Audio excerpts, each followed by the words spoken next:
Take a moment right here, feeling like it's out gear. Driving towards the sun with a rose and a gun. Feel the wind in my hair, going nowhere I swear. Like an outlaw on the run, dangerous but it's so fun. Running, running, no, hold on, don't let go. Running, running, no, keep running.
Told my boss that I'm done. Had no luck with my mom. Say, what will you do with your life? You know it's hard to survive. A cigar in my mouth, maybe guilty but proud. Now I'm an outlaw on the run, dangerous but it's so fun. Running, running, no, hold on, don't let go. Running, running, no, keep running.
welcome back to English coverage of the LPL here on LPL English. We continue on to day number 2 of the Split 1 postseason. We're going to have to say goodbye to 2 teams. A double-header, best-of-5 day. Another one back-to-back here. We're going to have another one tomorrow. Just a lot of LPL here, all for you on this stream. My name is Grapes, joined alongside Alk Battery. We are here for your fourth series of the day. Weibo Gaming taking on Bilibili Gaming. It's a rematch of the last season's finals, a rematch of the World semifinals from last season, and the season before. Alk, it's going to be a great time. Yeah, we've got so many great games and legends to play, not only today, but over the next coming days as well. And you can see the bracket here. If you missed yesterday's action, you know, we had, I think, the first series going quite to expectation, especially if you're a sound-minded individual and not aboard the TT hype train, not at all like myself. And NIPAL going the distance all the way to 5, AL smashing it in a 5 game. Honestly, this bracket has been really insane. I think this format has been very cutthroat, and to see already we've got JDG AL in the semifinals, the upper finals, that's just insane to me. Yeah, I mean, these guys have been really fun to watch throughout the season. You know, JDG's had more of their ups and downs. I think AL has been incredibly consistent ever since they won the Demacia Cup. And then meanwhile, in the bottom half of the bracket, just immediately into losers are these 2 teams, and also Top Esports and Invictus Gaming, who are 2 other teams that many consider to be tremendous favorites in the LPL. And once again, we'll be saying goodbye to 2 of them here today. We're going to start off with Weibo against Bilibili, though, as BLG, of course, the World's finals from last season. They're retaining their entire roster, but let's start things off against their opponents today in Weibo. This team did make a couple of changes from last year, Alk, but I think overall we were still very excited for this team. Yeah, the addition of bringing in Tien and Hung, I was kind of wondering what this was going to look like, especially for my boy Light in the AD carry position. Got a new support. I don't think it's gone the greatest for this team quite yet, and you know, with their series going into JDG, it was one where we thought this was the team that was going to be able to pull out a win versus a JDG that hadn't quite woken up yet. But now they're here in the bottom half of the bracket. Like you said, a repeat of the last 2 years, one of the semifinals at Worlds. And, I mean, I'm kind of scared here. Elimination on the line, and Weibo, both them and BLG have not looked up to snuff. I don't know, man. I mean, yeah, this team just has so many great names. Even think of Breathe, who, you know, didn't have the best 2024 on that RNG roster, but overall has always been a top name. Remember, it was such a huge signing when RNG did pick him up back in 2022, and he has still had a pretty solid start to the 2025 season as well. But again, they've had their inconsistencies. We'll talk a little bit more about that later, but we'll focus on their opponents here for this game, and that is Bilibili Gaming, BLG, Bin, Wei, Knight, Elk, and On, the same group running it back here after last summer. Insane change, I think, especially for a team that had really high highs, bringing in someone like Wei, and it feels like we're getting more of the same of that early transition period when they brought out Shun and kind of pushed Wei into the starting lineup. We're seeing some of the growing pains still there, but this should be a team that everybody at home should know if you've been watching International. And honestly, I think we just have such a hype matchup, not only just the names that are here, but the players individually, especially that mid lane matchup, which we'll touch on in a little bit. A lot of history here to go through. Yeah, I mean, this team literally made Worlds Finals last season, right? Like, they are at the top of the game. You know, we didn't get to see the roster in Demacia Cup as they were earning their well-deserved rest, but going into this season, definitely a lot of people expected them to win their group. Fortunately, things didn't necessarily go their way, as they did lose a very close 5-game series to Thunder Talk, which is why they are here in the lower bracket today. But while we do have all 10 of these players having participated in international competition in the past, the ones who participated the most, certainly you have to look towards the mid lane, where we have 2 of the greatest native Chinese players of all time going at it once again. Yes, and in the mid lane, it feels like Knight is becoming the new king of LPL, while Xiaohu, he's still keeping it up in terms of results. He is still reaching those, you know, big games, especially in international. But when we look domestically, it has been all Knight every day. I mean, this guy is now 6-time finalist in a row. The last 3 years have seen Knight at least in the finals. And Xiaohu, I mean, hey, he made it to a World's Finals where Knight couldn't exactly reach that a year before. So, I mean, between the accolades that Xiaohu has in the region by itself and then the MSI championships, I think that this guy has shown, these two players individually have shown a lot here for the region. And I mean, a matchup like this only gets better with time, right? So overall, though, I'm looking at the stats. You know, we were talking about this beforehand. It's been Knight favored, 30-26, man. That's pretty nuts. Yeah, and 3 of those wins happened just last split as well, as these were the 2 teams that faced off in the LPL Summer Finals. And you know, historically, you think of these teams going kind of back and forth all time, but it has been more BLG favored, especially, of course, even just dating back to last year, where not only did they lose in the upper bracket of the LPL Finals, or of the LPL playoffs, and then here in the LPL Finals, but then also, you know, spoiler alert, they met again in World Semis, and it did not go Weibo's way anytime. It was a bit of an embarrassment, especially because they, like you had said, already 3-0'd them. So coming into finals, I think a lot of people that were watching LPL last year were saying, well, this will just be another 3-0, and guess what? They were right. All-time 25-9, 8-1 in series score, with a large part of their rosters kind of staying the same. And Knight versus Xiao, who has looked very dominant, especially for our BLG mid laner here. So I'm kind of looking forward to what Weibo are going to have, especially, again, those new pieces that we were talking about, even the ones coming in for this year. And can they kind of elevate the team and bring them to higher highs, which seems weird to say for a team that has already made World Finals 2 years in a row. Yeah, and Keen Eyes might remember as well that these 2 teams not only met in the World Semifinals of 2024, but also 2023. Even though, you know, some of the roster was different, it still contains Xiaohu and Light on that team. And that was the last time, that Weibo have taken a series against BLG. It has been over a year, and it's been very BLG dominant ever since.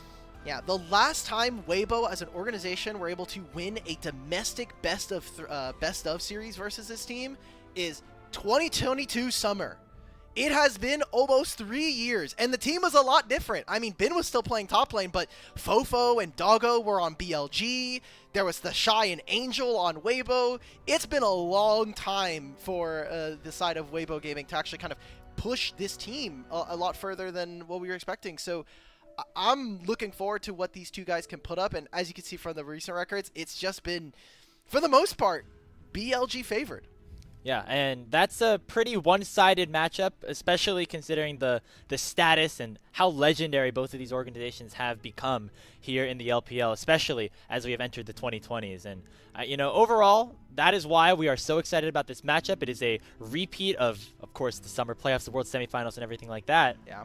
But there's a reason that we are here in the lower bracket and not like in the winners finals like we're going to see with, you know, JDG versus Anyone's Legends. And that's because both of these teams have dropped series in the group stage, which has resulted them being here in the lower bracket. And what we're going to do here, Alk, is go through each of these teams' tape in their last series and kind of really try to break down what went wrong and what we hope is going to be better for them here in the future.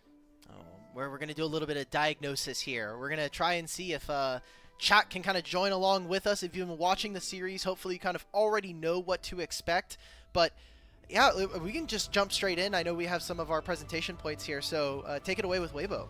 Yeah, so I've got Weibo here, and we're going to show some clips from the last 2 games specifically. You know, Weibo looked very good at the start of the series against JDG, but I think the 2 big things that really killed them overall, especially in the back half of things, were number 1, just the way that the lane swaps ended up working out. Did not go well. You can see this clip right here. It's basically like 4 kills going over. Breathe ends up dying twice after he TPs back in. And remember, these are lane swaps that Weibo were opting into in this situation. Another weird setup here where, you know, both solo laners were around and Shun just is able to show up way before TN is able to, and that results in a really big advantage going towards JDG. And even though Weibo was able to pull back, it was next their objective setup that I think really doomed them here. This was the last fight of the game, and you can see TN on the wrong side of things as JDG with the poke composition are just peppering down the rest of the backline, and TN really was unable to help out. So those are the 2 things I am looking for if I'm a Weibo in terms of what I can do in this series to keep my season alive. Which feels weird to say, especially for a team that has so many experienced players. Really, only kind of the support position feeling a bit more new compared to the rest of the squad, but all of these guys should at least have an idea of like, hey, lane swaps have been in the game for a little bit, we should have this down. And for exceptionally strong team fighters, at least in the past, I would expect for this team to be doing a lot better, and they're going to have to prove to do that tonight if they want to have a chance going forward, at least, you know, qualifying for first stand, which let's take a look at their opponents, BLG. So this team, unfortunately, from maybe taking what Covey said a little too seriously, not playing in Demacia Cup, a Cancun vacation, and on and way. There's just no love between these guys. I blew up the mini-map there. Why is On going for wards? Why is On trying to clear out vision when Elk really is in a great position to try to engage? And also, Wei is just nowhere nearby. And this Game 5 was super tragic. It was incredibly one-sided from TT, and I think has been mostly exposed specifically in this Thunder Talk series and why we got to see that upset occur. So one of the big pieces of criticism coming into the series is whether or not the jungle support duo of BLG will be able to get it done. And I put the last one. We're having a little bit of fun here, but Bin, I mean, look, Bin has had, I think, one of the best couple of years stretches in terms of domestic play and even international. He's been one of the most consistent players for this BLG roster and also has the hands to back it up. But look, you're playing Maokai, happens, no aura there. You get solo killed by Hoya. No offense, bro, but the name speaks for itself. And then we get there's a post-game interview as well where Bin was like, I don't need to study up on my opponents versus TT. I know we'll have the upper hand. They lose the series. Post-game interview for Hoya comes out, and he tells Bin, next time, watch our games. Like, when was the last time that I got to see Bin lose out so spectacularly? Maybe Worlds Finals of this last year when he was talking just a little bit of smack to Faker in T1, but I think that, you know, you got to be able to swing with the big ones if you're going to be someone like Bin. There's a difference between, you know, talking trash and losing to T1 versus, you know, Hoya maybe farming you. I mean that in the Satab Faker, basically same player to with me. the most respect to Thunder Talk and the run that they have had so far this season. But absolutely agree that Bin is historically over the past couple of years, while this roster iteration has been together, has been one of the most consistent players time and time again for this BLG roster, and especially in those last couple of games, really was unable to perform against Hoya and Thunder Talk. And so in a matchup against Breathe, who is again another very talented top laner, we're going to need to see Bin take another step and be that main carry, be that main piece for BLG, like we've seen at numerous international events in the past, if we want to see this team continue on here and not get eliminated in 7th to 8th position, which is what is at stake here today. That's so insane to me. Already we're losing some pretty big heavy hitters. I had Weibo as potentially a top 4 team, especially coming into the season, but also during the regular season play, even though it was only 3 best of 5s, I think Weibo showed some really strong macro around playing around the map, being able to kind of play the split map and cross for objectives, saying, look, we're going to give up one side. They're one of the few teams very early on that gave up one of the most overpowered Otacon buffs, but were willing to basically trade and destroy an entire enemy's team's map, and I think brought a little bit more attention to the fact of, hey, Otacon, we don't have to throw the entire game around this objective. They were one of the early adopters of being able to play those maps. So I'm hesitantly excited. I think with some of how the series have gone, we are in for either a stomp or a very, very contested series. Yeah, I mean, we're going to get our walkouts in a little bit, but we also have our predictions from the rest of the talent. And yeah, no spoilers, but it seems like we're all kind of leaning towards history repeating itself a little bit here, because it's just been so long since we've seen Weibo take a series off of BLG. However, as we've continuously stated, both of these teams have really shown some struggles early on in the year, and you could pick apart their gameplay for both of these teams. But as you can see here, most of us BLG favored. I'm going with repeating history here. It's been a while since BLG have dropped a game to Weibo, and my prediction is that doesn't change here today. Yeah, but Weibo haven't looked bulletproof yet, so until they can prove to me with a strong series, I think that with what happens with Weibo, their early game, especially with Tian and Xiaohu, if they can kind of get that off to a solid start, they'll probably be able to take a game. And BLG in past history, not even just against Weibo, but internationally when we talk about in series, they haven't been able to always kind of like sharpen it up. They're also a team that it's the beginning of the year. We're expecting them to level up as the year goes on, and especially for making it to first stand, both of these teams would have to win 5 best of 5s in a row, starting today and playing tomorrow, to be able to make it to that international event. Yeah, normally when we say in a row, we mean like just like without losing. This time we really mean in a row, because the winner of the series is right back here tomorrow to play against Thunder Talk, the team that, of course, BLG has some history with and might want some revenge on if they end up taking this one. You can see the player walkouts here.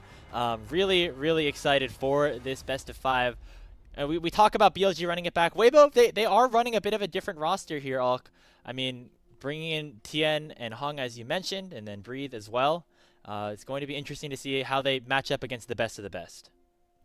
Especially for someone like Breathe, I'm kind of interested to see how he does when we're looking at our two top laners. I know you kind of hinted at it before, but Bin has been so solid in lane, and even when we talk about the laning phase, it kind of goes right into the air depending on what the game looks like, because every single time that this happens, we're like, oh, we're looking at the 1v1 in top lane, then we get a lane swap, and then we get a lane swap, and Breathe so far hasn't really shown, I think, the proficiency to be able to survive a lot of the dives, especially when you look at some of his champion pool. I think there's a bit of an issue there, and so we'll see if Breathe can kind of pull it together here against BLG. As much as I don't want to see more lane swaps, you know that these teams are aware that it's not going to last for very much longer, and they gotta make the most of the opportunities of swapping when they still have the chance. Obviously, both very capable bot laners going to be facing off against each other today as well in Elk and Light. So always a good thing to get them ahead as well. As we'll get to the walkouts of BLG. And ooh, new jackets look at too. the jerseys, Okay. yeah.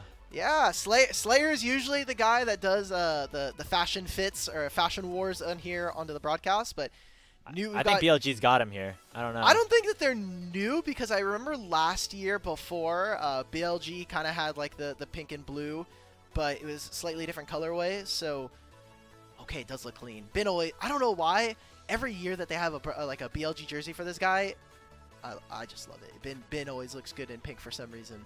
Shout out the to jackets too. Yeah, I don't know. I think I gotta give it to BLG here. They put a little more effort in. I don't know. Weibo's just going with the OGs here for this one. Maybe that's good though for Weibo, because maybe they're saving that special jersey for another time. They just expect to go through I think they need the special jersey, dog. They're about to get knocked out in 8th place if they're they like, lose. no, this is round one. No, we're saving the jersey for finals. That's what they're doing. That's confidence right there here for Weibo Gaming. You know, maybe potentially too brazen for them, as we mentioned, they have not won a series against BLG in quite a while, but you got to respect that if that was the mindset behind this.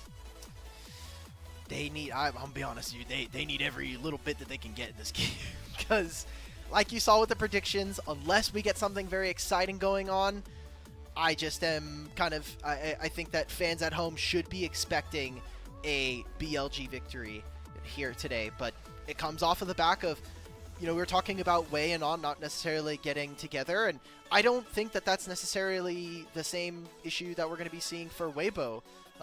Tien has had a really strong control of the early game, but swap out for someone like Xiaohu in the mid lane, and while Hung, I think, hasn't been the cleanest player so far this year, I think his ability to engage, I think his willingness to follow up is going to be met by someone like On, who has been a bit of a freakazoid when it comes to playing engage so far this year, so I want to see it, man. We should be getting bloody games between these two. What we're not going to be getting, at least at the start of this series, is that 1v1 for side selection, though, because the rules have changed here for the postseason. That side select 1v1 only going to happen in a Game 5, and we saw it yesterday with Doinby taking on Flandre in that matchup. We're not going to see it here just yet, as Weibo being the another team here is going to select the blue side, winning that coin toss, and we are off with the draft of game number 1. Big bans for me. Obviously, red side has been stuck with Kalista Skarner all year long so far, but that Jace ban here from Weibo, Cassante is open. I have to expect this is going to be the blind. You do still have the Rumble available, but I think you'd be willing to counter that with Galio. Weibo going for the Vi, however, trying to get some early agency here for the jungle. This is one of Tien's most comfortable champions just throughout his career as well. Just something that can engage very heavily, which is always one of his strengths as a jungler, the early games, making sure that his laners are able to get ahead. That's what helped him win a world championship, and that's what's going to help Weibo potentially here in this series. See what the response is for BLG. That Rumble has always been a very safe blind, and that is going to be selected here for Bin. So BLG now need to be thinking about the Galio counter that's going to be coming down on Weibo. Are they going to be willing to opt into that trade? And what jungler are they going to be looking to pair alongside it? You would be thinking that we'd want to see more of a AD bruiser, especially something like a Xin Zhao to be able to fight versus the Vi, but instead going for the Sejuani, which to me hints at them being able to play the Yone, which once we get later into the game will be a lot better. But So we'll see what Weibo are going to be going for. They immediately snap up the Galio and Kaisa. Those are two powerful champions. A lot of engage, a lot of crowd control here in the Galio, and then Light can follow up on anything that these engagers throw at him and throw at BLG. We'll see what the last response is here for Knight on this R3. The Corki would make a lot of sense as an AD threat that can go into both the bottom lane and the mid lane, or we could just go to that Yone that you were talking about. There we go. So really strong side laning potential, especially if Wei is going to be hovering around mid.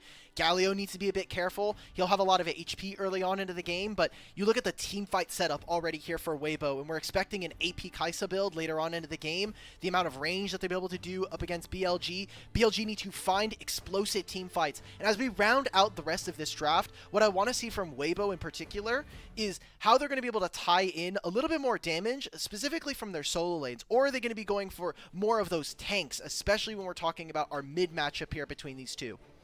And you can see right now 80 mid laners seem to be the thing that BLG want to target away from Xiaohu. That Lucian was something that he picked up in Weibo's series against JDG. Didn't end up going exactly his way, but it's always a signature pickup of his and would work very well in this composition. I'd imagine something like the Corki is also on their minds if you are BLG, because that would be another strong AD threat. It would allow for a double marksman composition as well.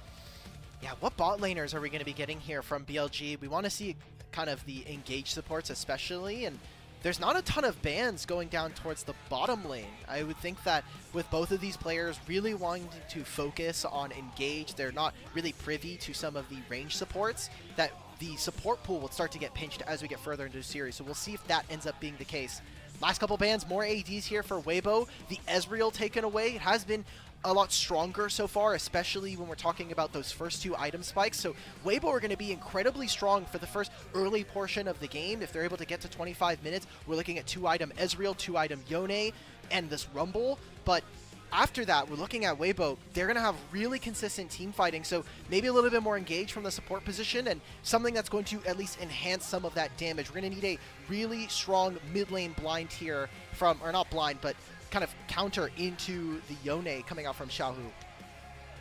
A lot of different options you can go. You could also always flex Light's Kaisa into more of an AD oriented build. That could allow for Xiaohu to pick up a mage of some sort here, something that can issue a little bit more long-range magic damage, just long-range damage in general to work alongside the heavy engaged composition that they have with the Vi and the Rel.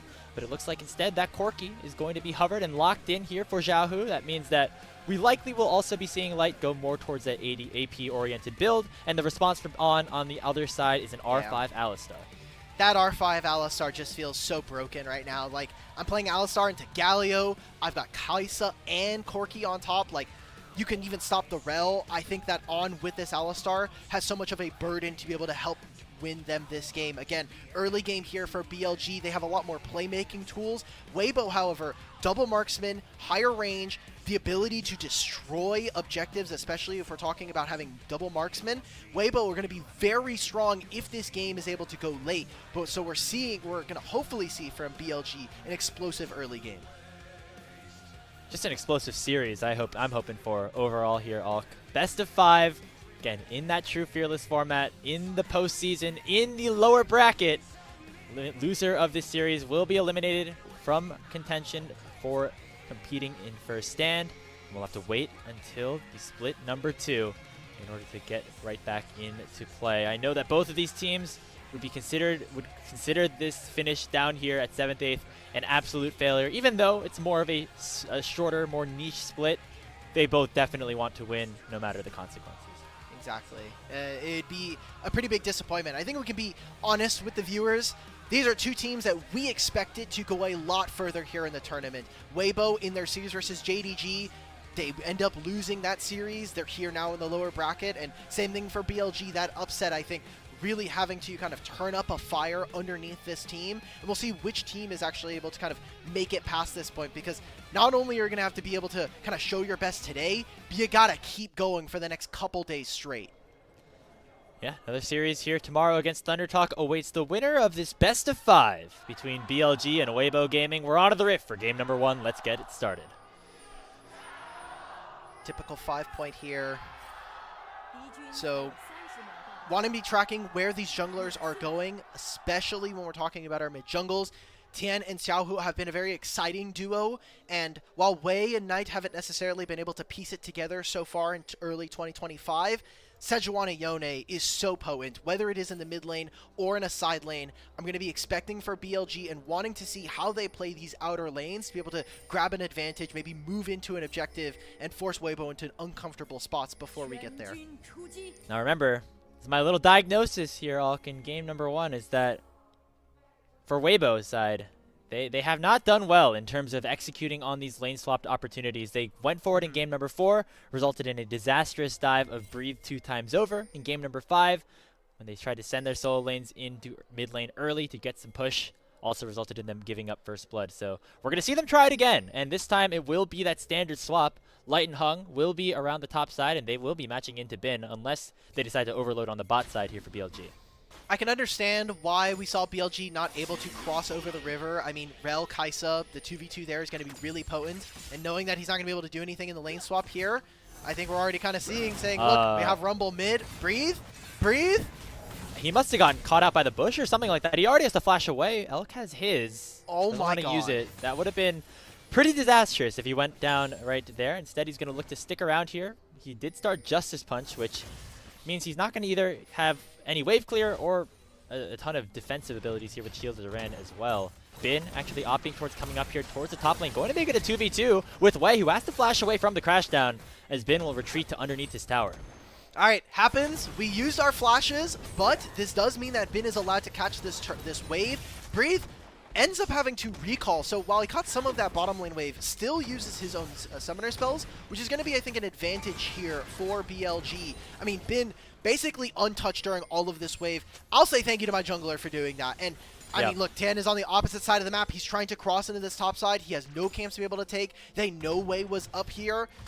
I think right now Breathe has to be very careful. The next 4 minutes are going to be hell under that bottom lane turret, because if he gets dove, I mean, Galio without resources is still Galio, but you really want to make sure that you're able to at least get something for your losses while you're doing this lane swap early.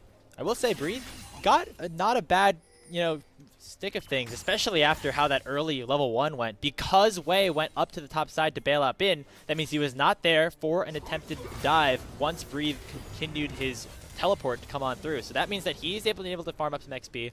The wave's in a terrible spot right now. You can definitely say that, but it will mean all the difference if Weibo can make this trade work onto Bin underneath the top lane tier 1 turret. Tien dashes in, Hung beautifully juggling that turret aggro is going to give Weibo first blood. Yeah, with Elk and On not being able to push the wave hard enough or fast to be able to get it in, On isn't able to rotate onto the top side. There's going to be a ward that does spout out Wei, and now Bin's TPing straight into 3. He still has flash. And Weibo's going to try here. Oh god.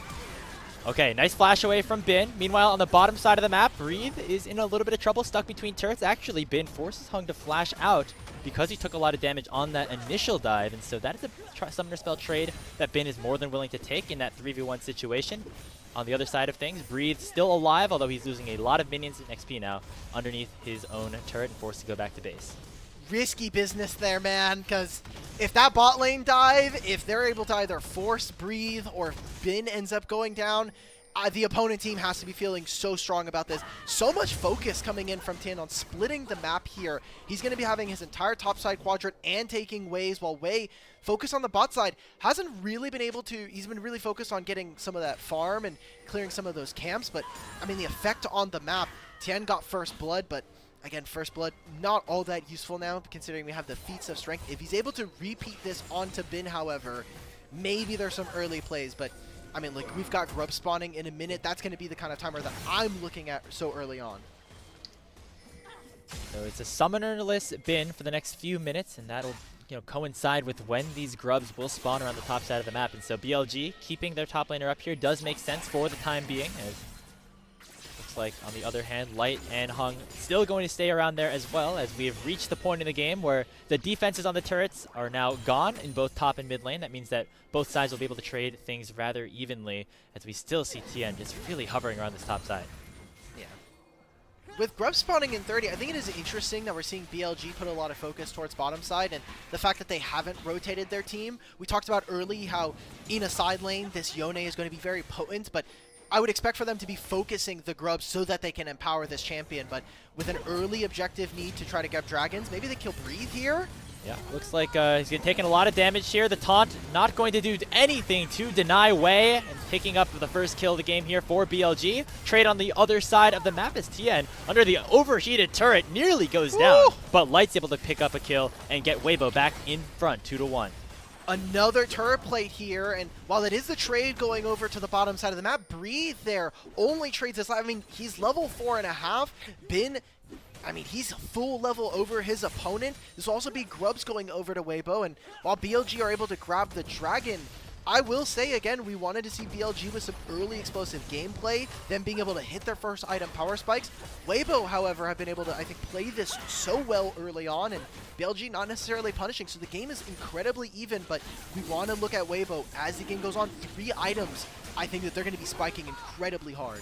Yeah, you have to imagine that both of these teams did their research coming in, and if you're BLG, you had to know that this lane swap was coming, and you could have been able to see, what was done against it by JDG to help it work, and they actually instead went for the opposite plan.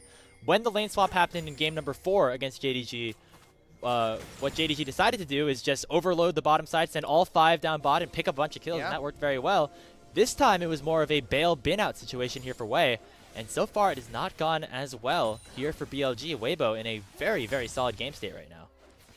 10 is on this side of the map. They have vision of where the support is, and so looks like trying to get at least a lot of the spells. There are no spells available here for Breathe, so he is all by himself.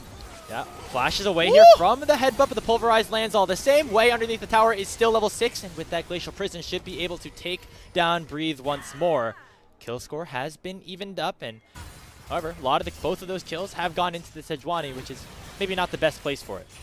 And I was about to say, Rumble now has access to the equalizer, so that minion wave can at least prevent the dive for this wave, but you already see Xiaohu and Tien, where are they? Topside jungle. Knight is going to at least get vision of where this Vi is. You already see a BLG are starting to deploy out on this side of the map.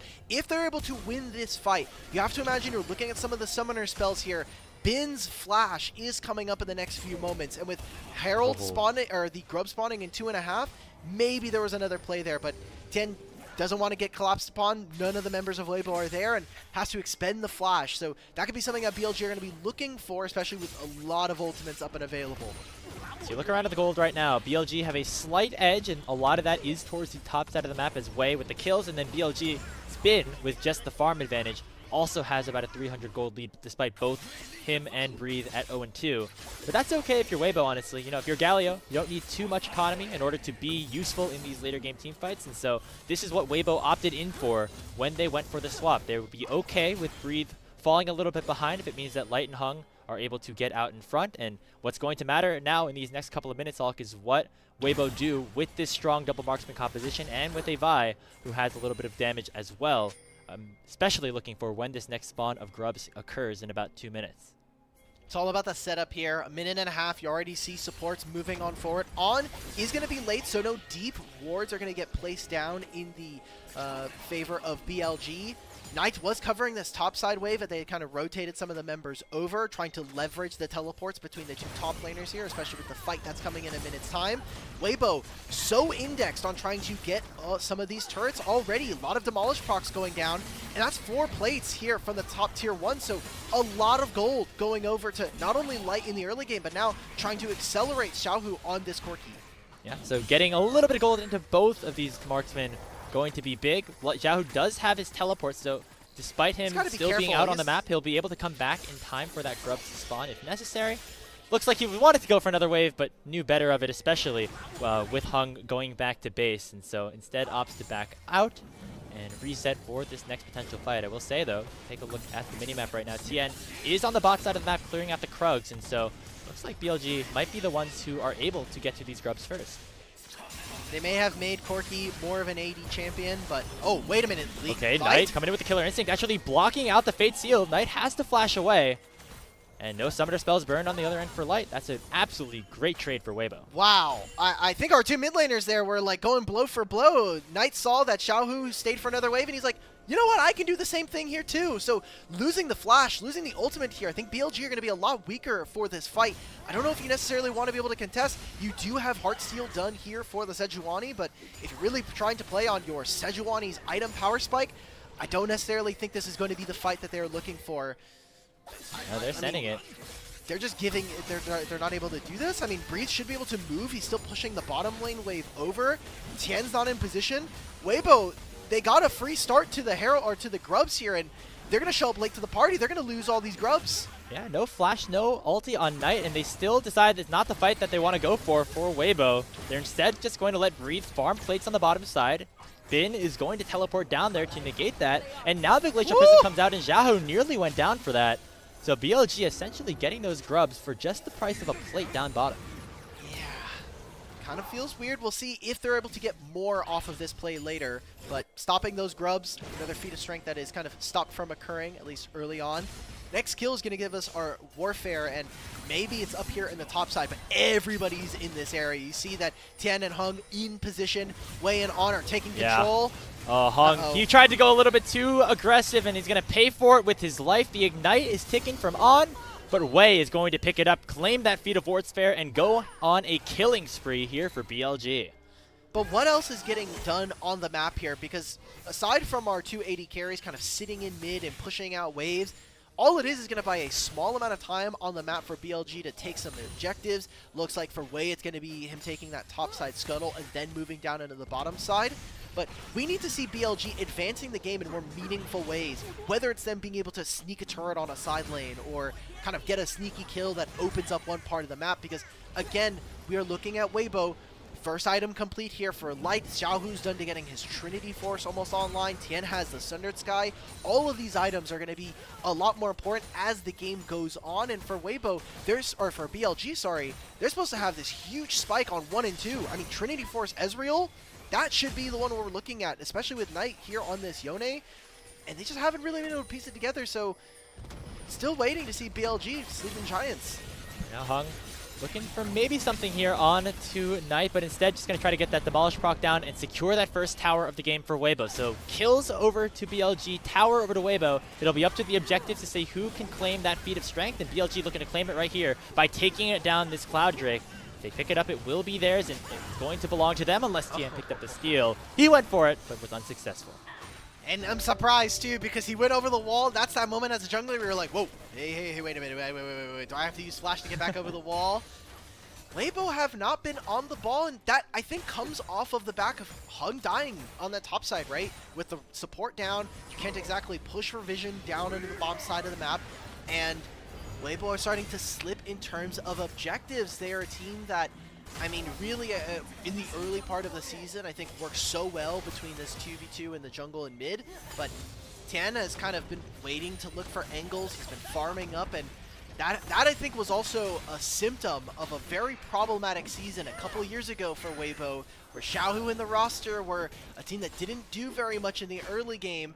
You were thinking with the addition of Tien and with Hung that this team would kind of get the gears together, but I feel like we're starting to slowly revert into, let's scale up, let's get into team fights around, 25, 35 minutes and see if we can kind of take our hand there. And we've seen flashes of that early game here for Weibo throughout the season, but has not been in full force, absolutely, as, right now, aside from the plays up there in terms of just the diving based on the lane swaps, Weibo have not been able to make any successful plays, but as I say that, Hung on the roam down towards the bottom lane to try to pick up a kill onto Bin, but it was nicely warded, and meanwhile it's BLG making the plays onto Xiaohu in his own jungle, and it's going to be an easy pickup here for the two tanks. Not even close as Wei picks up kill number 4 on the Sejuani. And great discipline coming in from Bin, uses the equalizer, cancels out the wave, still probably going to go down. It's the flash coming in.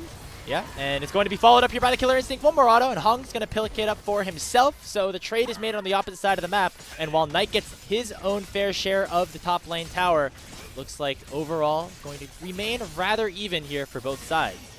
This map sucks, though, for Weibo. Look at what they cost throughout that map. It was the Summoner spell of Bin to go down, but You lose access to mid, so this mid-tier 1 has taken a beating. Like you were just noting, Knight has been hitting on this top tier 1 and I think has enough damage here. BLG are about to get 2 turrets off of a single play from this bottom lane, and Weibo, it's just not enough, man. You're not pushing the game in a meaningful way. The state of the map is still in an advantage here for BLG. We need to see this team wake up when it comes to team fights. They're supposed to have this huge wombo, great dive onto a slippery target like an Ezreal, and we haven't quite seen that team fight. I don't think BLG are really giving them the spots, and we need to see Weibo link up with their support if they want to be able to make this happen. Could be around that Herald, which is spawning shortly. However, looks like neither team is prepared for it on spawn. We'll have to wait a couple of minutes to see that fight happen. As the next thing that Weibo have to worry about here, Alk, is the dragon scaling as well. It's 2-0 for BLG very quickly. That next Ocean Dragon spawning in about 2 minutes. And you remember that, you know, BLG, if they can get to that 2-item spike, and that's where they're really strong, and that could coincide very nicely with a 4-0 dragon lead picked up for them. So Weibo have to be very conscientious about that and focus on securing these major objectives over the next couple of minutes. We're seeing Bin right now on the bottom side of the map. His equalizer's coming up at 8 seconds. He'll be able to grab this bottom tier 1, but it's not going to turn into gold spent, so it's going to be in the pocket here. BLG, I think, more focused on, hey, we're going to just make sure that we're able to open up a little bit more of the map, give ourselves longer side lanes, and even take control. But it seems like they want to make a turn, stop them from entering into mid. They can even grab the mid-tier 2 if they continue to screen Weibo Oh, out. here comes On with the Blast Cone. 2-man pull combined with the Equalizer. That is so much damage. Xiaohu is already dead. And now BLG with that numbers advantage. Hero's Entrance comes out. It's going to do a big amount of knocking up people, but not a ton of damage. It's already a double kill in for Bin, and it's 3 kills for nothing in favor of BLG. They explode out onto the fight. Great wards from BLG. Spot out the members of Weibo. On makes an engage from 1 million screens away, dude. This Hex Flash plus combo from Alistar makes it happen. Weibo just weren't able to really respond, and that is so many summoner spells got now. Specifically the flashes on both of the marksmen of Weibo. As Elk now, you caught way too many mid lane waves, bro. You gotta give this one up. It is a And it's a shutdown flash, over man. for Light, but just a mere respite from the onslaught that BLG has put onto Weibo Gaming. Kill notably onto Light. That is going to be big in terms of gold later on, but now Tien might have done a bit his fair share of greeting as well, as Wei's going to stun him up. On is joining the party, and you talked about it earlier here, Alk. On and Wei playing like brothers on the map here today. He blocks out the Vault Breaker with his flash, and he allows Knight to scoop on in and pick that one up. Oh man, okay, finally. It took us a couple series, but On and Wei seem to have at least ironed out some of the kinks that we saw from them in their last series. So, hey, it's only game 1. Maybe it takes a couple more games. We get more of that TTBLG On and Wei.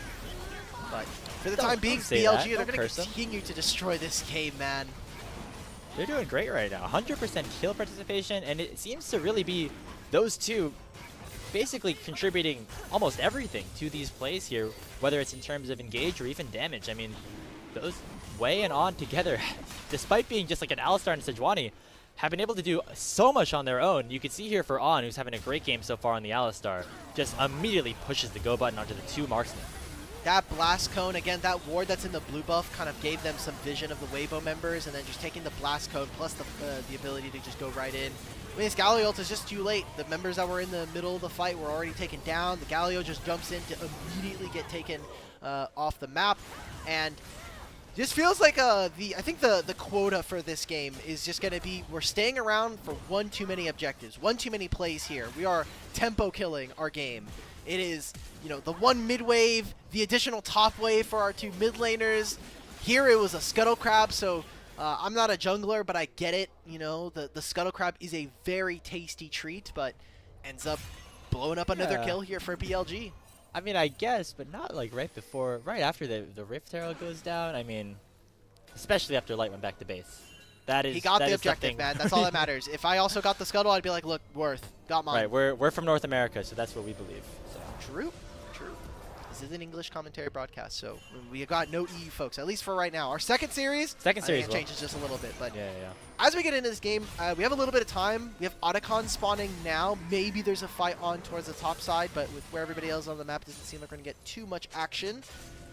Maybe with Knight and Wei, there's a little bit more here onto Hung, but They're just Yeah, skirmishing. Hung. I wanted to talk about our jungle and support here. Yeah. On being someone that is, I think, had a lot of criticism levied towards him in some of his regular season and some of the most important games. But Wei, his introduction to this BLG roster had a lot of hiccups. It wasn't just like a plug and play, like we're just putting this guy in over Shun and that'll just be kind of it. He's going to give us some more stability.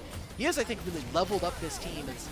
Oh my god. Oh yeah, oh my goodness. That is just a 100-0 of TN right there as Elk is the one to pick up the final kill. However, the response here from Weibo could be big. That's a nice shutdown by Light. And now Weibo have made it 2 for 1 and potentially looking for more. Elk does a lot of poke damage with those double ups intact as well. But Jiahu is answering back with the rockets. Equalizer does take Jiahu down to about 500 HP.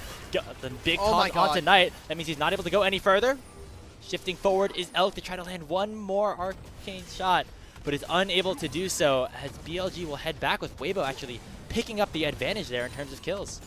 BLG wanted that fight, and right before this objective, it seems like mostly they wanted to see if they can grab another kill. Obviously, with how dangerously Hung was playing on this Rel, they thought maybe they can get a little bit more. The 2 kills going over, I think, are not as consequential as they may immediately seem. They got rid of Tien, but look at where the rest of this fight is. All of these buttons are being used onto the Vi, and afterwards it just allows for the front line of Weibo to really do their job, which is delay BLG and get a good amount of damage out from our Kaisa. So BLG opt into a fight that ends up backfiring a little bit. It was a lot of important buttons as well. So I want to see what Weibo's response is. Again, double marksman here. Galio can TP for this Otacon play. And we're looking at the items. 2-item core here for Weibo. This is where the game starts to get, I think, a little scary if Weibo or if BLG do not have an overwhelming advantage. And again, Light is the one who's picked up those shutdowns, and Jiahu is the other main carry, nearly getting caught out there by the Glacial Prison of Wei. Light nearly at that Nashor's Tooth, not there just yet, however, still going to be doing a ton of damage with already the Ginsus in his inventory alongside the Kraken Slayer.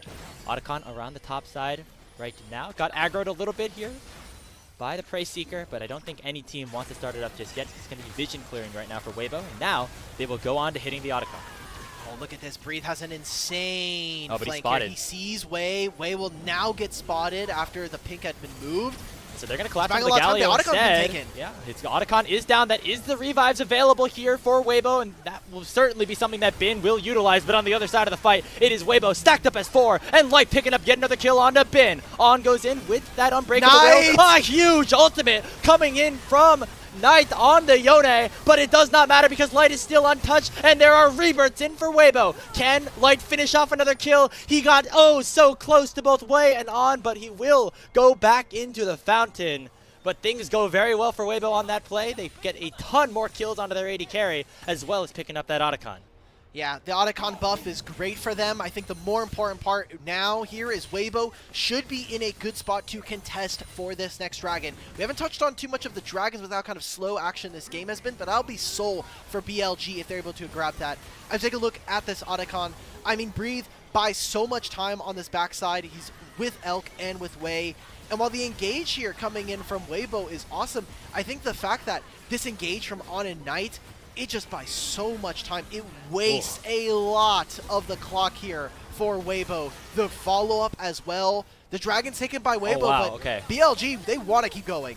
That is big. That denies the Ocean Soul right now here for BLG, but it might come at the cost of Breathe, and it does. Elk picks up the last hit, and now Hong is next on the menu. Does in that dismounted form, not going to be able to get away. Who will they feed the kill to? It will be Elk once more, who is trying to go band for band with his AD carry opponent in Light. These AD carries getting very, very strong at this point of the game, Elk, as BLG control the fight. It's 2,000 gold, but I think the gold just feels so much more oppressive. The lead that BLG have. Weibo just look lost on the map. They're not team fighting particularly incredibly, and we're not seeing the front line of this team kind of be able to stand tall for the marksman. BLG are just making fast plays. They're using Sejuani ult as an engage button to try to set up the rest of the team. And as soon as they find 1-2 picks, Weibo seem like they kind of go for that all-in. Everybody kind of collapses in, and it allows for BLG to play a little bit more in the mud, play with the chaos of their composition with how many explosive ultimates they have. And yeah, I agree with you here, Elk, as BLG was able to pick up that bottom lane tier 2. The lead still feels like they are in control of this game. Weibo had to throw everything they had at both of those neutral objectives just to keep the game running and alive right now at this point. And while they were able to do so, the question will be now around this Baron. We'll say though, Light is the strongest player here in the game, not matched closely by Elk. As now it is Breathe getting targeted out, just going a little bit too far forward here for that wave. The hero's entrance going to get canceled, and that is a big kill going over BLG. Breathe is now a large pain point for this team. The early game didn't look great. The Galio just hasn't been able to connect. And now it's going to be a Baron start here for BLG. They still have a lot of important ultimates here. And we'll see if Weibo, if they can make the defense onto this play. Light has now taken a mid-tier 1. Tien is waiting for the steal. Yeah, but it looks like BLG know that's going to happen, so they try to push Tien out of the pit. Glacial Prison over him as well, as that Baron will get bursted down without Tien being able to even get near the Baron Nashor as it gets picked up here by the red side. Mid-prio was relinquished for a little bit, but BLG will pick that right back up. Okay, BLG, how can we close out this game? We've got level 16 on a couple of our members coming up soon. That means rank 3 in a Yone ult, in an Equalizer. I think those are going to be huge buttons for them to be able to press in this next fight. And how do they close this out? Because as dominant as this is, if for some reason, some miracle team fight has occurred for Weibo, there is a way for them to get back into this game. Strong team fighting. You're getting almost a 4th item here. I think my look is at these two AD carries. Elk on this Ezreal has been so aggressive, shifting forward, trying to find more. And Light is starting to pick up items. He's starting to get to that point on Kai'Sa where even tanks start to shudder at the fear of the plasma procs. Yeah, I mean, those W's are now upgraded, will be coming out every few seconds now, as long as they can hit onto the champions. But right now, BLG don't care too much about that because they are right now dismantling the towers of Weibo. They are very close to taking down that top tier 2. Now the mid lane inhibitor turret is now the target, and Weibo have to take the time to pull the trigger, to engage, to try to save the game for themselves. Looks like it's not going to be before this inhibitor tower falls. We now, though, see a teleport coming in from Breathe, as that is going to be the start of a fight, potentially. Breathe has the flash and the taunt. He's going to try to go in. Just waiting for his right moment, biding his time, and he might have bided a little bit too much time, as now he's getting collapsed on here by Weibo, and it's all too late. The carries are too far out until Light comes in with a killer instinct. Hero's entrance over the top will be able to knock up a couple, but look at Bin. He's fighting in a 1v1 against Xiaohu, and he will win. Equalizer on to Breathe to try to just finish the job, put the icing on top of the cake, because Billy Gaming have run away with this first matchup, and they're going to go up 1-0 in this best of 5. It looked close until it wasn't. BLG have been so dominant here in our first game of an elimination series between these two teams. And kind of feels like BLG of old. The solo lanes are doing well, and the jungle really accentuating some of the strengths of our bottom lane. On to the Nexus they go. The respawns are going to be just a little bit too late unless some miracle happens here for Weibo. But BLG, they're just playing with their food. They know the history here, and it's all them favored. It's now 10 maps in a row here, won by Billy, as game 1 goes to them. Let's go. I was so worried coming into this whether or not BLG were going to have that same fire, that same ability to compete after their TT series. Maybe it was going to be a bit of a slower series in my mind, but I'm glad to see that they've come to play. And Weibo, some of those kind of misgivings that we had from them in prior series, especially in their JDG loss a couple weeks ago, I feel like some of those habits are really dying very hard. Yeah, I mean, we go back to the lane swap, and while we thought it worked out a little bit for them at the start with the kills that they had onto Bin, at the end of the day, Bin ended up getting more than Breathe did in terms of the farm, the XP, and while we thought that that could have been okay for Weibo as a whole, it really did not end up working out at the end of the day. Bin ended up becoming a very strong presence, and Breathe really was a non-factor throughout that game. And even though we saw a very good performance from Light, who had a lot of resources given to him, it just was not enough, as BLG looking like their old selves a little bit here in that first game. Yeah.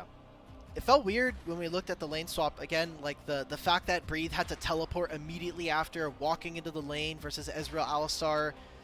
Has to lose the summoner spell. Bin, despite going down, I think showing more of that consistency of making sure he gets the team fights on good items and he's able to contribute properly to the team.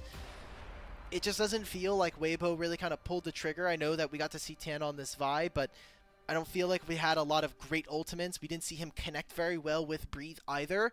And I know we're kind of going down the list, but it does feel like Xiaohu had a lot less impact on this Corki versus someone like Yone. And like Knight's Yone is great and all, but this AD matchup for Xiaohu, we expect more. Like, again, this was our head-to-head coming into the series. Yeah, and you know, we kept talking about Elk as being this, or sorry, about Light being this big carry here for Weibo, but Xiaohu was also on an AD carry. He was also on a champion that is supposed to dish out a ton of damage, and my prediction is once we get to those damage charts, it's not going to be very much in his favor, as Knight really had himself the better end of things. I specifically remember that 3-man ult after Weibo took the Otacon, and that could have been a disaster for BLG if that ultimate did not connect. It could have been close to like a 4 to 5 to nothing ace, but it ended up just being a couple of kills given over, and you know, those shutdowns or the rebirths here for BLG gave him enough gold back in response in order to keep an even game state. And so now we come into game 2 with, I think, a lot of important champions taken away. We no longer have to deal with Rumble Galio, as you know, things are going to be sticking on the ban table. Cassante still up and ready for either of our two top laners, especially I am expecting the Ambessa versus Cassante in game 2. It's just, I think it fits really well. Bin's Cassante is legendary, and Breathe has really started to move more into the Ambessa, so I'm kind of looking forward. I know we haven't talked about it too much, but what are you feeling for MVP? I mean, it's got to be one of those two guys that you were talking about in the pregame, either Wei or On. You can see here, they were just, you know, on every single play here in this game. Nearly 100% kill participation throughout the entire match. The joke is sometimes you get on, sometimes you get off, right? That's just how it goes. He was on today. And this game one at least, he was on. He was everywhere that they needed to be. We got to see the dynamic duo between the jungle and support of BLG, and On and Wei. If this is the level of play we're going to be seeing for them for the rest of playoffs, I think BLG are going to be definitely back in form. But we need to see more sample size. We need to see more games. And I love with the kind of, I guess, proactivity we got from this Sejuani. Sejuani, I think, archetypically is like a champion that a lot of people expect to be a little bit slower, but it felt like every single time he had the opportunity to, Wei was moving forward, finding ults, forcing the play, forcing the issue, and making Weibo have to have answers. Otherwise, they're just stunned and they're down. And this is the one opportunity where Weibo looked like they could have come back into this game after taking down the Otacon, and then it was Knight here on the Yone, really holding things down for them. And even though Light picks up another shutdown, it could have been, again, so much worse, as you see just how low Wei and On got here in that fight. I feel so bad for Light, man. He got Kaisa pilled this game. He basically had to play against 1 million champions that CC him, and his front line was dead. I'll just be a Light apologist. I don't care. You know, people in chat might just say he got carried. Kelsey Moser, our producer today, might also say he got carried today. And honestly, I'm not going to allow it. He could go 0-15, and he's still in my heart. So moving forward here for Weibo, a lot of the kind of mistakes that we were talking about going in, whether it was misexecution on allocation of resources after initiating a lane swap and then set up around those neutral objectives. I was mostly thinking about like the Rift Heralds and the Dragons that Weibo gave up very, very early. And you know, it seemed like they had a decent amount of time after that JDG series to try to look back and fix things, and so far those fixes have not worked, to be fair, against one of the strongest teams that we historically have had here in the LPL. The team fights didn't look great. I mean, even like you were saying, the lane swaps, right? We touched on it a little bit before. BLG got, I think, the better of them at the end of the day. And we got to see, I think, a bit of a change. We wanted to see, at least I wanted to see, some more focus on the Grubs with the composition that BLG had. They gave up the first set. They instead wanted to play on the second. And we're going to be looking at our two supports, I think, more often throughout this series, as Hung got caught out a fair few times, and I think there was also a problem that we got to see in their JDG series. And I think we have now our player of the game here for this first matchup. I mean, I would predict it's one of Wei Yay! or On, and it's it our is Wei, jungler! the Sejuani. Good boy. Good boy on the Sejuani. He earned it.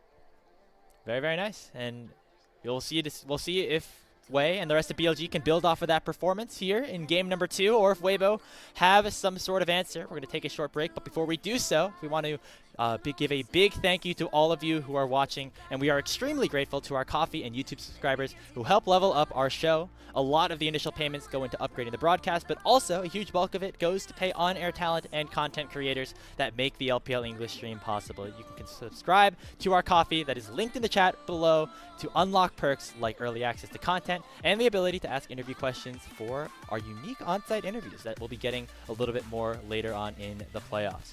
BLG take game number 1. We'll see if Weibo can come back after this.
Welcome back, everybody, to LPL English, where we have gotten our first of 2 best-of-5s of the day underway. Game number 1 went in favor of BLG over Weibo in our rematch of the 2024 Summer LPL Finals.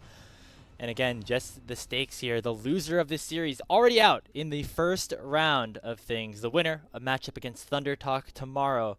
Alk Battery, BLG looked very good in that game number 1. Not too many notes, all things considered. Yeah, feels weird to say, especially for a team that's coming off of a disappointing best-of-5 versus TT, but BLG seem like they're, at least for right now, at least in game 1, hitting the ground running, doing exactly what we wanted to see, which was improvements in the jungle and support position. Those are the roles that I think had so much criticism levied towards them in the TT series, and so we'll see what that looks like. Again, sample size is really low, and we have a best-of-5 to play here, so I'm expecting for Weibo to at least be able to put up one competitive game here, because so far it has not been great. Yeah, and the thing you know about both of these teams is that they enjoy playing these 5-game series, or at least they have experience playing these 5-game series earlier on in the season. Unfortunately for them, they were both losses, and now one of these teams is going to turn that into a win, hopefully, here today. On Weibo's side, you know, in terms of the things that we diagnosed as the problems for them, a lot of the same things kept popping up. It was the execution of the lane swap, the execution around objective setups. On BLG, on the other hand, here, seems like they listened to you a little bit. We got Wei and On really, working well together, and been on the rumble. Dare I say, a little bit of aura as well.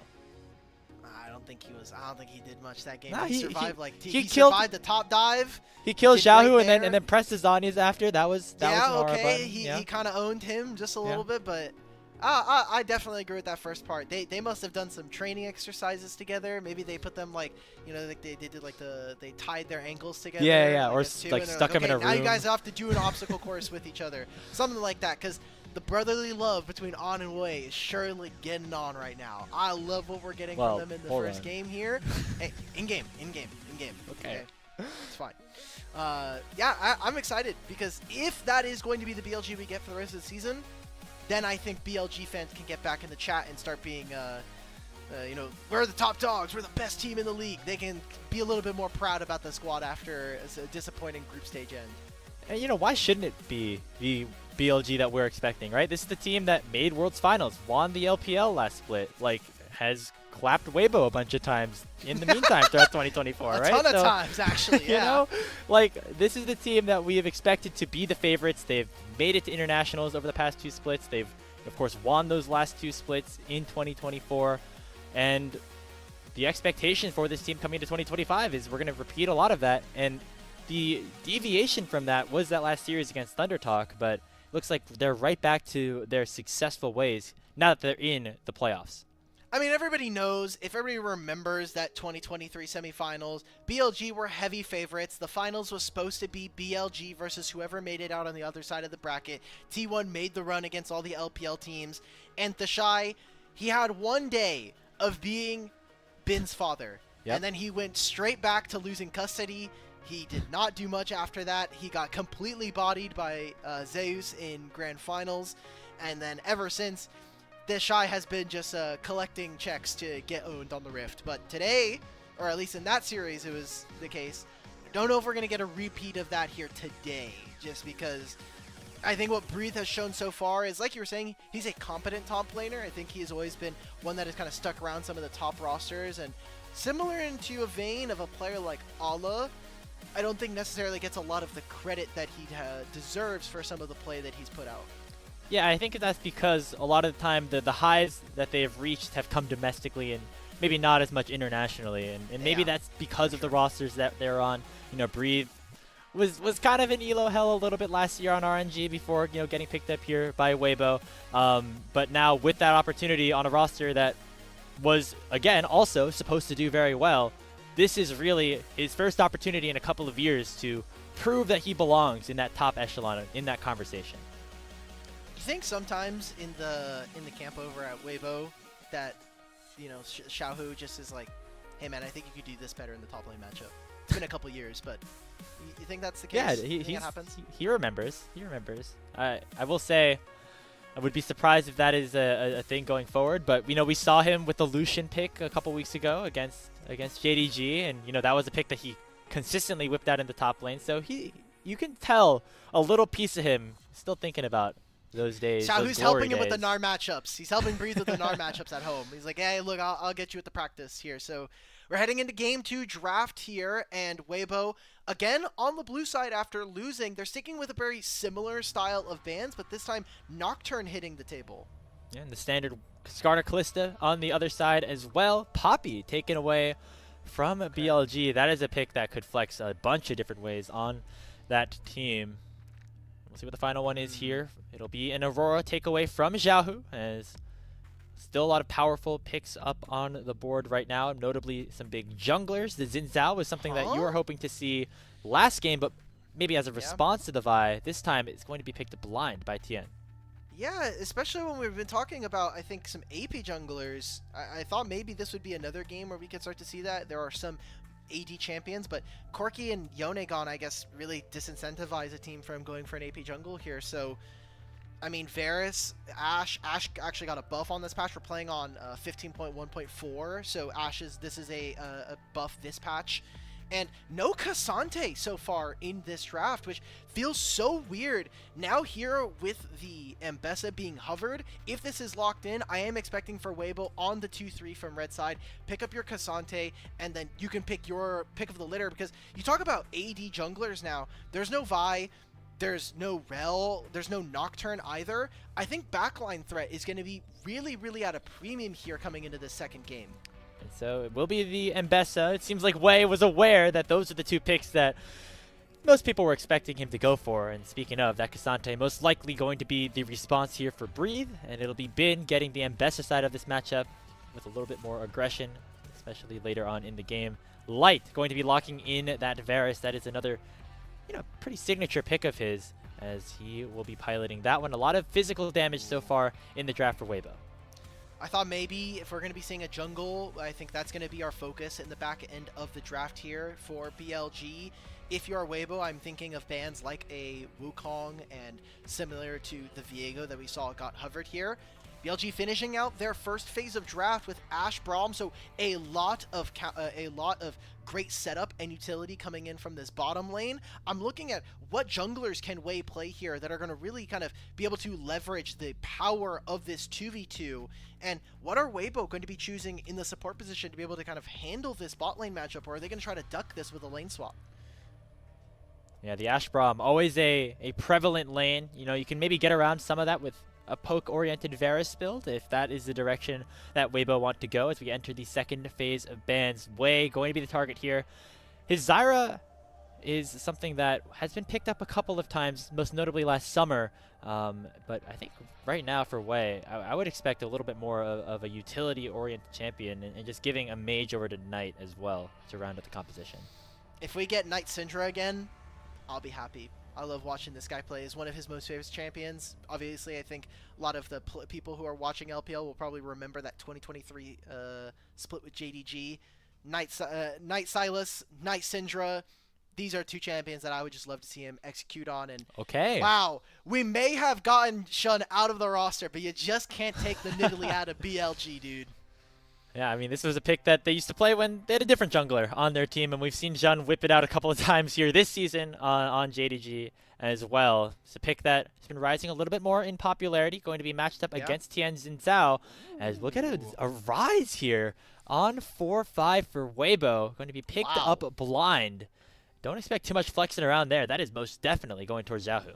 With Weibo, I think they had a lot more of the ability to kind of play this flexible spot, especially with a champion like Varus. Xin Zhao and Cassante can be duelists, but they're primarily going to be very good frontline. And now with this Karma and Rise, this Weibo team is very dangerous. I want to see what BLG are looking for on 5. This is the counter here for Knight. We were looking at Syndra. We want to see big team fight damage, and he has to be able to be consistent in later game fights. So what is the option here? Rise is notoriously difficult to push out of lane. He has a lot of mana issues, and seems like we're going with the Ahri.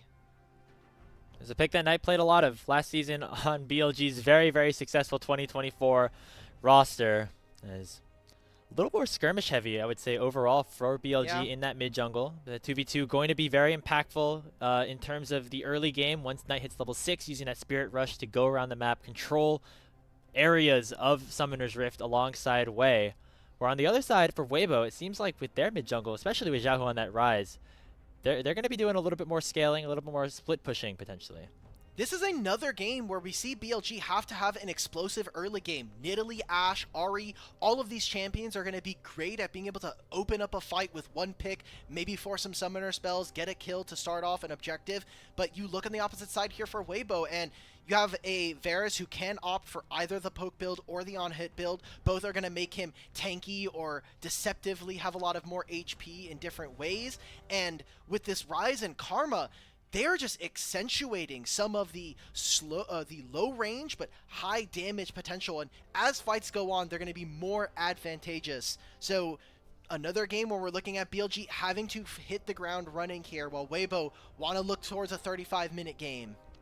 And we didn't see too much early action for BLG in that game number 1. Well, we had a similar sentiment.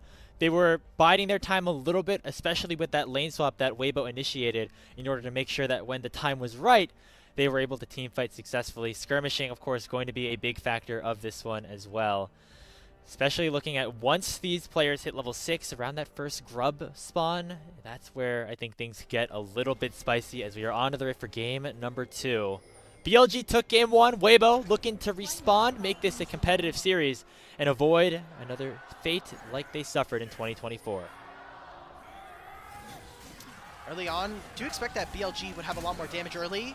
Wow, oh wow, Hung already burned the flash. He got a little bit too aggressive in terms of poking, and he's just going to go down. A very questionable decision there by Weibo will allow BLG to pick up first blood. You know that their bottom lane and that this entire composition is so much stronger at level 1. Braum level 1, Ashe, Ahri, all of these champions are incredibly difficult. And look at what BLG traded for it. It was the singular flash of this Karma, but Knight, Wei, and On no longer have access to the summoner spell. So we'll see what this first blood has opened up. It does mean that Knight gets to recall and get themselves boots early on. And we'll be looking at what this bottom lane pair does now as we're getting the lane swap immediately. And this time, actually, it is BLG who are setting up a bit of a swap situation. If they got all 5 of their members actually just around the top side jungle, and they are spotted on a ward. So right now, Weibo know exactly what is happening, and they know they have all the time in the world to get full control of this bottom side. This has to be a short trade. It's also going to be lethality Varus here. Braum is really far up. Look at where Ashe is. If they don't show here, it could be very dangerous. Now, On's going to have to walk back into this lane with half HP. Wonder if they're going to miss any of the minions looking at that HP. Okay, they're going to get in range right at the end of it. So close. Yeah. So BLG, they tried to call Weibo's bluff. They said, we've been seeing you lane swap every single time over the last 3 games now that you have played.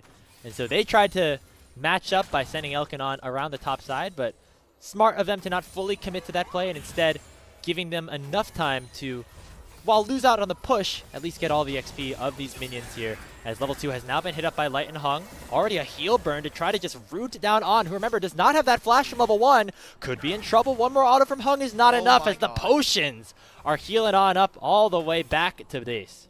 But this was the matchup that I think BLG wanted to avoid. They did not want to have to play into the Varus and the Karma. You get outranged, you're able to deal much more poke damage and not really have to interact or get into a trade with Ashe. You can match some of her range with this with EW. So tough start here for the side of BLG. They tried to call out. They had no vision as to where they were starting on this bottom side of the map. And now we're seeing Tian and Xiaohu walk into the bottom side of the map. They can continue to punish.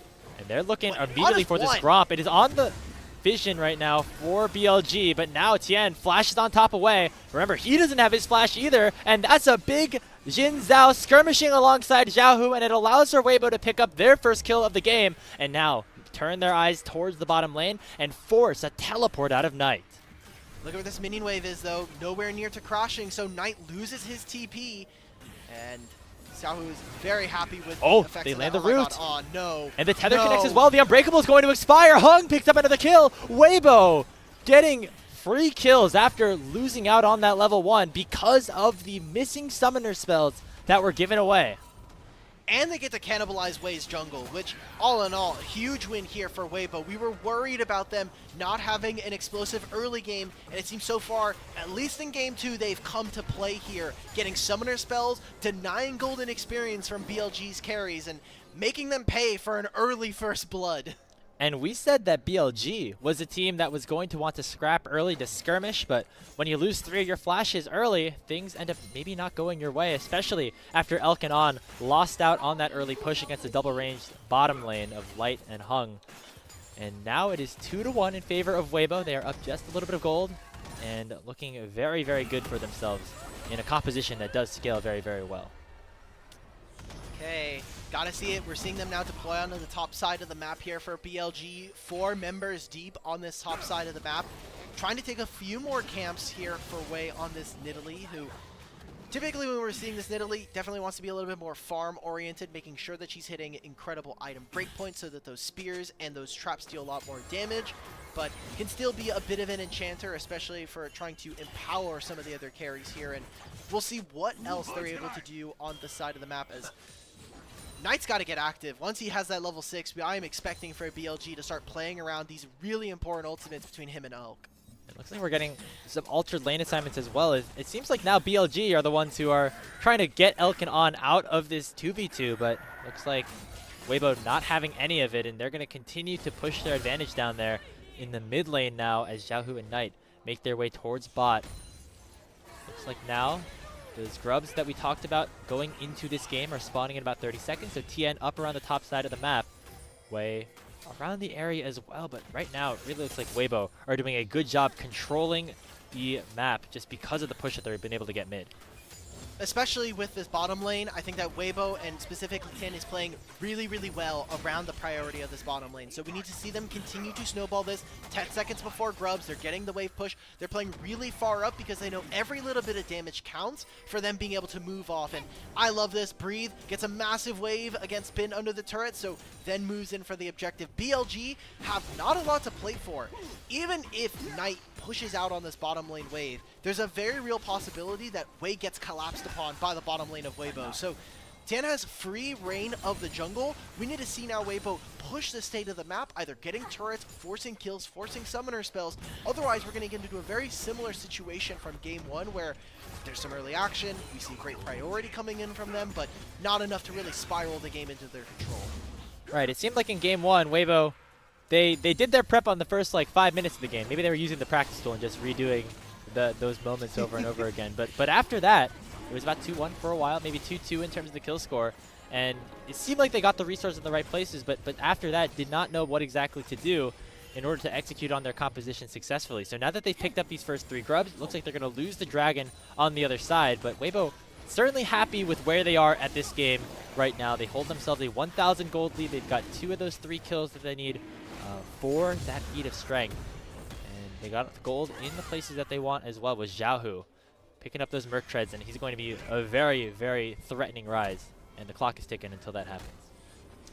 3-item rise, man, and he has so many ways of being able to get there, especially when we talk about what his team has. The lethality build for the Varus, while doesn't necessarily have the same sticking power as an on-hit build, we're able to branch them or bridge them into the early game. Then you get to those 2 items, you're talking about this for this rise. He becomes very difficult to kill, especially with the Karma next to him. So we'll see what BLG do to answer him. He doesn't have a cleanse, so any bit of CC that lands onto Xiaohu is going to stick. And that's one of the dangerous parts on any champion, is getting crowd controlled for 5 to 6 seconds at a time. And that is very possible here with BLG's composition. You've got stun after root after stun after charm. Things all that Weibo have to be careful of right now.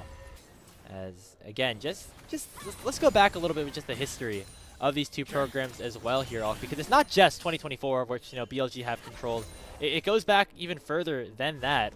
You even think of a player like Bin up in the top lane. Like, he got his start on Suning, which is the team that eventually became Weibo. So a bit of a full circle moment for him last year, and still going into this year, that relationship remains the same.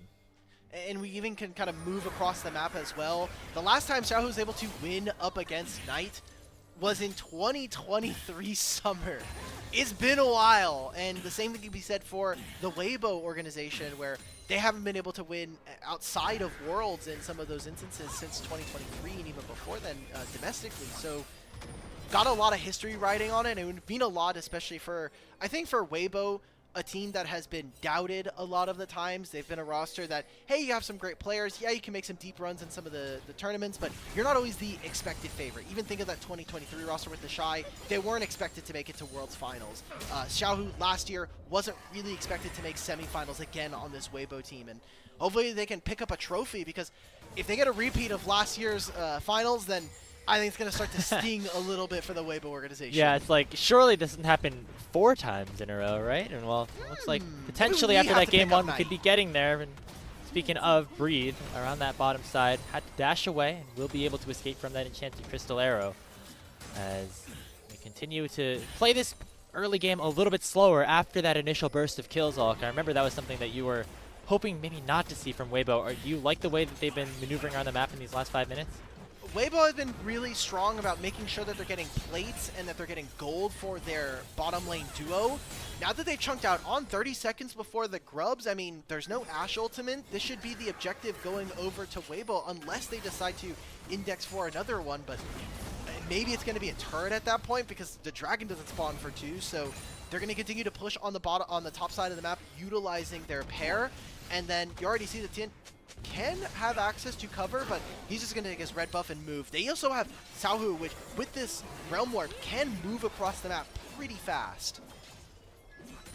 So with On kind of able to reset and make its way back, will be a pretty even fight around the second spawn of Grubs, and it looks like BLG do want to respond. Remember, this style of fight is kind of what goes in their favor, especially with Knight heading back towards the mid lane, but it looks like instead they're going to opt away from it, try to get some priority mid, and allow for Weibo to pick up all 6 of these Grubs and get even closer to that feat of strength being claimed.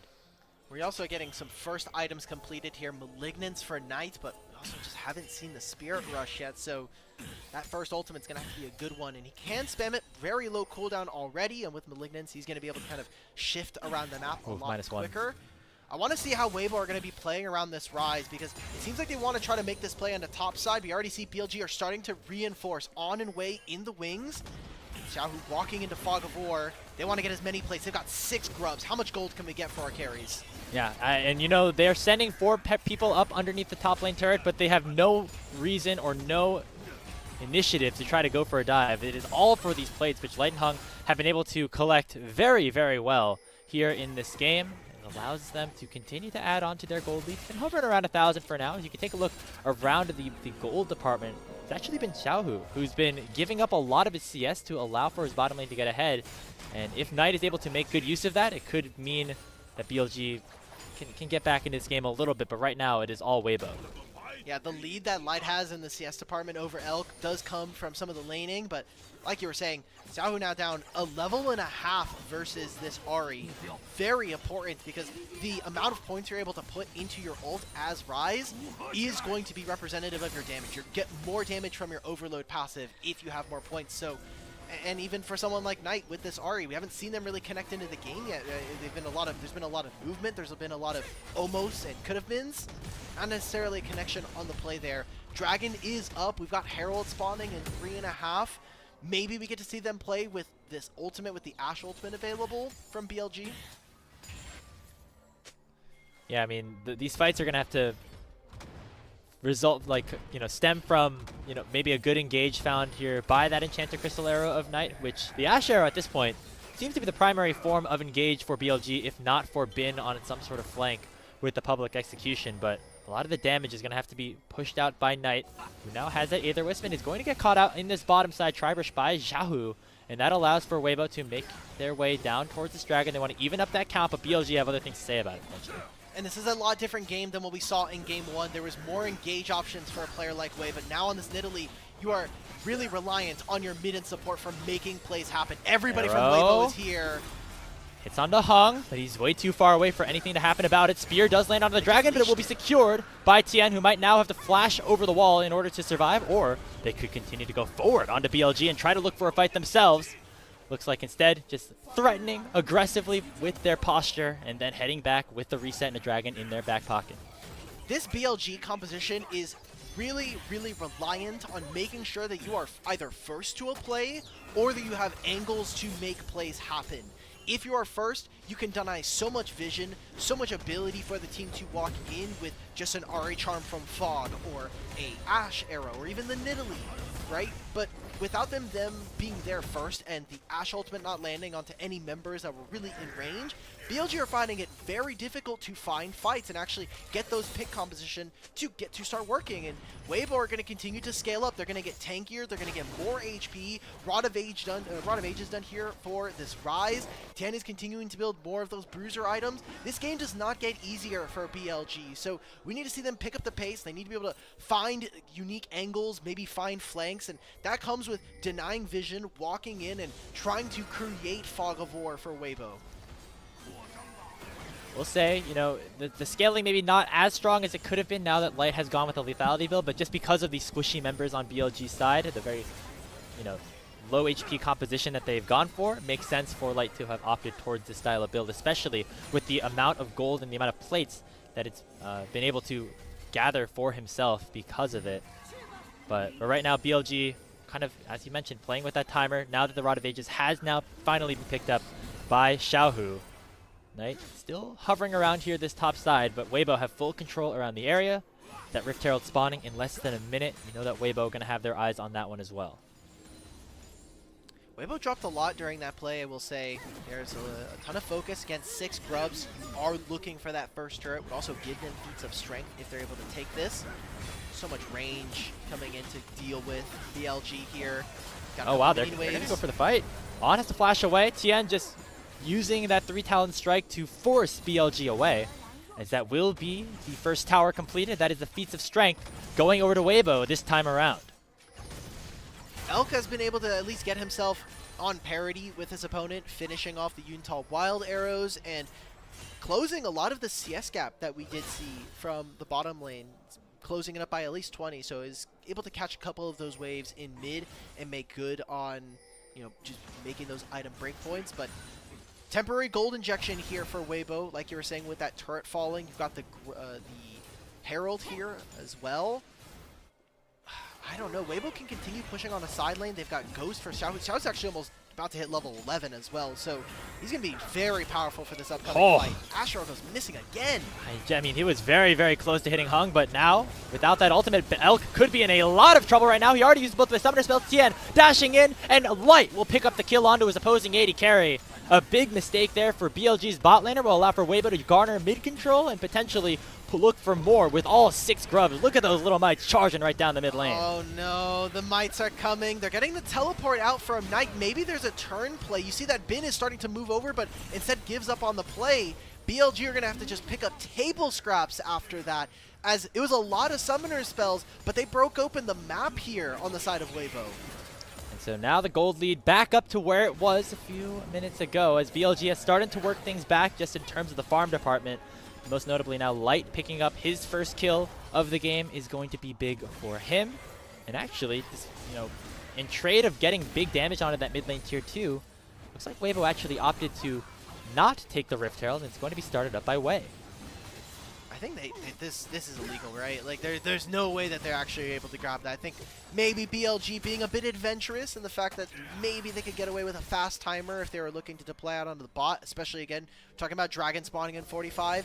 Knight's got to be careful. It is only 2 members here, but sounds incredibly tanky. Yeah. They know, look, we got the ultimate out. That's going to be important for the dragon in 35. That's a lot of respect given there by Knight towards Xiaohu by using the ultimate before he even got into range, but it does allow now for Weibo Gaming to make their way towards this Rift Herald and likely pick it up with no jungler in the area. Wei headed down to the bot lane knowing it's a lost cause, maybe trying to set up around that Drake.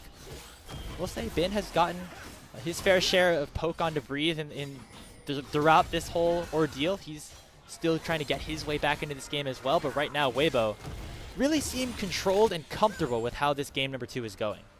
They've got 6 grubs, they've got Herald, they've only missed out on 1 early dragon, but aside from that, it's been a rather clean game coming in from Weibo. It seems like the fights are going all their way as well. Seems like they're really trying to play around the map.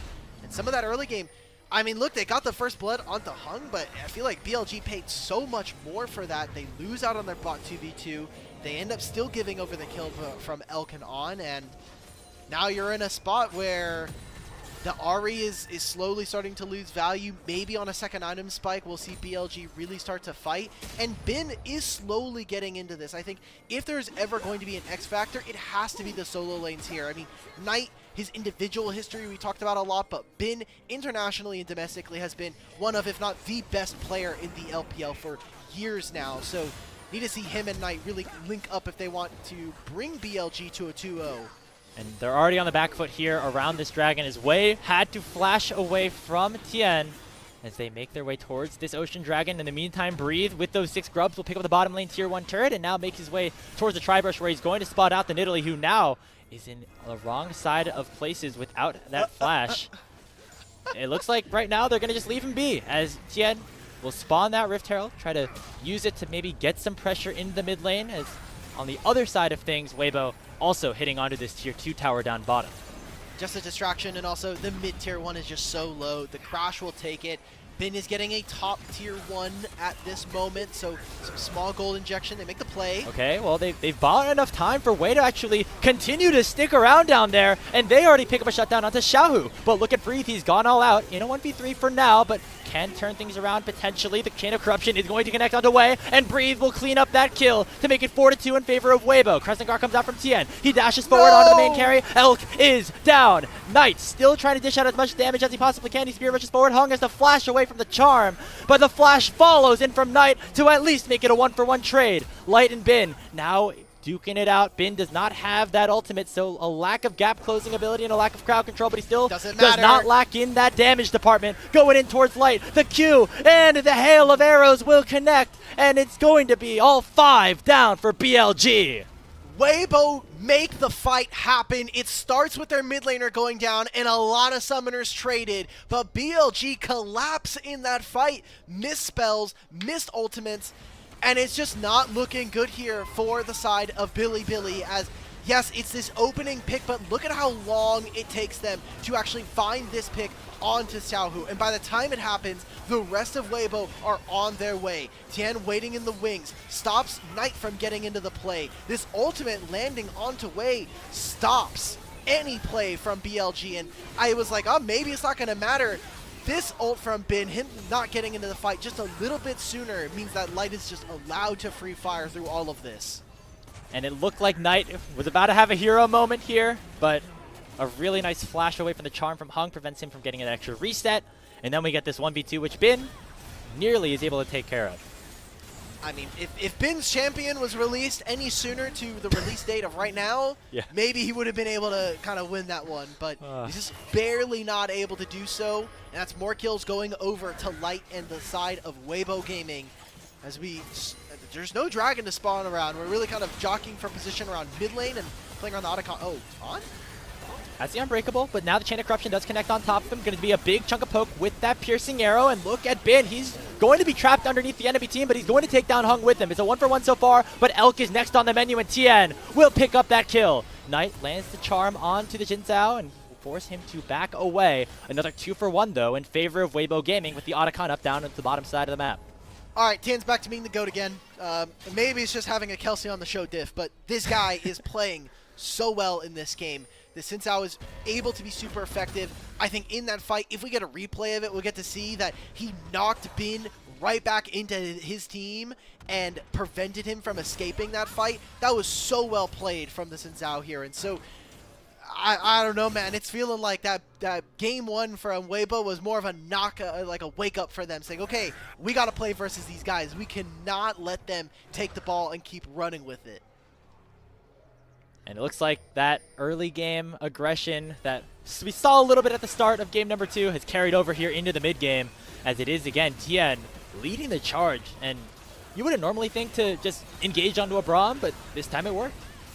Look at this, man. Like, Bin got right in the back line, recognized he's too far, and oh, wait, picture, we're live. Right back into the fight, and Bin has once again gotten caught out. Chain of Corruption landed on top of him, and now Breathe potentially on the wrong side of things, but he did take another down with him as Elk is already in the death chamber, and Breathe will not fall as Wade will go down as well. Tien now underneath every single tower, just in the base of BLG, making quick work of Knight. Another 4 kills go in favor of Weibo as they're going to break open the base less than 24 minutes in. All the 3-0ers, be damned. We're going to at least 4 games here in this series. It's On by himself, and BLG just collapse in this second game versus Weibo. Just On is alive with all 5 members of Weibo gaming onto the Nexus turrets. It's 5 seconds on Bin, 5 seconds on Elk, but it might just be a few seconds too late. They're on to the Nexus. They're going to take it down, and hands meet series. Weibo even things up. There we go. Okay, Weibo, we finally came to play. Like we said, BLG have not been infallible this season, and already showing here in this best of 5, taking a loss here, and a kind of a combination. We were praising the duo of On and Wei, but I think that they had 2 of their individual misgivings kind of occur in the same game. The Nidalee didn't really get prepped all that well, and this Braum just felt like, yes, it's great into some of the range, but On individually, I think he just took too many bad timers, too many bad trades. And that allowed really for the Weibo bottom lane to take over from minute 1. You know, right after that level 1 kill was given over, which, you know, was a big deal at the time.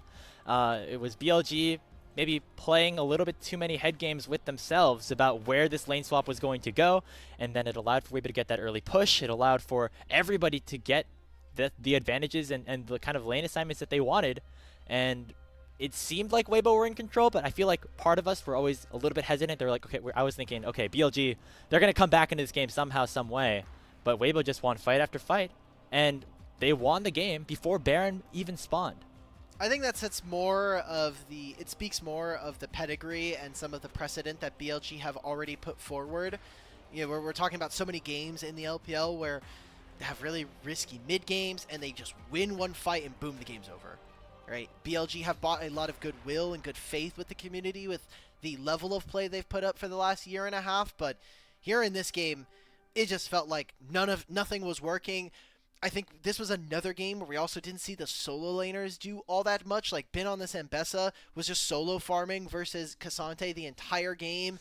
Knight on the Ahri actually had a lot less movement than, you know, we were expecting. We didn't really see him move out of lane too many times. It felt more like Knight was matching and just trying to catch waves, and then he looks over and his bottom lane's getting caught. There's no opportunity while Sao is just kind of leveraging this rise and the mobility that this champion has on the map. Yeah, that was an interesting dichotomy. We really saw Knight on the Ahri, the one farming mid lane, getting that 30 CS lead, getting that 1 to 2 level lead, where Xiaohu on the Rise, which is normally a champion that we associate with, you know, 400 CS hack, right? Like, it was unable to do that, but was roaming around the map as early as level 3 to help impact his side lanes, and that actually really ended up being a winning formula here for Weibo Gaming. So 1-1 series overall. Reminder that this is a true fearless best of 5, so more and more champions going to be taken away, stakes going to be raised more and more. Once again, both of these teams would consider it a disappointment to their season if they lose this series here today. And Weibo definitely had that on top of their minds here in this game number 2. 24-14, the final. Chef's kiss. You can just look at the solo lanes and just tell me how useful they were this game.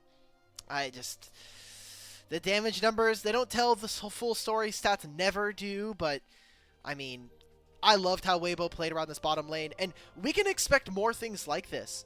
When we talk about Weibo, Light specifically has been a player who has really kind of more focused on some of those in-lane counter picks, wanting to play for the laning phase, not necessarily looking at the Draven, but my eyes have been, he is one of the few players who have actually been picking up the Caitlyn in years past, so I want to see if this is going to be a strategy that they more so index into, especially with the move away from later game team fighting and really trying to play for those 5v5s. I think the laning phase, and if we're going to continue to play around our bottom lane like this, Weibo do have a recipe for success. BLG's bot lane have never been ones to really kind of win the 2v2 outright. They have been a team that when they had soon earlier, it was about flipping the 2v3, making dives, and making the laning phase as uneven as possible.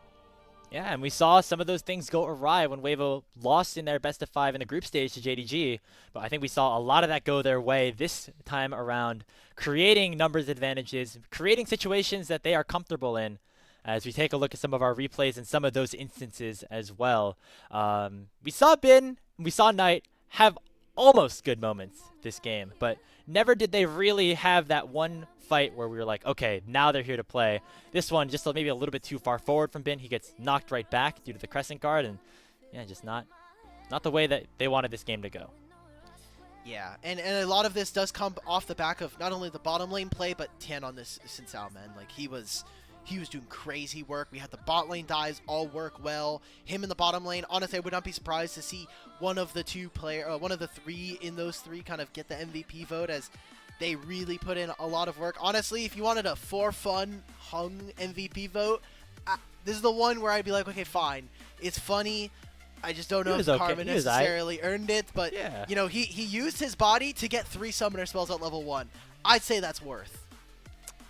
That is, yeah. Does he get the MVP just for dying level 1? Is the question. Like, was that worth enough? Because I it did open up every game then.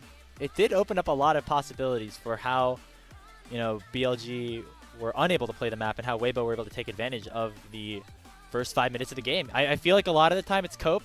Like, you die level 1 and then you just ping all the flashes that were used to try to kill you. But this time, looks like Weibo actually used that to good use and were able to get an advantage off of that. And that is where they're able to take a hold of this game and they never let go. And we'll have to see what that looks like here coming into Game 3, because now it's 2 games and you're done. 2 games and you're done for the season. You're going to be waiting till after first stand. You're going to have to be able to take a little break. And we were talking about it a little bit before about the preseason. Weibo did play in Demacia Cup. BLG, because they made grand finals, they were allowed an exception. They didn't have to play. And we'll see who the MVP is. It is going to be Tien, my GOAT. That's what I like to see. Great job. You did great this game, which was not the same we could say in your Vi, but it's okay. You got the rest of the series to be able to kind of level up and make it on through. Yeah, he tried his best on the Vi, but this game, as we take a look at this, the early gameplay that we were referring to with him and Xiaohu, taking use of the fact that Nidalee did not have flash early on, and yeah, Tien just playing a very good game, as Weibo Gaming have evened up this series at a game apiece.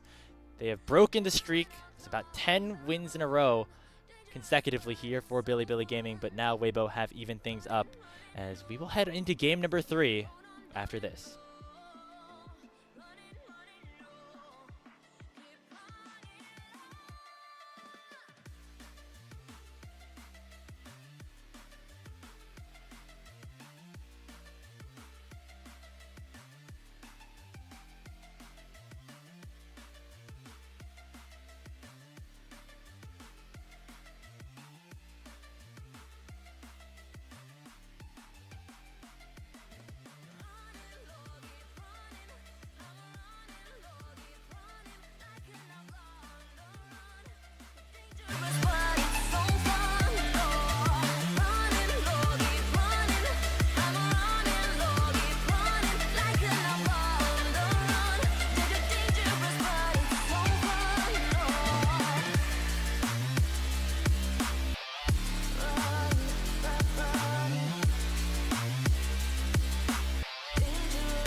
Welcome back, everybody, to game number 3 of our first series of the lower bracket here in LPL Split 1. Weibo Gaming evening things up against BLG, making this an effective best of 3 the rest of the way. My name is Graves, joined alongside Alk Battery. Alk, Weibo did it. That was the fastest game that we've seen this series, and it looked dominant from start to finish.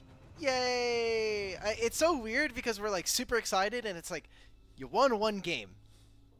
Cool.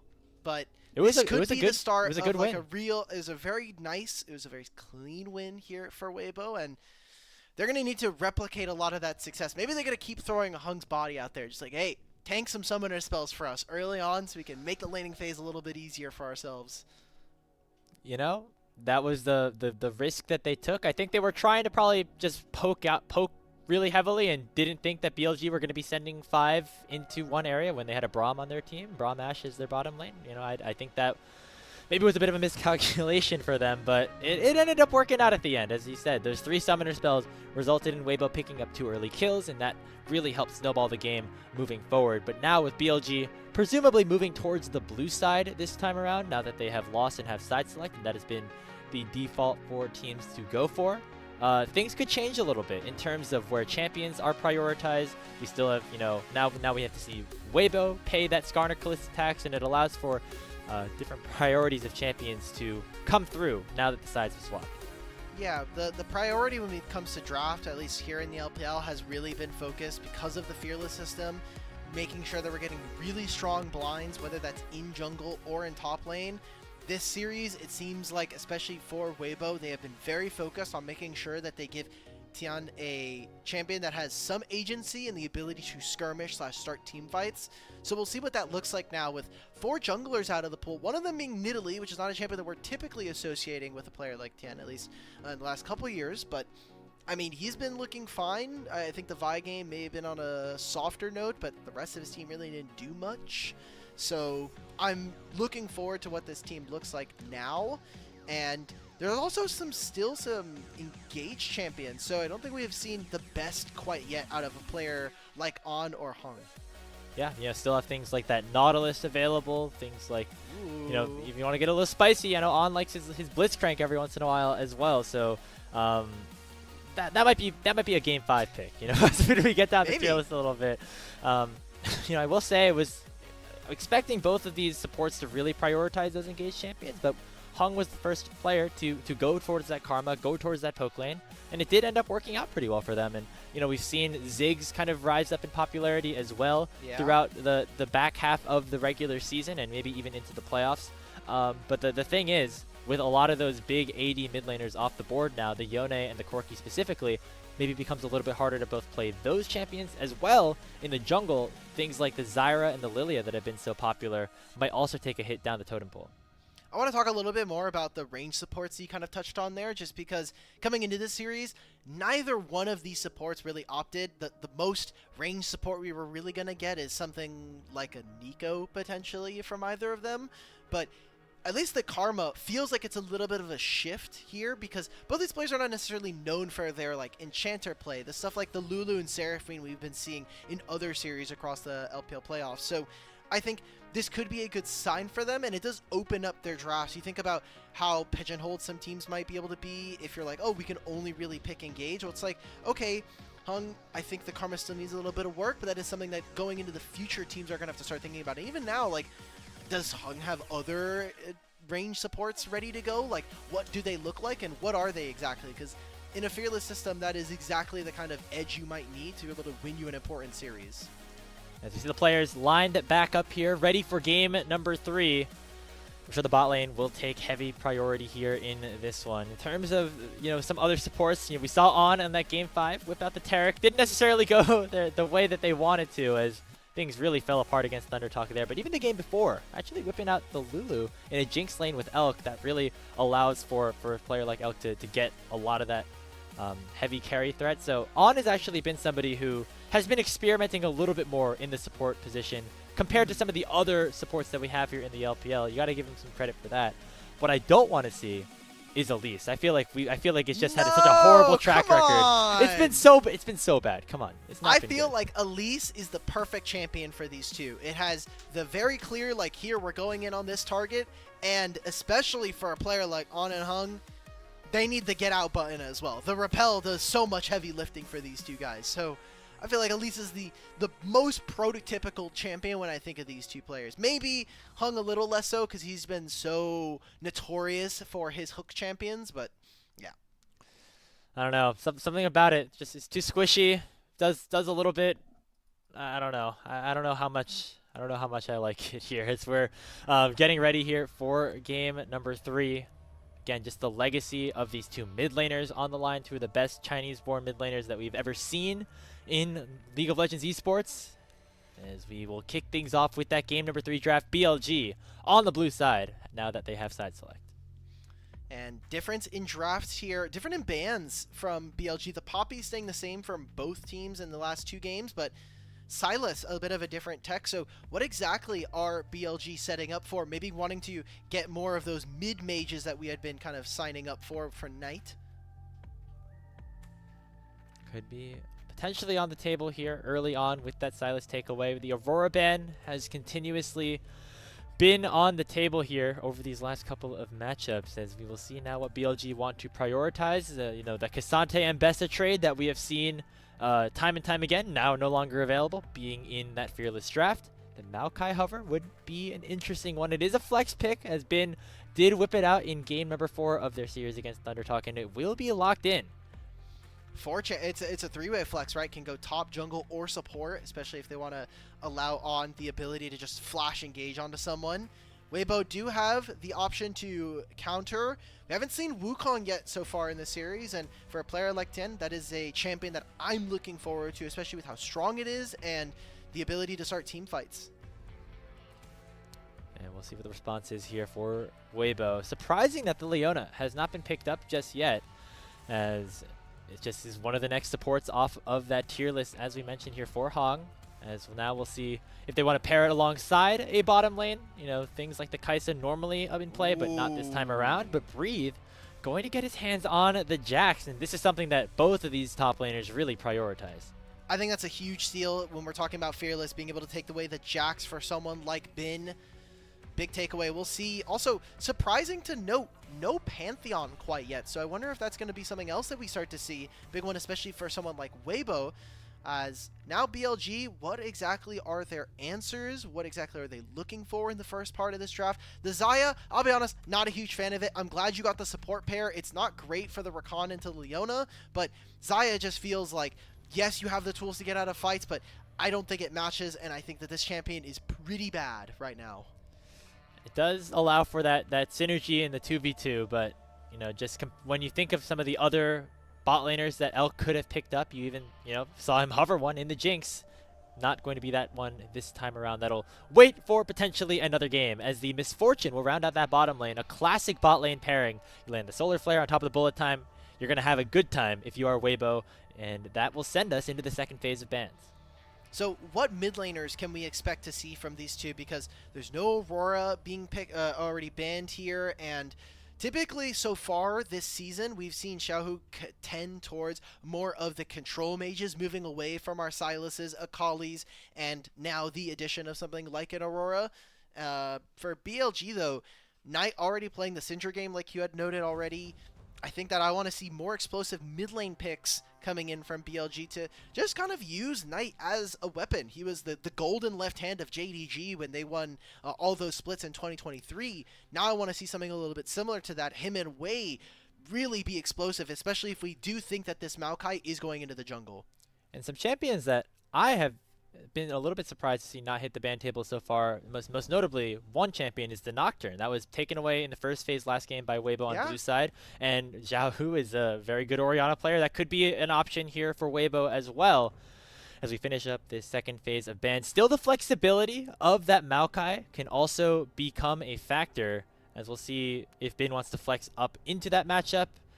With the Jax, it shouldn't be too bad, all things considered, and it looks like BLG have called out that potential for the Nocturne or the Orianna not going to be available here this game.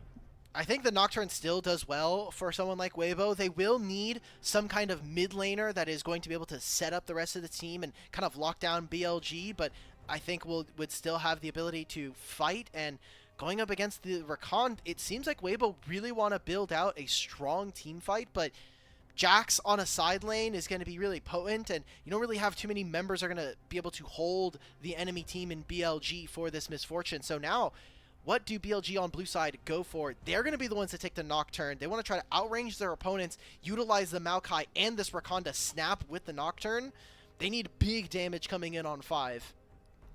Taliyah, not necessarily that. However, it can dish out a little bit later on the game. Later the game goes on, as it will be Knight locking that one in. A lot of semi-global presence here in the mid jungle for BLG to round out their composition, and TN hovering some spicy champions here on this R5 potentially.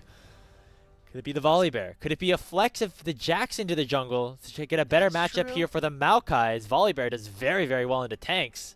They're thinking looks about like that it might right be now. what they decide to go for. No, the Viego instead going to be the option, as TN will lock in that pick here in Game 3.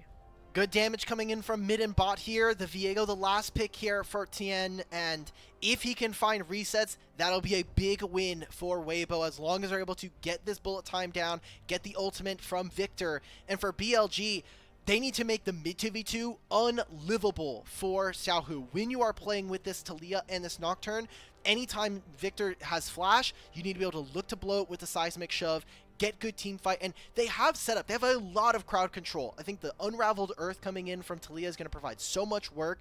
You also have the ability to turn off the lights. Rakan plus this Maokai offer a lot of crowd control. I'm just worried a little bit about this damage, and they are remarkably susceptible. I think that if one thing goes wrong or one ability is, astray, BLG fall apart at the seams. Yeah, really agree with you on that mid jungle here. For BLG, if they even have the ability to send Rakan and send Maokai into the mid lane. It's not like they're going to be losing too much in terms of their matchup, right? They're okay with sacking a wave or two to allow for their team to get ahead, just the way the composition has been built up so far. As BLG, with a bit of a deviation from the standard, I guess we could say, this time around. They've gone with some slightly unorthodox picks. The Zyrakan, not as popular. Things like the Taliyah in the mid lane, not as popular. The Maokai top lane, maybe gaining a little bit more popularity recently, but not necessarily the champion we would associate with a player like Bin. But they're going to need to pull things out well if they want to take that 2-1 lead here in the series. We're on to the Rift for game number 3 of BLG versus Weibo. Oh, man. Such a fun game, I think, for these two teams, especially with all the history they were talking about beforehand. But I am so looking forward to what this 2v2 can do. Just when we look at bottom lane, Elkanon have so far been able to find some of their footing, but it hasn't really gone off to as much of a great start as we saw last year or in 2023. Light and Hung are still trying to figure out some of their synergy there. So despite some of the history that BLG's bottom lane should have together, they're not playing as if they've necessarily had that down pat. And we'll see if they can fix that this time around, as we take a look at the runes as well a little bit here. It looks like Light with the PTA going maybe for a more crit-oriented build, as on the other side of things, we see him on the top side of the map. So it looks like Weibo going to opt into this lane swap once again. I feel like BLG should generally be okay with this, given that Maokai can survive relatively well, especially once he unlocks that Twisted Advance. Yeah. But it looks like that is going to be the play for now. This is just to make sure that Bin doesn't get absolutely body block. Like, you're like, okay, we want to set the Jax behind as BLG, make sure that we're going for this, and it is a lot of gold and resources now going over to Weibo. How much can they actually index towards this Misfortune and Leona? They already were spotted early on, and look at where Tien is. He is on the bottom side of the map. There's early vision here from BLG onto the Raptors. So are we going to be getting a vertical jungle situation where Wei and Tien just split the map and say, you can have one side, I'll take the other? Or are we going to have him actually properly be able to do both sides of his own camps and look to try to cover on a crash?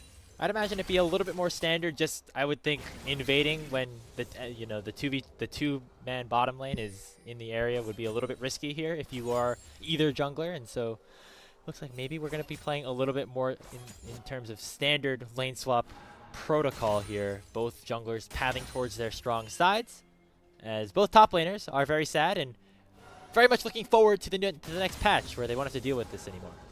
Please get rid of... I mean, I will be fair. I'm very afraid of that next patch. But thankfully, we don't got to talk about that until after playoffs is over. So yeah, I can't wait to see like which team. I can't wait to see like which team decides to like come up with some crazy strat that might help them or also like might really screw them up. That'll be fun for next split, but right now we're focused on this match here where the lane swaps do exist. And right there, that was a really good trade from Xiao, who has a lot of HP and also has a lot more mana than Knight right now. So Knight's probably going to be forced to recall after this wave. Xiao can go down, but Knight going Knight for really wants to get this in. Yeah, he goes for the phase rush tree, so he's instead wanting to prioritize getting as much movement speed so he can move around the map, really kind of move around the battlefield as well. See this dive potentially coming in. I think it's a bit tough. Again, you're playing, it's level 2 Maokai. And On is on the way as well. Big stun going to connect here from TN. That will likely make the dive happen, but no! Way. Bin flashes away. He heals up from On's help, and that'll be first blood picked up here for BLG. Bin will go down in a trade, but that is very, very worth it for Billy. On the opposite side, look at where Wei is. He's invading in the bot side jungle. There's no camps for him to take. They're not going to even be able to make a dive happen on this bottom side. So the flash and the teleport now are down from Bin. It's a plate here for Light. And honestly, as Weibo, you're going to just have to take the advantage that you got from that trade and feel pretty good about it. Surprising that it was a 1-for-1. Really nicely done by On to get there on time. And nicely done from Bin as well to keep himself alive for as long as he did. I thought when that initial W came out from Tian, stunning him up, that would likely have been the end. But now, Bin has put himself in a position where it's going to be very difficult to dive him again without utilizing significant amount of resources. Yeah, there's a great cover, I think, coming in from On as well. So, need to see what else we get from BLG. Breathe with Counter-Strike, depending on where the wave is, can actually solo kill Elk. So Elk got to be just a little bit careful. On is on his way back down towards the bottom side. You also see that Wei is walking forward. And mid-prio also going over in favor of Knight. So at any moment they can make this turn. You can see that Elk is just like, guys, can I please have my support? Okay, that forced a flash. I mean, I feel like Elk was just, he clicked forward a couple times too many for my liking at the very least. I know you're an AD carry player, you know a little bit more of those nuances. It's just Jax, dude. I'm never allowed to walk forward tough versus this guy. Like, he just has Counter-Strike. My entire champion class is dead. I walk up to this guy now at level 5 and he has more base stats than I do. It's actually unwinnable for me. So, yeah, I get it, Elk, but he loses flash now. So coming into these next plays, Leona, Tien even following on top of him. Those are going to be big crowd controls that he's not really going to be able to deal with outside of just using his cleanse. And so with that, Elk will go back up to the top side of the map with those grubs spawning about 20 seconds. Interesting to note, Bin does not have his teleport. Remember, he used it to try to pick up the last half of that wave that he lost on the initial dive. So with him on the bottom side of the map and Breathe having his TP, Weibo should have a relatively easy time of going for the grubs. And BLG know this and instead opt to picking up this Mountain Dragon. They've had very good dragon control in the early portions of each game. And the grubs will feel so much nicer for a champion like Jax being able to split on the side lane. And how much damage Breathe actually does on these turrets is going to be important. Just, again, we were looking at BLG. They have great tools for being able to set up a team fight. And it's going to be on Weibo to be able to... wave 6. Maybe they can play on his bottom side. Breathe has flash and the ult as well as the Counter-Strike now. I think it's tough. I think this dive is tough. You're right. Part of me was thinking like he was going to send it all the way back to the grubs, but instead helping out Bin a little bit, making sure he gets his wave in. Nice guy Wei, helping his top laner out. We'll see. Look at the top side right now. So much vision, so many pings as well. Weibo really want to see if they can try to force under this turret. I think it's difficult with how much wave control that Xayah accidentally has by just putting down feathers. She's just able to match a lot of the wave clear. And finally get to see Knight move out from mid. He's just doing a little bit of cursory mid. Oh, okay. There are those semi-globals in the mid lane that we were talking about. We said that the BLG mid jungle had to get ahead, and they do so here, taking down Xiaohu. Knight picks up the kill. There we go. We wanted to see it a little bit earlier, but honestly, I'll take it. You know that Victor is an immobile mage, without, especially if he has flash. You have to be able to force a summoner spell or force the issue. And now, seeing this play, Hung misses the Eclipse and the E, so I don't know, guys. Well, the bullet time comes out though. Tien slowing with the Heartbreaker. That is enough to take the Xayah down. But now Light is in a precarious situation, and Wei is here to try to follow things up. And now it's a 3v1. Even though it's under the turret, Wei could be in some trouble without that paranoia. Tien with a stolen away Xayah body going to land the Blade Caller. Another tower shot will take down Light as he just walked a little bit too close to that tier 1. The Q from Wei will not take down Hung. But BLG at least make it a relatively even trade with Wei coming to the rescue. What the hell was that dive, guys? That was so sloppy. I mean, Hong doesn't have the E anymore, and well, they end up forcing the trade. It's some kills going over. We're 3-3 now. That just felt so strange. I want to look at this again. Yeah, he gets the Q off, and now we see Light be able to deal damage on his backside. They're able to kill Elk, and after this, they just get pincered, and so many summoner spells used during this. The flash from Light, the flash from Elk, and the cleanse. Turret juggling just not as tight this time. There's no minion wave. Like, what are we doing? What are we doing? There's no shot they thought they could kill Wei there, right? Even if they did, we're going to go over in the tape. That one's going to, the coach is going to be like, guys, we just can't, like, we're making, it's a tough timer for us to pull off. As soon as we miss the E, probably just have to pull out of the play, but we commit to it, and we now live in the world where that is a permanent part of history in this game. And now, 9 minutes, we've got a minute and a half before the next set of grubs, 2 minutes before the Dragon. I think we're really looking at how BLG are going to be able to take their ultimates, especially with that Nocturne coming on up soon. He's already posturing aggressively to try to make a little bit of himself known in the bottom side jungle here for Tien. At least just scouting him out a little bit with that Dragon not spawning for another 2 minutes. It will be BLG's jungle support duo heading back to base. Now we talked about, you know, Knight and Wei going into this game, but we've talked about Wei and On throughout this series as kind of a common theme. It's sometimes when they are combined together, it results in a lot of good things happening, but when they're separate, maybe that's where BLG struggle a little bit more. And now you can see the two of them starting to posture together a little bit, be that primary engage for BLG. Xiaohu uses the ultimate. Seems like he's just trying to force Bin out from the wave. You want to have that ultimate available for the upcoming Grubs fight. Has a teleport to be able to match. Bin is going to force the reset and actually cancels it. So even if he is late, BLG can look to fight for this. They're trying to get vision that is going to stick so they can find TP vision. Knight is also pushing on this top wave and will have first say if he really wants to make the play for it. But it seems like we're not really going for that. And Weibo instead, they have access through mid. They're going to push mid first and then look to move into either one of these objectives. Bin is still getting pressured out. He does have the teleport if he wants to head back to base for a quick reset, and might prove to be worthwhile with Tien hovering on the bottom side. But Knight, now the one who actually gets caught out here. The solar flare comes through from Hong, and that is Tien picking up that kill. 1-0 in favor of Weibo in this engage so far, but you already see Wei hovering towards that Grubs, wanting to even up that count. Weibo, though, with that numbers advantage, want to make something happen here. They already have Breathe on this side. Bin going to try to match with the teleport. Okay. Can BLG look for the turn? Weibo, they're able to find that kill, and I will say, that was a great mid lane ward. The ward that's right under that last caster creep that just died right there, spots Knight, and ends up finding themselves the kill. They grab so much time on the map, and it is Wei who is able to grab at least one of the Grubs, and eventually gets the teleport timer out from both Bin and from Knight. So Tien on this jungle is starting to get really supercharged. He's a little bit behind it in experience, but he has a lot of camp still to do. He's 3-0-1 on this Viego with a completed Trinity Force. We need to see this guy pull off a carry performance if we Weibo are going to be able to take game 3 here. He's making his way down here towards the Dragon to try to even that count up. We are trading back and forth these objectives on either sides of the map as we have come across what is, I think so far, a very close game number 3. Sure, the gold right now is in favor of Weibo by a decent chunk, but a lot of that is towards Tien, and it's going to be up to him, as you say, to be the one to get these kills, because right now he is the most fed member here in the game.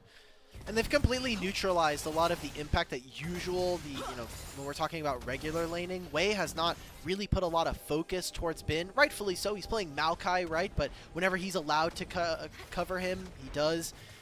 I mean, this is one of the large strengths of BLG is the individuality of their solo laners, how impactful they can be in a lot of fights. And so far in the series, we've only really gotten one game of Bin impact. That second game on Ambessa just wasn't in, and here on the Maokai, he is very limited in his options to make game-changing plays here. So I wonder if some of the meta, some of the fact that we are lane swapping so often is hurting BLG's ability to start and find fights. That's fair enough. You know, BLG and Bin, especially in these last two series, you know, you think specifically to the Thunder Talk one against Hoya, who historically has been a very good weak side player, was able to get a handle over a player here like Bin. And now on this Maokai duty, not really in much of a position to do anything until we get to some of those later game team fights. And at that point, just really a CC bot. We know Bin is this player who has gotten a pentakill in World Finals, who has done a ton of really good things on carries, and now in this new role, gonna have a different test this time around here for BLG. So we've got Dragon spawning in 3. The big one for me that I'm looking at now is we're getting close to 14 minutes with Otacon is going to get revealed as to where it is, extra terrain, and that Herald in 2 minutes. Big objective for both of these teams. I think one that both of them are going to be looking at, especially when we're talking about someone like Weibo with these ultimates. Double Triforce now completed for your top and jungle, and Xiaohu is going to be finishing up on this Sarah soon, so we'll have additional survivability coming into a fight. Breathe, able to pick up the first tower of the game. That is the feats of strength going towards Weibo. Now jumping in on Tonight to try to fight this down to 1v2. No way. Goes in with a Counter-Strike flash and will take down Knight. Now the next target is Elk, but with the paranoia coming in, it will be a shutdown going in towards the enemy AD carry. But what a fight coming out from Breathe, getting the tower and a kill. A big chunk of gold towards Weibo once again. The kill is great, the turret's even better, and they're also able to grab damage onto this mid lane turret and cut Weibo, or cut BLG from the rest of this map. It's going to be a large focus onto this bottom tier 1. Tien's got to be careful. He doesn't have too much backup in the area. This is such a good play and a great trade coming in from Breathe. They're going to trade those towers once again, but because Breathe was able to get that bot tier 1 first, net positive so far for Weibo Gaming as Light will extend the gold lead to 2,000 on the red team's favor. Remember, we all, on the analyst side here on LPL English, really favored BLG to come away here with this series based off of their recent play and also the history that these two teams have shared over the past 2 years. But so far, Weibo, over these last couple of games, are really making us question that. We had a couple of questions as to what Breathe on this Jax was going to do. He had very minimal impact in the past couple games, but this time is just outplaying. And honestly, this feels like a series so far where Knight really hasn't been activated in this game or in this series at all. Had that mistake in mid, dies on side lane now versus this Jax. It is incredibly difficult. And one of the things that we talked about from draft was that BLG were a composition that will struggle if they don't have an overwhelming gold lead or they're not able to really set up around fights. You do not want to have to be walking in versus a Jax. Talia is not a very competent side laner, especially in comparison. So we're seeing it time and time again. BLG not really respecting some of the strengths and I think overplaying some of their hands. Oh, now peeking caught. Yeah, he is definitely in some trouble as the paranoia in just to confirm the kill and potentially even look for more. Tether lands in onto the Viego and Tien in a lot of trouble. It will be another kill picked up here for Elk as Xiaohu forced to pop the Arcane Storm and run for the hills with the Rift Herald now on the menu for BLG. Legendary caster curse, setting up all the great parts of Weibo into immediately a great team fight for BLG, who grabbed themselves the Rift Herald and the flash from Xiaohu. So wonder if they'll be able to make a big enough impact onto them as they're now sending Light over. They recognize that, look, we didn't get much on, we're not going to be able to get much on the top side. This Victor is going to be able to wave clear by himself. Let's see if we can get as much damage onto his bottom tier 1 and even maybe set up for a dragon as Tien respawns and is immediately out onto the bottom side of the map. Yeah, and we saw with the priority that was used there by Light, probably will allow them to get first hands on that. Let's take another look at this play. This is the play from Knight roaming around that we wanted to see out of this Talia pick. I mean, Hung is just too far up, right? Like, this has happened so many series so far for Weibo. Hung by himself on a side lane in the river, got caught out in game 1, and here again, he's with his jungler, but his jungler's not necessarily in the same spot, and gets both of them down, as well as the shutdown from Tian. So, a pretty big pickup for BLG, as Xiaohu is going to drop the ultimate, get mid priority, or top lane priority versus his mid lane counterpart, and take a reset. I mean, look, we've got Otacon spawning in 2 minutes. Any small bit that you can try to eke out of your opponent, I mean, the summoner spell, the ultimate CD is going to be up before this fight anyway, so might as well. Both mid laners picking up that Seraph's Embrace for a little bit of extra sustainability as Knight immediately teleports in to the top lane, going to get targeted up by Hong, but look at Wei dashing underneath the tower with the paranoia. Here comes On as well with the quickness. Zhao, who is ticking, but will survive. Now Breathe with a massive flank off of the teleport is looking to rip apart BLG. Here comes Tian as well with the Heartbreaker. It's already 1 kill picked up. They're looking for more as they continue to try to chase down BLG. On dashed away with the grand exit, and Tian will be unable to pick up any more. A chaotic fight overall, a 2-for-1 in favor of BLG. The flash and the teleport out from Knight. Don't know if that's worth it. Like you were saying, it's a 2-for-1. It'll get a little bit of gold, but look what Weibo are able to get on the backside of this. It's another few mid waves here for Light. It'll be hopefully this top tier one if they can help it. Yeah, Breathe just trying to set up time for Light. Flashes forward here with the counter-strike, finds a big stun, will be able to escape with his life. Light does not have the bullet time available, but it will be enough damage for Tien to pick up the kill on the Bin. That is another one going towards Weibo. They want this top tier one, they want it bad. All 5 of their members on the top side of the map. BLG's mid laner, a star in the making, and a legend here, one of the best mids ever seen in the LPL. Is just crumbling so far, and this is an elimination series. This is one of the worst times to have your stars not being able to play up here, and he's getting caught. He's having to force his own summoner spells. It's so dangerous as a Taliyah to no longer have the flash, and we're seeing it time and time again. Breathes Jax is just going right in, slams counter strikes, and we get to see where exactly this kind of play ended up going. This was after the ultimate was already used. This TP. This was insane, by the way. Yeah, Xiaohu just cancels his back. He didn't even see that the ward was getting the TP on. And now you're in a position where, yeah, Xiaohu ends up going down. Okay, I want everybody at home. I'm so sorry to do this to one of the GOATs, but please watch this Maokai ultimate. Our observers are going to show it. Yeah, you got hugged by the kitty cats. Happens, but this fight is so good, and Breathe and Tian are playing incredibly. Oh, another fight under the mid lane turret. Here comes BLG. Light's already down, and now Hong is the next target. It's another kill in for Light. Knight, a double kill for the Taliyah as they break open the tier 1 turret and now use that Rift Herald to rotate towards the Otacon buff that has just spawned. How much damage can they get done, and how much of this map? I think they're afraid. They know that Tian is alive. They see that Breathe pushed a little too far into mid, but it's just a leap strike, and that'll be the objective. The Herald goes top. Xiaohu's going to be able to catch this and kill this off. It's a small bit of reprieve here for BLG, who buy themselves time on the map. Just a little bit of time with that really well-executed play. And, you know, Alk, we've been talking about how Weibo have had control of this game. That gold right back down to 1,000 after this one. So what happened? We were in replay city this entire time. Yeah, it just opens up the bullet time. And we talked about it in draft. Rakan and Nocturne, a very potent duo for being able to find engagements. It's a miniature Orianna Shockwave as much as you want to find it. And they grab Light, they grab the mid-tier one, so being able to push mid lane and move out towards objectives is not going to be as easy as it has been for Weibo so far this game. And so with that, right back to things being very, very close, and I'm glad that we've gotten a very competitive series between these two teams here, Alka. I was looking at the history, the matchups that happened in 2024, and I was a little worried that we were going to have a bit more of a one-sided one. I've never been more happy to have my prediction be incorrect before going into a series. Well, I'm glad. I'm glad that you're happy that we're getting more of a series than we thought we were.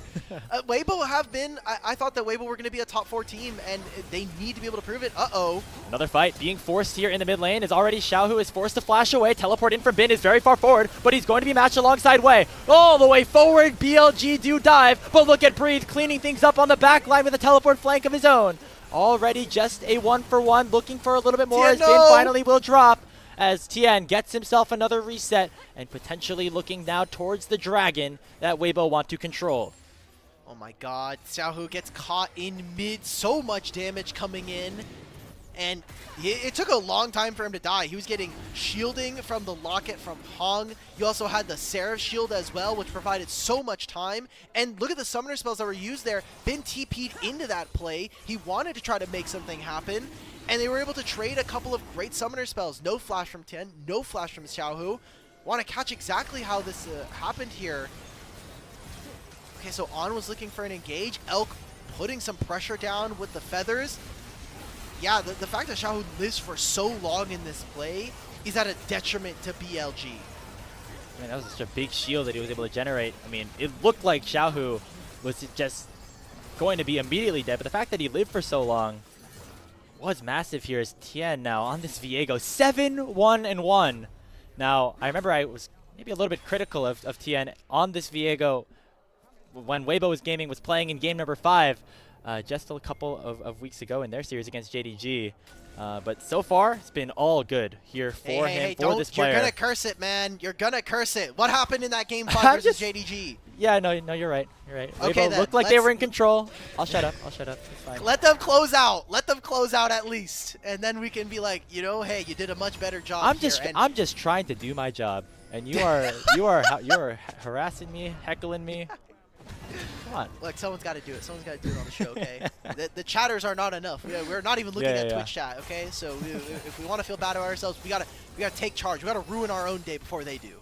So that's right. Got a long series, hopefully, and not only just this series, got another series after this. TES and IG coming up immediately after this series goes forward. So got to be seeing. We know what is it called? Baron in 45. Otacon is still on the table. Dragon in 3, and it's a potential soul here for Weibo. Yeah, didn't realize that, but the Dragon stacking for Weibo has been very, very good this game. You know, over the past 2 games of this series, it was actually BLG who had more of the control around those, but actually the big thing I want to take a look at right now is just actually the Blood Roses. BLG have 23 to Weibo's 3, and you know, that could mean the difference in some of these fights, given that things have been so close. It's a little bit of adaptive force. It's a little bit of experience. I don't expect it to be making a large difference in these fights, but you can kind of see it mostly reflected, I think, in our AD carries. Elk is now 4 items AD carry on the Xayah, so this got to be a performance where he puts up or shuts up. As someone who has been on the roster for so long, had a storied career beforehand where it really didn't have too many results, was kind of part of a WE that didn't look all that great, but his addition to BLG and kind of the story afterwards has been really impressive to see, and we need to be able to have those big carry moments when they carry. Paranoia, it comes out. Knocks 3 away, but a big seismic shove comes through from Knight, and that is the shutdown first picked up Tien. The main carry for Weibo is down. Bullet time on the other side is big though. Light chunks everybody down to half, but half is not enough for any kills as everybody on BLG still stands tall. The 2 carries for Weibo are still alive, and they can dish out a ton of damage if they are given the opportunity to, but BLG are looking to shut the door. They try to break open this tier 1 turret and split Xiaohu and Light from each other. It's already been a 3-0. It could potentially be more as Zhao is on the wrong side of the map. He has a death race. He's going to get away here from that seismic shove, but here comes On. He lands the grand entrance and will take Xiaohu down. There's the teleports coming in. Bin literally TP'd behind him. They were going to start the Otacon. They don't want to go for this. Why are BLG so hesitant? There's no smite here from Wei. And maybe with some of the low HP members, they're thinking Light will be able to return as we hop right into the replay of this. And it is, I mean, a great cutoff. A lot of criticism going over tonight, but this wall stops a large portion of Weibo from entering, and then a shove that just completely destroys their backline. There's no setup for this bullet time. Bin is also here, and then the rest of the fight is history. BLG spent a lot of time chasing after Xiaohu, which stops them from picking up this objective in the Otacon or the Baron. And I love how quickly BLG are willing to press the go button, just like we're going to see right here on to Light. He already flashes away. The grand entrance does connect, and now BLG have to go on the run. But that is a big summoner spell down on the Weibo 80 carry, and that could be enough for BLG to start to hover around a major objective or 2. They're looking at this Otacon. They want it. They see it in their eyes, but they're just a little bit hesitant to start this objective up. They can't do it. They know that bullet time is coming up. Yes, Light did lose his flash, but he has Bloodthirster, right? So he'll be able to heal as long as he's able to at least auto a couple of minions and breathe in a side lane right now. Level 15, almost 16 on this Jax.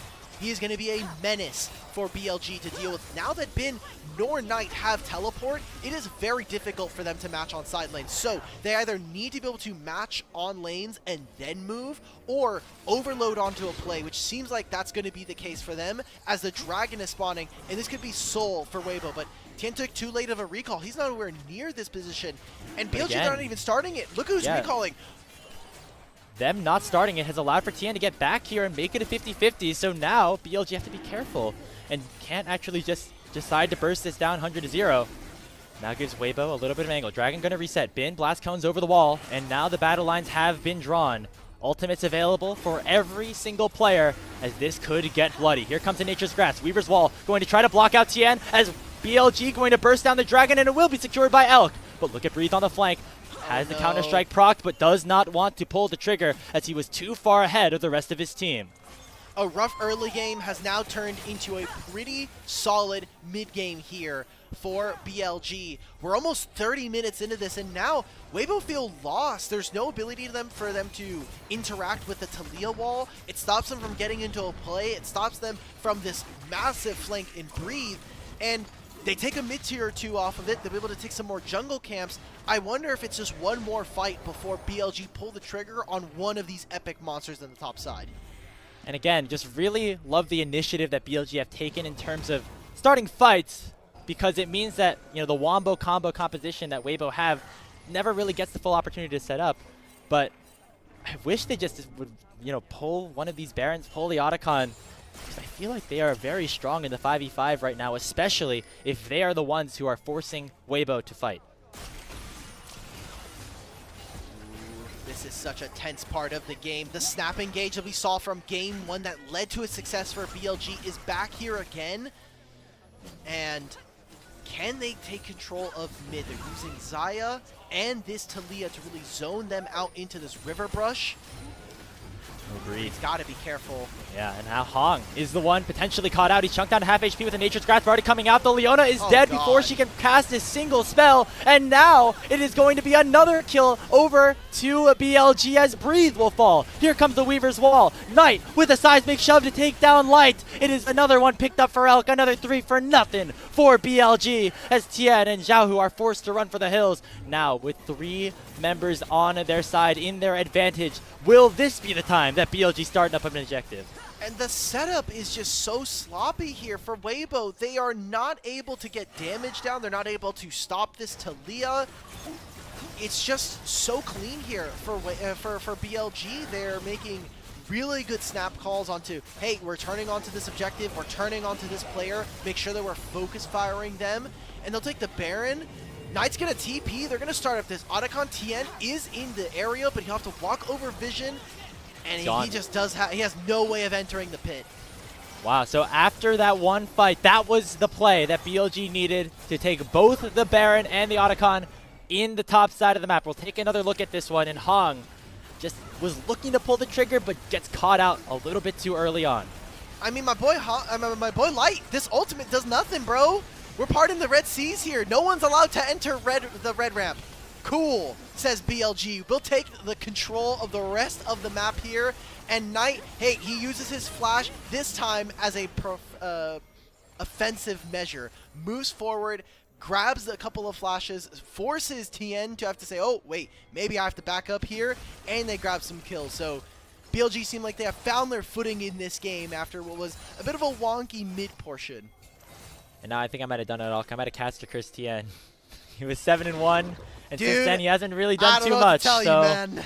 Maybe you were right. Maybe this was not the moment here for Weibo, as they are staring down a potential match point for BLG. Potentially their season coming to an end if they drop just one more after this one. BLG have the Baron buff for the next minute and 30 seconds.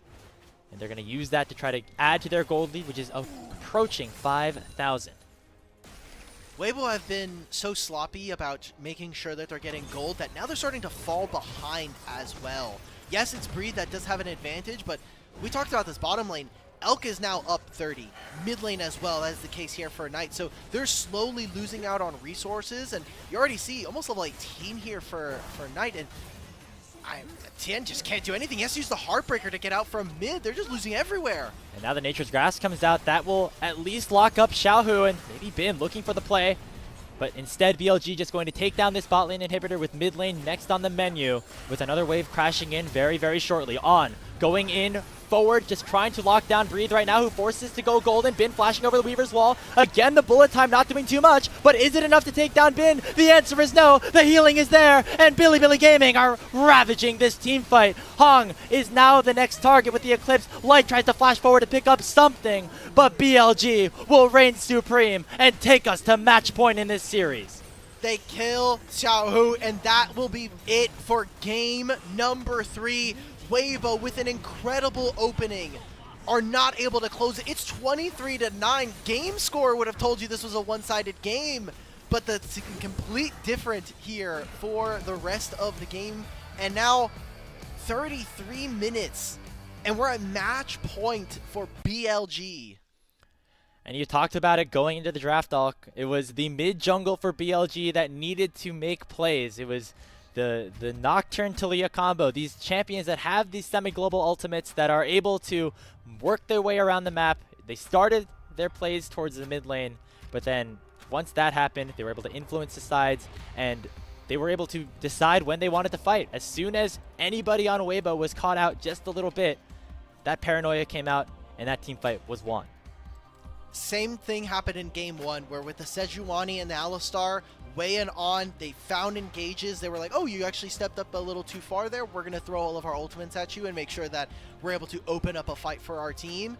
And I think part of that is maybe BLG feeling a little unsure about where they needed to stand in certain fights. I think that's why I had some criticism towards Knight. But as the game went on, we got to see him more and more aggressively move forward, put down walls, and get some damage down, and really utilize, I think, some of the strengths of this Talia with that Unraveled Earth.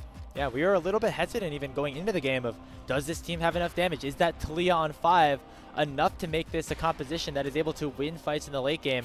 And when you are able to get that mid jungle ahead, when you're able to have that influence players like Elk as well, it was enough for BLG to run away with this one. And Weibo looked like they were in control for a large portion of that game. It was another instance of Tien having a very good early game where he was able to get ahead, this time once again on the Viego. But after 20 minutes or something, like clockwork, Weibo were unable to set up around those major objectives, and they kept getting collapsed upon with this snap engage of BLG. And I loved, I think, what Weibo were able to do in the early portions, but the team fights just weren't all there. Hong never really got a meaningful ultimate onto some of the stunned members of BLG, setting up for the bullet time. Light, I feel his misfortune was pretty squandered for the most part. And then we get into fights, and the fight is not able to occur. I feel bad for Breathe. This is a rare case where I'm like, okay, our top laner actually was able to have some impact on the map, but this Jax never got into a great enough flanks position because of things like the Talia wall or his team just dying before he was very relevant. Yeah, and it's one of those compositions that has a little bit of anti-synergy with itself, because you have the MF Leona that wants to just have a full-on, front-to-back team fight, and then you have things like the Viego or even the Jax that maybe work a little bit better with picks, with picking up people one by one, and looks like they were unable to make use of both of them, or either of them, I should say, as Weibo now falling to a 2-1 in terms of the series score against BLG. You could take a look here at the post-match screenshot. Elk on the Xayah was able to get so much done because of the work that Wei and Knight did. Who are you feeling for MVP? Just because I feel like we're getting into a situation where we are very realistically at the end of our series after this game. There's still more League of Legends to play. BLG, they still need to take one more, but they got one more, but I don't know. From what Weibo have showed me this season, I think this is a split 2 angle looking likely. We've been giving it to the junglers so far. Maybe I'll change things up and give it to Knight. I know we didn't have the strongest start of the game, but those later Weaver's walls, I think, really did a lot for BLG. For sure. Knight put up put up where I was the one that was like, hey, I think you might have a question mark game. He came up good, okay? So I'll take egg on my face. I'll be it's a bit of accountability here. Knight on the Talia was a lot more impactful, and that has been, I think, the case for the past couple matchups versus Xiaohu. Xiaohu has not had much to say in this series at all. Even in the second game where they won, the Rise felt more like a, hey, I am so tanky, you actually can't kill me. I am an unmovable piece of the map for my team. And this time around on the Victor, he just didn't have the same impact. We're trying to solo kill Bin, we're trying to force the issue onto some of the tanky members, but the composition just didn't work for Weibo this game.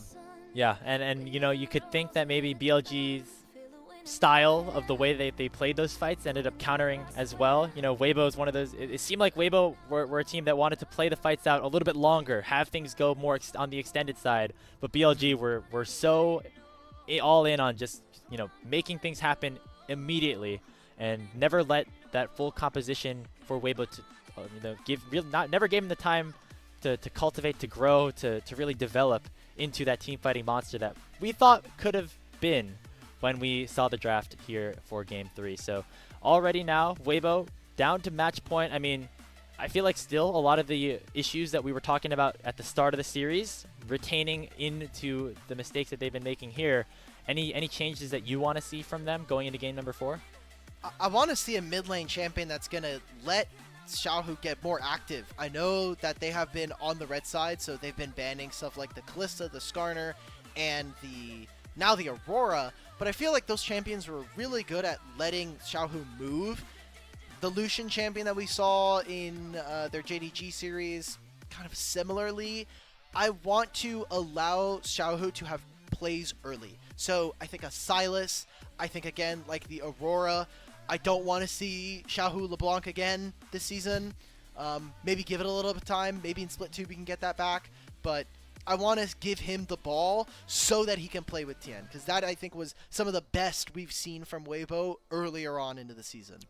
Think about these like high priority picks that have been unable to be selected because of just the way the draft has gone on. The Aurora, as you mentioned, has been continuously banned away. Things like the Jace have not really risen into priority. The first two games it was banned away. I don't remember exactly for the third, but was not as high on the priority table. But absolutely, Xiaohu's going to need to step up, as we're 3 for 3 on our lining up with the main broadcast here. That's Knight winning the MVP. True knowers, it's okay. It's just because the LPL broadcast today, they know. They said we can't mess around with any of these foolish votes this time. It's BLG Weibo, man. Well, BLG looking to repeat the result of the series that have happened against Weibo the last 3 times throughout the entirety of 2024 to ring in this new year. But Weibo want to put an end to that and send us to that Silver Scrapes. Will they be able to do so? We'll find out after this.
Welcome back, everybody, to game number 4 between BLG and Weibo Gaming, two teams that have had so much history, both in the LPL and international, coming to another head here in the lower bracket of the 2025 Split 1 playoffs. Loser out. Season over, waiting until split number 2. The winner keeps their hopes of making it to first stand alive, and right now, BLG is the team that is certainly in the driver's seat.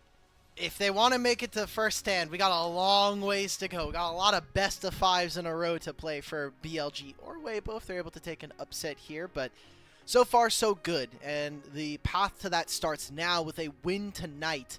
If BLG want to be able to kind of represent again and also make finals. It has, especially for a player in our head-to-head, someone in Knight, he's made 6 LPL finals in a row. So the fact that he is almost on the precipice of not making it with just a single best of 5 here in the next upcoming days is, I think, very scary and kind of unprecedented for a player who has made so much of a name, especially in the last couple of years. You know, there's always the question of, is this first split like going to count for things like the Golden Road?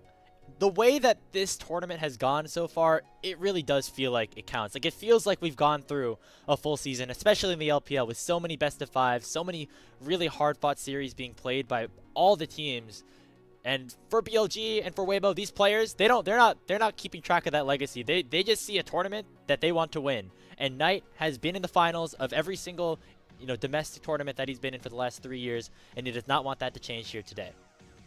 He's a player who I think the ceiling is really, really high and has had those clutch moments domestically. Internationally, he's starting to kind of get there in terms of consistency. We kind of rivaled him, and I know that the international community kind of has the same sentiment of like Knight and Chovy having similar come-ups. I mean, you think about the years in which they were kind of brought into their own domestic leagues, having some rosters that were ELO held. I'm looking at you, Hanwha Life, Genji. It happens. But for Knight, he's been having a similar level of success in the domestic region, and hopefully with another LPL final under his belt, he might claim the title of at least best mid laner in the LPL, maybe even top 5, top 3 in terms of LPL all time. But it starts now, right? You got to be able to prove it in these hard situations where, as BLG, you're the incoming reigning champions. You just came off of a World Finals versus T1, where unfortunately you lost, and you're already in an elimination bracket due to the group stage.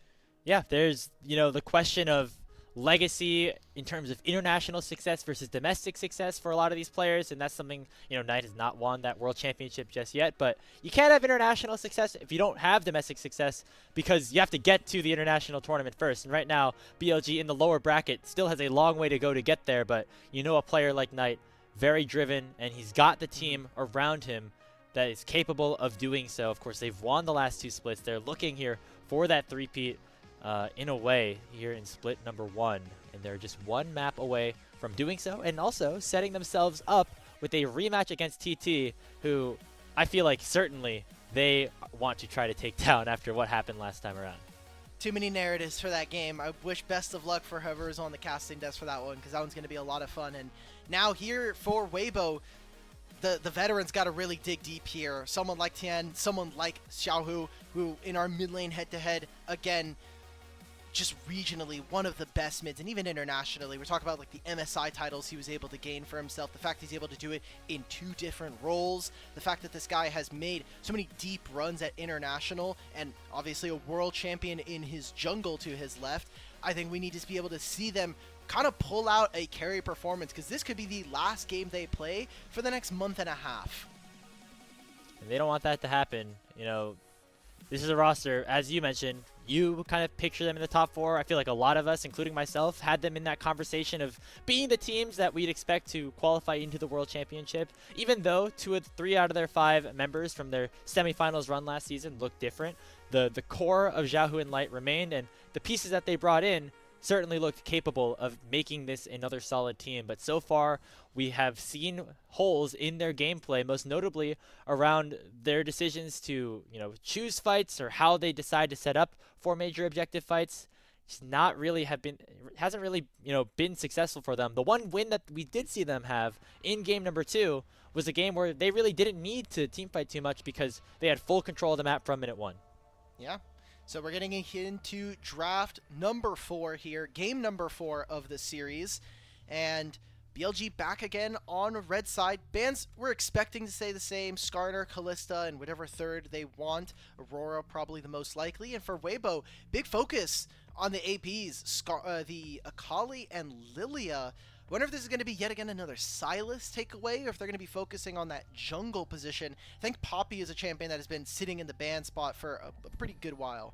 And, you know, the big thing here for Weibo is we were looking for playmakers for Knight in the mid lane. Or, sorry, for Xiaohu in the mid lane. And, you know, the Sylas definitely is one of them, but you want to make sure you keep things safe. You take away things that Knight could also perform admirably on. The Jace also out of the question, but that leaves the Aurora up, which has been on the ban table for the last couple of games. You can flex it theoretically into the top lane as well, but I would imagine it going towards Xiaohu if selected right here. Yeah, it's almost exclusively been Xiaohu in the mid lane, so wanting to get him some early action. This is what we were talking about coming out of game number 3 here, where we wanted to see Xiaohu really get some champion that would allow him to play early and have some lane priority, specifically try to enable some skirmishing with his jungle here. BLG, what bot lane are we going to be getting from them? And what is the response? Because mostly it's been a response of the mids and taking a jungle.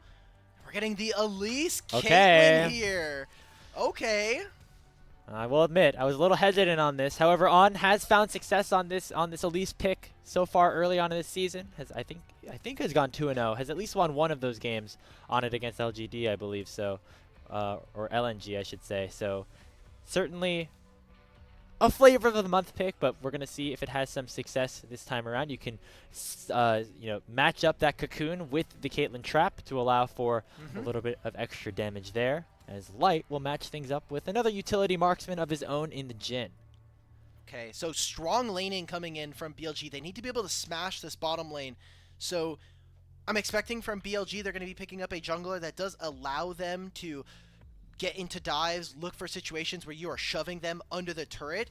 And Weibo taking up a Jhin, which should be able to hold his own in the laning phase. But I'm looking at this Gnar.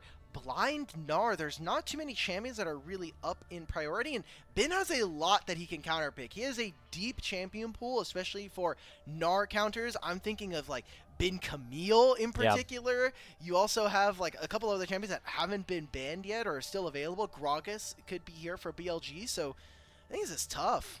It looks like it's going to be the Camille. A very aggressive composition so far for BLG, but certainly one that can pack a punch, especially in those side lanes right now as we head into the second phase of bans.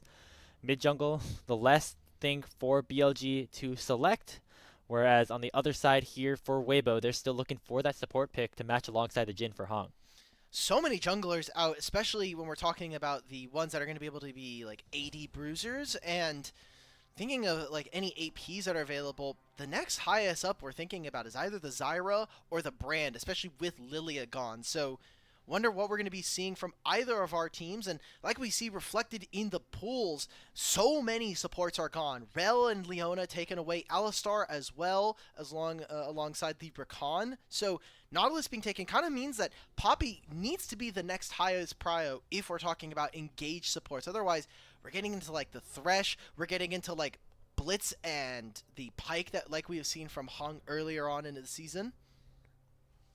Would imagine some sort of engaged crowd control thing here for Weibo would make a lot of sense. Remember, this is a win or go home game for Weibo. If they do not force a game 5 here, they will have to wait until split 2 for another opportunity to have some more success here domestically in the LPL. The last ban going to be that Orianna going against Knight, as they've really targeted that mid lane pool. 4 of the 5 bans from Weibo thrown at Knight in this game, as we await to see what BLG want to select. That we mentioned, the Pantheon has not seen a ton of priority so far this series, and it will finally get picked up by Wei. Big takeaway from Weibo, especially because Tian is one of the few players that I think was the person that introduced Pantheon to the LPL this year. So big takeaway there, and can also be a flex depending on what the bot lane pair is. I think if there's going to be another melee matchup in bottom lane, they're probably looking for this Pantheon, but they can very easily send this Elise into the jungle if they need it. With the Nico, does offer some engage, but I think Weibo are just too on the nose. They need a jungler that's going to really get on top of them and provide the amount of crowd control required to set up a Jhin and a Gnar. Remember things like that Sejuani not available for Tien. Another heavy frontliner like a Zac could be a possibility. We know Tien also has a Lee Sin skin that he, of course, has earned from winning the World Championship, but I don't think that fits here in this composition. Going to be the Zac. We'll say it's a very predictable crowd control with that elastic slingshot coming out. Not necessarily the best primary engage. And you could stop in midair. So what's going to be the 5 pick here for Knight? We still have Knight Syndra available. A couple of other mages, Akali and the Sylas are gone. I think it'd be very funny if he took it. All right, we're going for LeBlanc into Aurora. So heavy burst here from BLG. A lot of good setup with the amount of crowd control coming from the jungle and support, and they need to be able to stomp these lanes. This game doesn't get easier for Weibo, but they have a ton of engage to be able to make plays happen. They just need to be able to survive, I think, some of the onslaught that's going to be these first 10 minutes. You want to know why Fearless Draft is so fun? It's because you got drafts like this where you would just never see this in a regular traditional draft of League of Legends compared to especially what the meta is looking like right now. We have Nico versus Elise in the support position. I think that's all you need to know here. Support is such a bastardized lane now, man. Like there are so many champions that are just not allowed to be in this role that just get to because they have really strong kits or they just have incredibly great base damage because guess what? They're supposed to be a laner. They're not supposed to be in this role with no gold and no experience. Please, I can't wait for the next patch where I have to deal with double range bot lanes every game. And no Fearless for the rest of the year in competitive. Okay, I'm done complaining. Let me you can move back onto this game 4. Yeah, so you mentioned overall, BLG's composition, very pick-heavy. Things like the Pantheon, the Camille can lock down anybody from multiple screens away. You could follow that up with things like an Elise Cocoon. What does Weibo's composition have to do? Because, to be honest, it looks a little bit all over the place with things like the Jhin, the Zac coming in. Yeah. It seems like it's coming from a bunch of different directions. If BLG do not get to an overwhelming lead in the first 10 to 15 minutes of the game, there is a lot here for Weibo to be able to deal with this enemy comp. Obviously, Elise is going to be less and less useful as the game goes on.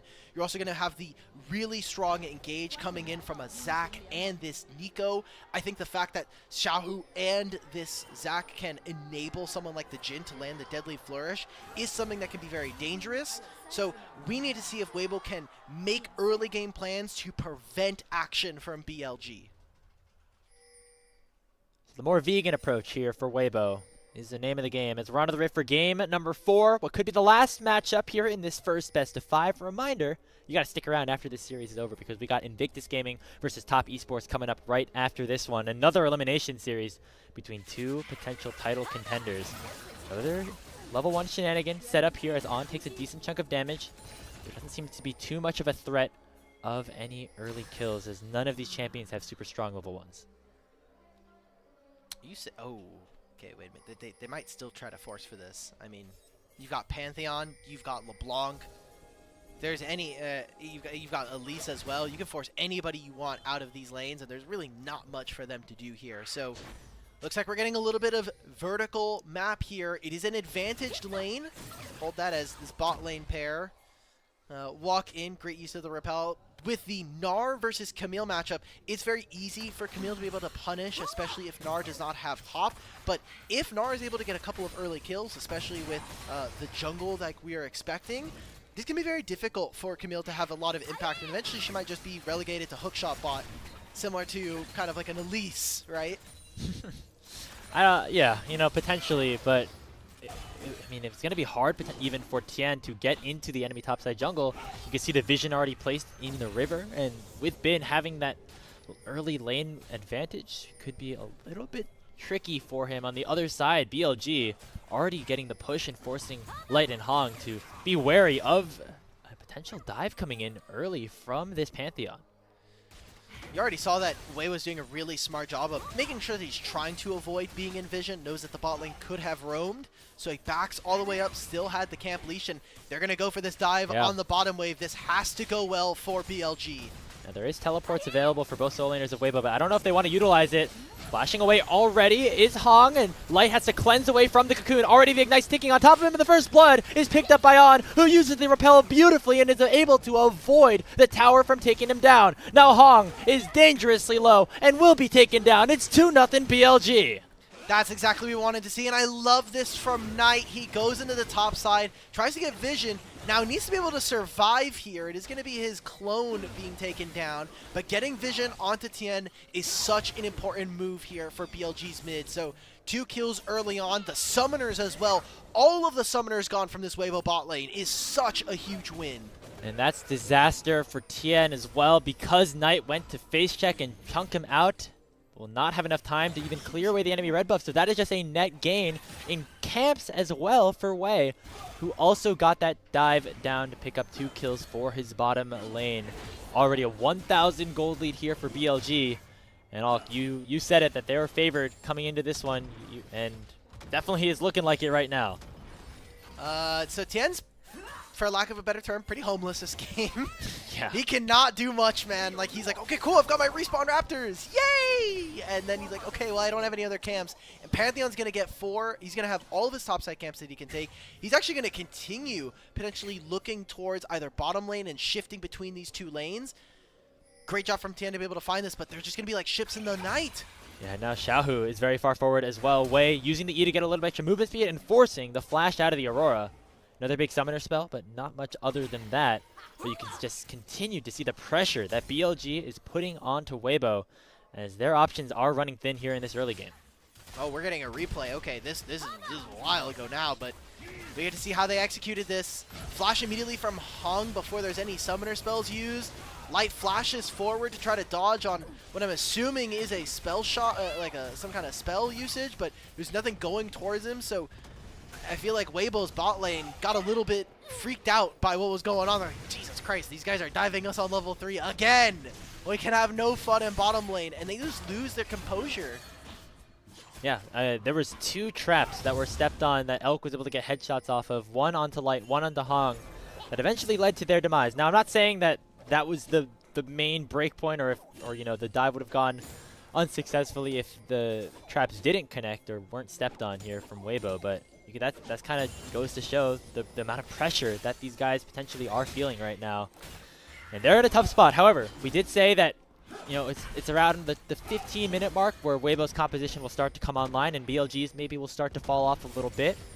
And we're inching closer to that, and so far only the 2 kills have been picked up. However, still a lot of that early game left to be played. With the grub spawning in about 20 seconds, you can already see Wei on the top side of the map, and they've rotated their bot lane up to match as well. And this is an investment here from the side of Weibo, recognizing that anywhere that BLG's bottom lane is probably a matchup or a part of the map we don't really want to be on. They know they're not contesting for grubs with BLG already in the area, so Breathe invests the teleport towards the bottom side. Wants to try to see if he can get a little bit more done. He has finished the plated steel cap, so it should be a little bit easier for him to deal with this Camille. But all this time, it's just going to be Weibo helping out their mid lane so that they can, if they can, try to catch out BLG on the exit from these grubs. More so, prevent them from getting both sides of the objective around the bottom side as well. I mean, if they can steal 1 away, that's big just in terms of negating that feat of strength potentially over. Should be at least a smite fight, and actually with that grub resetting, now Weibo are the ones with a little bit of control, and with Knight chunked down to about 400 HP, it's going to be a little bit risky for BLG to fully commit to this one. So Weibo will be able to pick up that 1 grub. Might not look like a lot, but that is a big win for this team that is currently down about 1,000 gold. Yeah, also stops 6 grubs here, which we haven't talked too much about the impact of that, but I think that even if BLG don't get grubs, it's nice, but hey, Void Mites for a champion like LeBlanc and Camille, these are 2 great side laners if we get to that point of the game. So any little bit that Weibo can put towards stopping a massive amount of Void Mites being spawned with these Void Grubs is obviously very important. So Dragon is still up and available. We haven't really seen the trade. BLG are still focused on making sure they get as many turret plates, but aside from those early kills, the game has been relatively slow for the most part. 7 minutes in, and I mean, Elk and On are chipping them away, but On and Light and Hong are doing a fantastic job so far afterwards. Yeah, they've been able to stay in it at least a little bit. They're sure they're down in terms of CS, maybe a little bit in the XP department, but they've been making their way back up, and that's kind of what Weibo want to do, right? Stabilize the game. Don't let things get further out of hand than they already were after those first 2 kills were given over, and they've done so admirably at this point. And we're now at the stage of the game here, Alk, where BLG, with this pick composition, with this early game comp, might have to start having a timer on them to make another play. Oh, and nobody gets that plate bottom side. That's so sad for someone like Breathe, who just invested it in. Oh, man. Grapes, no, no, no. It's going all wrong for Weibo. BLG get the turret as well. They know, we just said it, anywhere Elk and On are, it's just not playable for Weibo, at least for right now. So Tien's already reset. He's out back out on the top side of the map. He wants to get some of those camps. It'll be a first dragon here for BLG. So they got a majority of the grubs. They got the first dragon. They got the first 2 kills of this game. But aside from, I will say they're keeping the state of the map in a good spot. They're making sure to advance the game in meaningful ways around objectives. We need to see, I want to see more out of them. I want to see this bottom lane continue to smash, because we don't want to get into a spot where we're just saying, okay, cool, we got the first 2 kills, and now we're not really forcing summoner spells from this bottom lane. I need to see more from BLG. Yeah, absolutely. Now the onus is on them to try to force another play. Maybe it's around the grubs again, as we mentioned, not the possibility of getting 6 grubs or the possibility of getting the full Beast of Strength, as Weibo were able to steal away that 1 off of that last play. But still opportunities to continue to push. When you have the early game composition, getting those grubs is very nice because it allows for your siege to be even stronger, especially in that Caitlyn lane. So nearly interrupted recall there onto Hong, but it looks like right now all things will be fine and dandy as we get ready for the next fight. You can see in the mini-map and a little bit on the screen there, Wei started like jiggle peeking. He's like, dude, do I stay? Do I stay in mid? No? Okay. Maybe there's a play on the dive here. Pantheon does have ult. Yeah. Weibo have to know that there's an ultimate coming if they make this play, so it has to be quick, but playing against Camille, man. Oh, lands a knock him out of the ward. Forces Bin to flash away. Honestly, if you are Weibo, you are happy with just giving up that plus the ultimate from Wei. You get 2 really big cooldowns without the price of much. Hey, and your bottom lane knows they can't possibly dive us, at least with their Pantheon at the same time, because he showed. So yep. An investment from Weibo ends up kind of striking rich for them, as they not only get that summoner spell. Whoa! Okay, looks like Elkanon think that they're going to have to do it themselves, and they do! They one-shot Hong on the Nico, not even able to flash away or use a Pop Blossom, but now a collapse could be imminent. Teleport coming in. It's going to be from Xiaohu, who has the Between Worlds available. Curtain Call will be opened up. It is a 3v2, but the health bars are on Weibo's side. On will get bursted down by the 3rd shot, and the 4th will slow up Knight up for now. Dodge away from the Deadly Flourish. He still does have a Distort available in a couple of seconds. He'll use that to get over the Dragon Pit wall and head back to base safely, but not before another kill finally goes Weibo's way.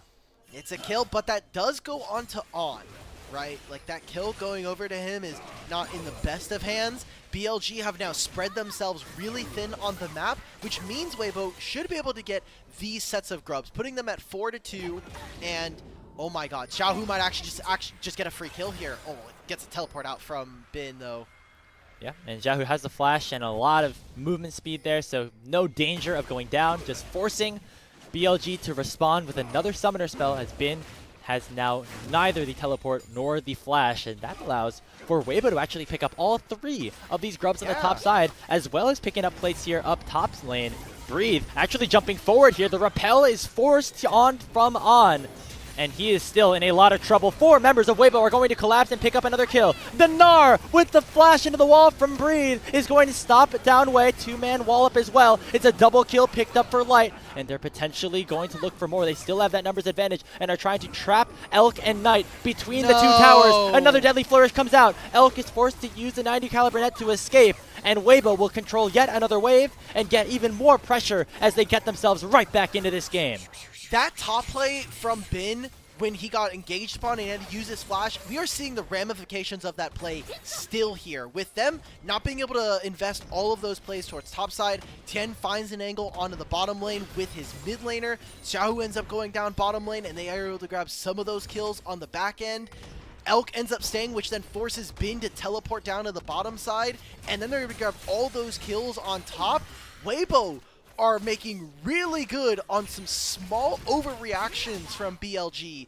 As we get back into this, I mean, look at this now. Bin is nowhere near this play. It's Breathe and Hong at the very least getting plates for themselves with 4 grubs. And now on, it's great. You got the Flash and Nico ult from this play, but now it's multiple kills. It's the summoner spells from your AD carry here afterwards on this play. And now Weibo are in such a good spot. They needed to keep the early aggression on and making sure that they were able to, that all their plays went right. That just hasn't been the case here. And after the level 1 map split from Wei that turned into that successful dive in the bottom lane, the gold's right back to even. And right now it is Breathe having a big chunk of that. It is Xiaohu having a lot of that, but most notably, Light, after being pushed down and pushed down again, actually has the gold lead over Elk right now in that bottom lane matchup after picking up 3 kills. Has all of those kills right now for Weibo, and now they could look for more. Wei getting trapped out again. Here comes that curtain call, and this Pantheon knows his time is short-lived as he will fall, and Weibo will make their way towards the dragon. Yeah, but where was the support, right? Like, On is in the bottom side of the map.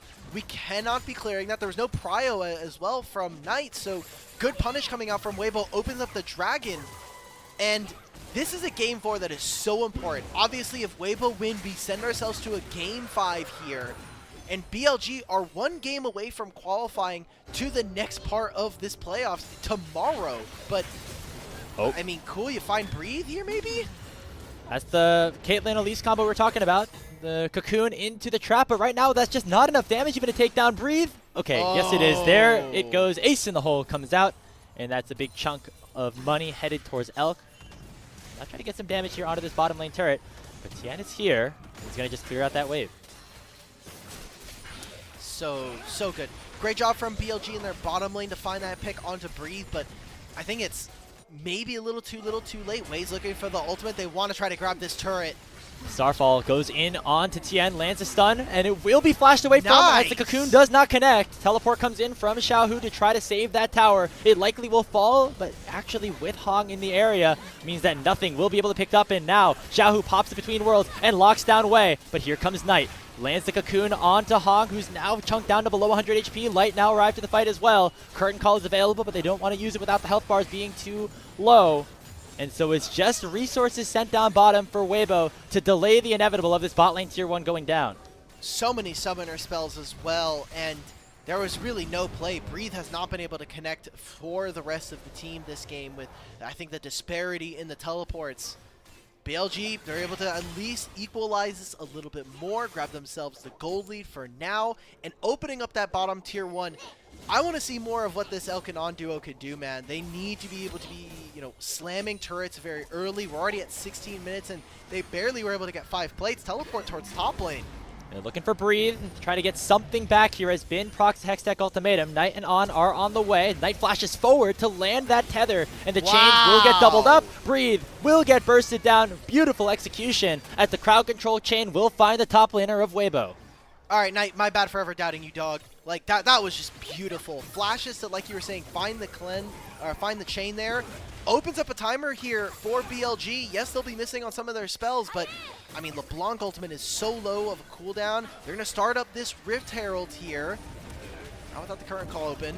That's just going to chunk down Wei. Here comes the elastic slingshot from Tian, and Wei is already down to below 400 HP. He's very, very low. The burn is taking him down. He's not going to be a factor here in a potential team fight, as that will push BLG away from the Rift Herald, and Weibo actually setting up for that objective really, really nicely here, as they know their backs are up against the wall. Tangle Barbs land here onto Elk between worlds, doing a big decent chunk of damage as well. Xiaohu just doesn't have the distance to close onto Elk, and now Hong might be in a little bit of trouble as On forces the flash away for the Nico, but here comes Bin now. Hook shot forward, combined here with that cocoon, but Tian is so big on this backline. He says, let's bounce, baby. Hong only finds the knockup onto Knight, but it's not enough to take him down. He will be able to distort out, and no kills go either way, but Weibo are happy that they walk out with their Herald in their hands. How does nobody die during that entire sequence of play?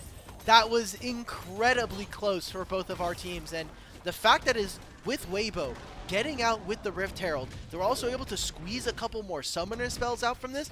BLG, I don't think they're as clean as they were in form for the last summer finals between these two teams, and it is now up to Weibo as to how they can try to capitalize on this small moment of weakness for them. As look at this play. Elk's already half HP. Xiaohu barely is able to get out. The fact that Knight is alive here, doesn't die to the Pop Blossom. Light just walks by him. Where are we going? Okay, I can't defend you. I can't defend you, bro. I'm sorry. I'm sorry, man. No. Could have been 4-1. Oh, man. Weibo still looking to engage here as they now know that they have momentum on their side, even though BLG still maintain the gold lead in the slightest. It's about 500 in their favor, but I'm sure on those screens it feels very, very even at this point in the game. Not too many objectives to fight over for the next little bit. We have that dragon in 30, but right now a lot of Weibo are invested on the top side of the map. And now resets will have to come forward if they want to make a play for the Drake. Okay, dragon spawning in 20. Otacon is on the bottom side of the map as well, so always have to be careful. If this dragon is not taken immediately, a run over fight, if you win a fight around the dragon, it immediately could open into an Otacon. So I want to see how both teams are setting up. It seems for right now, Weibo are first to the play, but Bin, On, and Wei are already in position, clearing vision, and now they just need to be able to push out a mid-wave afterwards so that they can continue to contest. Zhao can TP over to this, and this entire time he could get themselves a turret as well, so might just be willing to trade this objective for some gold and finishing closer to some of those second items coming through. Oh, I heard something. I don't know. I don't know if we wanted to hear that yet. The dragon is getting started. Like that was a Super Bowl performance. It's like we're not allowed to play it yet, you know? No.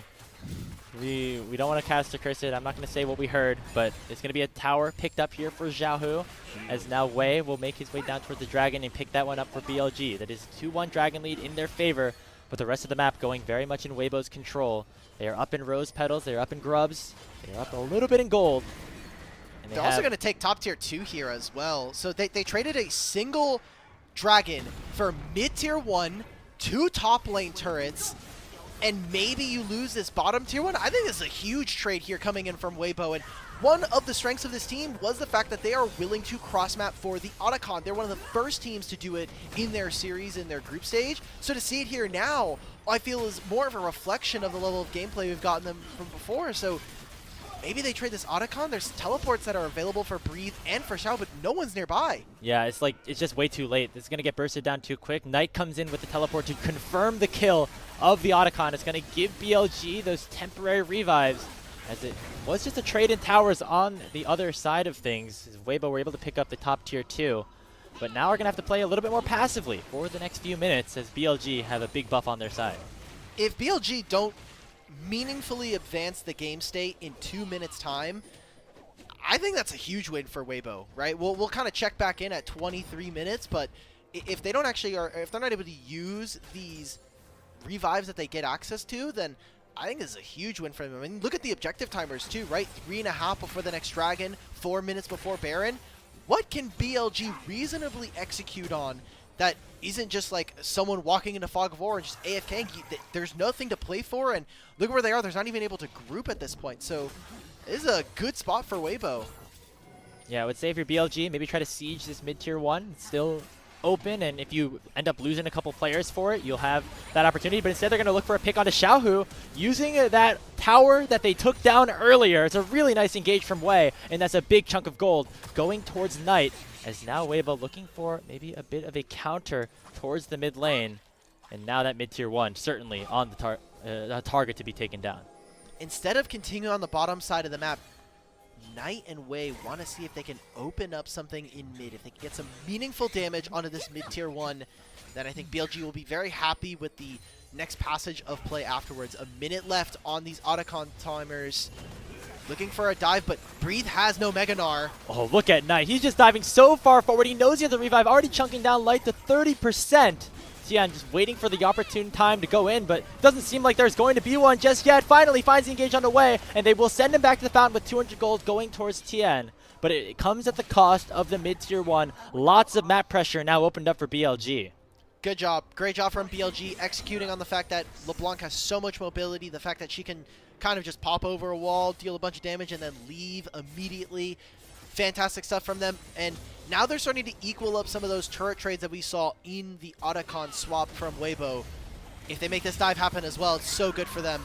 Yeah, ultimatum on to breathe, combined with the ace in the hole. Not even a chance here for that Gnar to survive, but it will come at the cost of some of these revives coming through. Xiaohu and Tian will combine for a couple of those. A few hundred gold into the pocket of the Aurora is always a good thing, but it comes at the cost of your top laner being dead for 30 seconds, but it could be more, as Elk is now getting targeted here by that Pop Blossom. That is a flash and a cleanse use, and you might wonder here, Elk, with that Otacon timer going down, that forced Elk to use those flashes instead of just heading back to base. Yeah, it's a good spot from Hong. The one thing I will say for Weibo is they won't have that flash Nico engage that maybe they would have wanted to for the Baron or the Dragon spawning in a minute and a half, but I think I'll take that for Elk not having flash or cleanse. I think this is a worthwhile trade here, as get to take a look at how Xiaohu got caught here. So yeah, Knight was just immediately walking back down, and Wei's just getting called immediately, pops into range, gets the stun here right before he's able to go over the wall. And this is the timer that opens up for BLG to move mid, take another turret, and start to open up this map. And we're at that 23-minute mark, and Hulk, you said that if Weibo could get to 20 minutes with an even game state, they'd be looking pretty good and feeling confident about taking us to a game 5. But now, seeing where that gold is allocated, you see that Knight is 2-0. You see Elk is still 2-0. I feel like BLG still have an opportunity to make things happen in these next couple of minutes. I also just didn't think that my GOAT Light would be going for the Mosquito Jin build, but we live in that society now. Yeah. Which brings a tear to my eye, brings a small shred of my soul being taken apart and away from me, but, we go next. It's fine. Weibo now, I mean, yeah, like after the Otacon, it was looking good for them, but the fact that BLG were able to find some summoner spells and take some of the turrets, specifically the bottom tier 2 and grabbing this mid tier 1 now, makes it a lot easier for them to play for this dragon that's spawning. And Bin is just allowed to continue split pushing, right? Like, that's another turret falling. He can teleport if he really wants to, but BLG are giving this up in favor of protecting the Camille and maybe even looking to turn towards this Baron. You can see Weibo, they're really trying to bide their time. They're opting, instead of trying to defend their own towers, to pick up another neutral objective here on the Dragon and wait for those third items to come through potentially. Light working towards that Infinity Edge. That will mean he finally has reached the point of the game where he will be very strong on this Jin. Xiaohu also waiting for that third item as well, likely a Cosmic Drive. But right now for BLG, they have a decent amount of control right now, despite the fact that their composition could be in the process of falling off, as we potentially alluded to in draft. Almost 3 items here for Elk. Maybe if he gets to a 4th, you can start to fight back versus this Jin. Infinity Edge spike is going to be huge for Weibo, so I want to see if they're able to properly play around it, use the fact that we have such a strong AD carry in this spot, and get us back into the series, right? Just because aside from that one game that looks so dominant, this feels like a repeat of Game 3, right? Where BLG, they kind of are able to, there's an overwhelming gold lead in the early stages, but they have some flubs in the mid game, and then boom, they're right back into a good spot. Weibo this time around, yes, they weathered the storm of the early game, but they also haven't really advanced all that much past the Otacon trade. So I want to see them play the map a little bit more. I want to see them maybe even give Xiaohu some resources so that he can continue to split push, because this has mostly been Breathe on a side lane that's been catching sides, moving in. Xiaohu just never can pass the midway point. He doesn't know where enemy support is. He doesn't know where any of the enemies are. Yeah, I mean, having a champion like a Pantheon who can just press the R button from half a screen away, completely away from vision, and completely ruin your day. Seems like Xiaohu has a little bit of PTSD from that, as he remembers what happened down in the bottom side a couple of minutes ago. So a little bit more hesitant, but is going to catch that wave up in the top side as the next objective spawning. It's going to be that Dragon in 3 minutes. The Baron is still available, but right now BLG have a lot of control over that top side river. It's going to be very hard for Weibo to try to clear that out. Okay, so I love that we're just getting this constantly from Elk. Oh. Just, hey, Light, I'm just going to tag you with this ultimate. And it doesn't matter because we are on a map that has so many plants. So it feels bad for you, but you just get to miss out on that. I'm looking at these objectives, right? Like, the Dragon's probably not going to be real. Whichever team gets it, put themselves on Soul Point, but we're looking at Baron right now, and honestly, BLG have done a lot better of making sure that they can push on their side lanes first and then move onto the objectives. So as long as they can continue to do that, they can cycle camps, they can continue to put down vision into Weibo's jungle, and it'll be up to Weibo to kind of be a little bit more creative. Now Hong has the flash again. Oh, Elk is just completely caught out. He doesn't have his flash just yet. He is able to escape over the wall barely, but the force shot from Light will shut the Caitlyn down. And Weibo already have picked up one. They'll get a second with Wade dropping next. And Weibo Gaming pick up a huge fight in the mid lane off the back of their Nico support and will turn their eyes towards the Baron Nashor. It was 4 minutes in the making, but his summoner spell had only just came back up for Elk. And that will be the fight that breaks open the game in favor of Weibo. They grab the Baron afterwards as well, and had to use some of their summoner spells, but I think that's going to be worthwhile for keeping themselves in this game. And that is a huge play off of Hong. He was disguised as a Zac, so Elk did not see this coming until it was way, way too late. Oh man, and it's just so well timed. Again, you know that Hong's flash is the same timer as Elk, so hey, let's just go ahead and make the trade. Great job coming in from the support of Weibo. And in the picture-in-picture, we didn't get to see it all that often, but Xiao had to teleport out from the top lane. Otherwise, he was about to get killed by Knight and Bin. So that is going to be a summoner spell that is no longer available to Weibo. And it means that making cross-map plays is just that much harder, especially like you were saying, without the summoner spell or with a champion like Pantheon in the game. Hong, the target here, is Knight. That's a big chunk of damage here with that Ethereal Chain on, trying to follow up Palp Blossom to try and peel. Hong still alive. Deadly Flourish comes out. The Nico will survive, and it's a double kill in for Xiaohu, and BLG are over-indexed. Bin has the magic damage shield, tries to find a kill. Bin Finally Camille will take down Hong, but I don't think he'll be able to do much after that. Breathe, jumps forward, tries to take him down with the boomerangs. It is going to be a big crit come from Light to make it a 3-for-0 or 3-for-1 trade in for Weibo.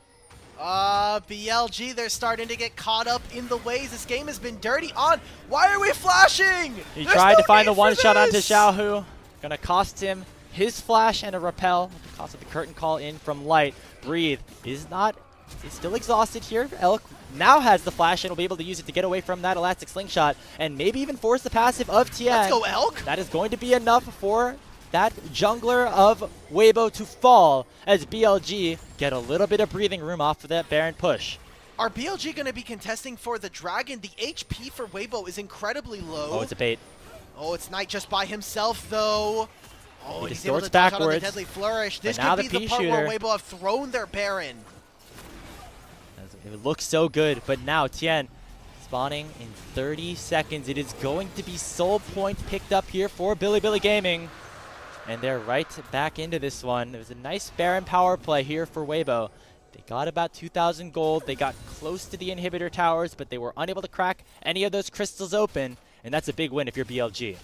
Look, they played around the power spike, right? We said Jin with Infinity Edge is where we want to see this Weibo comp come alive. So many spells. Hong, the fact that he lives this on like barely 1 HP, the ultimate lands at the same time, all of its crowd control onto Wei means it is impossible for him to land anything here. And I thought, look, maybe if there's ever a player, ever a champion duo that could maybe make a big impact, it was going to be Bin's Camille, but he's just not able to deal with how tanky some of these members of Weibo are, and he's in 1v4. There's only so much one man can do, so BLG now find themselves at a slight gold deficit, but I think that's going to matter less and less, especially as this game goes on. We've got 3 items for both of our AD carries, and I am now looking at our mid laners who have had such a big impact in the series historically. I mean, Knight so far has been getting the better hand of Xiaohu all series long, and if there's ever a time, it has to be on this Aurora. Banned away a couple of times throughout the series, and we'll say Xiaohu performing very well on this Aurora so far in this game.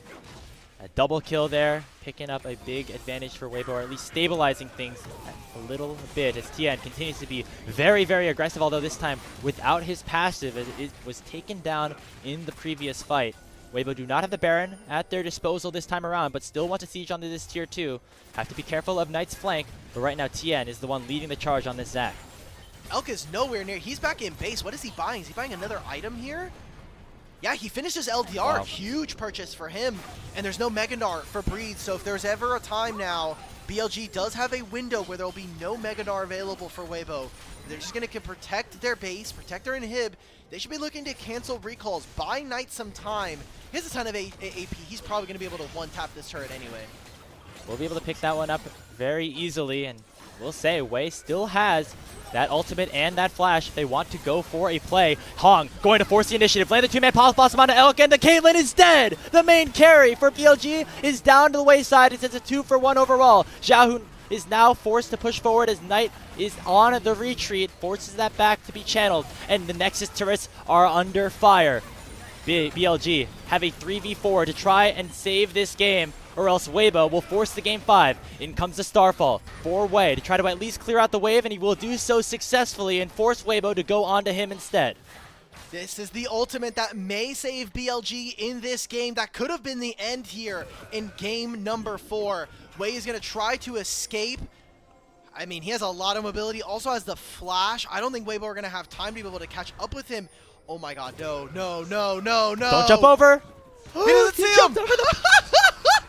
Great job, Wei. Wow. Sneaky guy. I love you can even see the player cans. Elk and Otter are like, yeah, they're laughing to each other. They know. Oh boy. We have got a game on our hands. For anybody who's just joining us in between the break for game number 5 over on the LCK, we've got an elimination match between BLG and Weibo, and this could be the last game of the series. Weibo are not giving any ground, however. Man, y'all are spoiled as hell. You got game 5 and LCK finals. You got this series right here. I mean, clicking back and forth must be... And you've got TSIG after this, dog. Like, if you're an esports fan, you're eating good today. If you have an early sleep schedule, you're starving, if you're a sleep fan, you're not happy. It's now Knight actually looking on towards Light. He has the Guardian Angel as he purchased it with his 4th item because he knew he had a target on his back. Uses that flash, will not have it for the next 5 minutes as the Baron is now spawned. Xiaohu dashing forward onto On, looking for a little bit of poke damage. Knight once again dashing over the wall, has to flash away from the Q of Tien. 2 big summoner spells on the big carries for both of these teams as we get closer to that 35-minute mark. How much more can this Zac get done? Tien has had a very valiant series. Even that Viego performance not able to do it. That flash onto Xiaohu. Maybe it's something here. Breathe almost has Mega Gnar. Here comes Hong. He's using the ultimate just to try to peel away from Wei, and it's enough for the jungler of BLG to fall. It's only a 1-for-1 as Hong will go down.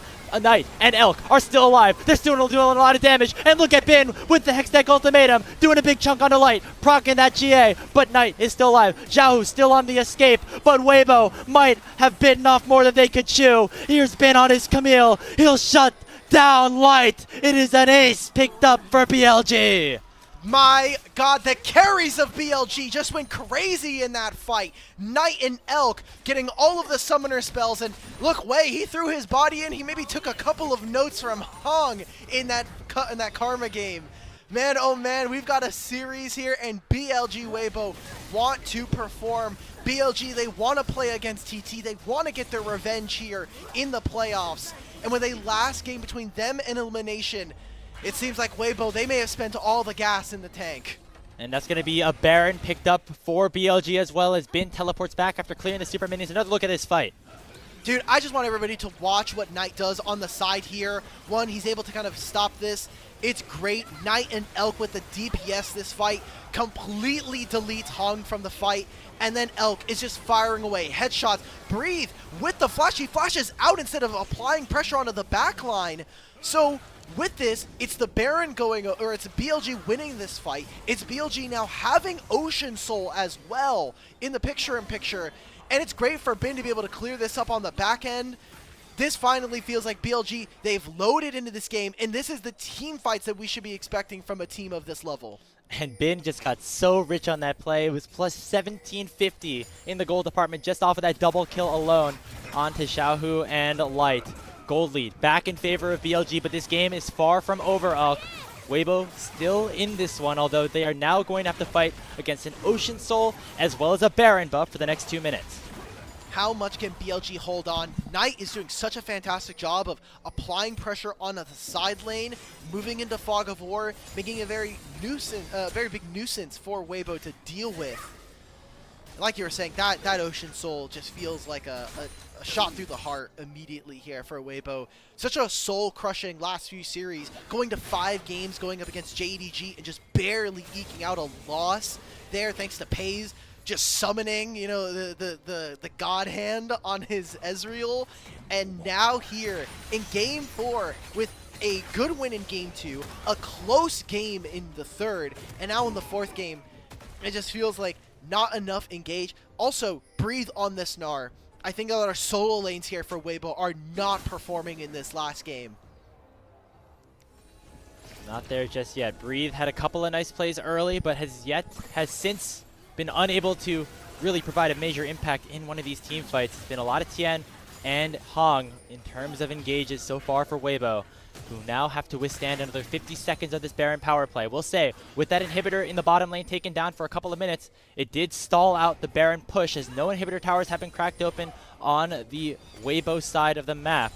But BLG want to make that change here. They get one more wave to try and force the initiative and crack things open. Xiaohu takes a big chunk, and now he's actually going to be just the bait as Knight will go down in response. A big setup from Hong will allow for Knight to be taken down and a 4v5 to be opened up for Weibo. Tien dashes in onto Bin. The elastic slingshot combined with the Q is only going to buy some time as this Camille is super strong. Will be unable to be taken down by just a Zac alone, and BLG know they can still play aggressive because of just how strong their carries are.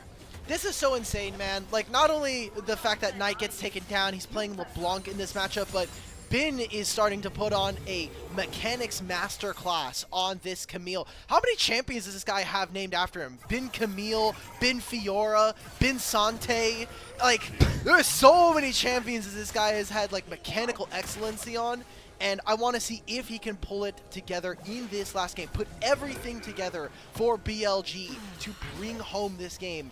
And, I mean, Knight going down there slows down this end for BLG. They're not able to crash on the mid lane. They're only able to grab the mid-tier turret, but not able to finish off the inhibitor. So, Weibo and BLG, we're getting a deep Game 4 here.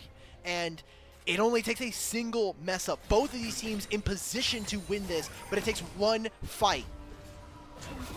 Yeah, the problem is right now, BLG have that Ocean Soul. They have the momentum on their side as well, and if they can pick up either this Baron or the Elder, will make this game very, very hard for Weibo. We'll say, Light has completed his build with another Lord, with the Lord Dominic picked up. The GA has also fully refreshed, so he will have that revive for an upcoming team fight. On the other side, though, I mean, look at Bin right now on this Camille. 4 completed item is working towards another, probably a Death's Dance. Wrap things up, prevent any of that physical damage from bursting him down. I love Bin Sante, man. Or Bin Camille. I'm just enamored. I'm honestly hit with a LeBlanc charm right in the face. Okay, Bin. And now he's going in on Tien. Has the passive available. Will buy enough time here for the rest of his team to show up. The passive has been proc, teleports coming in, but now Wei has been locked down by the Pop Blossom, but it will not be enough as the backline is just getting obliterated by this Camille. He's picked up 2. The Gia has been popped, but he's bought way more than enough time for Elk to finish off the fight. Xiaohu, the last remaining survivor here for Weibo, will not be for long, and BLG might have just done it. Oh, it took one fight, a single engage, as the entirety of Weibo fall. It was a pick onto Tien, and it just doesn't matter. All of the waves are starting to converge, whether it's mid lane, whether it's bottom lane. Weibo have a date with Thunder Talk tomorrow. It can be in the regular season, it can be in the playoffs, it can be in international, or it can be domestic, it can be in the upper or the lower bracket. BLG beats Weibo all the same. They take this series 3-1 and will get their matchup against Thunder Talk tomorrow. Great games coming in. BLG a little slower to the trigger, at least in the first couple of games, but we got BLG back on top, but it's a long road to make it back to the LPL finals here from the lower bracket, and it's going to take a lot more than a single series win here if they want to continue on to first stand. And we got the most exciting game of the series saved it for last year as BLG Yeah. were taken into their own base. They were forced to defend it. It looked possible for Weibo to send us to that Game 5. But BLG held strong, and it comes off of Bin, the player who we said struggled a little bit against Thunder Talk in their regular season loss. Hoya potentially got the better of him in some of these weak side matchups, and he really pulled it together here in Game 4 on one of his favorite champions, one-shotting backlines, providing so much disruption. This is why a player like Bin is regarded as one of the best in the world. Exactly. And the rest of his team, I think, really started to look good. When this team has looked good so far in 2025, it is when Wei and On have engaged tools. I know you hated the Elise. I get it. But you look at the Pantheon, you look at the Sejuani, all of the games that we saw from BLG where they ended up winning was when they had tools to engage from jungle and support. I just don't think this team works when you're waiting for one of your solo laners to peel off and make the fight happen. So, fun stuff. It sucks to see Weibo gone already. I was so excited to see what this squad could do, but now they're just done for the season. They're going to be finishing off in 7th, 8th place, which for a team of that caliber is not what we expect, and we should be holding this team a little bit more accountable. But I will give them the only caveat. This is it.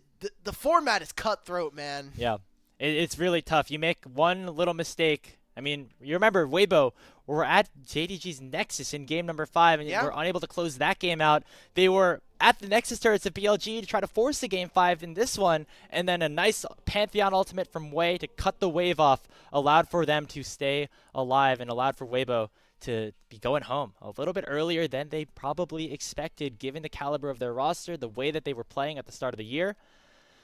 And now it's on to split 2 for them, but for BLG, their hopes remain alive. They're going to get a chance to right the wrongs that they suffered against Thunder Talk tomorrow. And then after that, it's even more best of 5s. It's a big run through that lower bracket here for them. Yeah, especially when we're talking about, I think I'm just so excited. I'm kind of jealous of tomorrow's casting crew, just being able to have that BLG TT. And to be fair, I think it's probably not going to go the same way that it did last time.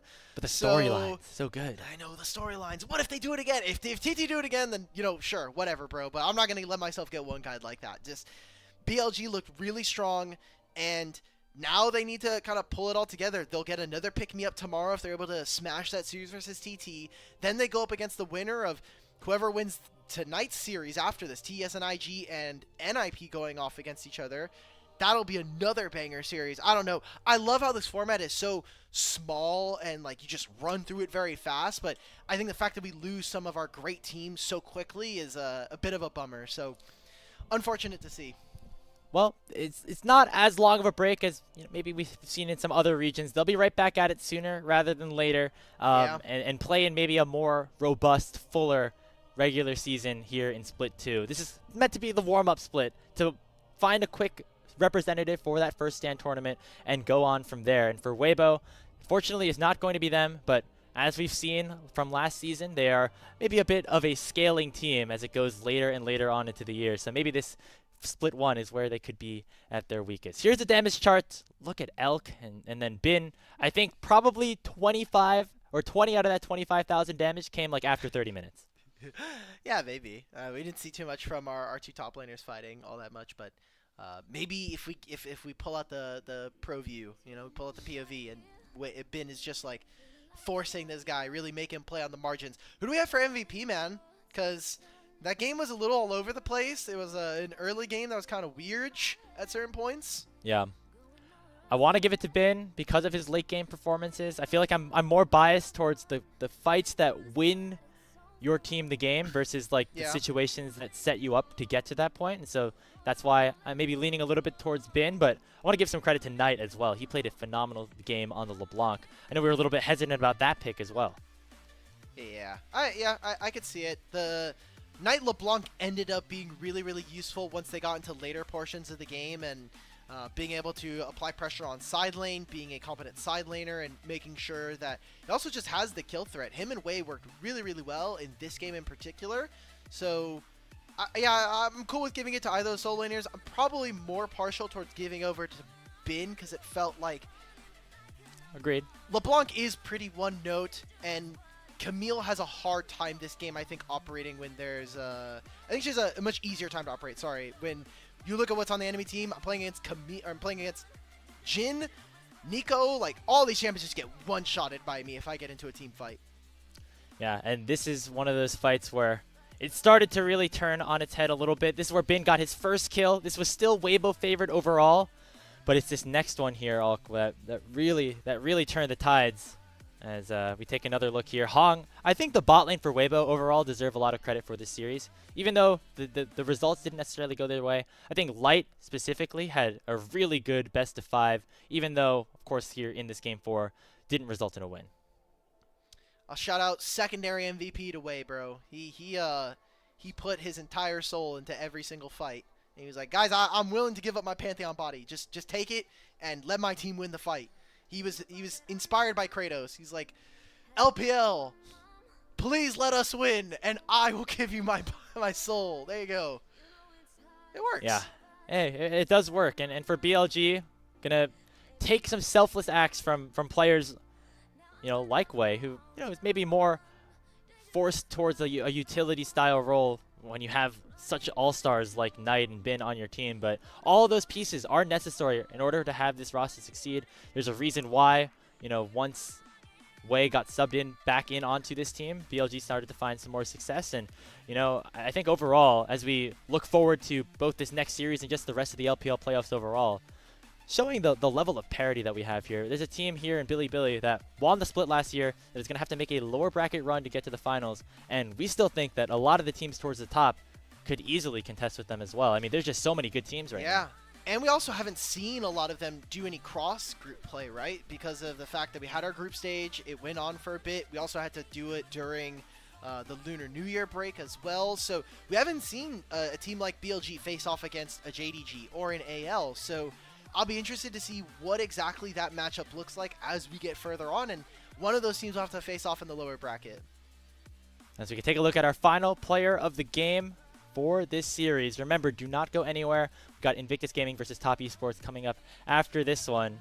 But I know we said the soul laners here for BLG, and it's going to go to Bin. So it looks like we have successfully predicted. We've gone 4 for 4. Good job, us. Let's go. Yeah, great job, broadcast. We did a fantastic job here for our series. So, and it only counts. Our performance is only indicative of whether or not we got the MVP votes, right? So, yep. And today we're 4 for 4. Hey, pressure's on you, Rafa and Rudude, for this next series. You gotta keep the streak going here. We're kind of on a roll right now. Don't let it cool off all too much.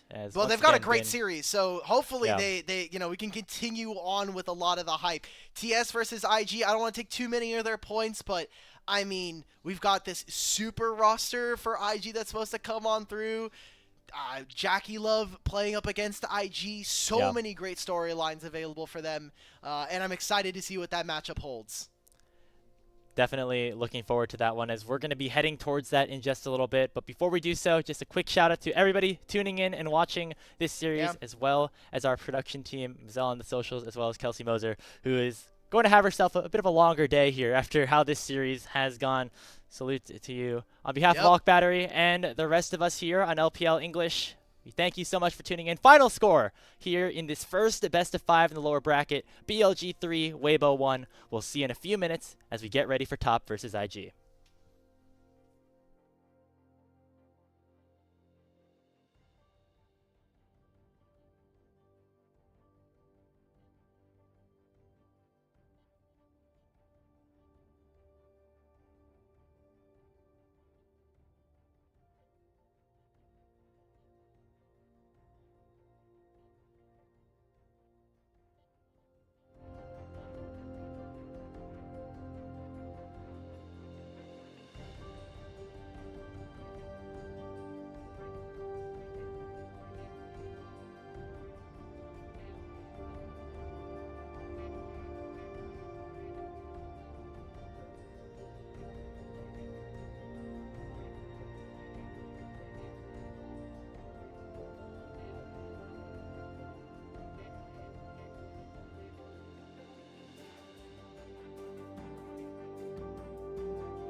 2018, an exceptional group of young shinobi.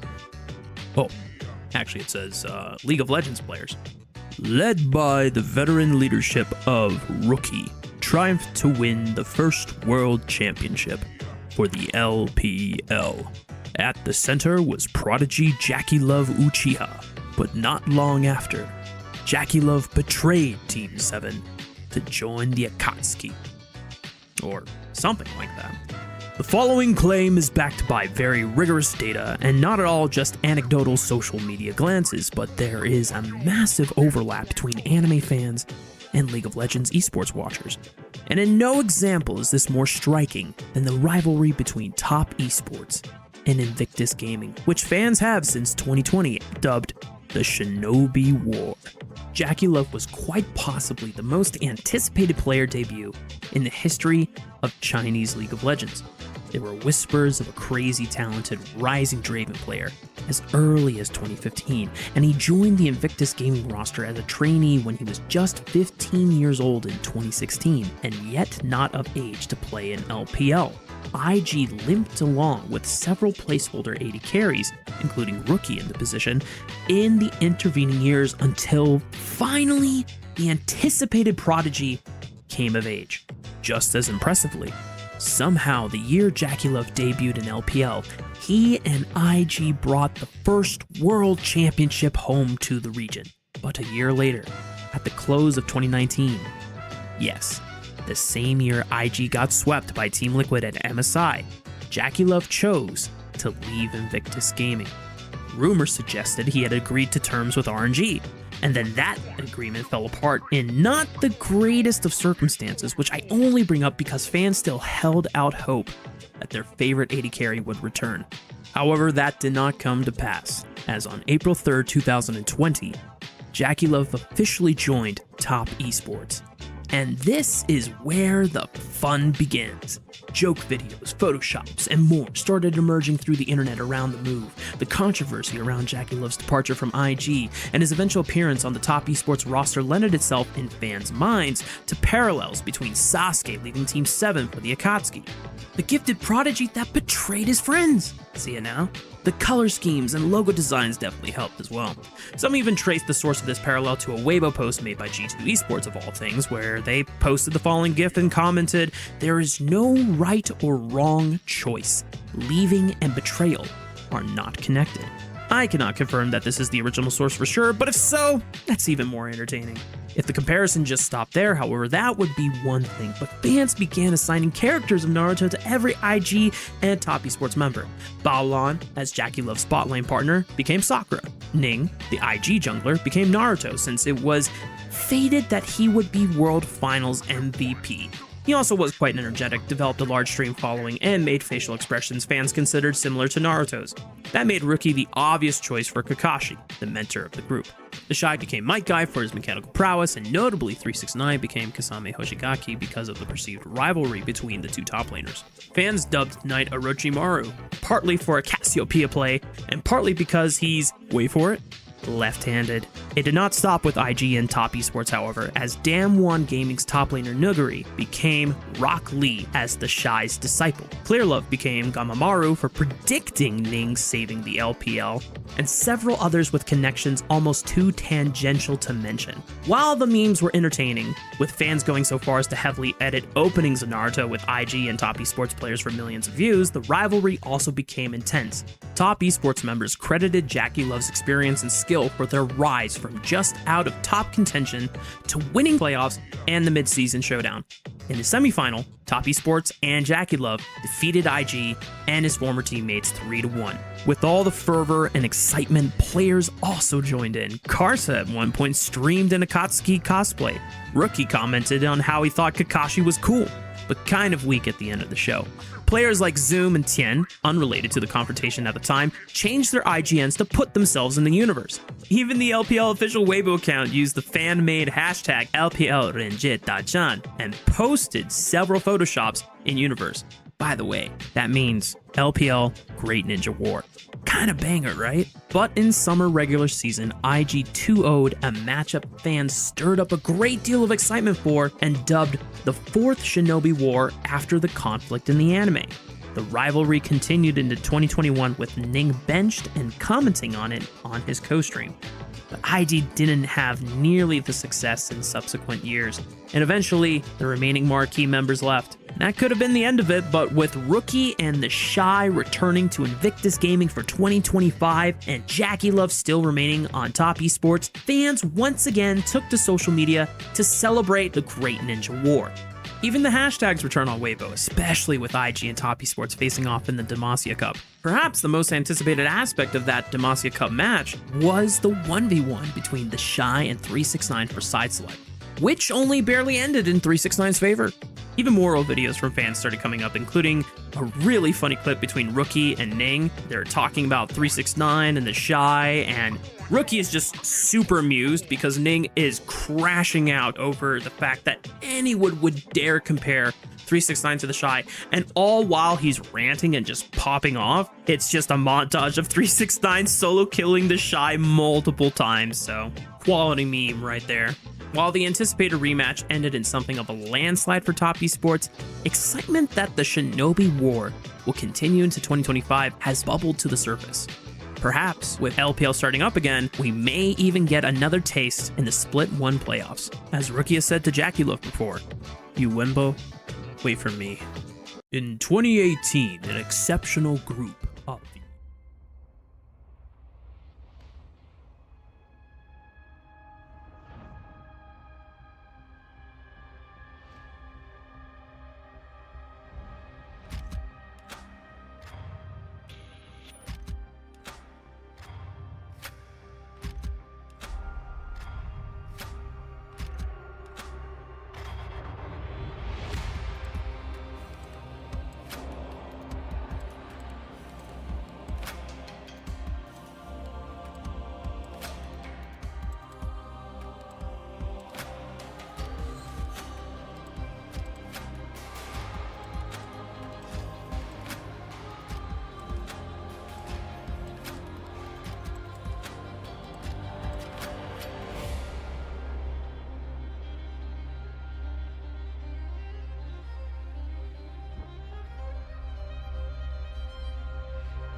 Good evening, y'all. Welcome back for another Best of 5 on the LPL English broadcast. My name is Mark Ralph Alexander Aramide. I'm joined here by my brother Rude Dude from across the pond, and it seems like we've got actually matching colors on our cameras here to support the teams tonight between Top Esports and Invictus Gaming. Yeah, I'm here repping IG.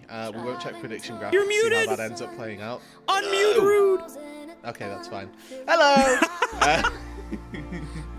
Sorry, everybody. You get to hear this again. I'm repping IG today, and we won't check the prediction graphic to see how well my representation actually goes and what that looks like until very later on. But yeah, looking forward to this series, an elimination match between two fabled organizations in the LPL. So, I mean, let's get going, right? This is a do-or-die series for both of these two teams who have had shaky group stage matches. That's why they find themselves in the lower bracket, and now's the time to prove that they have either got what it takes or not.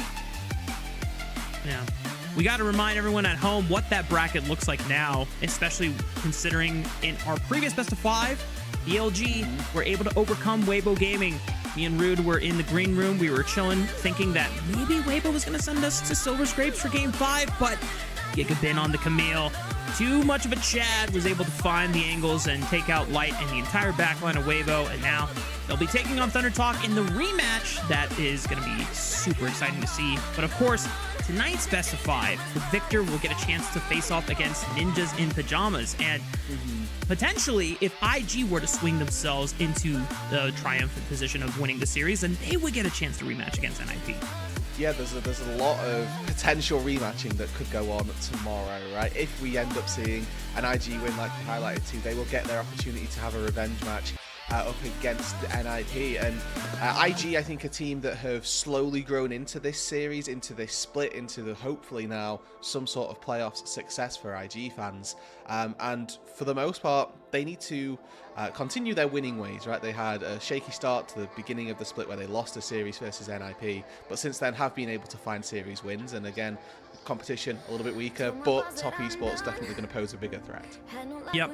And when we look at both of these teams, there's so much pedigree, there's so much individual peaks that pretty much this 9 of are 10 your players. 2018 And we have to World start with Champions! the right side in Invictus Gaming. Two of these players won the 2018 World Championship against Fnatic. What a that series was Invictus so Gaming 3-0 have never won and was an the first LPL time title, but ever now took they home the have World something no other LPL team has. The Summoners Cup. All the way to the finals. And See the tears of joy in Rookie's eyes. The Chinese squad here. Side the half the season before, and the 2018 sort of glory road for Europe was completely destroyed by this IG roster. Obviously EDG as well back in 2021. We've got JJ and Mako back as world champions from the EDG roster on that 2021 year. They're now playing in an elimination series on top over in 2025. So like we've already highlighted, a lot of high pressure players, a lot of high pressure games that have been played.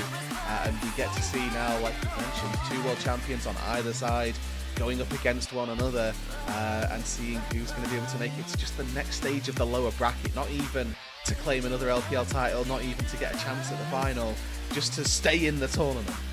Yeah, the fact that both of these teams have so many former international champions, whether it's world champion or MSI champions, we would not expect to see them in the lower bracket this early on, but that just goes to show how insanely cutthroat the competition has been in our first split of the LPL for the 2025 season.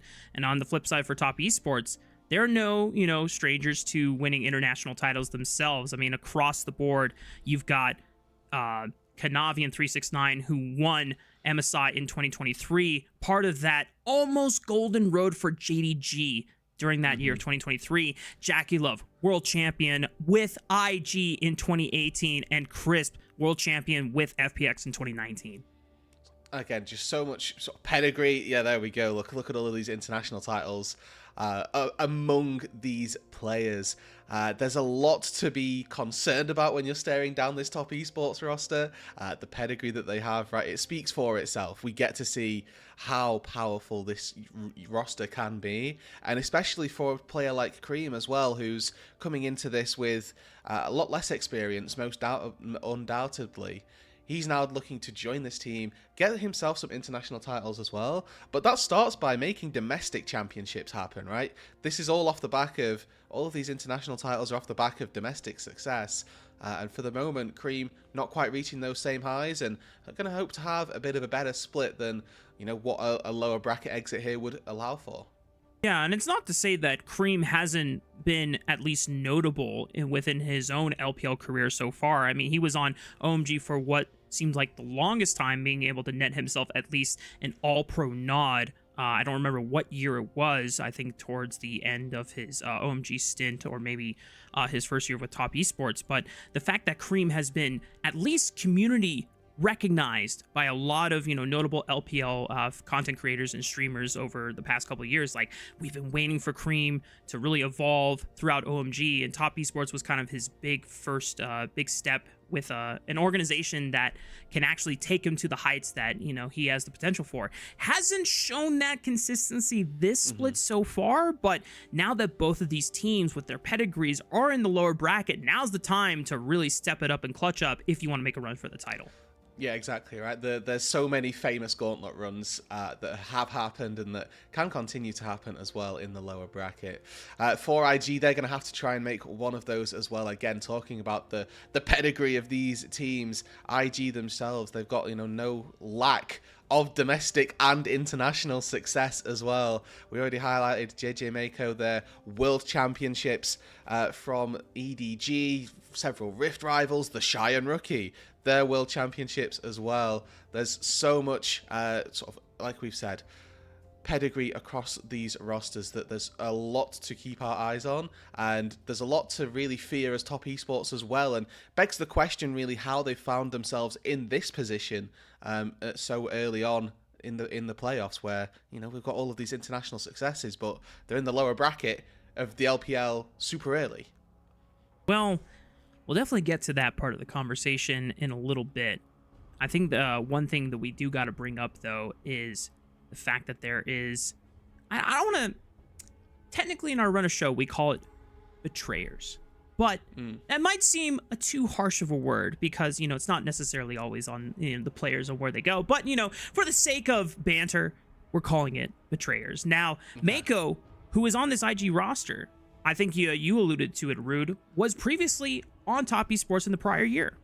And I think that the support issue or support changes that happened, both of these bot laners not swapping but changing their supports, obviously in the case of Mako making his way over to IG, has impacted both of our AD carries as well. So there's definitely going to be an element of that moving into this series that I will want to touch on. But Kanavi also, you know, just 5.5 years versus the 9 years of Mako, there's a lot of legacy behind the organizations they were a part of. And I remember when we started this venture, I got to cast with Mazel to begin with, and he commented on Kanavi in a top jersey and was just not put off, but like it didn't feel right. And yeah, the idea that they've come from now, these different franchises, that it was JDG Kanavi, they were synonymous with one another, that EDG Mako again was such a well-known name, and now they've switched out those prefixes.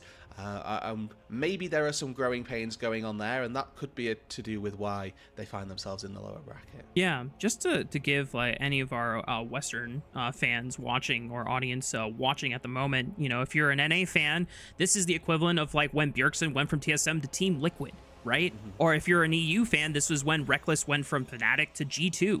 I mean, some players become so synonymous, so like ingrained with the name brand of the franchise that once they leave, it's so bizarre to see it. And you know, unfortunately for Mako, didn't really find nearly as much success with Top Esports last year as, you know, he's been able to reach heights with EDG in the past. You know, maybe that will change with IG. Obviously, as we already touched on during this pre-show, both of these teams not starting off in the best foot in the lower bracket, where they only have one series life route. They lose this series and their split run is over. Yeah, exactly. It's so high pressure from the get-go for these two teams. And granted, we've just seen all of the international experience we've got. We know that these players can handle high pressure.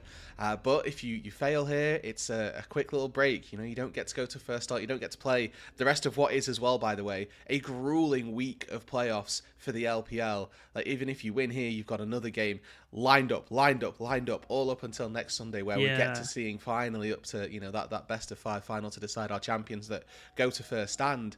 But a loss here, it's a week off, and then you get to, you know, take you a little bit of a break that everybody else would have been anyway. Even still, a lot really of pressure on these two teams, and I think that starting in the lower bracket indicates really some of their struggles that we saw from them in the group stage, with they're both losing a series already.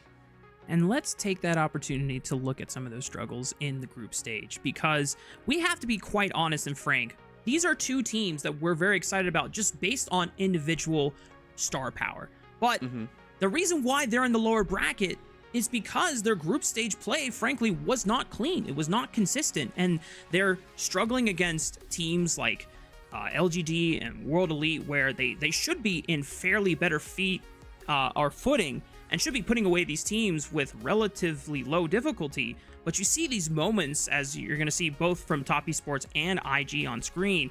These are just, you know, some of the mistakes that were super baffling to us. And frankly, the other team just playing much better. Yeah, and you know, you were highlighting to me in the green room that there's a very real world where LGD could have at least taken 2 games in their series versus Top. It didn't end up happening, but you know, you think of this LGD roster, you're not looking at the same level of star power nearly at all, and then Top Esports, you can see getting, you know, kind of handed, you know, themselves in this game number 1, definitely struggling quite significantly. And the idea that you're looking at this LGD roster versus the Top Esports roster and it being in anywhere near close game, certainly not something we'd expect. And then you take a look at this NIP versus Top or IG series, excuse me. We've got NIP's bot lane destroying, like literally just going wherever they fancied on the map, finding these 2v2 kills or 2v1 kills in this instance. And Leave PP God had an excellent best of 5 versus IG. IG, you know, a team with, you know, this new Gala Mako bot lane, and I emphasize new because they've needed that little bit of time to gel, and they've had a couple of now easier series. Whether that's been enough to show that they will be good enough versus their, you know, very strong opponents in Top Esports, we'll have to kind of keep our eyes on and find out. Yeah, and we have these high expectations for these players because, as we've already shown earlier in the pre-show, they've won international championships. So you kind of already set a bar that you have to now live up to as you continue through your career. You know, when you're a rookie, it's obviously a different story. You know, we want to see the trajectory and the positive growth over time, and we're giving the benefit of the doubt for more years. And oh man, yeah, this was probably historic and not in a good way. And we know rookie is way better than what happened in that Azir attempt of a shuffle. Yeah, I mean, we'll yeah. The less said about that for rookie, the better. However, like you say, probably one of those things that goes down in history as a one of the biggest blunders that you probably ever see him make, to be honest, right? They were in a very winnable position in that game. Yes, it was a struggle, but it was not good. And the best thing was as well is that happened like off screen. That's why we needed a replay POV. Yeah. Weren't expecting it to just happen, that rookie ease over a wall into 3 people and gets himself taken down. So both of these teams, like we've said, have struggled. IG losing a series versus NIP, who we, you know, they could be playing on the other side of this best of 5 as well. There's a lot for both of these teams to make the statement of and say, okay, we've had our struggles, but we are an LPL top 1 caliber team. We now need to prove ourselves against old stars, and then they get the opportunity to prove themselves against rising talent as well, right? TT making themselves out as first seed, NIP, AL, these newer organizations that aren't maybe new to the LPL as such, but that are new to this found level of success. Nobody would have really thought that those 3 orgs would have been in the top 1 in that upper bracket, but Top Esports, Invictus Gaming, they find themselves in the lower bracket, and they've got to prove themselves against those newer found organizations. Yeah, and like the positive out of all of this is that the LPL competition is really shaken up for the first time in what seems like, I mean, well, I don't have the pedigree of being able to say in years because, you know, I'm still catching up on my LPL history, but at least, you know, within the past couple of years, it always seemed like you had JDG, Top Esports, BLG, and IG as well. Yeah, like these teams are usually the Royal Guard, Weibo Gaming even on top, and LNG also up there as well in terms of like the best teams that are being sent from LPL to international championships when we see them play against the best in the world. But the fact that we get NIP, Anyone's Legend, Thunder Talk, all as first seeds escaping their group is pretty wild. And it's a truly exciting time just to, you know, start off the 2025 season. And, you know, for the benefit of the doubt, for top esports fans and IG fans alike, yes, there's individual stars on this team that we expect to be playing at a higher level than what they've shown in group stage. The other benefit of the doubt that I can give is that these two rosters are fairly new going into this season, right? The off season, there was a lot of roster shuffles. As you already pointed out, Mako and Gall, this is the first time they're playing together as a bot lane duo. There's going to be some synergy kinks that they need to figure out. Kanavi, this is the first time he's left an org in JDG to play on a new roster, and now he has to sync up with Crisp, who he has never played with before as a support, at least in tier 1. And just all these new players basically coming together. That's a process you have to figure out. It's something that I have to compare to JDG, as they're going through a similar story at the moment as well, even though thankfully for them, Ala and Scout and Pays have been putting in massive work to clutch up when they need to or be super consistent, but Shun and Missing have been having a lot of trouble syncing up on the map consistently. Sometimes they get it right, especially when, you know, Shun pulls out his Nidalee, but other times it looks like they are not moving on the map together at all. And I think that's particularly an issue that I want to say Kanavi and Crisp are kind of struggling with at the moment. And that frankly, I think that's just an understandable issue. But if they want to win this series, they're going to have to figure that one out. One of the things as well, I mean, for Kanavi is looking at the success that JDG is having, right? He's left this JDG roster and they're still upper bracket. They're still winning their series. But we'll get into that just a little bit later as we get to see some of these players now making their walkouts. I mean, IG, an organization that so frequently had built on homegrown talent or manufacturing their own players to be promoting into the LPL, put caution to the wind with that this year in 2025 and just built up a super roster of their own, of fan favorites. And wherever this IG roster goes, they've got supporters. They've got these fans that are willing and ready to, you know, be excited to see them. IG acknowledging the crowd and giving love back to all the support they're getting, as now we'll be seeing top esports take to the stage and get their walkouts as well.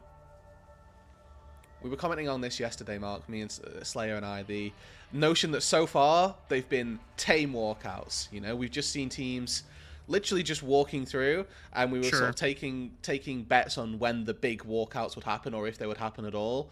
And we're looking maybe, unfortunately, just at a potential of an upper final, but the grand finals is really the only time we're expecting to see like big moves from these teams. Well, you know what? 369 already, you know, shaking it up by giving the fans, you know, the high fives. Oh, okay, Kanavi's gonna join in too. Let's go. Come on. This is really awkward now if the rest of them don't do it. Well, see, 369 has already set the precedent. Guys, we're all going to look like douches if we don't do the high five. So everyone's got to do it now. So, you know, good guy 369 setting, you know, the bar and the expectation. And now every member of Top Esports going to give some love back to the fans as they take their seats. But again, you know, you talked about this top esports roster being a little bit newer and those growing pains starting to come through. This is a situation where versus IG, both of these teams are those newer rosters that have been built, and again up against potentially even-footed teams.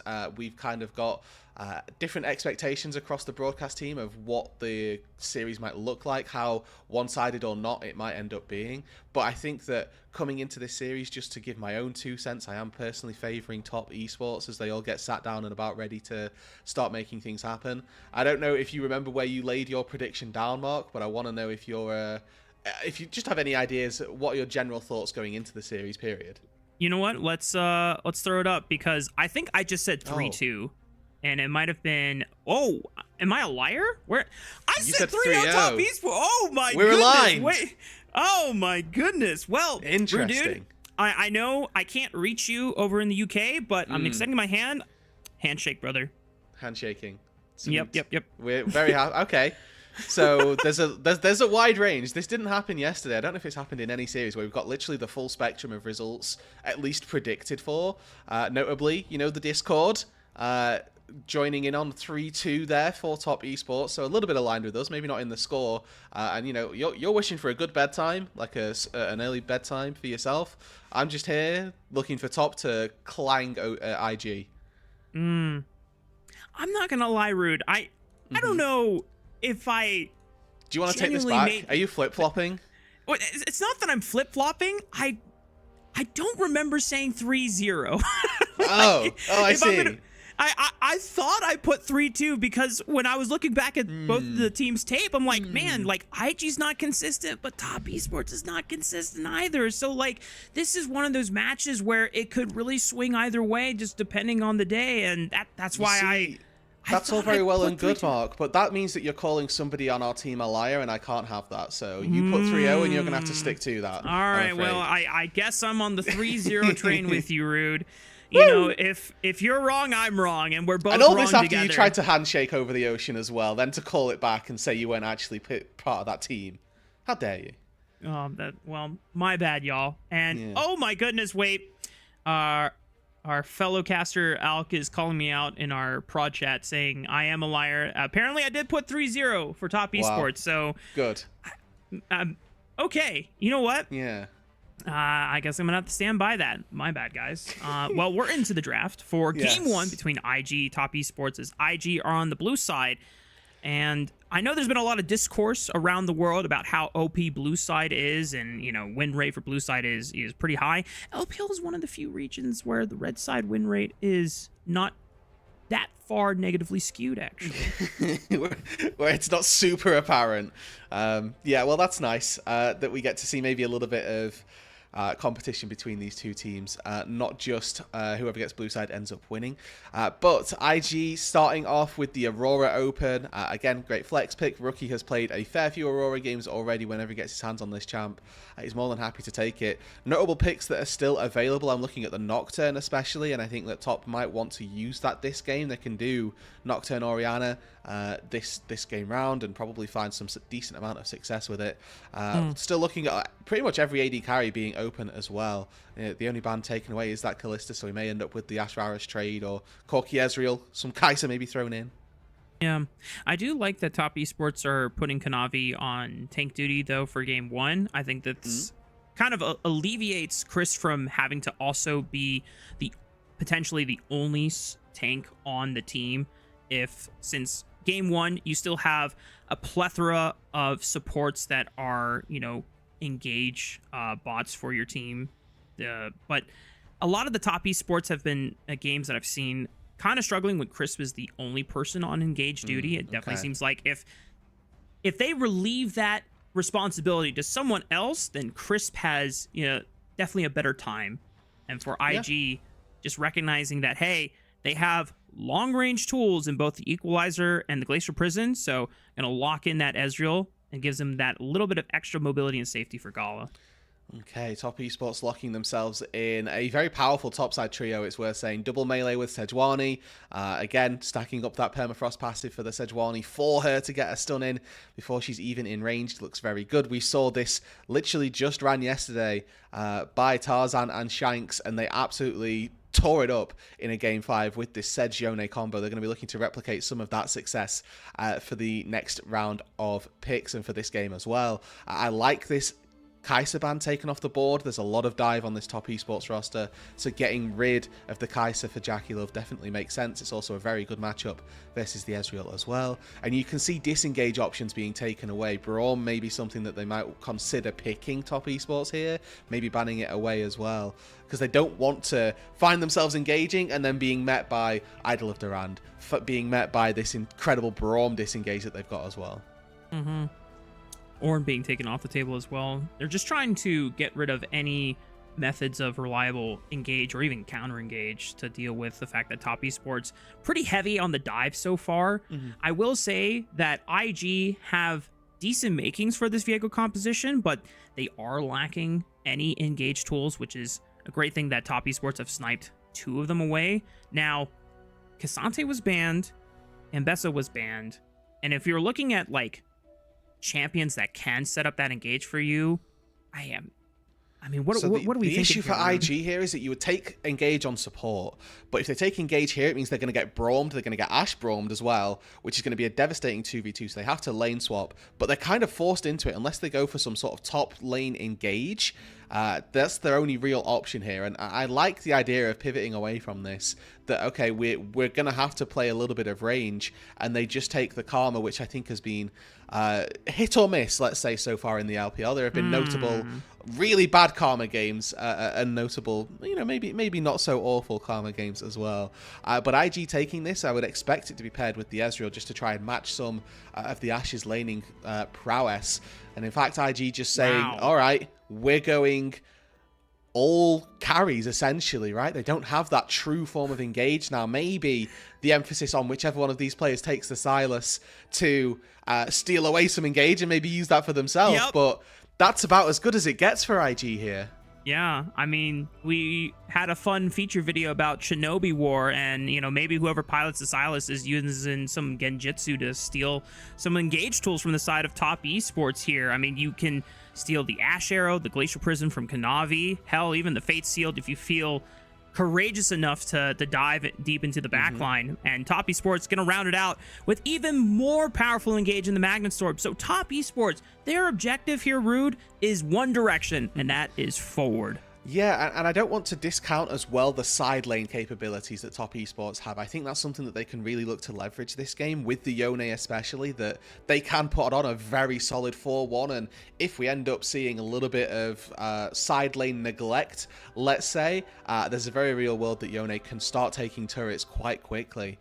IG, on the flip side, they've got themselves this very much skill check composition where we have Sylas Aurora solo lanes, we have Ezreal Karma bot lane, and there's not a lot of engage necessarily. They're going to be looking for those skirmishes, because if we get into a fully fledged 5 versus 5, the idea of a front line doesn't really exist for IG. Getting that first kill, and especially when you've got Viego comps, finding resets, being able to pick off one target is very important, and that really needs to be fulfilled as IG this game.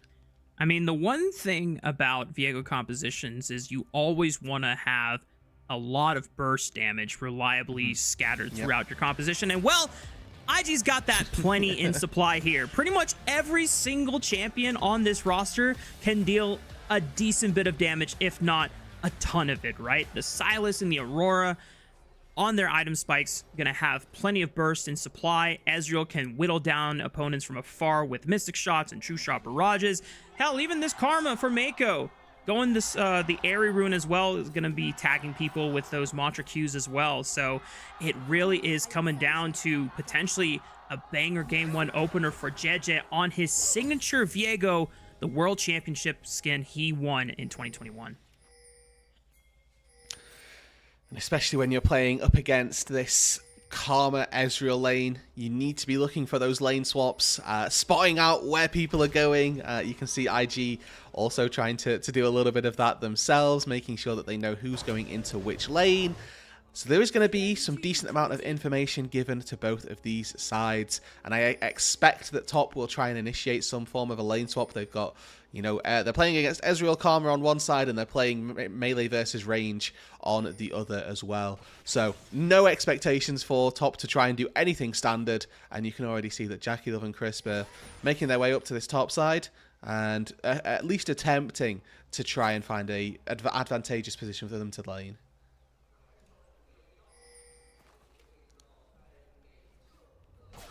2v2 to start out in the mid lane, which is again one of these adaptations that we've begun to see. Have to admit, this is slightly favourable for the IG side, since they do have a ranged player that can try and take the majority of this CS. You can already see Cream and 369 needing to play just a little bit more cognizantly, a little bit more scared more so than anything else, as we have got this complete split map happening. So you will see Judger will probably take all 3 camps down in this blue side of the top esports jungle. Expectation should be that Kanavi finishes the top side here and then moves into the top side as well. My concern for this is that when they look for this cross map, I'm looking at the mid lane right now. Shy and Rookie have got that better priority. They have got the ability to move in if they so desire, if they want to try and defend that, something that they might be able to look to do. Again, the whole reason that this lane swapping thing happens is to try and prevent these awful lanes from happening, and so that your AD carry can get that farm, can get gold. But when you're doing this as top esports, you're moving yourselves out of the fortification lane, out of the bot lane, where it's a lot easier to take those plates. And you can see now with Invictus Gaming making 3 people strong down on this bot side, they're going to be able to get a few more plates. And top esports, I think quite rightly, just looking to play a little bit on tempo. They will take the wave first and then have a pretty rough position for themselves when they try and split map back. We are just trying to fix some audio issues for Rafa, so we'll see if we can get him back in as soon as possible. But for Cream and Rookie now getting to find themselves a little bit of solo time in this mid lane, see what they can do versus one another. And as those first resets start to come through, you can see Jackie Love and Crisp, they found themselves just a couple of levels. They will now make their way down to the bot side. And for Gala and Mako, expectation is they will push those minions, may make their recall happen, and then assert themselves back out onto the map. Overall, not the greatest advantage picked up by either side. Top esports alleviated some of those early game woes, as now Cream steps into the mid lane looking for Rookie, as Kanavi not quite able to find too much purchase on that gank. We can see the pings happening down on the spot side. JJ and Mako looking to try and steal away a second spawn of those wolves. And with the prior that the Ezreal Karma will give you, they will at least start to fight Kanavi for the wolves, you'd like to think. And first move from mid lane looks to be going Cream's way. That stacked up Tornado. Smite secured for Kanavi, picks up the big wolf. JJ able to find the second and third wolves respectively. But you can already see why top esports wanted to try and swap out of this situation. Ezreal Karma can just move first. This doesn't change anytime soon, and they are allowed to walk into this bot side.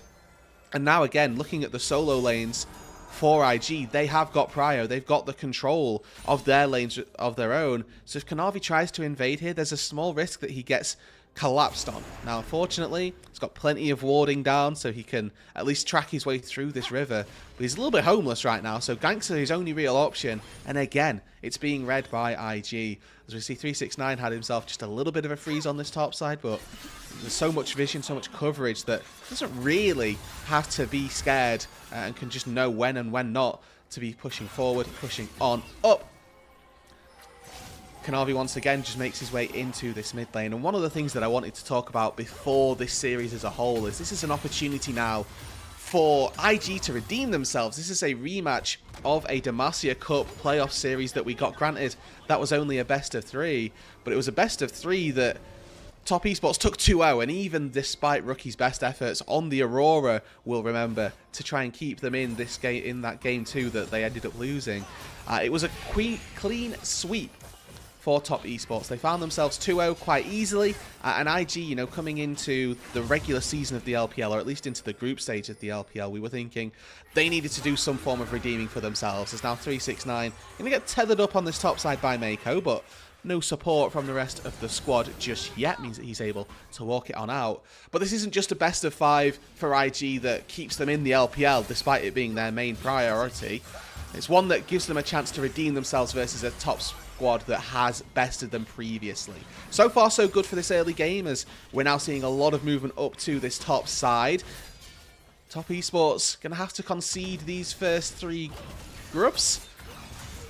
For the time being, Invictus Gaming continuing their relative success through this early game. Only 700 gold to begin with for the first 6 minutes, and early tracking down to the bot side. Stolen Enchanting Crystal Arrow locks up Crisp, who does Ferromancy away. Jackie the forced to flash, and IG unsuccessful in finding those kills, but a couple of early summoner spells burned. And again, with that play being made into the mid lane, IG should look to try and contest this dragon. Now, normally you will see those grubs for Drakes traded. Not going to be the case this time round. A little collapse from IG means that bot lane is forced away. JackeyLove with no flash now should make it so that we've got a at least opportunity for IG to continue their contest of these objectives.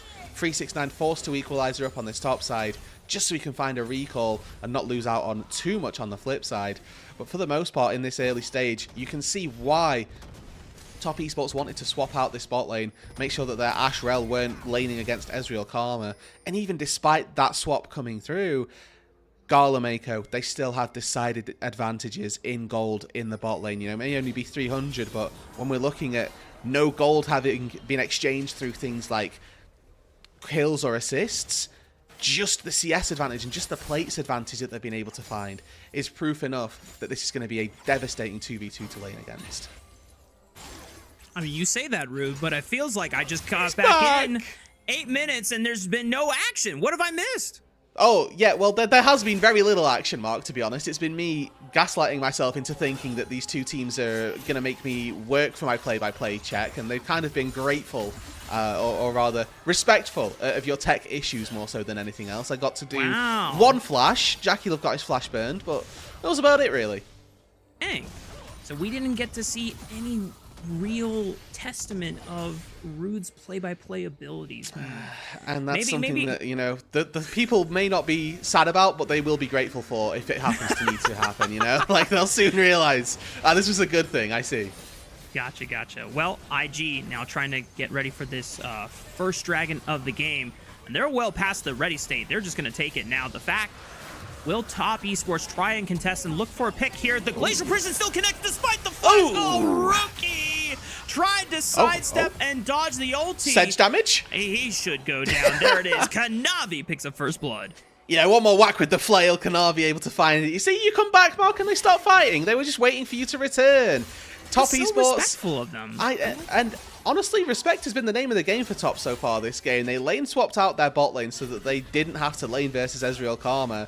IG had pretty much tried to take everything on the map for the most part, and you can see, right, 3 grubs, Dragon going their way also. Top have been playing this respectful game, but collecting gold elsewhere. And a reminder that, you know, this IG composition is going to thrive in skirmishes, but when we get to these 5 versus 5 fights, we're really expecting it to struggle. The lack of frontline could not be, you know, more palpable, and I think that Rookie, you know, going to feel a little bit worse for wear here as he does flash from the Sedge ulti, gets caught by the lollipop of it, and then a flash follow from Cream. There's an Ashe ulti as well. The fact that he stays alive for this long, honestly, a surprise to me, but yeah, the red buff plus flail combo from Kanavi able to find the quick pick up first blood, going over to top.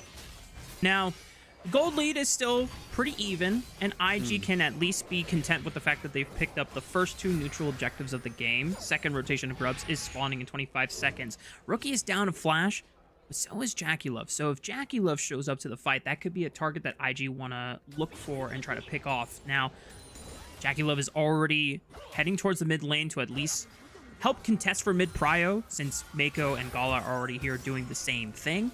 IG, I don't know if they're necessarily favored in being able to answer Top Esports for the second rotation of grubs, since we've got teleports available from both the solo laners, even though they're on the bottom side of the map. So I think that they need to fight for these grubs, to be honest. I think that as the game gets later, the game gets more difficult for them. I think that the ceiling of this IG composition probably rivals the ceiling of the Top Esports one, but the level of execution for IG is so much higher. Top have got 2 front lines, 3 carries, and they all do dive pretty well. And now IG trying to fight for these grubs. True Shot Barrage. I believe Kanavi was able to smite, secure one of them. Looks for the Glacial Prison, and Rookie. this one hits Rookie again, and no flash to even dodge it. Now the rest of IG trying to see if they can collapse and get a revenge kill or 2, but the Shy goes way too deep, and now Kareem for the re-engage. Looks for the backline. Mako and Gala are in trouble. JJ tries the Heartbreaker out, but his heart is still shattered in pieces as 369 tries to flash forward, looks for the kill, but gets flashes out of Gala and Mako. And Top Esports, first 12 minutes of the game, Rude, and they're running away with it. And you just see the power of the engage that Top have. Kanavi spots Rookie a little bit too far forward, collapses on him with the Glacial Prison. And if IG had any form of engage themselves, maybe they would have been able to punish Top for starting the grubs in their face. But you can see Top Esports, they just walk away and they collapse in their own right, find their own little angle that they can go for. The Shy, unfortunately, they're not connecting. Jackaluf with some good movement makes himself safe. Yes, the barrier keeps him alive, but another fight where IG find themselves a little bit worse for wear without those resets and without JJ popping off. Yeah, and I want to go back to the big key point about what is the struggle of IG's composition, and it's the area of execution that you need to be performing at with the champions that you've assembled compared to what top esports have to work with. It's definitely way higher, right? As you've already called out, no real forms of engage other than what Rookie can steal with the Silas ultimate, but the fact that there's no true frontliner on IG, if you misstep, if you pick a flank angle too fast or desynced from the rest of your team and they're not collapsing at the same time as you are, you get blown up, and then the rest of the fight is completely lopsided.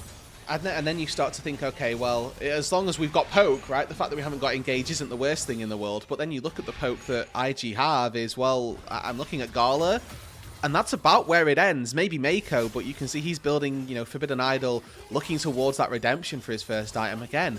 Redemption for poke, maybe, but it's not that AP Karma that's going to be, you know, chunking you for a third, a quarter of your HP off of every mantra Q. Like I say, I think this, yeah. Maybe the true damage with redemption will really hit at some point in the game, you know? Yeah, yeah. For sure, man. I'm not coping at all. No chance.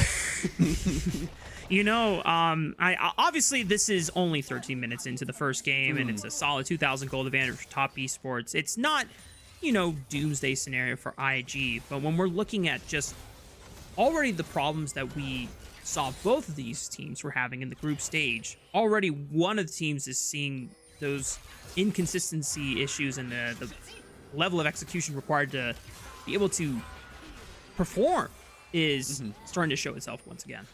Yeah, and I think that Top, you know, they, like you'd mentioned, right, as much as it's a good little bit for you not having been here, but they did play respectfully. They made sure that IG didn't get a bigger snowball than Top Esports were comfortable with, and now IG are in this position where they've now somehow got to fight their way back into this game, which, again, don't get me wrong, might be possible, but is going to be much more difficult than it is for Top Esports to just continually find 5 versus 5s, look for a little bit of the death ball. And, you know, the other part of this composition that I've highlighted as a potential issue for IG is that they're going to have to deal with the Yone and the split push that Cream can put down. Starting out this game, 2-0-1.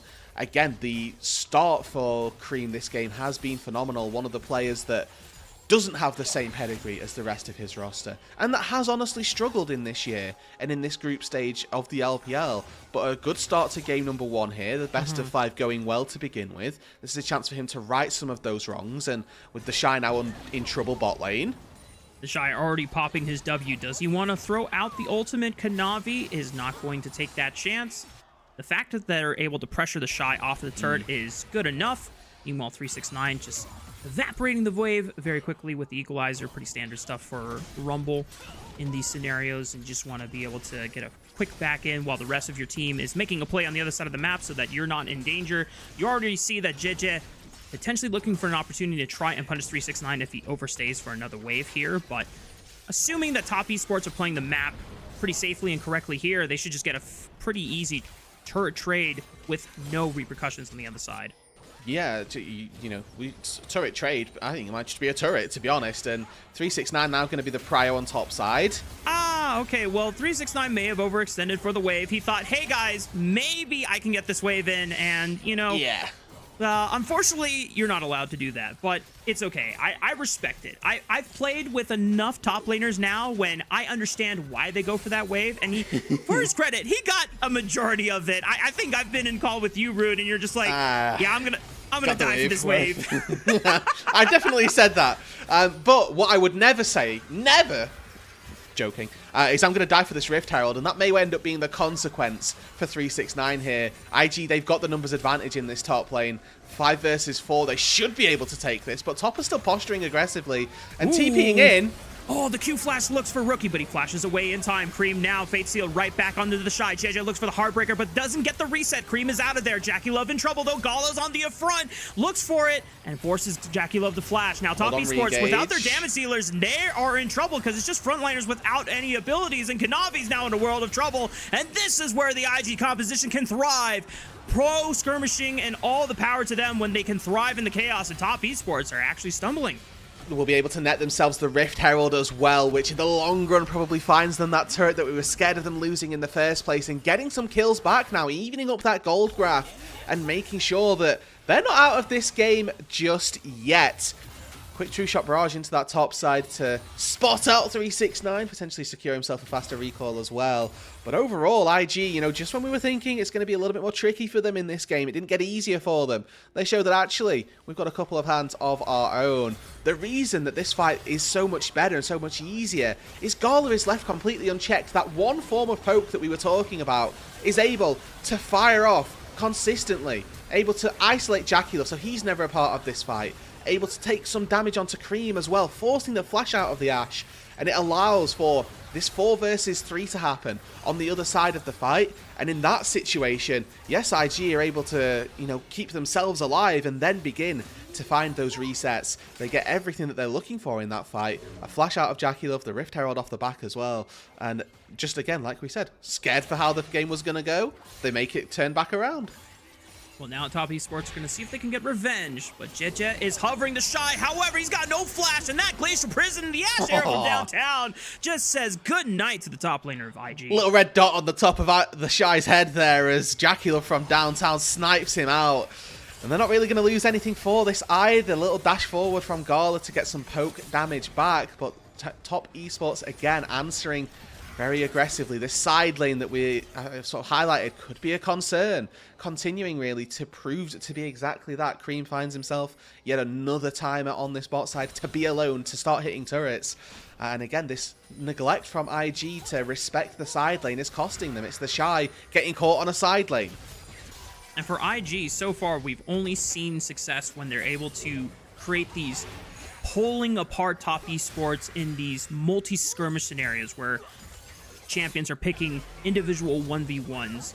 But when Top Esports are able to set up their solo laners, continuing the snowball of their, quite frankly, their solo lane prowess over their solo lane counterparts at the moment, and just based on how much gold both 369 and Cream have over their counterparts, this is where Top Esports can deny IG the opportunity to look for those skirmish scenarios. Yeah, and Cream's going to have ulti up again in not too distant future, and without some respect and some priority shown from IG, yep. Oh, the Shy's man.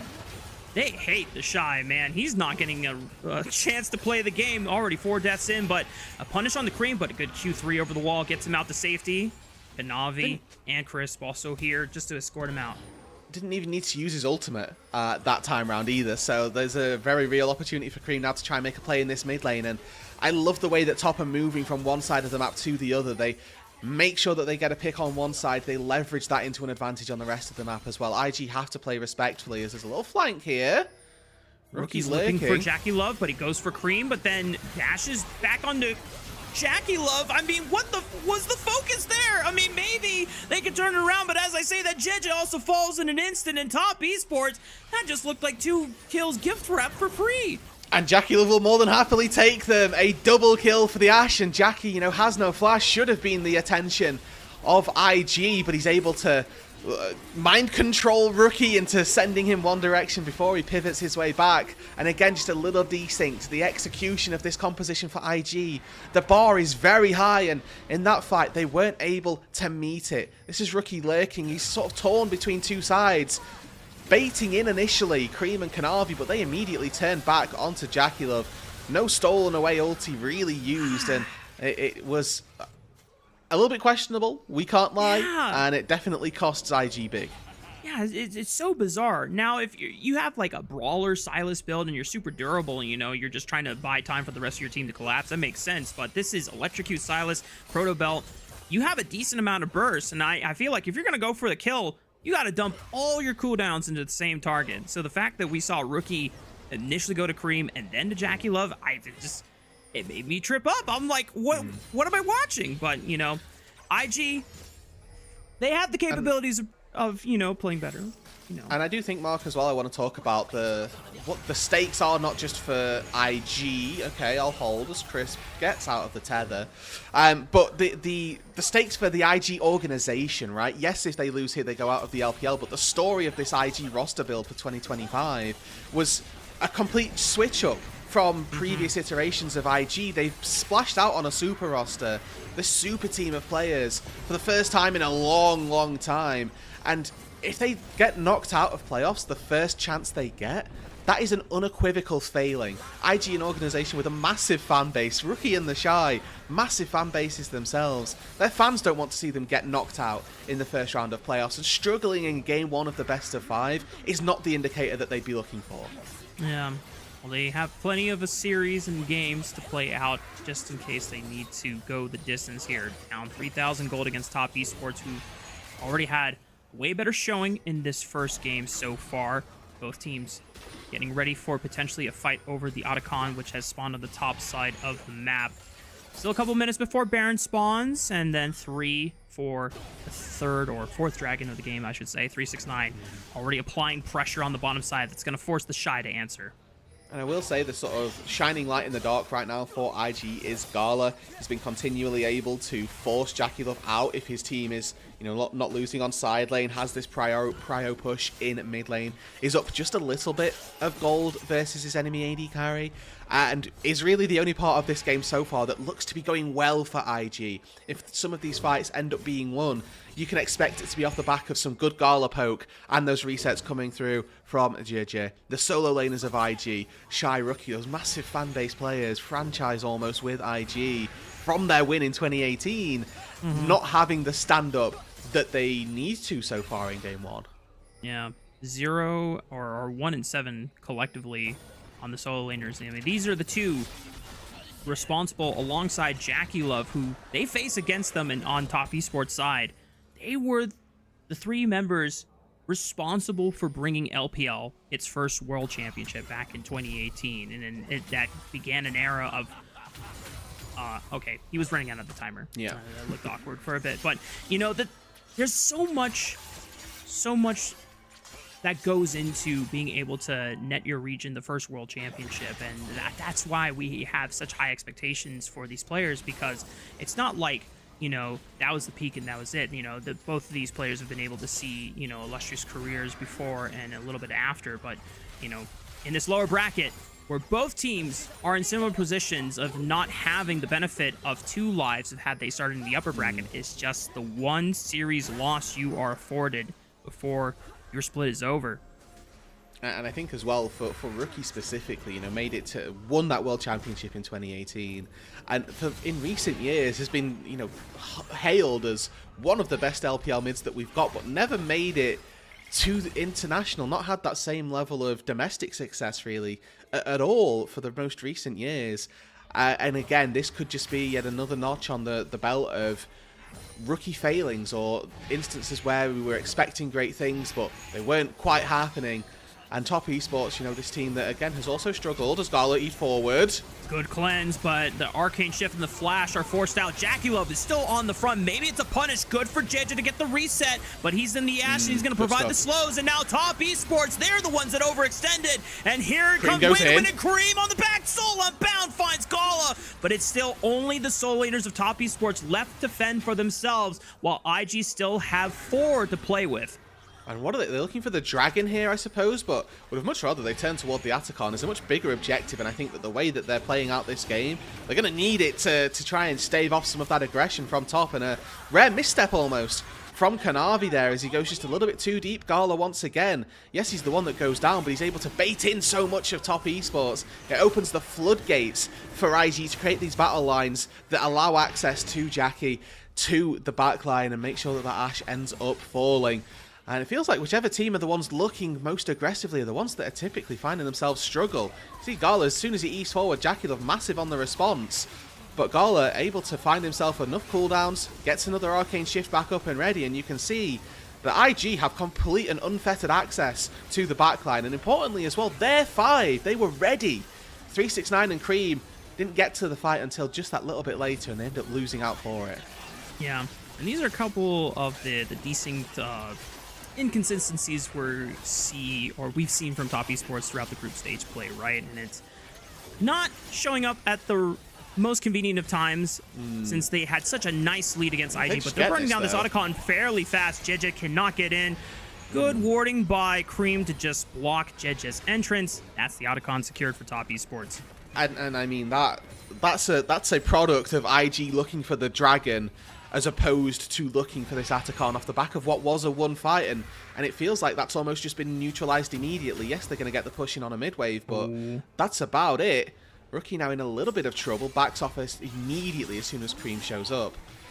3 people showing on this top side, attempting to extend this Atacon.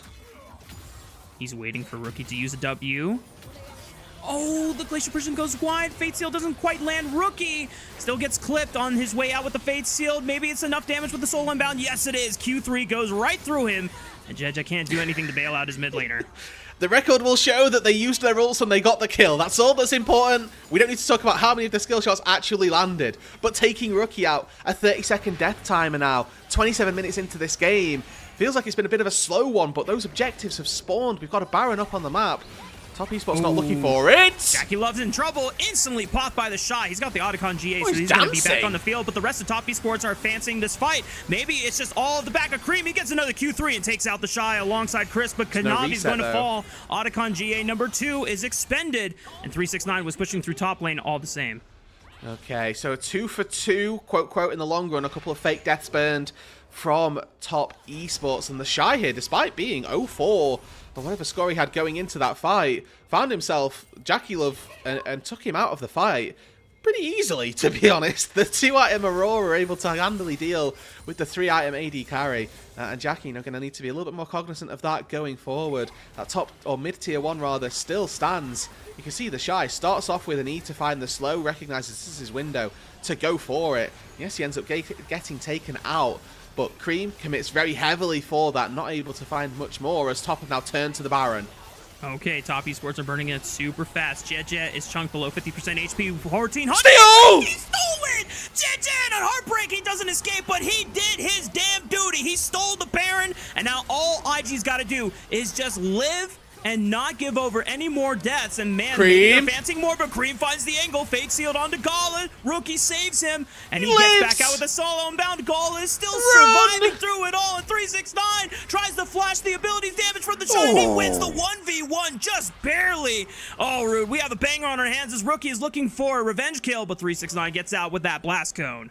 My word, Rafa, so much just happened, and IG come away with the Baron. Top Esports think that they can use the Atacon tempo, those fake deaths and shorter death timers to get out into the map, find the objective before IG can get there. But JJ, with just the thinnest of margins, flashes in, Heartbreakers out, steals the Baron, and keeps IG very much in this game. Gala stepping forward here, doesn't quite recognize how many people are there, and keeps himself nice and safe. But a 2 for 1 in the back half of this, maybe just a 2 for 0. How close was this?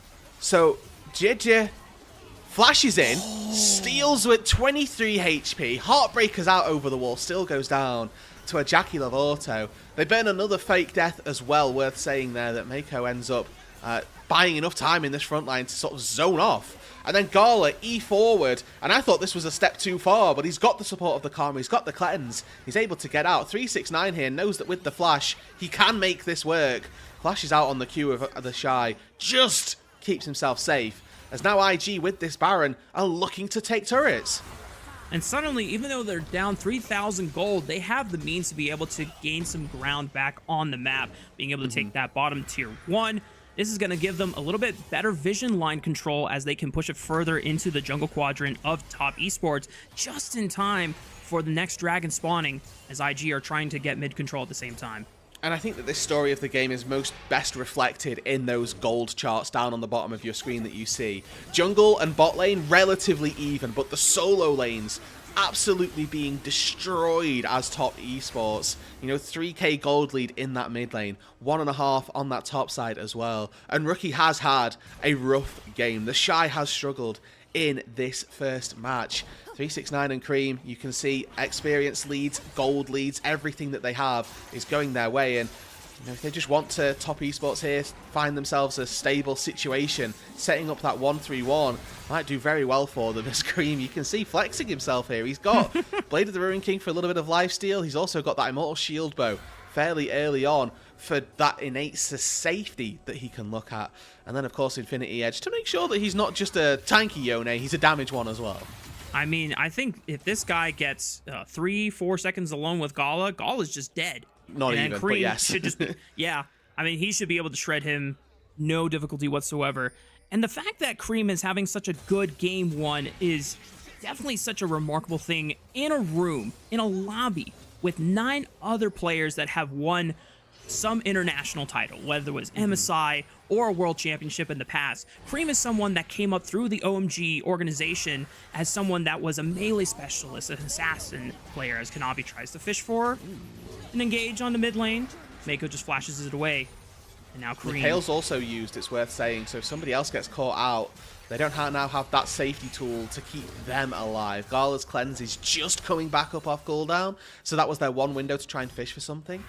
They did get the flash out of Mako, which again makes for a squishy target that should be able to be taken out if they can get access. But I will say, Mako, the only person so far in this game to have not died, has been playing very well with his positioning, just making sure that he's giving the shields when necessary, but also recognizing a lost fight. Yeah. I mean, it's kind of on him to bail out his carries when they step a little too far forward. Obviously, Gala on the Ezreal, you have Flash, you have Arcane Shift, you have Cleanse. And if all 3 of those tools are gone, then Mako's there with the Mikhails once it's available. So there's a lot of tools to bail out IG's last hope in dealing with these so terrifying solo lanes in Cream's Yone and 369's Rumble. Game number 1 mark has taken us to 33 minutes already, and I daren't say that we're really close to knowing who's going to win. Still opportunities for both sides to find their mark in this game and to put the final nail really in the coffin of game number 1 when we're in this sort of late game situation. Despite there not being too many turrets taken, and, you know, our mid lane's still relatively strong with those structures. Very real world where one fight ends up taking the entire game, and Top Esports posturing around this Baron, making sure that they themselves have got the inside track, that they can hopefully put wrong some of those issues they had from the first Baron take. Yeah. 45 seconds before that objective spawns, and if Top Esports want to play it cool, they can just wait for the their potential 3rd dragon coming up in under 2 minutes here and deny that Dragon Soul away from IG. For them, now that GA has been completed for Cream, I mean, they don't even need to worry that the Otacon buff is gone. You've got a real GA, and you've got a real means to be able to just dive into the backline, no regrets whatsoever, and really cause a lot of disruption for IG to deal with. As Rookie, it's kind of on him to face check, as he's actually picking a fight here with the Glacier Prison on the Kanavi. I mean, that's a tank. I don't know if you want to pick that target, and there is the follow-up. Chris finds the Magnastorm flash off of Jackie Love's arrow. Rookie tries to go back in, tries to disrupt for the team. Cream! Once again, and he's creaming, baby! Top Esports off of their mid laner, the one guy that hasn't had an international title yet, but he's going to show what the he is made of in this world, as Gala is able to deal with 369, but the rest of Top Esports, they've got 3 strong. Oh, well, against 1. Oh, wait, Gala finds Jackie Love, but Cream still puts him away. And that might have saved the game from ending, but Top Esports surely could look for a Baron. Yeah, you can see Top were looking to end the game there. Gala able to put just enough damage down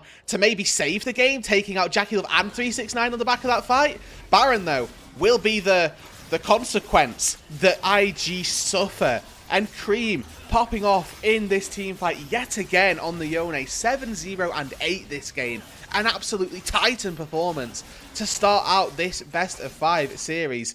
And you do have to beg the question, what were IG thinking? Looking for this engage onto the Sejuani of all people. We highlighted this in the draft. We highlight it once again. Top Esports have a front line. Typically, you don't want to engage on that front line. And Crisp, despite the fact that he goes down here, gets 4 people locked up in a Magnet Storm, sets up for Cream and 369, that fate-sealed equalizer. They didn't line up necessarily perfectly, but the combo of the 2 was devastating to IG. And we come back to the question of barrier of level of execution for both of these compositions. Top Esports, as you called out, you have a dedicated front line. IG, you don't. So the fact that as soon as any one of your carries falls for IG, your damage output and your reliability of being able to win the fight goes down significantly, especially if your reset carry is one of the first champions that goes down. Soul point now for both of these two teams, but Top Esports with Baron at their back, with the momentum really in their favour, and a 5,500 gold lead to boot, should be looking to finish off this game, to be honest. They've got the tankiness with Crisp and Kanavi, who, you know, Kanavi this game, matching pace with a Viego in terms of farm. Not something that you will typically see, especially as we move later and later into the game. Top Esports with all the control in this first game to try to close it out, but that one threat of Gala still exists. He's been a menace, the reason that Top haven't so far ended this game, and they still need to try and find an answer to that. Attempt to push in, stack these waves, and take a turret. And unironically, in past games where IG were on the back foot, it was down to Gala to bail them out in these scenarios. They are down 7,000 gold against Top Esports now, and this team is a much more formidable opponent than the ones that IG were able to overcome in their respective group in RNG and FPX. So it's going to take a lot more than just a Gala clutch factor. Everyone on IG has to step it up here, as Top Esports still trying to continue the siege with the little remains of this Baron buff over the next 45 seconds. And they're just playing it slow for now, just letting the siege minions walk up and slowly pelt away at these inhibitor towers. Yeah, I mean, Top Esports here pushing in this wave. Not sure that that's the correct plays. Stolen Arrow goes mid lane. Okay, they're just engaging. Yeah. That was the Mikhail's Crucible from Mako, just bailing out his jungler in case he got collapsed upon by Top Esports off of the engage. But that's one tool gone. Jackie Love, I think the arrow's gone too. I can't tell with the spectator splash arp. Even still, that's pretty much job done for IG. As long as they can keep all of those turrets up, Cream put a big chunk down into the mid lane and may well just have secured the mid lane tier 3 turret. Would have been a pretty... I mean, this is still a very successful base defense for IG, I will say. They only lost one turret. They didn't lose any inhibitors. The Baron, not as effective as Top probably would have looked to have had it be. You know, you can question how well they'd, you know, played it out. Could they have synced those waves up and made it so that they, you know, crashed at the same time, found some more advantages through that? Maybe, but IG, nevertheless, playing much better and keeping themselves still in this match. And despite the, you know, the woes of being so far behind and well, let's call it having a bad game for the IG solo laners, they are both now 3 items and will be able to deal measurable damage, have a measurable impact in these fights if they're left unchecked. And especially for Rookie, even though he is down 6,000 gold against Cream. Cream is now full build. So Cream can't get stronger. Can't get stronger anymore. So if for some reason IG are able to stall this game out longer, eventually the other carries of IG will be able to catch up to their counterparts, and then Top Esports' advantage starts to look less and less impressive. But it comes down to how much Top Esports can actually use their advantage over the next few minutes as they're getting ready for both of these neutral objectives to spawn in the next couple of minutes. And I remember, you know, back in 2014, 2015, my first indoctrination to competitive League of Legends games would go a lot longer than they do in the modern day. And I used to remember hearing, you know, the OGs back in the day say, oh, well, at this stage in the game, gold lead doesn't matter. But that you've just said right there, Mark, is a perfect example of why some of this gold lead is now a little bit misleading. Yes, there's you know, this 10,000 gold lead almost for Top Esports, but a lot of that is going to be unspent and on Cream that is effectively useless because he can't get any stronger. Yeah. I got a little nervous for JJ there. He didn't know where the rest of Top Esports was, but they're looking for the Shy instead. There's the layering of the Glacial ultimate. The Shy is the first target. Meanwhile, Cream and Chris are causing a lot of chaos in the backline once again, and this is it. Top Esports found their members. No resets available as JJ looks for Chris Rel, and he gets out, but Rookie falls, and Jackie Love is going to be able to put him into the dirt.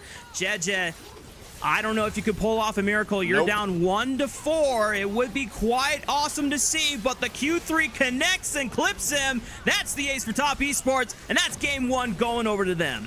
Took them 41 minutes, Rafa, but they put the Nexus in the dirt, and Top Esports start out as we'd imagined that they might do. 1-0 up in this series. IG struggle their way through that game and make it difficult, don't get me wrong. But for 40 minutes, Top Esports there had to battle their way through IG. The 41st, they decide, okay, let's just fight. And they find an engage, they take the Shy down. And after all of that sort of build-up, the suspense of IG holding on, clinging into this game, it's just one quick engage. And it is ultimately the draft differential that we talked about, that at the end of the day, Top can just engage and then look for a fight. Now, for the benefit of IG fans, I will offer, this cope. That's just game one. And you know what? You now don't have to play against those champions anymore for the rest of the series. You know what? The classic Fearless cope. You're right. You don't have to deal with Cream's Yone. You don't have to deal with Enchanted Crystal Arrow, Glacial Prison, Equalizer. These were all powerful ultimates. Hell, even the Rel, the Magnastorm. It was such a well-developed CC layer composition, but they only get it once, and now they're going to have to rely on other options. And for IG, the fact that they were able to, yes, they still lost the game, but they found windows where they were able to display a little bit of that mechanical prowess in picking apart Top Esports in those skirmish scenarios. Maybe that's a strength that they want to go back to in future drafts. Yeah, I think that they put too many eggs in too many baskets, right? Yeah. Sometimes, the saying is you don't want to put all of your eggs in one basket. Well, they sort of spread them too thin instead. They did the opposite, and they found themselves relying on way too many carries. They didn't have somebody who was just going to be, okay, I'm on engaged duty this time. I need to be setting up the team more so than anything else. So there was, again, a little bit too much that this composition was trying to do for IG. I think going into the next game, they can, maybe look to put either the Shy on tanks. Let's see if JJ wants to try and pilot something that's a little bit more facilitatory. But either way, rather, there needs to be some sort of change from IG, because drafting 4 carries plus Karma doesn't win games. And if they want to change it to Seraphine next game, 4 carries and Seraphine isn't going to do it for them. But what if they try again, Rude, and they really believe in themselves? It's like, hey guys, you know what? It couldn't work because they had too much CC. But this time, what if we do it again? Yeah, just the salty run back, but in Fearless mode. We'll try the same style of comp, but we'll just change all of the pieces and hope that it's close, similar identity maybe. I don't know, Rafa. I'm not on board with that. I mean, I did predict Top Esports 3-0, so maybe I want that to happen anyway. But I think for the benefit of getting IG to show like they've got something, we should see something else from them. Yeah. Well, we're definitely going to find out soon as we get further and further into the series and see what drafts we have in store. We're still waiting on what the LPL broadcast is going to award for Player of the Game. Here we got some of the graphics here as well. I mean, as you called it out earlier in the game, Rude, Gala was kind of the one person that was keeping IG in the game, being able to find so many separated 1v1s against either 369 or Jackie Love, and hell, Jeje had a couple hero moments himself, being able to steal that Baron. And I mean, we know from watching years of Viego now at this point that if you give Viego one reset in a fight and it's not completely blown open, the Viego can just go to town and just rampage throughout the entire fight. Unfortunately, they just were never able to find that setup properly enough times. Yeah, I mean, it can just be a champion that goes nuclear in these 5v5s if it gets given the chance to do so, but that wasn't the case this time around. And, IG, you can tell, definitely struggled their way through this game. Worth saying that, I think that the cope that you actually highlighted that I think that IG fans should be taking is there were instances of IG hands checking, right? There were instances where also Top Esports weren't as synced as they needed to be. One of their concerns from the group stage was that Top wouldn't be able to be consistent enough in this best of 5, and that they wouldn't be able to actually, look as though they were a cohesive unit. Now, granted, they successfully found their way through this game number 1, but there were instances, once again, that we're seeing in this replay here, where they've gone too far forward, where they've struggled, and where some of those exploits can happen. Yeah, and despite the fact that Top Esports, for the most part, as we already talked about, played super well and super punishing with their CC as soon as someone from IG overstepped their bounds. We have to call back to the fact that a couple moments where Jackie Love finds himself overextended because he's trying to be battle mode Ash, frontline Ash, and just going a little too far forward, and kind of rings echoes of the game when he was playing the Callista and just finding himself a little too far forward in these team fights and overestimating his own I don't know, his durability and his ability to outplay those skirmish scenarios and fights as well. But, overall, I mean, top esports definitely deserve their flowers, especially to the solo laners with 369, fantastic Rumble game, Cream, definitely my pick for player of the game. I mean, his Yone, I mean, that was the star. And once again, we have to remind everyone that this is a lobby of 9 international champions, MSI and World Championships alike,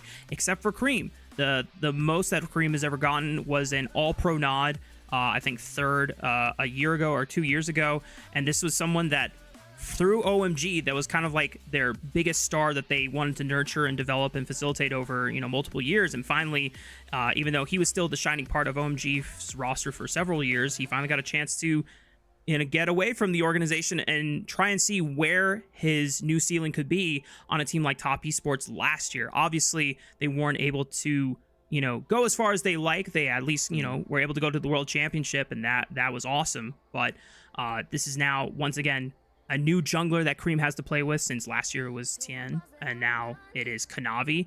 And those two figuring out how to sync up with each other, at least in this game, was a great sight to see. Yeah, I mean, the power was that they gave themselves a duo that works really well together. You're almost incentivized to play together, You've got this Yone-Sedge combo that they just thrive off of being able to play lanes together and to try and find those fights as a duo. And they did that so very efficiently, right? It was half the reason that they found such an advantage in the early game. But there's going to be times where those mid-jungle champions don't sync up quite as well, and where, you're never going to get that perfect synergy again in this series, it feels like. If you've got just even a control mage, can completely alter how you're looking at this sort of game and how the jungle and the mid laner are going to pair up. And look at that. I mean, no surprise. Yeah, it would have been pretty. I don't know. Not it would have been very difficult to argue for anyone else, to be honest. There you go. Yeah, it would have been very surprising if it was anyone else. I mean, Cream deathless on the Yone. I mean, this is an absolute standout performance, and this is the kind of gameplay that you want to be showing off, especially for Top Esports as they try to make a run through the lower bracket.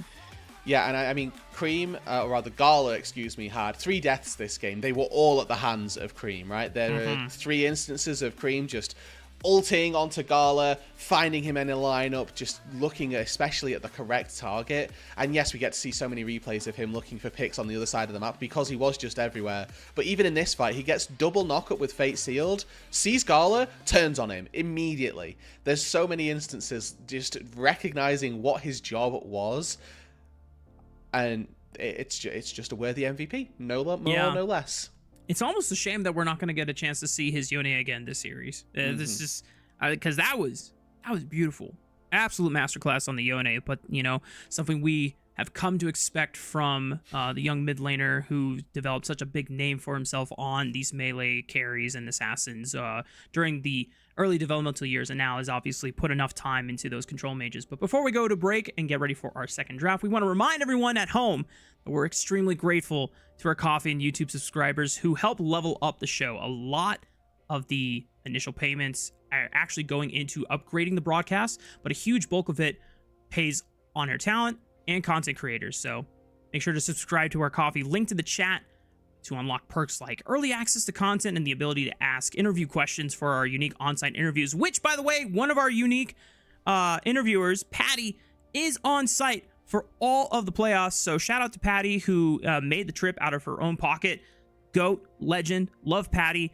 Thank you so much, Patty, for making that and helping us here on the LPL Unofficial English broadcast continue to deliver as best of a product we can for the fans. Don't tune away. We'll be right back for Game 2.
Welcome back, y'all. We're getting ready for draft numero dos for our series between Top Esports and Invictus Gaming.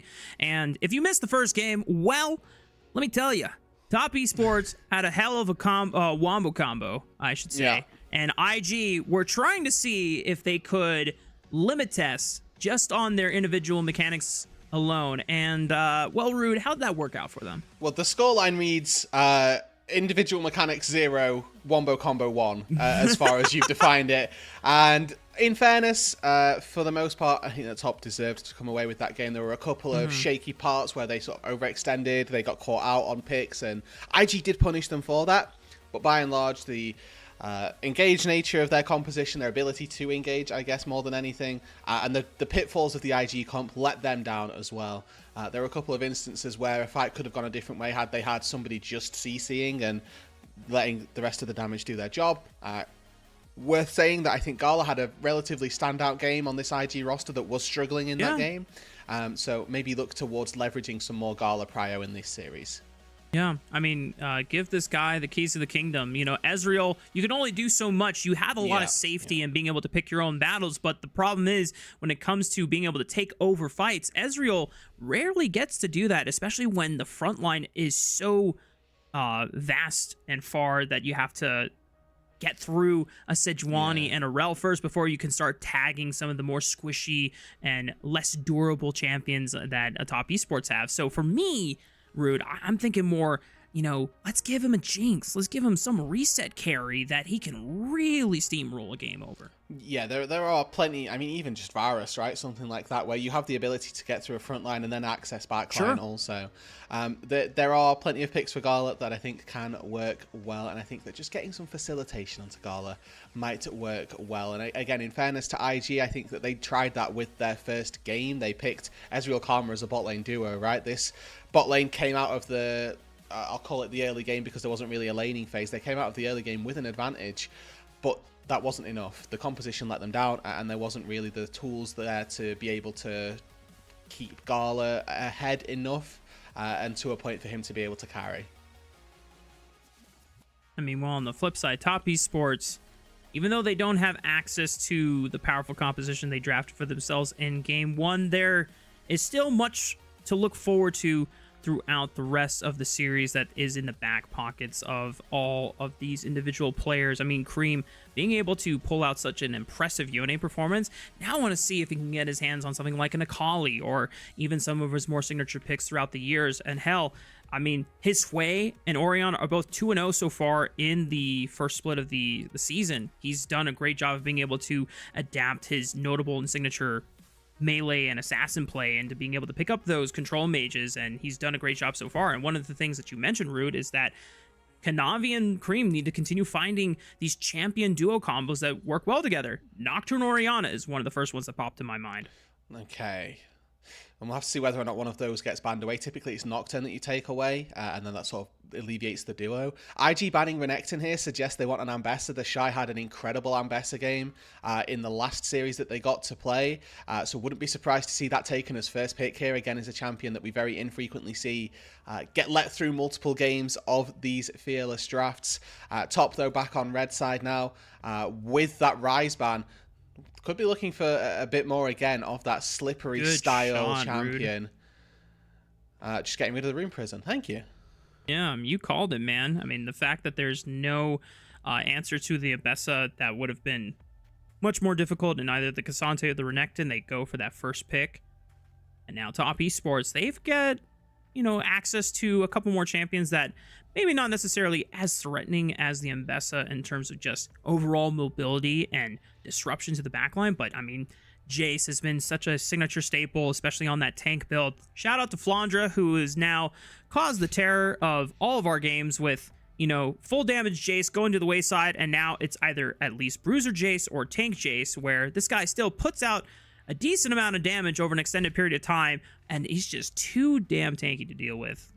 Yeah, I think fortunately we've turned into more bruiser-style Jaces in recent patches, but that is a Nidalee locked in for at least the second series I've been commentating in the playoffs. It's another Nidalee game. Boy. Plenty of mages here to match the pace of a Nidalee. So Zyra's still open, which typically notable go-to.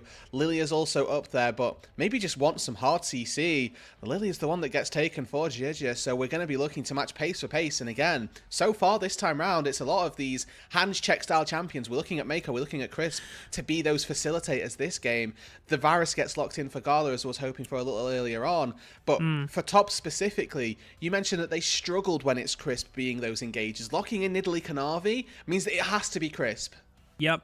Well, they could try and lock down something like the Nautilus or the Leona for Crisp that guarantees that point and click stun so that the spears can land with no fault whatsoever, unless Kanavi misses it. But Kanavi is a notable Nidalee player like Shun and Canyon across the world, so I have no doubts that this guy can pull off the Cougar Queen herself as we head into the second round of bans. Poppy, a nice champion to ban away, as even though more than likely this Ambessa is going over to the Shy, they could flex it around, get a little crazy, send the Ambessa mid lane, give Poppy over to the top lane, or even support for Mako, and it's just a good tool to try and deny any of the champions that want to dive forward to have mobility. Steadfast Presence puts a stop to that. Yeah, Corki a must ban here for IG. Already top have picked themselves up a very decent poke composition with Jason Nidalee on their own. Taking the Corki out of that equation as well fits your brief quite nicely. It's also nice that they've taken the Varus away by extension, because that removes the idea of poke Varus as well. Yeah. Now for IG, right, you're looking at what other AD carries they might want to try and target. It is those targeted range. Maybe Kai'Sa gets taken off the board if they're really scared of some potential all-in with Kai'Sa Leona as well. Top esports, though, taking out those supports, taking out Nautilus, taking out Poppy is a little bit of that disengage, and one of those answers also to the Leona in lane. And they took away the misfortune, so if they want a strong laner for Jackie Love, Jhin is the best answer. And even though Jhin doesn't offer nearly the same amount of poke that a Varus does, he offers utility and setup, and all at the benefit of being long range, so that he can safely throw out deadly flourishes, open up with a curtain call, and the rest of his team can force the fight on their own terms. We've seen Jackie Love play Jhin before, and we've seen Jackie Love play Jhin against IG before. Again, these two teams played against each other in Demacia Cup. The winning game had Jackie Love on Jhin, where he curves a fourth bullet around two different people and snipes Rookie out to take them to that game victory. IG, though, they respond. They've gone for the Braum, a notable answer to the Leona, and also going to be very solid for trying to block some of this poke coming through into that mid game. Again, my concern for IG, similar to what I had from game number 1, is that they've now also drafted themselves this relatively poke-oriented composition. I like the Azir to be paired with the Varus because it means they can double down on the poke. It allows for now poke Varus to come through. Lilia bowling balls might not seem like it, but they are also an incredibly obnoxious form of poke as well. So that gives the chance now for IG to play this long range style. And I think for both of these teams, they are looking to play with those ranges, and top and supports for both teams feel maybe not a lot of out of place for top esports, but especially for IG, who's diving with the Shy this game. Ambessa is going to go public execute somebody, and then the rest of the team are just going to be POV watching, seeing if they can get anything, you know, to try and help out with. But it's going to be a real struggle for the Shy this game, I'm worried for.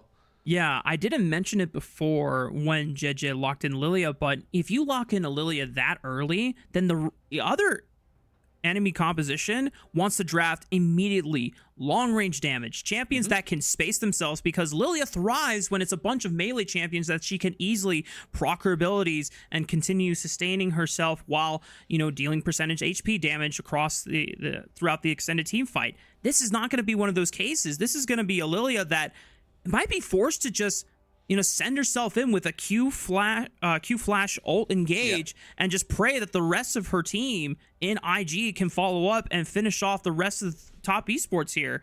Because the rest of top esports, as you called out, I mean, there's so much ways that you can control the fight and prevent the rest of IG, or at least make them struggle, try and get those entrances in. And again, an elimination series for these two teams going into game number 2 now, where we've got honestly relatively similar compositions of a lot of poke, a lot of range on either side. Could very well come down to execution. And when you've just lost game number 1, again, this IG organization completely changing the script for 2025, splashing out on a super roster that was expected to make waves, not just in the Demacia Cup, but in the LPL as well, have fallen at the first hurdle of the Demacia Cup, have now fallen as well a little bit in the group stage where they found themselves as a lower bracket team. Now they're going to have to try and claw their way back from a series against Top Esports, a situation that they were unsuccessful in previous times, or risk failing, and risk going out very early. For IG, the second game, starting off not necessarily on the best foot here, as Mako's going to get his recall canceled by a good spear from Kanavi. Top Esports managing to bully their way into the red quadrant of IG's own jungle. And I'm curious to see how Kanavi wants to start this out. They've already put down some defensive wards on their own red quadrant, suspecting that IG, obviously, they don't want to see the full quadrant jungle for free. They want to be able to get a quadrant back on their own terms as well, but they're going to have full vision of it, whereas IG, they have little information of where Kanavi is going to path after these camps. Yeah, and at least now they know that Kanavi is starting on the bot side. I mean, they probably suspected this anyway, as once again we get to see this 2v2 in the mid lane. This is the same sort of vibe that we got from game number 1, where we've split the map. This time round, though, it's just a little bit different with where the junglers are starting. Both of them now starting on this invade. And I think that for Top Esports, them being able to at least play this lane out as best as they, well, I say as best as they can, as best as Kanavi allows them by throwing some spears over the wall. If they can get just the same sort of game off that they had in game number 1, Kanavi is just sitting in this Raptor brush. I mean, this 2v2 as well is double range. Yeah, and Cream and 369 able to hit level 2. I mean, normally we talk about level 2 power spikes for bot lane duos, but the fact that we're in a world where we see mid lane and top lane duos battling out in the mid lane and already just using that advantage. Now the Shy is going to try to advance forward, but immediately 369 sends down the hammer, and the Shy thinks otherwise before he wants to continue fighting that one. I think this is now a good timer for IG to try and remove this sort of 2 versus 2. Getting that little trade back onto Cream is actually really beneficial, keeps Rookie at least even enough in HP. We're saying that Cream rather, has got those biscuits in his inventory, so going to have a little bit more sustain there than Rookie. One thing I will say about the Nidalee Lilia matchup is that it's nice as the Nidalee to try and disrupt the Lilia's early farm rotation, because she does have a fairly fast clear speed despite not being as strong as a skirmisher Nidalee is. And if you don't really do anything as a Nidalee within the first 10-15 minutes while you're ramping up to that first item spike and you don't get a huge advantage off of it, then the Lilia takes over. The Lilia becomes a much more threatening team fight presence. Now, that being said, we already talked about draft-wise, that's going to be really difficult going into the composition that Top Esports have drafted now. There's a teleport, and I believe it's 369 trying to pick up the wave. The flash from Mako tries to guarantee the auto attack for the concussive blows, but these turret shots are ramping up fast, but not fast enough. That's first blood for IG. Okay, and I mean, maybe just expecting that Crisp would be there a little bit sooner and wasn't, as now JJ finds himself mid lane. Kanavi's ready to respond, and actually Crisp is here. Oh no, JJ! I thought Cream was in trouble, but Kanavi was off screen and Crisp was there for the rotation, and he even takes a spear to the face as he tries to flash away. So flash burned from the Lilia, not the biggest deal, but upon level 6 is going to certainly mean that we remove some of the playmaking capabilities. And now for the Shy, a very solid advantage. Might not have been able to pick up the kill, but has a wave that's about to bounce back into him. He's already ahead in experience. Should be able to control how this lane ends up going. And with the bot laners now returning to that bot side, the split map has been called off. Could very well cost Kanavi or a couple of his camps, as he in fact is deciding to go for an invade himself. Oh, but they're going to turn on to Mako, and they know that he doesn't have flash from before since he made that dive happen, and Jackie Love steps up to make it happen. Jeje also in trouble. Remember, this Lilia also doesn't have flash, but they try to look for the CC, but Kanavi didn't quite have a spear available. Cream rotates in, gets some chip damage, but no threat to the rest of IG. Yeah, quickly done, and Top Esports, they'd played on this bot side the whole time. They've got that laying down vision. They've got the cursory information on where they can and cannot step. And IG didn't have Pryor down on that bot side. It's Jackie Love and Crisp able to move in first, finish off that kill, pick up a quick little pickup. Granted, it's only on Tomeko, but worth saying that gold in Jackie Love's pocket is always gold well spent. And picks up the Swifty boots, so be able to keep himself nice and safe now versus this Varus Braum lane that, as we've ticked over to level 4 now for both of them, might have a little bit of a say in the 2 versus 2. And they currently have Prio, at least on the bot side of the map, to start up this dragon, and it's well before Grub spawning in the next 30 seconds, so they'll have time to at least get a chance to reset or maybe walk on over. But as I say, that Jackie Love and Crisp are spawning on Vision. They're going to spot that the dragon is being started up, but there is a smite to secure it.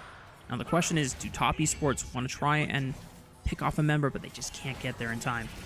So fortunately nothing that they could do as Top Esports there to stop the Drake from going down. And as well for Top Esports, right, this is still an elimination game for them as well. As much as, you know, I have them down as favourites to take this series, and game number 1 sort of adds to that as well.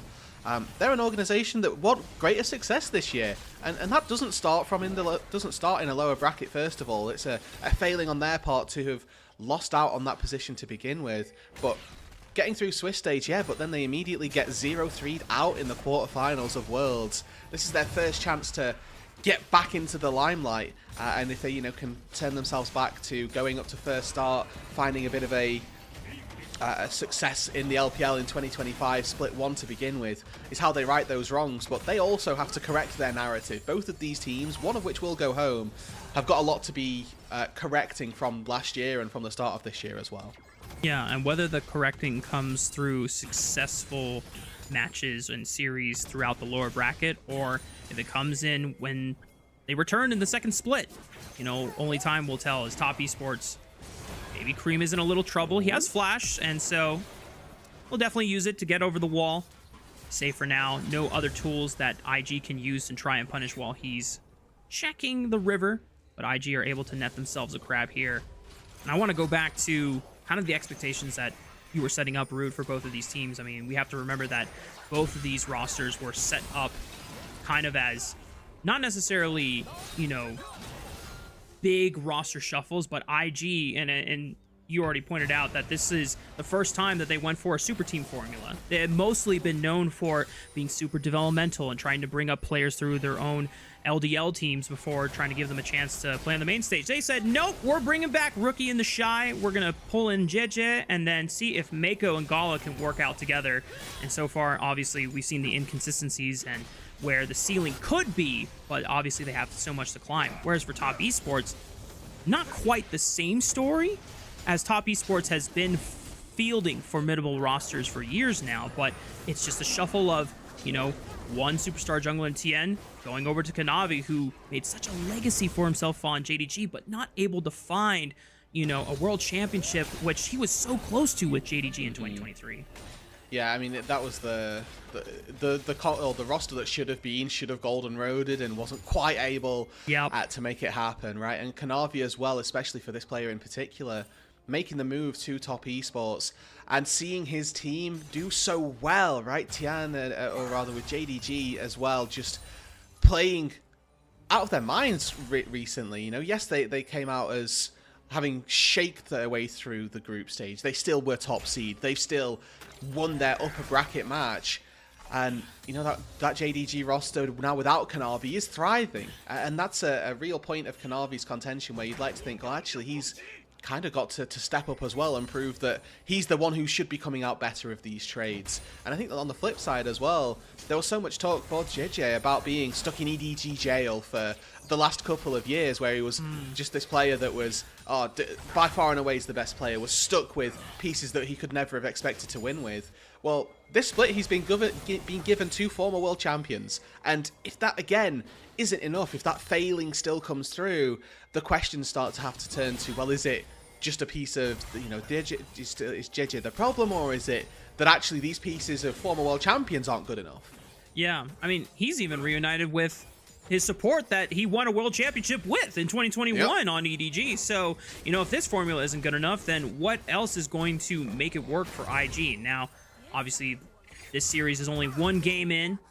Still plenty of time for IG to at least for their fans, hopefully get it right or figure it out well enough that they can triumph over Top Esports despite the one game deficit that they are experiencing. Dialing back in then to this second game, the grub spawning on that top side in about 15 seconds. We can already see some decent moves from supports up to that top side. Worth noting that Crisp is here first, so that cursory vision will be favoured for Top Esports to begin with. But Drake spawns in 20 seconds as well. Opportunity for a trade on both sides if they'd like. 3 grubs already the way of Top Esports. First Dragon already the way of IG. So we'll get to see where our teams value their priority, what they're looking at. And again, to remind people of the expectations for this game is that if we get into these 5 versus 5s, we're going to be seeing a lot of poke. Both of these compositions have a magnificent amount of range. And then that sort of piece that's outlying from that really feels like the Shy. I think that IG probably going to struggle a little more as we get to 5v5s if they don't have a little bit of a lead. That Ambessa dives forward, doesn't have the support of the rest of the team. Well, first grub, JJ is able to secure from themselves, so they at least deny the 6 grub nightmare scenario, but Chris fancies himself an engage on Mako. JJ tags him, and Chris was now forced to escape. Rookie looks for Jackie Love. Hey, had flash, but he didn't use it. He had both summoner spells, but he still goes down. Top Esports, now without their AD carry, can't really challenge unless Cream can equalize it, but the Spiraling Despair doesn't finish off Mako. The Shy is cut off from being able to collapse with the rest of his team, but he's still safe enough to walk away from the fight. So a big win for IG here on this top side. Going to be 3 grubs picked up for them, and they can maybe even look to recall. It's a 50-50 for who can make their way to the Drake sooner. Everybody backing on this top side, and nobody particularly has the vision to say that they can start it up in their own right. And, you know, this goes both ways. Yes, if the Shy goes forward, he's going to be isolated. It's the same to be said for Crisp. He jumps in, nobody else can really follow up, and you quite rightly highlight Jackie Love here has flash, has cleanse, but as soon as he gets scooped, burning either one of them is pointless, and, you know, wise of him to hold on to it in that case, but should have been flashing that wall if he wants to keep himself alive. Maybe just saying that he can give the 3 grubs, but values his summoner spell for a little bit later on, or, and what's maybe more likely is just misplaying. It's definitely not the first time that we've seen it from Jackie Love this split so far. I mean, we talked about this guy, world champion with IG back in 2018, and this still has been one of the best AD carries we've had in the LPL for many, many years. That being said, the group stage play that Jackie Love has put on has not been super shining of the ceiling that we have seen from this guy over his career. And so if you're a Jackie Love fan and a Top Esports fan altogether, you really want this guy to lock in, you know? And already, right, that highlight of IG Game 1 that we had pointed out, Gala is 2-0 on the Varus. The gold is in the right place for this Invictus Gaming squad, who, in fairness, he has opted to go into the on-hit this game, so Blade the Rune King, Rageblade expected to be the next item as Kanavi and JJ butt heads down on this bot side, looking to try and take first brick down in this bot lane. The second dragon of the game did go to top. Esports gotta be a little careful. This turret hasn't been taken quite yet. They're just doing what they can to bully off IG from defending it, and with the last bit of the proc there of these plates, Top Esports will net themselves first tower of the game, while Rookie is collecting plates for himself on the top side of the map. Full resets coming through on that bot side now for top. Herald's going to spawn in the next couple of minutes, so again, transitioning their coverage over to that top side. We'll like to try and take that down, looking at feats of strength. First brick taken by top, but we're still up for the feat of warfare, still up for those feat of objectives as well. So whichever team gets that Herald secures the objective one, and one more kill for IG will find warfare.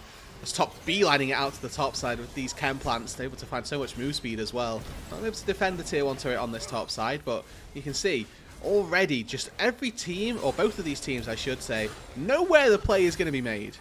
And for Top Esports, on the bottom side, I think it was a little bit lucky for them that they did not allow JJ to get in range to force an engage, where JJ was one of the few people on the map that had a first item spike alongside Gala, and Top Esports were still scrambling for the last bit of gold to finish off their components. But now Top Esports, Black Cleaver, Leandries, Seraphs, and Collector all fully completed for all 4 of their damage dealers here. Top Esports definitely feeling a little bit better about taking a fight at this point in the game. Small advantages for Rookie and Gala, but they're not amounting to you know, those big overall item leads. Worth saying that I do think that finishing off the Archangels gives him a little bit of a weaker one-item spike than we see for Rookie, who's already finished off that Iandri's. Combat power certainly, I think, favoured to IG for the time being.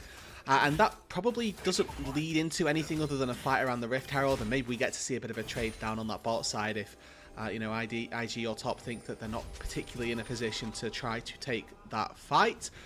But again, right, if this is a game that IG find themselves losing out on, they're now staring down a match point and going 2-0 down again for the second time this year against top esports, or at least the second time with this roster. May have been the back end of 2024, but even still, it's a worrying trend that they weren't able to find a single game in their Demacia Cup rematch, that so far they haven't been able to push the envelope in this series, and in this game especially, they've had this small advantage of having Gala this gold, but haven't been able to do too much with it. I think this Herald spawning in 5 seconds time is going to be that big indicator. Is that where IG look to find the fight, look to leverage this advantage that they have, and really unleash Gala? Yeah, well, Gala, thankfully for him, is relatively safe with both Flash and Cleanse available. The only really ranged engage is that Crisp Leona ultimate, as they're now hunting Mako. And he's got a shield, so he's able to deflect and absorb a lot of that poke damage. But Top Esports doing a good job of bullying out IG away from the river as they look for the Herald. Summoner heal used in exchange for the solar flare from Crisp. So that ranged engage for Crisp now not available. Will have to sacrifice his body if he wants to get in. TP from the Shy is far, but it's bullied Top Esports away here. IG have wrestled back control over the river and not without control of the mid lane. IG now the ones to start this up, but Top won't give this for free. 5k still on the Rift Herald. Top Esports got to be careful about the Shy looming over. There's a control ward that has full vision of this Mbessa trying to make that flank happen. And it's enough that Top Esports are not going to even try for the Rift Herald contest. IG are able to secure it for themselves. It's great angles from IG, even though they don't actually find a fight. The Shy comes in from one side. Gala's just threatening with that little bit of poke from the other as well, down on the bottom side of that ramp. And Top Esports know that if they go too far forward, they're just going to get collapsed. They don't have enough of a front line or enough engage to withstand that level of a collapse coming through. And IG find themselves that Rift Herald now, so the combat for the objectives going their way is going to be the feat of warfare, weirdly enough, that decides who ends up getting those feats of strength. As Rookie now starting to feel a little bit more confident, stepping up to Cream. Yeah, Cream was trying to teleport to the bottom side of the map since IG had burned a teleport of their own to make the Rift Herald play. Cream was trying to set up priority to get prio for this upcoming dragon that just spawned, and the rest of IG were ready to collapse onto Cream. So that forced 369's own teleport just to make sure that his mid laner was not left out to dry, because Chris was not going to be enough to defend his mid laner from getting absolutely punked on.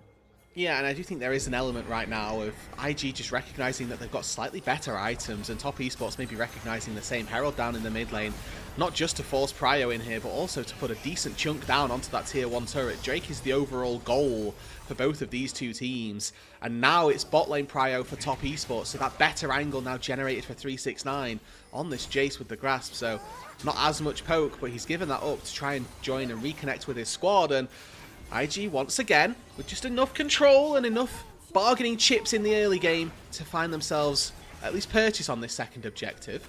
It's pretty difficult for Top Esports to wrestle their way into the river as they look for the engage. Crisp and Jackie Love immediately flash away. Solar Flare looks for Rookie. He flashes out as well. A lot of summoner spells already burned off of multiple ultimates being expended. There's the fear onto Jeje, and now they pounce. Oh, he's gone. Good night, Bambi. That's the Cougar sinking their fangs into the deer. And now Top Esports looking for the collapse. Another one. More onto IG. They're being able to hold it back now, but Mako could be in trouble using the stand behind me to jump to the safety of IG. But Top Esports, even though they don't get any much more off of IG members, they now have control of the dragon. Yeah, so again, feat of warfare, still the thing that's up in the air, 2-2 for both of these two teams. The objective going to go the way of Top Esports. They'll find themselves that second dragon, and it's off the back, really, of one quick pick And it's off the back of Cream once again. This all starts because he finds a fear. Yes, there's this, element of engage for both of these two teams before. I love that Rookie holds the shuffle, expecting Jackie Love to flash that PTSD of the fight around the Herald from the second grub spawn. But Cream lands a fear, which syncs up with a fear into a deadly flourish, and we get to see the range of this composition. One part of CC lands, the rest of Top Esports collapse immediately. And you see the break out of the fight. Top Esports were definitely looking to bite off a little bit more, but it's so hard to fight your way through a Braum once the shield is up, and he causes a lot of disruption with the Glacial Fissure as well. So good on IG to not bleed even more after the open wound that Jed being caught out caused for the rest of that team. But Top Esports managing to pick up the 3rd Dragon of the game, puts them 2 away from Soul Point. And this is, once again, Rude, I don't know how we managed to get this, but another Chemtech Soul for ourselves in this series. Yeah, so again, not the most highly sought after Soul, but certainly one that teams will be looking to fight for all the same. I think that the reduction of damage as you get below a certain threshold was certainly something that was looked at for in the past, so maybe we'll get to see some of that hangover into this Soul as well. For the most part, though, we return to this almost stale mid game where we're seeing these two teams just jockey for position, and the tension in this game really beginning to build that one of these team fights could really swing the pendulum one way or the other, and neither side has really taken firm control. And I think that it's really important that the IG take this game in particular. I mean, there's an element of, oh well, you want to take every game, make it 3-0, wouldn't adore you, but I think going down 0-2 just really struggle as far as that goes, and the mental pressure that puts on you to be able to perform 3 games in a row up against a team that you've already fell against so far, and the idea that Top Esports would just 3-0 their way through this will be playing in their minds and continue to sweep them. It definitely feels like this game has been building up a lot of tinder and just waiting for the right catalyst to catch fire and really blow this game wide open, because there's been gold bounties that have been building up for both Gala and Kanavi respectively, and IG might try and just bust this open if they try and pull Top Esports into a disadvantageous scenario, funneling in through that corridor on this Otacon. Now is the time for the poke to happen, right? Cream, Jackie Love, Kanavi, 369, they've all got tools to poke people out. IG has stood standing on an objective. Fortunately, it's in the lane. They've got a lot of space to work with. IG have started this, but they're going to be tanking. They're going to be reducing resists, and Top should look for a fight. Less than 4,000. The Shy is spotted. 369 immediately marks him. Oh, good on Rookie. Finds Jackie Love, but no one can really follow up. The Glacial Fissure finds the knockup, but he cleanses the slow, and the rest of Top Esports, they just barrel on forward, praying that it's enough to win them the fight. Jackie Love falls, but Kanavi sinks his fangs, but the Otacon was secured by IG, so it's just GAs being popped here. Fake deaths for the side of IG, and they're going to look to see how many more kills they can get. The Shy is not able to find anymore, and Top Esports, they didn't get the Otacon, but it definitely feels more of a big win for Top Esports. Yeah, it's a bad sign for IG. They were able to find 2 kills off the back of that, which is their saving grace, and they don't technically give over any kills, but that's still 1,000 gold that Top picked up in those fake death kills. Remember, they give 200 gold now as opposed to the 100. A little bit of missed synergy here. Rookie shuffles one way. Gala not able to follow up with the chain of corruption. And yes, he goes golden in the back here, but Rookie doesn't have anything left in the tank. Just starts walking forward as soon as he comes out of stasis, while the rest of his team are getting absolutely torn to pieces. And again, Gala doing what he can in these team fights, but he's been pounced on and collapsed. His front line left him for dead, and there was nothing left for this IG side. Top come away with a big fight win, and whilst they don't have the objective, they'll be able to find themselves at least an element of hope that they are in the advantage now with that fight win going their way. Yeah, it really seems like the Otacon just deflated what could have been game-breaking for Top Esports, but it's still not a great state to be in because it's still an even one, and IG were really hoping that off of the secure of that objective, it could have given them the key, the leverage to really just snowball this game wide open, because we talked about before, hang on, 369 should be fine. Doesn't have flash though. If Rookie wants to send it for the shuffle, yes he will. The Shy connects as well, and 369 doesn't have enough movement speed, but he's got the heal from Kanavi to bail him out. I mean, this guy's super tanky, and thanks to Nidalee, she's pretty much a support at this stage of the game. If he can't lay in the spears, but God bless Rito for giving Italy We've got to heal. support heal buffs, baby. And now Top Esports are in a better spot to be able to contend for this dragon since 369 still has a teleport. So if this is secured, it's Soul Point for top. Teleport from 369 going to be used to get back into this fight. And again, we look to the poke, we look to the range advantage that Top Esports have in this game, where they can use Quay Poke, they can use spears over the wall, and they can use the flourishes, the poke from the Jace as well. Woo! Good flash by Cream, dodges the public execution. That's one less ultimate that IG have. It would really be down to Gala to find a chain of corruptions onto a key target. But meanwhile, this entire time, 369 had the mid-wave pushed in and says, I mean, if they're going to fret about whether they want to step up for the dragon or not, I'm just going to take their towers. No, and now they've escorted 369 out of mid lane by, shepherding IG the long way through their jungle. Top playing that little sequence much, much better. And IG, again, they don't have the same ability to contest at range. And their engage is solely the Shy. He went for a fight there, tried to find Cream, but he found his flash, was able to get out to safety. And from there, there's nothing really that IG can do. Again, it's another game where this draft, it's a lot more difficult to try and execute on. Maybe if they'd have had, a poke virus in here, they can look to contest that poke. But on hit, you're really looking to save your spells as resets, blight procs, and to really find the damage through that means as well. Now going to certainly struggle. I like the idea that he's building toward this Bloodthirster as a third item. He's going to need it versus all the poke that's coming through. But that then creates this situation where your Varus is the one who has to stand up and be the front line, because he's the only one who can actually take the poke. The Shy doesn't really want to absorb it, nor does Giga or Rookie. And Mako, level 9 on this Braum, he's going to get ripped to shreds if he tanks more than 2 spears. He can only press lock it once, and after that, he's got no other tools to really deflect projectiles and bursts once the shield is down. And so for the rest of Top Esports, they find themselves just sliding further and further into that advantage state. The gold lead is not really the story. It's just this. Oh, I like this though. IG, they're getting ready to ball. Spotted. Top Esports know that the Baron has been started up. Kanavi, no flash. 3,000 HP, Kanavi, 1 spear, it is Can secured, they get out? And Crisp is in there, but Cream has a great angle on this top lift flank. Mako is the first one that falls to Jackie Love, but the rest of IG, if they can survive, this is a great Baron secure, but the Curtain Call and the Searing Bolts are trying to find their targets and their mark. One last Curtain Call bullet hits Rookie in the face. He's forced to flash. Gala can't escape. The deadly flourish snipe from over the top. Jackie Love, the sniper for Top Esports. And IG with their tournament series on the line here, finding a way to keep this game as even as possible. A rush of the Baron that nets them this objective, and getting out with 3 people, and importantly, your 2 side laners, but more can be found. It's still going. Chris sends it once again. The Shy still has a public execution if he wants to look for a re-engage, but he's not going to chance it because he's taken too much damage, all from the back of Top Esports carries.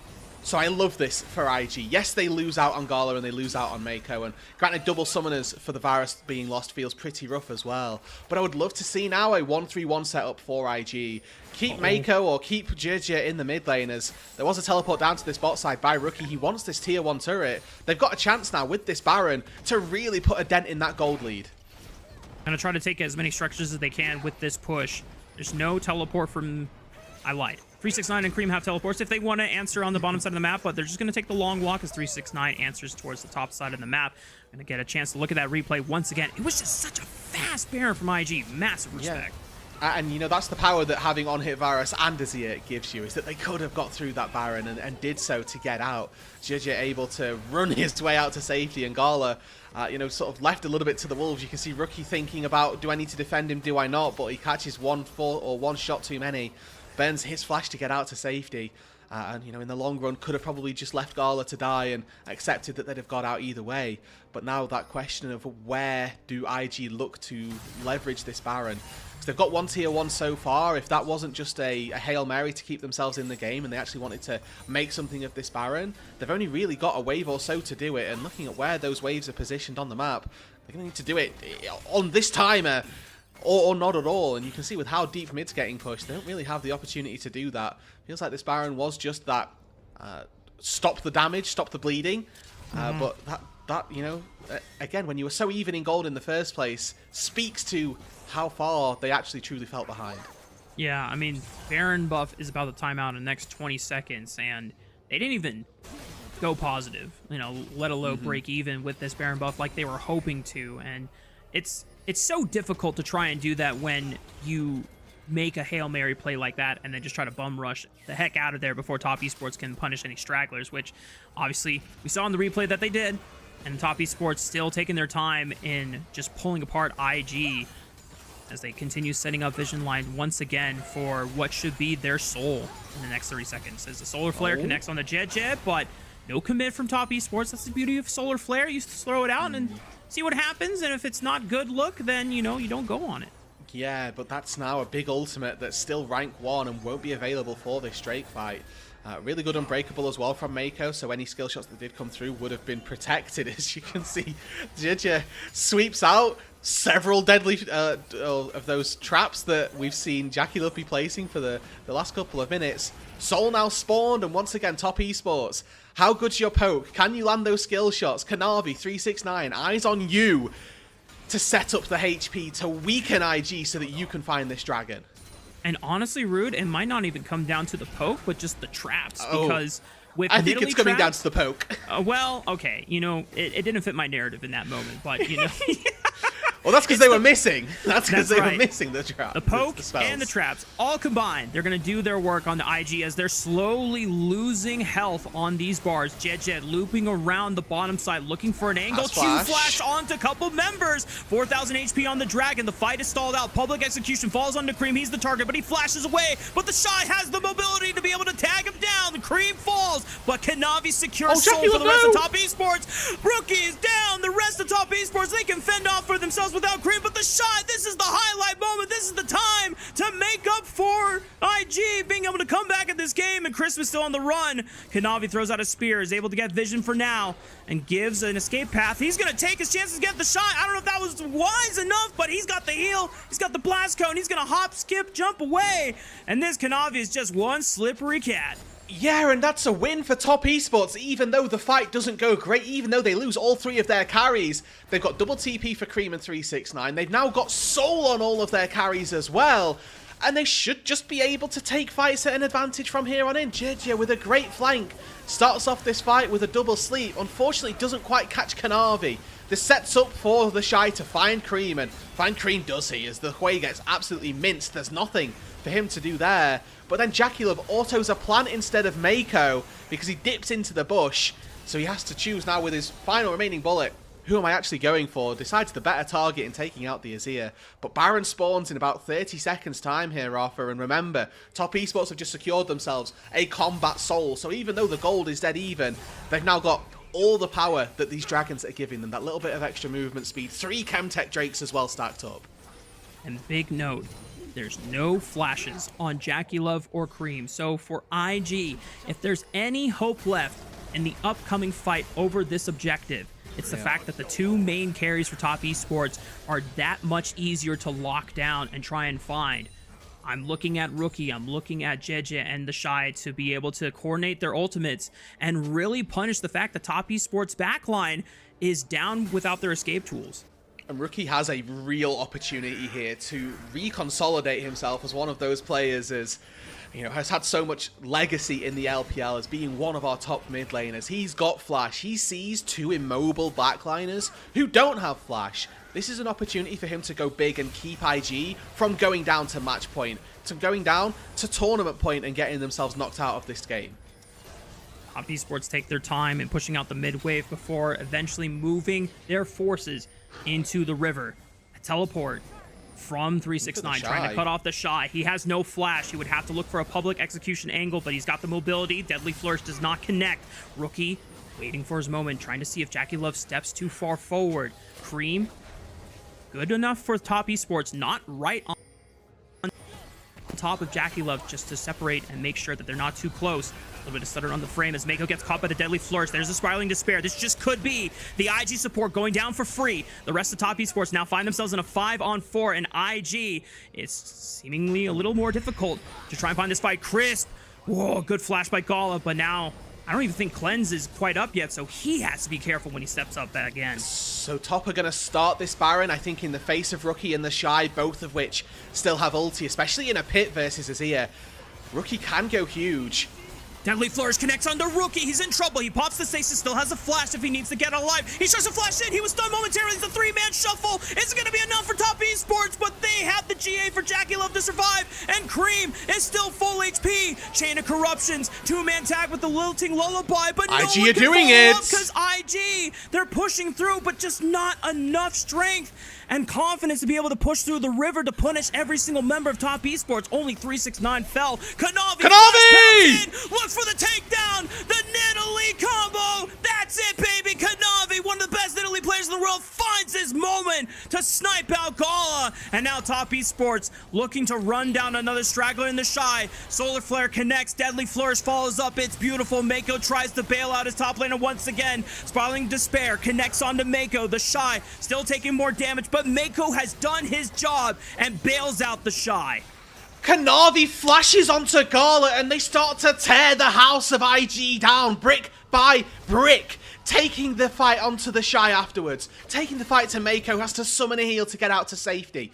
But importantly, IG's job was to stop Top from getting the Baron, and they do exactly that. Mako gets caught out and dies. That's a 5v4 that they should be looking to win. Kanavi, though, here, it cannot be understated. The power that this player brings to this champion. You said it yourself, Mark. Late game, Nidalee isn't an enchanter.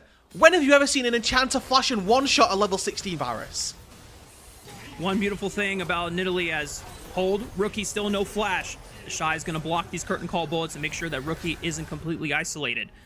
Even though Nidalee, definitely more of a support kit in the later stages of the game and more powerful on the heals, this is still a champion that if you find a spear, if you find a trap onto any squishy member and they are hunted, you deal so much damage. You are still an assassin as Nidalee if you can find the enhanced pounce and the empowered takedown. And now Top Esports finding themselves in a position to start in the Baron as well. Jejet tries to get vision with that swirling seed. Deadly Flourish connects onto Mako. The Shy trying to force his way in, but the Baron has been stopped for now. Crisp looking, he's driving forward for an engage. Zenith Blade goes wide, doesn't want to commit that Solar Flare. And this is where the power of IG's range finds itself. Solar Flare. Does he have flash? He has the stasis to buy some time. Kanavi pounces back. Rookie looks for Jackie Love. Kanavi's caught, but he pounces over the wall to safety again. And Rookie, the shuffle, not quite ideal for IG to save this game. And he goes down. Lilting Lullaby from Jeja is going to try to save the game. Jackie Love is still running away. He's totally fine. And the Shy is not. Gala gets hit by the fear of the cleanse. It's not enough. Kanavi and the Cream are going to carry this one through, but Jeja's still alive, and he's ramping up on Lilia. This is the late game fantasy that Lilia can achieve, and it's enough for Top Esports to feel threatened away from the river. This is what a super team can do. IG, once again, have no right to win that fight. It goes so wrong to begin with. But this time, it's Jeje. It's the Shy that step up in the back half to take down Jackie, to take down 369, and make sure that this fight, this game, remains as even as it has been for 37 minutes. Kanavi still deathless on this Nidalee, but man, this fight looked so damn close for both teams here, Rube. We gotta watch that again. It looks doomed. IG shuffling Rookie. Jackie Love flashes out, so the Azir is doing nothing during this team fight. We're seeing Cream get down so many passive procs, all of his damage is going relatively well, but Jeje flashes in, forces cleanse out of Jackie Love here, stasis out of Cream, who gets immediately, soloed out, focused down after the back of this. But it's the swirl seeds coming through. It's that chip damage from Jeje that finds enough and that makes sure that this fight, again, this game is still just as close as it has been. God, what a banger. 38 minutes of just high octane, such tense action between both of these teams. Because you have to remember, objectives as well. This is tournament. This is potentially tournament point if IG lose this game. And Top Esports up 2-0 is not a state that you want to be as an IG. Whereas for Top Esports, netting this game puts them at such high confidence, high morale, to have the security of knowing it's just one more game after this win. And Crisp looking for that solar flare. Does not connect onto Rookie. IG starting up the Elder Dragon. The rest of Top Esports have to find their way into the river now, but members of IG starting to get split up, and the Elder's nowhere near close to getting burned down. The curtain call is starting to scatter IG across. Oh my god, a Gala! lot of damage on the Gala. That fourth bullet clipped him, and he's now down below 75% HP. Top Esports now have a free way in. They're committing towards the front. 369 marking the Shy on the back. Rookie! Rookie got three-man shuffle once again. Jeja connects with the combo. Jackie Love cleans up Gala before he goes down, but Cream is completely isolated and found out. Kanavi, it's up to you and 369 to carry out this fight. He goes back in. The pounce looking for the takedown once again. Jeja's still trying to kite this one out. Good stun by Mako, trying to buy as much time for Jeja, but 369 sends it to the skies with a hammer, and Jeja has to give ground. Kanavi and 369 triumphant in the river fight. Another fight and another banger between these two teams. Only one kill to separate them. Kanavi starting up the Elder here. JJ hasn't got flash, but he's going to get enough HP. Jungle privilege is a beautiful thing. 2 versus 1 now. JJ released from EDG jail, looking to make himself a name on this IG roster. And 11k on the Elder. TP is going to be up for Rookie and the Shy in 20 seconds, but that's not enough time. And while Jeja's trying to put on the game of his life, Kanavi has other things to say. Deathless on his signature Nidalee. Jeja has one chance. The blast code, he goes in. No way! Jeja steals it and saves time for IG. And the And he kills him! The Lilia passive will burn down Kanavi at 369. Are you kidding me? And now they get the Baron as well, Rafa. The steal into taking down the jungle, into taking down the top laner, into taking the Baron, and this game is right back in their hands. I'm at a loss for words. Top Esports knew that there was a control ward in the Dragon Pit, but they felt confident that Kanavi would get the smite secure, but Jeja proves him wrong. And suddenly, Rude, for all the disadvantages that IG had throughout the entire game, they're suddenly, for the first time up, as now Shuffle's gonna find Chris. Solar Flare tries to lock down Rookie. Cream syncs it up with the curtain call and the Spiraling Despair, but it's still not enough damage to threaten Rookie quite yet. Jeja's in, looks for it, goes a little crazy, trying to maybe he goes a little too far, and IG have bit off more than they could chew. Maybe they got a little too crazy in their heads, thinking that they had the world at their fingertips, but now it's slipping through. Top Esports, they don't have to worry about a Baron expiring anytime soon, since it's already been taken away in 2.5 minutes on this buff. But man, oh man, this is awesome. I love this, Rude. Okay, I don't want to tell people to calm down because this is crazy and it deserves the hype that it's getting, but the death onto JJ there costs IG big. They had an opportunity with Baron, with Elder, to end this game, but with that death, it stalls them for a minute. That means that the Elder probably not going to get any effect at all off the back of this, and it relies now on what IG can do with just this Baron.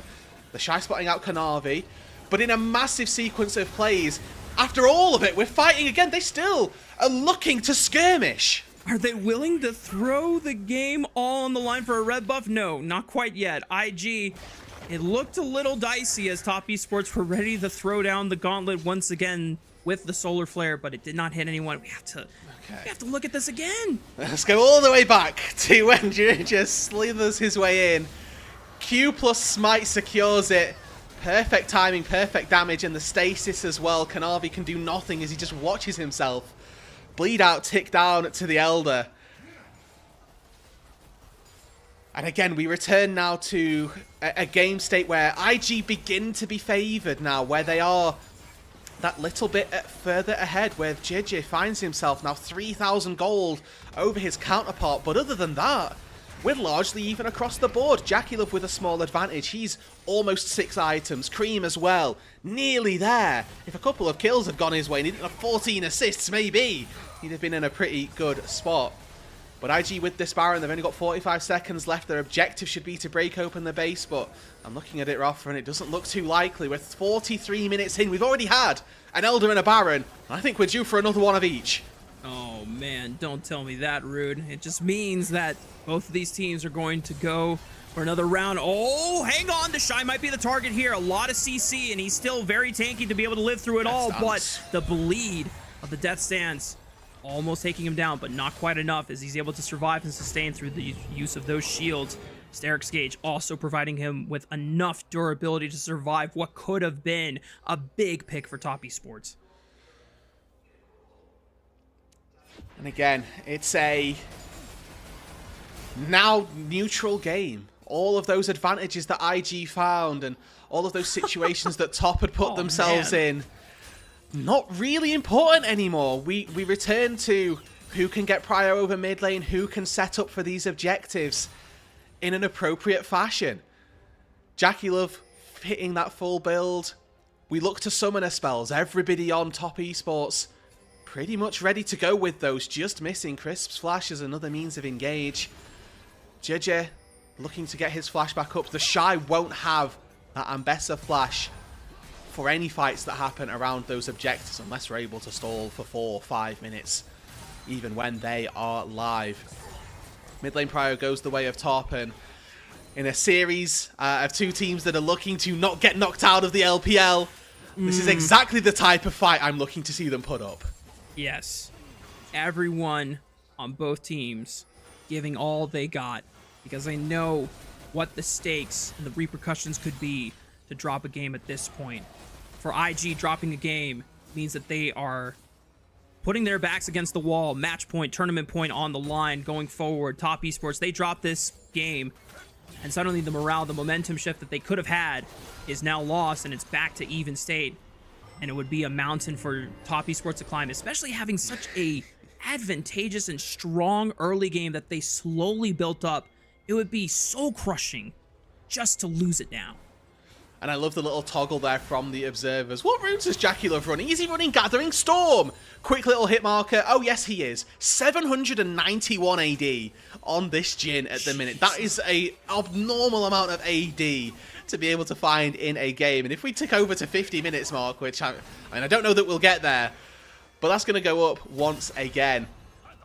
Block on the fourth one of the shots there with the Unbreakable. You can see Guardian getting some decent value, but Quay is just going to give you prio in this fight. In this lane as well. Sets up the wave control so much earlier than any other champion can. Mako and Rookie fighting for posture on this top. Riverbrush, Top Esports still maintaining control. And first entrance into the Elder Dragon. Good shielding from Cream to keep JackeyLove safe, as he is remembering as well, when Kanavi shields or heals JackeyLove, he gets more AD from the attack speed that it gives him. Not typically the combo that you... Yeah, not the combo you normally think of when you think of Nidalee attack speed buff over to an AD carry, but it works for Jhin. It's now Top Esports. Hold on. Ending their formation towards the bottom river. Oh, Kanavi might be caught here. Forced to flash away. The lilting low by already used. Crisp is in the middle of all of them. Spiraling Despair on the Shy as he blinks over with the Colic Execution. Rook is taken out by JackeyLove. That's the damage. That's the Gathering Storm. But JJ has other on his mind as he's able to carry it through. Q flash into multiple members, but is it going to be enough? It's all on the Shy. He has to carry it through. Can he do the damage? JackeyLove is pumping though, and the Shy still has to deal with the G and the spawn. Kanavi, can he keep his AD carry alive? JackeyLove's got so much HP. Good flash by the AD carry of Top Esports, and that's They've done it! Top Esports prevail through the most gruesome fight we have seen in the LPL yet of the first split of the season, but damn, be JackeyLove Jhin, because no one doesn't like him. He won them game 2 in their best of 3 in the Demacia Cup, and he wins them game 2 in their best of 5 that could very well knock out IG from the LPL. JackeyLove and Jhin are pairing a match made in heaven. The observers are noting that the minion wave is coming in, but death timers are not short enough that I think it's going to matter. Top Esports will bring this series to match point. 2-0 against IG. And JackeyLove again with a standout performance this time. He soloed Rookie in the back half of that fight. Rapid fire cannon into calling the curtain on Rookie and sending him back to the grey screen. Several massive bullets that just destroyed IG.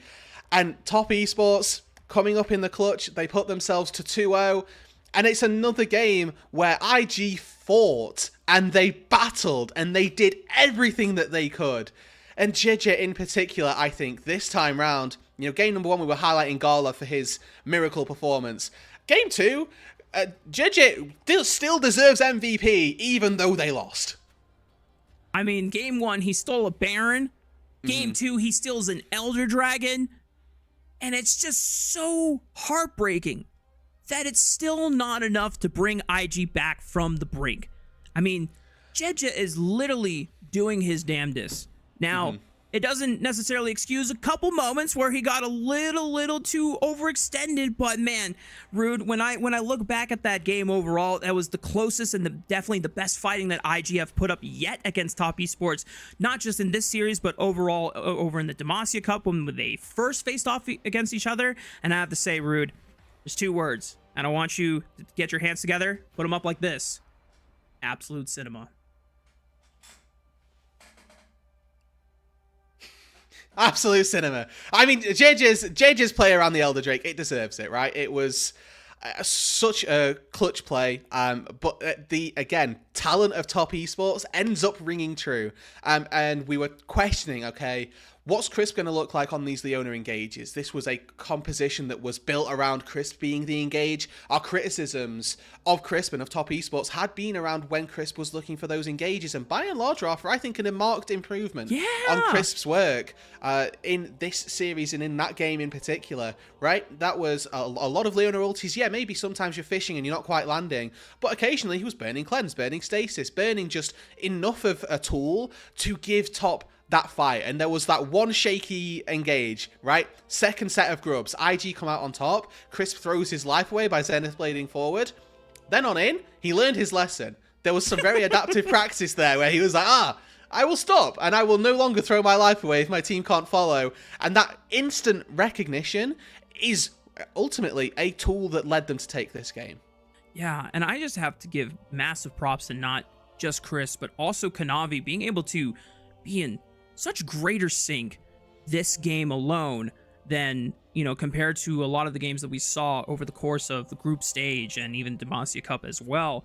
I mean, this is a roster we talked about before that they are coming together for the first time, not having played together previously in other teams, since Kanavi was a franchise JDG player for so long, over 5 years. This is his first time that he's not played for JDG.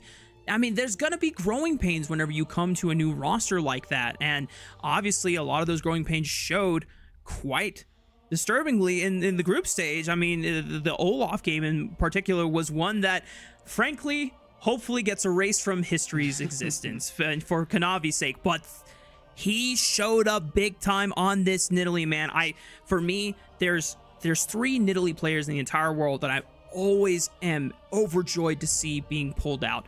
And it's Canyon, Shun, and Kanavi. And when any of those 3 pull out a Nidalee, I'm expecting big plays. I'm expecting the absolute world masterclass of this Cougar. And I mean, boy, oh boy, did he deliver. I mean, the one Elder Steal, I'm going to take a point away. But other than that, Kanavi pretty much had a flawless game on the Nidalee. I mean, Kanavi, you can see, does the most damage in this game. Like, and by far as well, it's worth mentioning, right? Like, he is, you know, playing a poke champion, and the expectation is that poke champs deal the most damage in a game, but so infrequently does that actually happen, and so infrequently is it Nidalees as well that actually get to do that most damage. Kanavi, I'm right there with you, pulled out a very, very solid Nidalee performance, and, you know, flashing onto Gala, right, taking him out of the game. I think that we're going to struggle to try and find who they want as the MVP. For me, it is Jackie Love that just performed in the clutch when he needed to, but like, there are so many arguments for so many different people, and in a 50-odd minute game, you know, you can find so many different times and so many different ways in which somebody performed well. I think Cream, whilst he didn't get any highlight moments, was consistent and very consistent in this game for Top Esports. So, you know, there's so many different ways to look at this as to who was the reason that Top came out on top, and ultimately it comes down to an understanding that actually everybody did their job and did it really well. Yeah, the thing that makes me happy the most for a Top Esports perspective is that this is a very similar composition that they ran against LGD in their group stage, where Kanavi was on the Nidalee, Cream was on the Hui. I don't remember exactly what the other pieces were for Top Esports off the top of my head, but I know that in a similar manner, Cream was even though not high on the kills, he was creating so much space and making it so difficult for the opposition to get in, because QEs and QWs being able to snipe people away or just create these terrains of battlefield where it's just really hard to cross over, and the spiraling despairs and the fears that he's throwing out, it opens up so many windows. But frankly, in the LGD series, Kanavi looked nowhere near as good on the Nidalee as he did here, and this was kind of the resurrection of the Nidalee performance, the Kanavi carry that we've come to know over his career with JDG, and really the expectations we wanted to see from this guy. This is a good sign for top esports fans in particular, because now you can say, hey, they struggled against LGD, which was a team that should be fairly lower in the terms of power rankings, and they are performing against IG, who, even though they're struggling as well, this game was probably the best that they've played so far this split, and it was no pushover performance, and still top esports triumphed. Yeah, this was both teams, I think, performing largely at capacity. I think Rookie unfortunately had a really shaky game and like really got exposed in this back half as one of the weaker parts of this IG roster this game round. And for the most part, I would argue that probably all 9 other players were doing their job for the most part and getting as much out of their champion, as much out of their kit as they could do. And, you know, if that's what it ends up falling down to, just one of the players not quite having that same standout as we were maybe hoping for, then that's how it ends up falling. But again, to look at Cream and to say this is a player that is now surrounded by literally 9 other players that have all got international success and domestic success as well. Cream, yes, he's been to an international, but he's not won one yet. This is a player who definitely doesn't match that pedigree, but is putting up better numbers than Rookie, doing more in these games. Yeah, these are the confidence games that you want in your opening split with a new, kind of a new assemble of the team. Second year with the organization of Top Esports. Cream just wants to continue racking up these big games as much as possible, even if he's not the start, because in this game, it was Kanavi's Nidalee. Yeah, gets player of the game. Again, I think there's an argument for Jackie Love taking it, in fairness. And obviously, Kanavi losing out on that Elder was a pretty big turning point almost in this game. But that doesn't take away from, and I don't think has, by giving the way he gets the player of the game, from what was otherwise a incredible performance for 47 of the 48 minutes it played. I mean, pretty much that is the kind of Nidalee gameplay all Nidalee solo queue mains aspire to have on a consistent basis, so that they can just hard smurf through the ladder. But for us, that's going to do it, at least for game numero dos.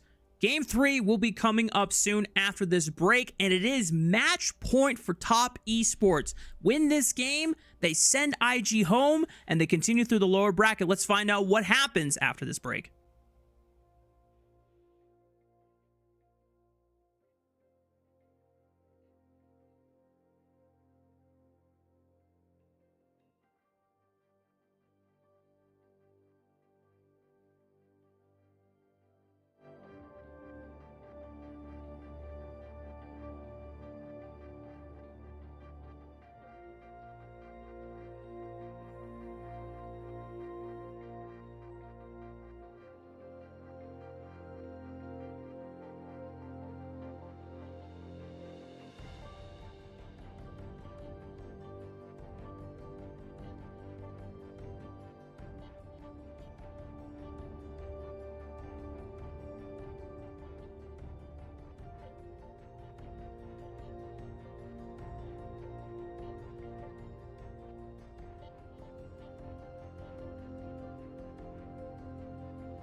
Gamers, welcome back. It is match point for Top Esports. It is tournament point for IG. For if this third game goes over to Top Esports, they advance to the lower bracket, they get a chance to take on Ninjas in Pajamas in the next round. And for IG, their tournament's over. Their split's over. They have to wait until April for Split 2 to start up again to play on stage. And this is an IG team that was built with the idea of winning the LPL, let's be honest. This is a super team of players that have all found international success previously. This is IG bringing home their star-studded solo laners that won them a world championship back in 2018, that now find themselves 0-2 down in an elimination series in the lower bracket of the LPL. This isn't like a team that's made it to lower finals, that has battled their way valiantly through an upper bracket but now finds themselves in a do-or-die game at the bottom. No, this is a series between two teams that had failed their way through group stage. They beat the teams they were supposed to and lost to a team that they weren't supposed to lose to. But now both of these teams find themselves in this position where their series, can be defined by the next few hours. Top Esports have taken that pressure and they've ran with it. They've put themselves 2-0 up to the good. IG have got to right the ship. This can be a very big metaphor now for their group stage, where they started weak against NIP, but they battled back against FPX and RNG. Or it can be the story of an IG super team that has failed. Tough words to live by. If you are in IG shoes at the moment, a lot of these players have sit on top of the world, literal world championships in their resume, from pretty much top, jungle, mid, and support. Gala, no world championships, but he's won international championships in 2 MSIs back-to-back years with RNG. This is a team, the first time IG has ventured off the developmental path into just saying, we need to start winning. We need a super team. And so far, it is not panning out the way that anyone wanted it to be. If there's a chance to rewrite that story, it starts now. And for Top Esports as well, worth highlighting that, again, they had a failing through their group stage. They struggled, honestly, versus LGD, but managed to beat them to make it into this playoff series. But they've came out strong. Game number 1 was a little more convincing than game number 2, but they've been challenged to every post, really. A failing around the Elder Dragon, right, where JJ snipes his way in and steals an Elder Drake and all but turns the game back around for IG, only for Jackie Love to then decide to take the game by the scruff of the neck and carry them over the line with it.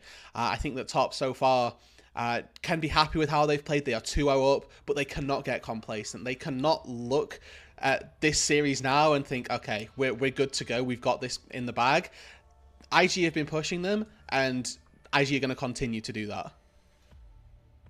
Both teams getting ready for what could be the final game of the series, or even potentially the start of a reverse sweep and a massive comeback for IG if they can reach deep enough to find the clutch factors for all 5 of these individuals to be able to step up. There's been a couple of players in games 1 and 2, respectively, for IG and Gala and JJ, respectively, who've, tried to do just about everything to lift up the world around them. But man, it's the flack has got to be picked up everywhere else on the team. It just can't be 1 or 2 people.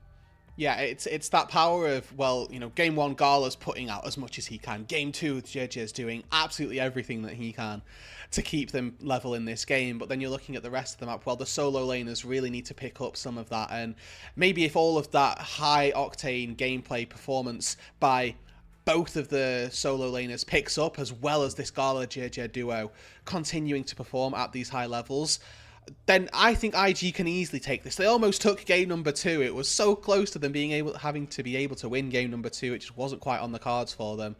But Top Esports, it's, remember, their 3rd game now on red side, where they can just go back to the classics. We'll ban Kalista, we'll ban Skarner, and we'll see what happens from there. Xayah ban early. Is this a first pick Vi for IG? Ooh, maybe. Top Esports are thinking about it. Do they want to opt into the Vi Nocturne trade and let both champions go through? Or is there something else that they would be willing to take if they sniped one of the junglers away in this third final ban in the first round. Yeah, like you say, the issue is, right, if you ban one of them, then you're just going to get the other. Or you're not going to get the other, excuse me. So by leaving them both open, you can do this trade, right? It's Vi for Nocturne equally. Nocturne has been left unbanned for the most part of this series, so hasn't really seen the light of day like we had anticipated, or like I at least had anticipated it would do.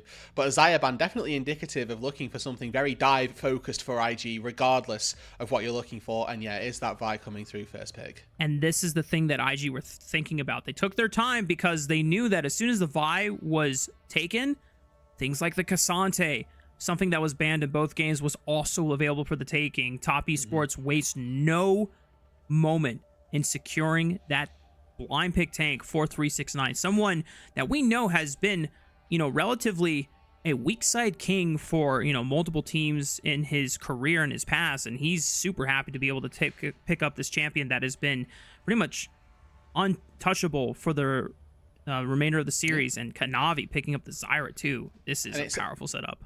A little bit of a gambit by Top Esports, right? They banned the Nor so that they can set up the Cassante, and IG, they took their time, like you say, because they know that that's what they have to deal with. But IG doubling down on this already. Okay, we're going dive, and we're going to do it hard. We've got Kai'Sa, we've got Ari.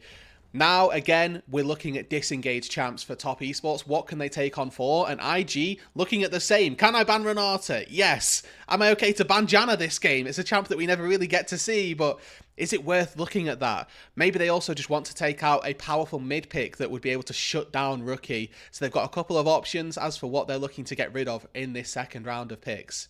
I'm a big fan of this Tristana pick because you know that with the Vi Ari combination, they are trying to lock down one target and ensure that they are just removed completely from the fight. Tristana with the perfect buffer on the rocket jump, you can get out of a charm, you can get out of a cease and desist, or at least carry the Vi with you into further dangerous territory if you are surrounded by the rest of your team. And with the powerful disengage abilities from Kanavi Zyra as well, this is going to get even more and more difficult for IG to actually pull off these dives. And you can see as well, they're a focus toward the AD carry, because this is Cream's Tristana. This is a champion that for last year, 2024, Cream went, I think, 14 games undefeated on the Tristana at some stage through the LPL. So IG are fully aware that this Tristana is a flex pick. And the best part about all this is if IG decide to throw double bans at AD carry, Jackie Love can still just take the Tristana. They might look for something different in the mid lane, like a Yone or a Yasuo, maybe, something of that ilk, even though Yone, taken out from game number 1. But they've got an opportunity to go for a different AD mid laner as well. The Nautilus locked in is a bit of a surprise for me, but it is that denial pick, I guess, more than anything. And just making sure that they can keep their cards hidden from the side of IG in terms of where this Tristana is going to go. Had they locked in their AD carry mid laner, they kind of lose that element of surprise. It does give IG the opportunity for a support counterpick, though. The Shy is going to lock in Ornn, give them some non-committal engage, making sure that they can at least fish for with the Ornn ultimate first, instead of just sending Jet and Rookie on a dive mission together, because if it goes wrong, I mean, we know the fallacy and kind of the pitfalls of Vi. Once you're in for the long haul. And if it's not a good engage, then you are dying. I think the good thing is that if you're in with all 5 members of your team, fortunately, for JJ this game. It is going to be a pick that they can find success with, right? That there should be here 5 people diving forward. I would be surprised to see a Misfortune, since there's so much point-and-click CC available from IG to really make Misfortune's life very difficult in setting up those bullet times. I mean, I would be more of a fan of the Sivir, at least with the spell shield. But you know what, Caitlyn? I guess that works. You have a Caliber net to disengage yourself once things get a little hairy. What I will say is both of these side lanes look really good for Top Esports. Cassante going to have a good time versus the Ornn. Caitlyn vastly outranges a Kai'Sa and will also be able to, try and Goomba stomp in that laning phase. You shouldn't really ever be getting hit by the Pantheon W. You have enough range to offset that as well. So both of these lanes look pretty rough for IG to begin with. Mid lane as well, I mean, Cream, again, his Tristana, we know it's going to be nice and safe in that mid lane to offset the power that a Vi Ari duo does give you. But when we reach that mid game, when IG hit level 6, they are going to be able to go in, they're going to be able to find dives, and if they find one target, odds are that target dies. The issue I think they're going to run into is when they're so dive focused, the Cassante value again goes up and up, because this champion is great versus these melee style picks where they want to get down and dirty, and if the Cassante can just free hit you while all out, that's another carry that you've got to try and focus on. Both teams loading up onto Summoner's Rift now. Match point for Top Esports. Tournament point for IG. This could be the final game of the series, or it could be the start of a comeback for IG. And if they're able to break Top Esports momentum now, that gives them even a better footing in trying to find their way back into getting that redemption arc that they've wanted. Both of these rosters did not find the greatest footing in this group stage for the first split of the LPL season. Both teams have such great expectations and high ceilings based on previous international accomplishments that 9 of these 10 players have found over their careers. And if there's even one person that should be looked at even more, particularly in this Game 3, it is Gala on the Kaisa, someone who has won MSI with this particular champion. As now IG getting further into the jungle. Jejet takes the depth of the Nautilus hook, and Jack P. Love is forced to flash away. Jejet still in trouble. Cream is looking. That's first blood. It barely goes over to Rookie as he was able to snipe away Jackie Love before Jejet fell. At least that's a little bit of extra gold for IG. And now, third game route. Already we're starting off with a bang. I hate to be that guy, but first blood is 300 gold now. It's dead even between both of these two teams. Maybe the assists going one way or the other, but look at the flashes burned. Most importantly, the Shy, Jidja, Rookie, and Mako all burn flash. 369, Cream, Jackie Love, and Crisp, the exact same. So it's Kanavi and Gala, one apiece, that have still got those summoner spells ready. Another lane swap to come through, though. See IG initiating this. They've moved themselves with that bot lane duo up to that top side. The Shy probably going to be, oh no, 2v2ing. I mean, that was a good read from the Shy, knowing that Cream wants to get very aggressive against Rookie early on, and just the E pushes him away. Rookie still takes a lot of damage from the early all-in power that Cream has on the Tristana. 369 going to match it once again as we see the 2v2 in the mid lane. And we have the lane swap scenario once again. Root, Jackie Love, Crisp on the bottom side alone. Mako, Gala alone on the top side of the map. So normally what we've seen from this series is we say this like 2v2 in the mid lane, and then about level 3 for our solo lanes, and I say solo lanes, for the mid lane is when they will move over. But 369 has made this play a lot earlier. Going to be able to get up and absorb some experience, where on the flip side, it's not going to really be the case. Looking at the Shy, still stuck in that mid lane, I think, and he's actually made his way up to this top side. So splitting it between 3 people, whereas it looks like 369 will be able to get the majority of this XP. There's no jungler to help with this dive, but if 369 can hit level 2... And Navi is also speeding on over. 369 knows that they want to make the dive happen. The ramp dirt. Oh, it's so hard. Double root, double root. Won the W, and the root from Kanavi sets him up for success. As now Gall is forced to run away. Still has the flash, and he didn't have to use it to escape. That's pretty nice, at least for IG's bot lane to propel ahead, but a good punish by Kanavi. So this is now, you know, pretty decent for Kanavi. It sucks for 369, but my Zyra just got a ton of experience under the turret. And again, if I'm, you know, valuing where I want my gold as we move later on into the game, put it in Kanavi's back pocket 100% of the time. You know, Zyra versus Cassante, the carry nature of this Zyra, especially versus a full dive composition, I'm absolutely going to be on top for. Really good stall from 369, obviously channeling the W level 1 to, or E level 1 to get himself a little bit more durability. Even still, does go down under that turret. We'll return to a teleport to the bot side, or rather just a walk to the bot side from the Shy as he attempted to catch the majority of that wave under the turret as well, and was successful in doing so. We look at where the gold has been distributed. It's just 369 who's out on top. Got that first blood, or rather first blood, got that first kill from the top lane. We're now 2 for 2 in terms of feats of kills as the Shy now in trouble. But the immediate teleport from Rookie, and that signal for Top Esports to bail. They got the summoner spell that they were looking for, and that bails out the Shy for now, as Kanavi will take this chance to look for a base. And this is a pretty nice first back for Zyra, being able to pick up 32 overall CS, which is actually stop the recall. His return, but he's on a ward, so IG are well aware that they want to pull off this dive again, and Mako's gonna look for the collapse. Chris not landing the dredge line, and now he's in trouble, but good route from Kanavi. Stops Mako in his tracks, looking for the collapse, and Top Esports avoid disaster. Wow, okay, so Chris able to get away.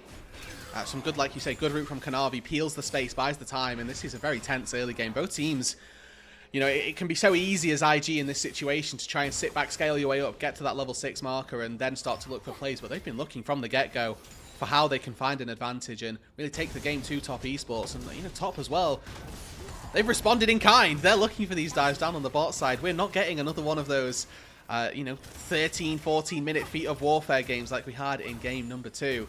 This is full pedal to the floor action. That's pretty much as soon as we can. And I can definitely understand the tension that is at almost, maybe not the peak yet, but just even in game 3, no more than 6 minutes in, and just under 6 minutes with 30 seconds left before the second or the first rotation of grub spawns, IG are not willing to let Top Esports get advantages like this early on for free. They are contesting them with almost impeccable rotations, just matching at every single turn, just making sure that if Top Esports are going to go for a play, IG are going to be right there with them. Yeah, this is an elimination game for IG. If they lose, they are out of the LPL. They have to wait till April for their next game to be played. That's a solid month and a bit before they're able to actually get back out onto the Rift. And for this organization, who built so much on their legacy of being a team of franchise that picked up rookie players, built up damage from within, and built up those carries from within, now splurging on this super team that may not even make it out of their first playoff game. They're going to be looking for more. And for Top Esports as well, again, an organization that haven't had a big playoff series since the World Quarterfinals, where they immediately got 0-3 by T1, the eventual champions. This is a great chance for them to right those wrongs and to start to stay back to the world. Actually, we can do our own 3-0ing. We're actually a team to be taken seriously and begin to right those wrongs from the World Championship. And it comes off of another rebuild, right? Knowing that Crisp and Kanavi coming in as replacements to, you know, the support Mako, who is now sitting across from them, down 2 games in an elimination match. And Tien over on Weibo Gaming, who has already been eliminated. Rookie trying to link up with Mako and look for the all-in on Cream. And now with JJ in the party as well, Cream has no chance to escape. The rocket jump is not bailing him out today. Yeah, flash from Mako plus the cease and desist over the wall. They decided that Cream was going to die, and there was not a lot that he could do about it. Maybe rocket jumps up and out as soon as he sees the Pantheon, but that only causes more issues as well. Great little pick up in the feet of Warfare now for IG. A first real play that doesn't seem to be answered, right? That's just a swift mid gank on a roam timer from Mako. Really solid performance there for IG to pick themselves up a little kill onto Cream, prevent that snowball from continuing, because he was finding a decent advantage in those trades. But Kanavi once again down on the spot side looking for the Shy, but not the easiest target to try and dive. And he's also spotted on a ward, so the Shy can link up with Jeje, flashes away, but doesn't get the chance to use the second cast. And 369 Kanavi able to just completely trounce the Shy before Jeje is able to respond. And now Cream with another wave coming in. This Vi is about to pay retributions for the gank on mid lane. Cream wants revenge. Rookie tries to bail him out, but the charm goes wide, and Jeje's got nowhere else left to run as Cream picks it up. Teleport comes in for the Shy, but he's got no call of the Forge God this time around, so there's no chance that 369 dies. Yeah, he just been able to walk his way out to safety. So it's a 2 for 2 on the map overall. If you're watching picture in picture, you'll have seen Gala Mako 2v2 Jackie Love Crisp. Despite Mako going for an early roam and looking for a fight in the mid lane, finding a kill, they're actually able to fight a 2 versus 2 on the top side as well. And the goal of Gala, by the way, to pick the IG Kai'Sa skin versus the player who earned that skin themselves. We'll take another look at this bot side fight. Great timing from the Shy. Times his all out to suppress the Shy so that he can't recast that R2 and buy the important time that he needed. They catch the wave. The next time round, JJ gets in, tries to flash, tries to get out, can't quite do it, and the charm not quite connecting either. There's enough damage between Kanavi and Cream to make it happen. This is that topside 2v2. It's just an engage off the grip. Look at that. Pantheon stun into Killer Instinct. It's enough to force Jackie Love away. And I think at this moment, once Crisp uses all of his abilities and summoner spells, Gala knows that he has full safety and confidence to flash in for the last 2 kills. And IG, I love that line, Rude. You called it. Gala having the gall to pick Jackie Love's own Kaisa World Championship skin in front of him. And now, 2-0-2, an early Kraken Slayer at 9 minutes into the game. We talked about who is going to be able to step up and lead IG to victory. I mean, Gala, Kaisa, what a combo there. You know, MSI winning performances, being able to best some of the best teams on the world stage with this champion in particular. And now IG have the formula and the tools ready to maybe make that comeback happen. Not going to be without its own set of struggles, whilst we can see Gala Rookie definitely stepping up in this game, 2-0 apiece. It's not without the concerns of a very fed Cassante emerging from that top side. 369 doing very well. Cream as well. Looking like he's going to be in a pretty good position this game also. Jackie Love, it's worth mentioning, you know, finally manages to hit that Yuntal Wild Arrow spike. May not see that Caitlyn pitfall just yet, but Gala should be one of those picks that is going to be more than happy to navigate this mid game and make the way into the team fights with a massive advantage. 2-0-2. We know that when this composition looks to take down a target, it's going to be able to do so. It's looking like IG, for the time being, their attention on the grubs, but not going to start them up just yet. First set of grubs went to Top Esports. First Drake went to IG. It's that trade that's almost classic at this point. And Top Esports seem to have forced their way into the river to, at the very least, push back Mako.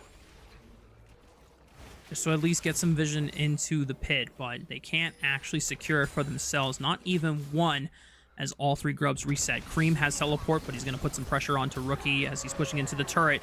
Root and Death Charge connect onto Mako. The Stranglethorn gets another knockup, but Mako blocks a lot of the damage with a well-timed and powered E. And he's actually able to walk out just fine. That's 2 big ultimates expended by Top Esports, and they got nothing off of it. Yep, and that means it's grubs for IG, right? They are able to absorb that pressure. Mako, really solid timing, means that he doesn't take the damage that, you know, clearly Kanavi and Crisp are expecting. Can't really all in the Pantheon that well, and they pay the price for it. 3 grubs going to go the way of Invictus Gaming, so they will even up that score. And now the question is, do Top Esports make their way down to that Dragon? Are they going to look to try to trade that on their way back? As Mako already beelining it down here, level 6 on the Pantheon. Well, they're not going to look for a Tristana ulti, but might just be able to loop around and find a stun instantly. Yeah, Cream has Flash and Rocket Jump. He would have to use both in good succession. Good buffer, and the Flash dodges the charm. And now, Rookie can Spirit Rush away, but Mako might be in trouble. Still has a Flash. Whoa! Okay! It lands onto Rookie, and is the CC chain long enough to lock him down? But they turn around onto Crisp, and he overextends too far forward. And IG with the punish take out the support up top. Yeah, we knew that going in, Mark. Rookie's got 2 charges. Going to have to layer this perfectly if they want to get away with it. TP down to the bot side from the Shy. He's got ulti! And here comes JJ as well. Cream and 369. No flash for the Tristana. The Call of the Forge God. There's the Bellow of the Ram as Cream is totally taken out. But 369, good use of the ultimate to displace himself. But wait a minute, Mako flashing forward for the stun. Is it enough? Gala, Killer Instinct, a couple Baron attacks. It's enough. But now he's locked under the tower with Crisp. But he's far away enough that he's actually just fine. And Crisp is 3 levels down against this Kala Kaisa. He's totally fine, and Chris has got to be careful. He looks for the dredge line. Gall is chancing at the barrier. It's the bait. Death Charge, not enough damage. Gall still survives. And IG expend all 5 members down to the bot side to try to collapse onto top. Now Kanavi in trouble. Oh, Top Esports, they're just falling apart. They're just dying one by one, and IG are running away with the momentum. Talk about a comeback story. Maybe this is just the beginning. They are crumbling in this 2-0 advantage, and IG, with their tournament lives on the line, the failings of this organization ringing in their ears, they come back huge. Crisp me and you were knowing, okay, Rookie's got 2 charges of his ulti. They have to layer this perfectly, and they don't quite do it. Mako steps a little, you know, to the right, catches a stun on the way back out, and Crisp ends up falling. Then a TP comes down, Crisp and 369, or Cream rather, and 369, again, way too far forward. And 369 is almost able to get out to safety. Some magical footwork almost gets him out to safety, but Gala, again on this Kai'Sa, has better things to say about it. Flashes in, finds the Void Seeker under the turret, and then we get to see the epic 1v1, Crisp versus Gala. The battle here, and a barrier bait to save all AD carries. You love to see it, and the timing not quite right from Crisp as he doesn't manage to wait out that shield. And yeah, Kanavi going down off the back of this as well. Also, very bad. Yeah. At that point, this is just disrespectful. You know that IG have massive numbers on the bottom side of the map, and you just watch 3 of your homies just completely get punked. And for top esports, they find themselves the first time in a position in the game where IG are the ones steamrolling ahead with the early game. At first, top esport, hang on, Mako, no flash. Maybe it's an opportunity for Cream to look for something. He already blocked a lot of the damage with the Empowered E, but Cream can't find a little bit more. Crisp, does he have the dredge line? He snags Mako onto the tower. Death charge and Strangle Thorns, it's enough. But he gives his life for the greater cause. Rookie forced to use the Spirit Rush, but he's got 3 full charges to dodge any incoming damage. Here comes Gala, and he's got a flash. Depending on how far top esports overextend for this play, but 369 is still here. Cancels the recall. Gala forced to flash away just in time as the turret falls.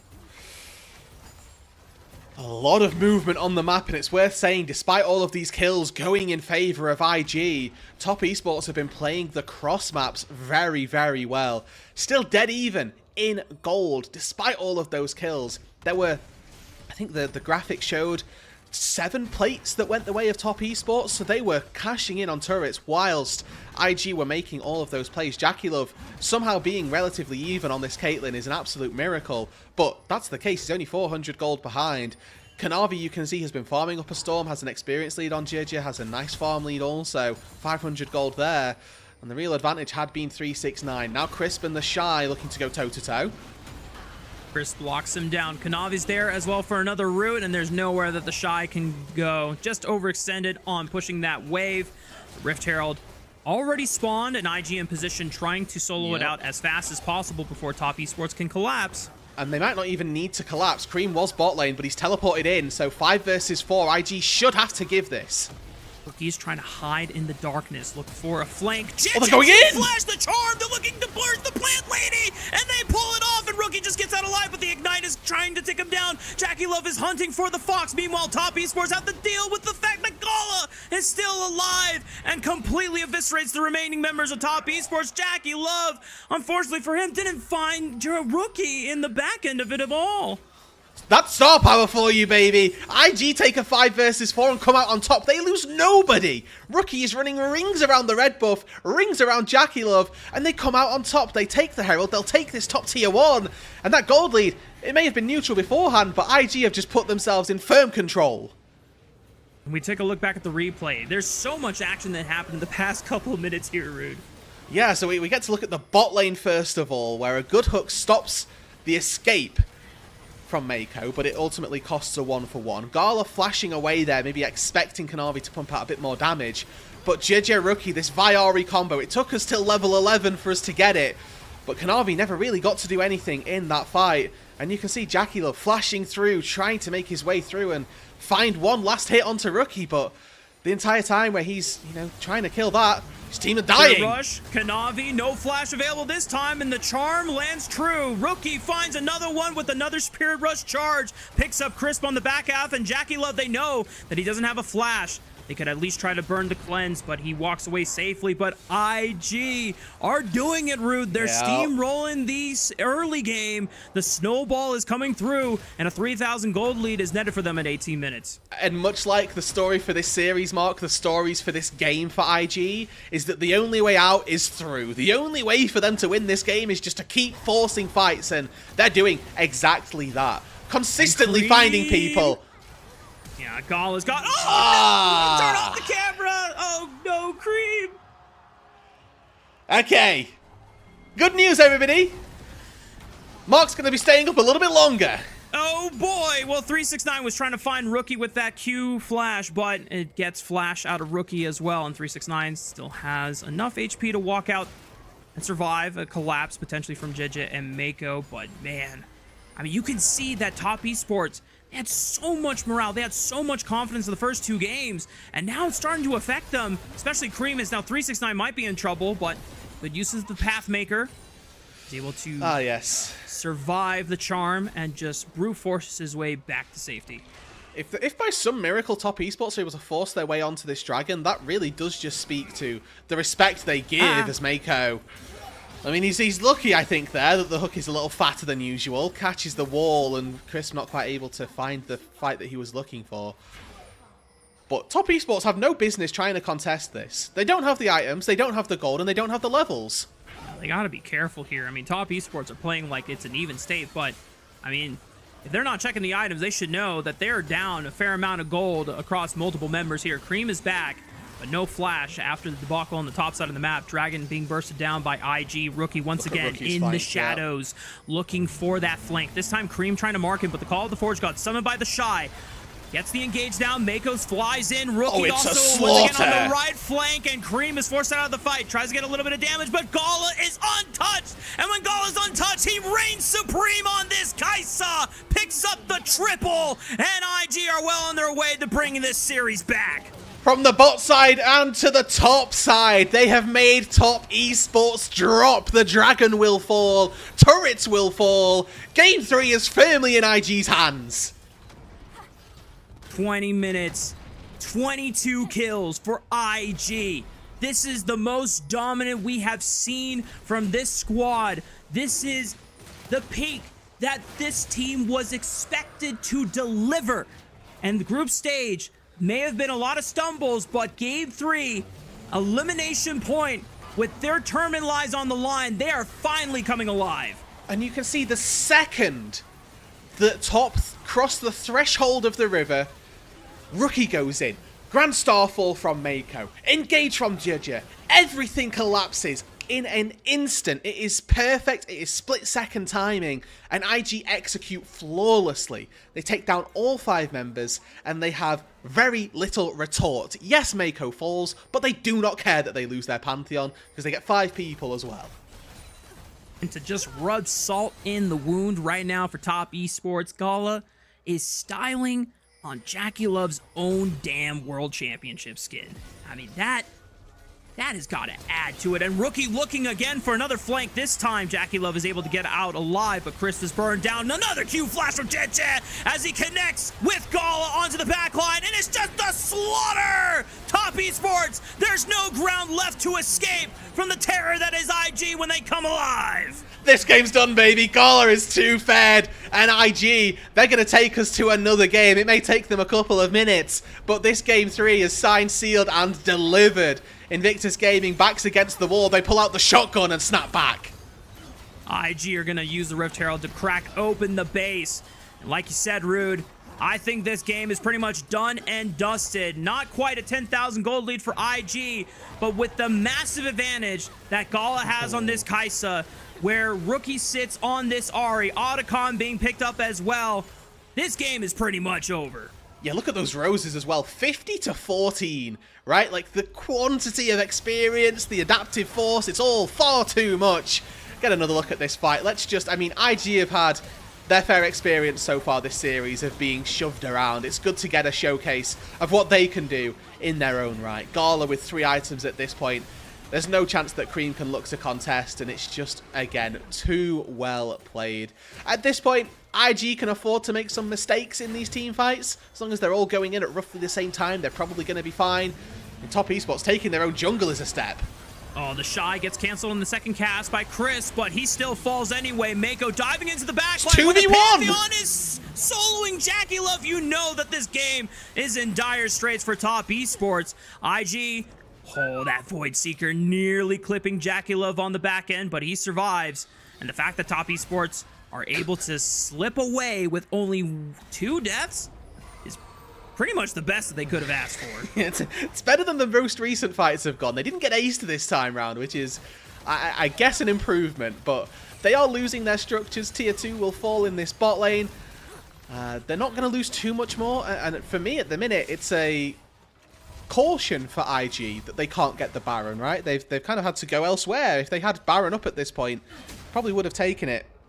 And now that has to be the point that they turn their attention to 50 seconds before it spawns and put this game to rest. I think for IG, this is a case of, okay, we know we can get off to the right start. Let's make sure that this game doesn't take longer than 30 minutes because, yes, they've got Cloud Soul spawning. Maybe they'll want that to fully alleviate any issues, but with Soul plus Baron, the game should just end, and with such a gold lead as well, shouldn't really be any question about it.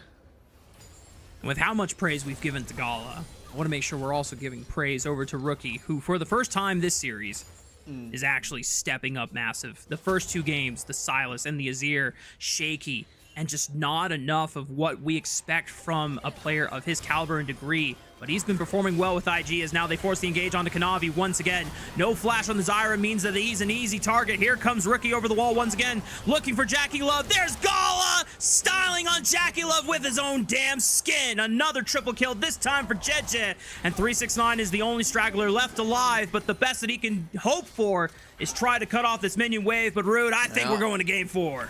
IG have cut it off. They have picked up the wave. They will barrel down mid lane. Gates are already open for them, Mark, and this series is not done yet. IG are not going down without a fight. History will not be written in stone yet. That throne is cold, but they want to warm it up once again. IG bounce back and answer top esports, taking us to game 4. And in the most convincing game of this series as well, IG snap back and find themselves a win up against the run of play. Top had taken 2 40-plus minute games to close out versus IG, and, you know, taken as much as a massive effort to close out those games. IG, snap of the fingers, quick little fight around the early dragons. They'll find absolutely everything they were looking for and manage to put themselves not necessarily back in the driver's seat, but they show that they're not all out for the count yet. Yeah, I mean, the IG super team that was promised is finally showing us moments of brilliance in this series. What a fantastic game 3 to come out at such a clutch time when you are down to elimination from the first split of LPL against a roster that is also, you know, kind of promised to have such a high ceiling and struggles of their own.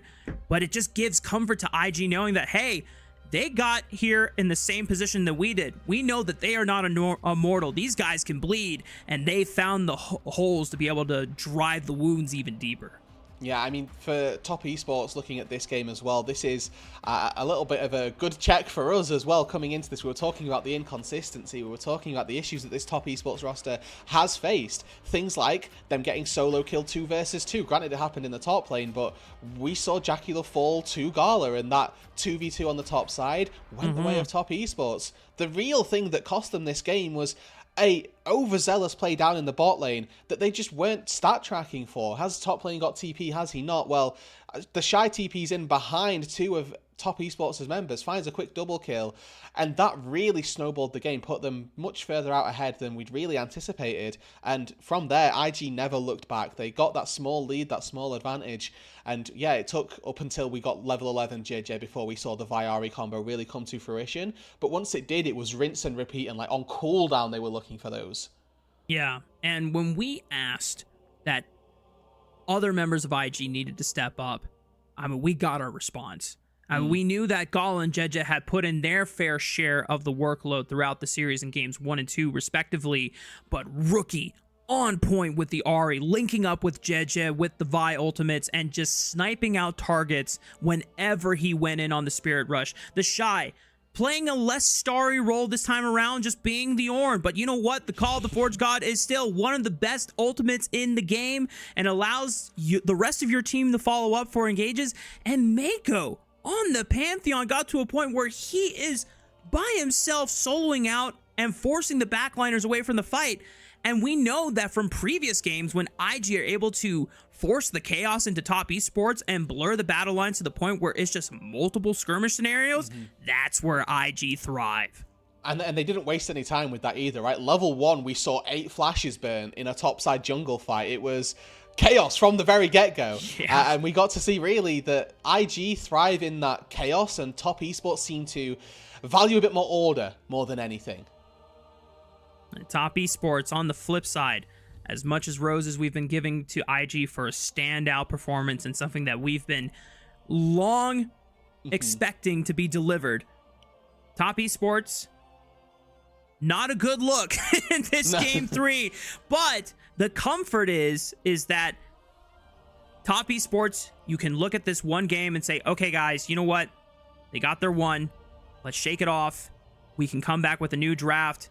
None of these champions we have to deal with again. You know, if they try to go for a super heavy dive composition, we'll have better tools to be able to just not fall into the pitfall of overextending and playing it into the hands of IG.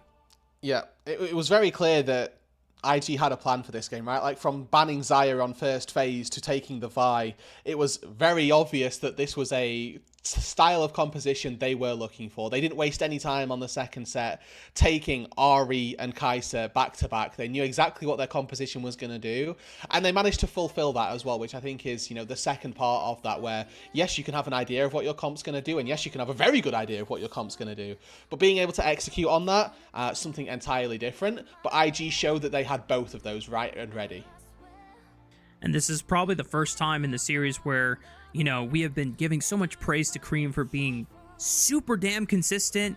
The Yone game 1, absolutely phenomenal. The Hui, even though he wasn't the star, was still, you know, putting in so much zone control and consistent damage and finding severing bolts. Game 3, he was the target and the focus for a lot of these fights, so Cream didn't get to flourish like he did in the prior 2 games, and I think that pressure started to get to Cream, as we saw a couple times, fail flashing into walls and just panicking under pressure.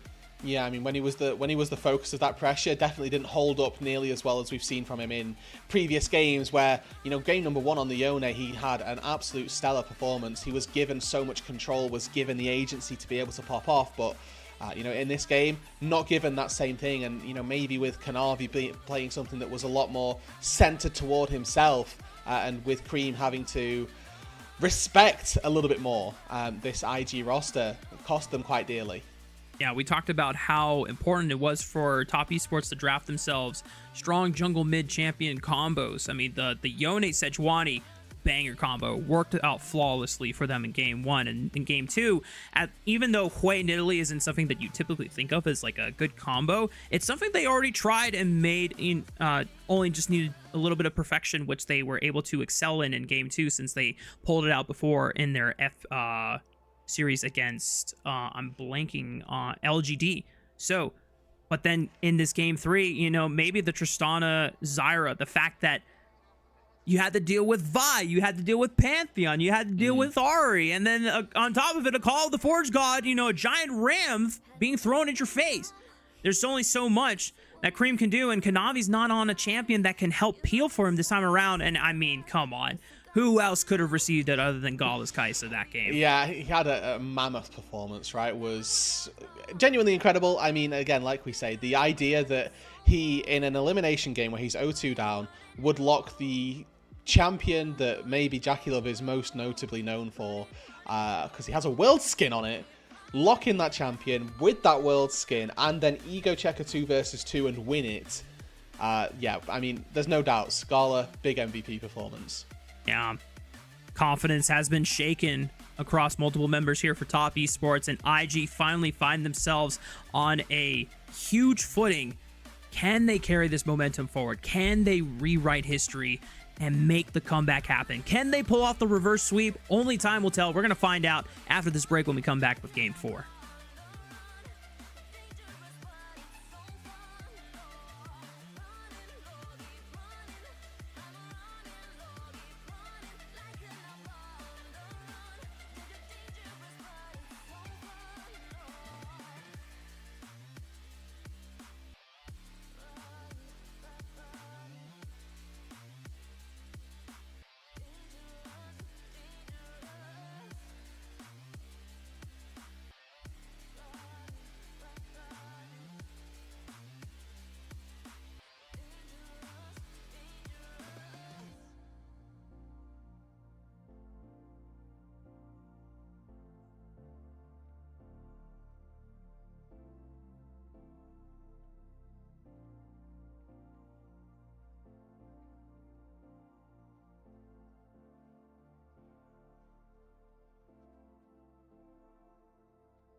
So welcome back, y'all. Game 4 between Top Esports and IG is about to come your way.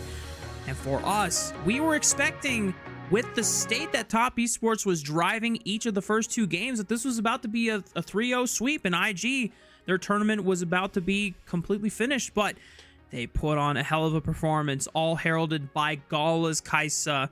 And we can't say it enough, Rude. The fact that he had the gall to lock in the IG Jackie Love Kaisa skin that he netted for himself off of his World Championship win in 2018. Ooh, that just adds a little bit of extra sauce to the spice.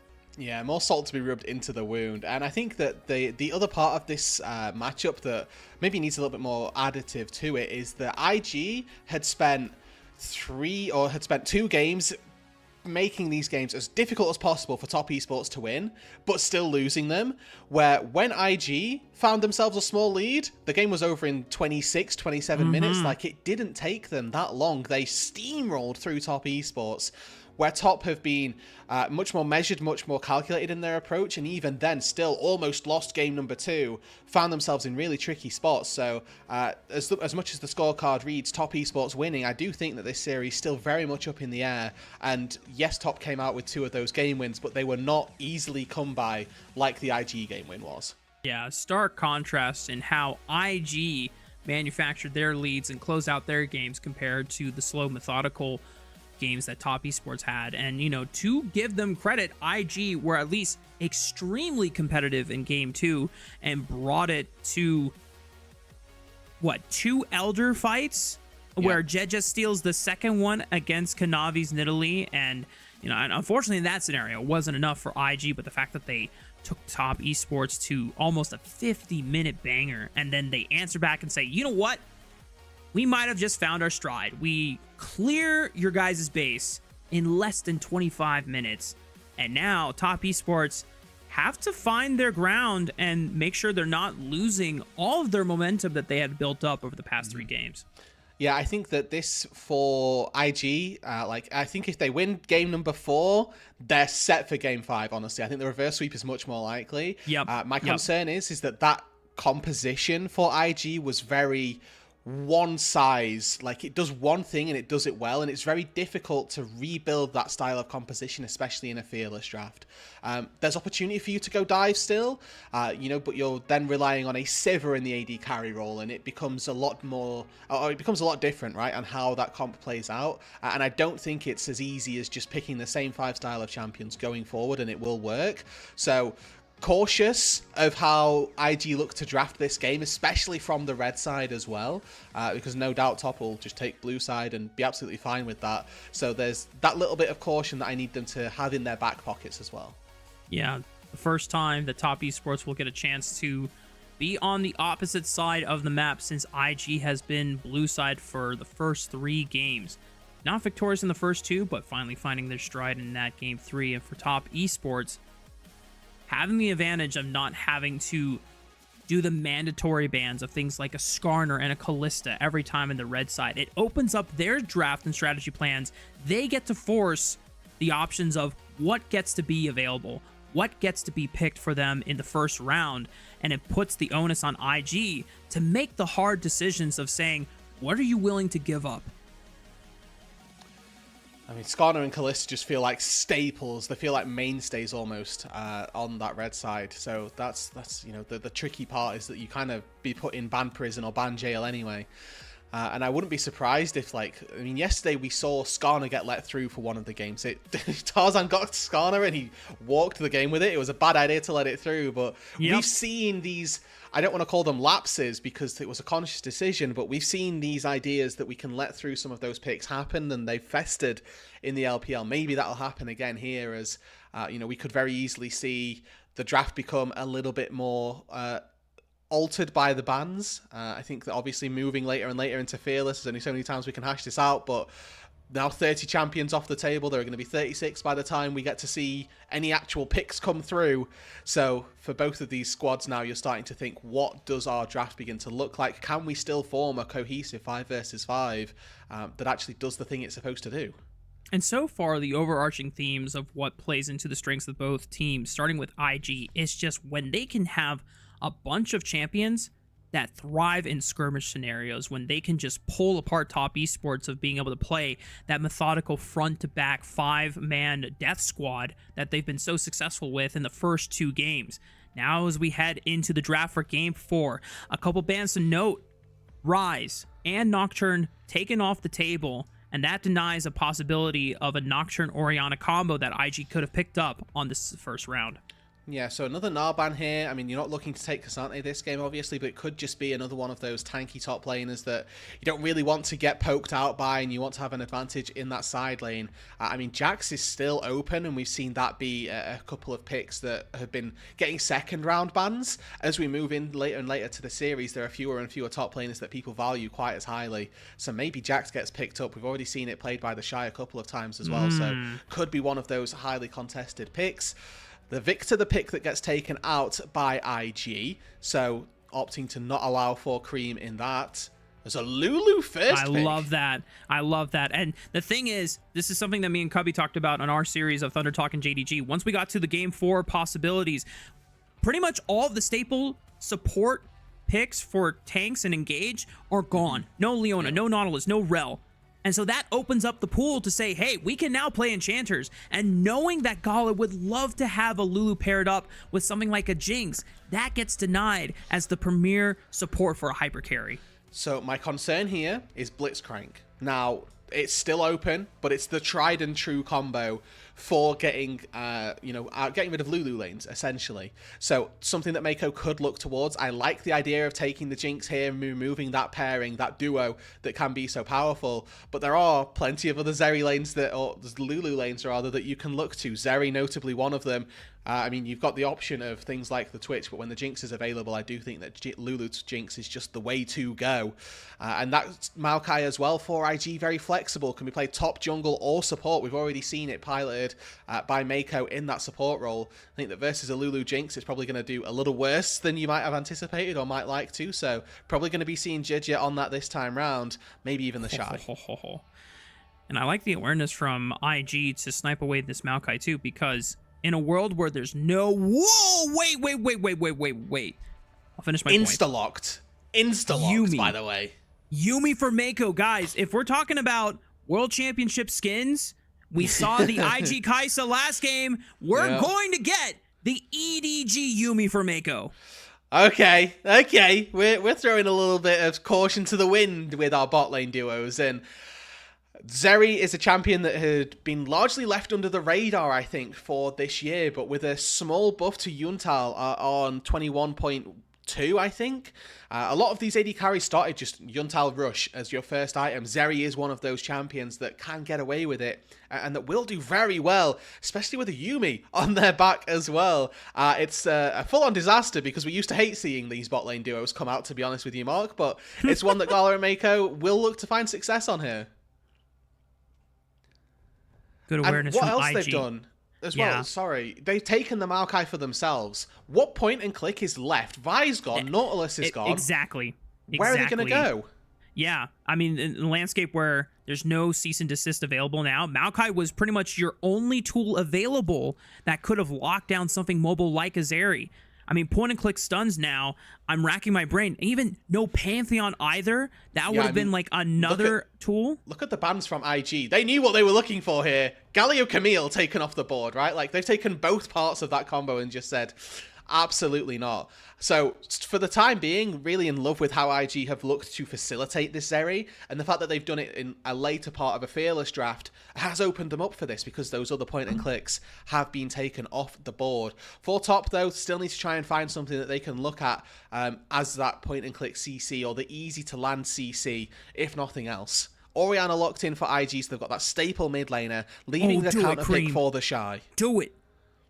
If he locks in this Akali, it would be such a high contention point for this game, because an assassin with a point and click ulti on the first cast, and one of the last champions that could have a point and click stun in this Renekton that is currently being hovered for top esports will be the lock-in. But the thing is, this Maokai might not even be the top lane matchup. It could be flex to Jeje in the jungle, and now the Shy is thinking about what he wants to use to take on the Renekton in the top lane. And again, I would hate to see this Maokai go into the Renekton, to be honest with you. So if this is a Wukong, it's possible that it goes into the top lane. But JJ Wukong, again, a champion that we've seen so frequently, and so much success has come from that. We've picked ourselves up now this incredible wombo combo of Wukong Orianna, where if you find just one snap engage, one snap fight, doesn't matter that Crisp has got infinite amounts of shielding, healing, and all that power. If you get one shot from a Wukong Ori combo, what are you going to do? You're just going to get taken out, and there's nothing really as an answer. I do like what Top Esports responded with, though, Mark. You highlighted it perfectly. We've got point-and-click ulti on Akali, same for Renekton with his stun, and the Polymorph as well in the laning phase is going to have a decent amount of priority, so Gala might well be forced to look into something like a cleanse this game and pray for heal barrier. And I want to highlight that this has to be a big game for Cream, because in Game 3 on the Tristana, when the gates were pretty much open for Top Esports to net this series and advance into the next round of the lower bracket, everything looked completely okay for them. IG blasted them, and Cream, probably the first big stumble in this series, multiple fail flashes into the wall, looking like he was succumbing to the pressure that IG was leveraging. What a way to bounce back, to go back to something that was signature for him during his days on OMG. When we think about what this guy was notable for, it was the melee champions, the assassins, Yone and Akali. We already saw the Yone in Game 1 and how he flourished. He was immaculate on the Rift. Can he deliver again on his Akali this time around? That's exactly what I wanted to highlight, right? Like, the game that we've seen Cream look the best was when he could take the game into his own hands, when he had the Yone and was able to start popping off. This time round, again, Xin Zhao Akali, that pairing, the mid-jungle duo, definitely something that I, as an Orianna player, would be terrified to try and look at once I got that level 6 marker. But JJ Rookie, this Wukong Ori combo, again, another duo that can quite easily find a decent amount of success. Top Esports, though, again, level 1, established vision. Let's see where lanes are going. Are we going to get our 4th consecutive lane swap, or with double enchanters, are we going to be blessed into allowing a 2 versus 2 and a 1 versus 1? Oh, this is interesting. 369 has routed off the Shy, and the rest of Top Esports were ready to collapse to see if the Shy was going to get caught in between 2 towers here, but he smells something's off, retreats back to the safety of the first tower, but that gives a window for IG to at least lay down some aggressive vision of their own in the red quadrant of Top Esports. Yeah, so early vision, you know, much deeper for Top Esports as well. Got one all the way into the laning phase, has got complete dominion over that top side as well. They will know who enters that top lane and when. By Gala and Mako not showing at all, it insinuates to top that they are going to be going bot lane, and looks like Jackie Love and Crisp are going to look to match it. There is no split mark, and if JJ gets delayed here, this is going to cost him relatively large amounts of time, because he's got to walk from this red buff all the way back over to his blue, and in that time, Kanavi probably has this red buff taken and can be just that little bit faster on the camp. Yep, and the early clear from Wukong is not the fastest, especially after the nerfs that he got just a patch ago on this Wukong. So for IG, a little bit of a slower start for their jungler, and we're going to have normal lanes for the first time this series, Rude. So, not honestly the worst thing in the world for Invictus Gaming. I like the Yuumi versus the Lulu just because you can sit at large range. That Prowling projectile is very obnoxious to try and lane against in general. IG, they do get level 2. They were able to get into that lane a little bit sooner. The trade-off of JJ having to concede his way into his own jungle was that the bot lane, Jackie Love and Chris, spent a little bit of time forcing him out. But on that top side, I will say, definitely favour the Renekton versus Maokai in the early stages of this game. The Shy definitely going to have to put up with a pretty difficult amount of damage, really, coming from the Renekton early. And Kanavi already looking to make a way into this bot side jungle. Again, a reminder, not expecting 369 to lose push on that top side, so any camps Kanavi can steal, he can probably defend the equivalent on his side. Now, this is such a great read. I mean, now Kanavi is going to be able to yoink a couple of these camps, and Jeja, if he is completely unsuspecting that Kanavi went in for a steal, it looks like he just took the Gromp, just looping back around. He is level 3, could look to threaten Orianna early on and just burn a flash to set up Cream for that level 6 all-in even more easily. Kanavi, when it becomes lightning, does not land. Good sidestep by Rookie to dodge it. But by showing, he gives away that he invaded as well. They'll look, okay, 15 camps, that means, or 15 CS, that means he's done 4 camps and he's only been on his bot side. Where's that 4th camp come from? means that he's going to have lost out on some of his bot side jungle, but the response from IG, non-existent. So far in this game, just a slow, methodical approach to the early game without any of these lane swaps where we're looking for trades of different resources into different players. And it's IG just barely falling behind the curve, and all of this coming out of Kanavi. JJ is not going to have the opportunity to hit level 4 off of his full clear since one of those camps was taken. As you can see in that lower third, the fact that JJ was spotted on his way up towards the top side of the map before that ward died, that gave the information Kanavi needed to be able to make that steal happen. JJ manages to take the crab on the bot side, but still not level 4 quite yet, so not nearly as much power to threaten on the bottom side, but even then, no dive potential is really that strong for Wukong before level 6, and especially if you don't have support CC set up with the Yuumi. So early recall came through in this mid lane for Cream. Rookie, he will look like he's low on HP, but he's not burned his teleport yet, so any of these trades that we get to see Rookie find are going to be favourable for him, so long as he doesn't die. 369 finding a good trade on that top side as well. But again, a reminder that this is IG looking to find their way back into this series. But all of these trades, again, want to highlight, these aren't bad trades for Rookie. As long as he doesn't die, sacrificing his health is absolutely fine, because he'll be able to base TP back in and then have a HP advantage once he's recalled. Cream is really trying to threaten Rookie, but the Electrocute Keystone was already used, so it's just waiting on cooldown. Doesn't look like there was an opportunity to actually find that lethal all-in window. Rookie still had a flash to play with, but as you called out, Rookie is biding his time, and the fact that he's able to find these trades on Cream while up a teleport puts him in such a good state, because Cream can't really threaten Rookie quite yet. No level 6 either to force the flash or find a kill threat. He really needs the help from maybe Kanavi to set up and burn a summoner spell to make it even easier. So no dive, no success, and Cream now going to struggle a little bit in this mid lane. Big TP from Rookie straight on top of these minions, and Cream will be able to pick them up. Oh, Shockwave just to force a little bit of extra HP. The Shuriken backflip, he goes back in, and he forces the flash because Kanavi was waiting in the shadows just to see if he could punish, and Rookie forced the flash. And just a small hover there cost Rookie his flash. Was looking with his ulti, maybe on that recall could have found a kill. Not quite able to make it work, and now again, it's JJ on the wrong side of the map to the objective that Kanavi's looking for. Looks like they are just going to trade, but you can already see Jackie Love and Crisp in this mid lane, so a little bit of a move up to this top side to ensure they secure the Krugs, or the Grubs rather. Again, 369 coming out largely on top in these trades, already up a couple of CS. Level 6. Has ulti, but it's going to struggle. Yeah, I don't know if he wants to force the all-in with a Dominus on the Shy. I mean, you are Renekton, but also you're playing into Maokai, who has a lot of CC and ways to just stall for the turret damage to do all the killing for you to ramp up. Now, rest of IG trying to dissuade top esports from taking this dragon. It looks like Kanavi only took one grub and then beelined it back to the river to deny them that dragon. Yeah, so Kanavi wants to give nothing this game, right? Like, he can just slowly whittle away at those grubs. If he takes one at a time, then that's also absolutely fine, but he doesn't want to give JJ any way back into this game. Look for push in mid lane, move your way up to that top side. They've got top prio permanently with 369, so they're never going to lose out on those grubs. But what if they can steal away a camp? What if they can find these grubs uncontested and then look to contest on the Drake as well?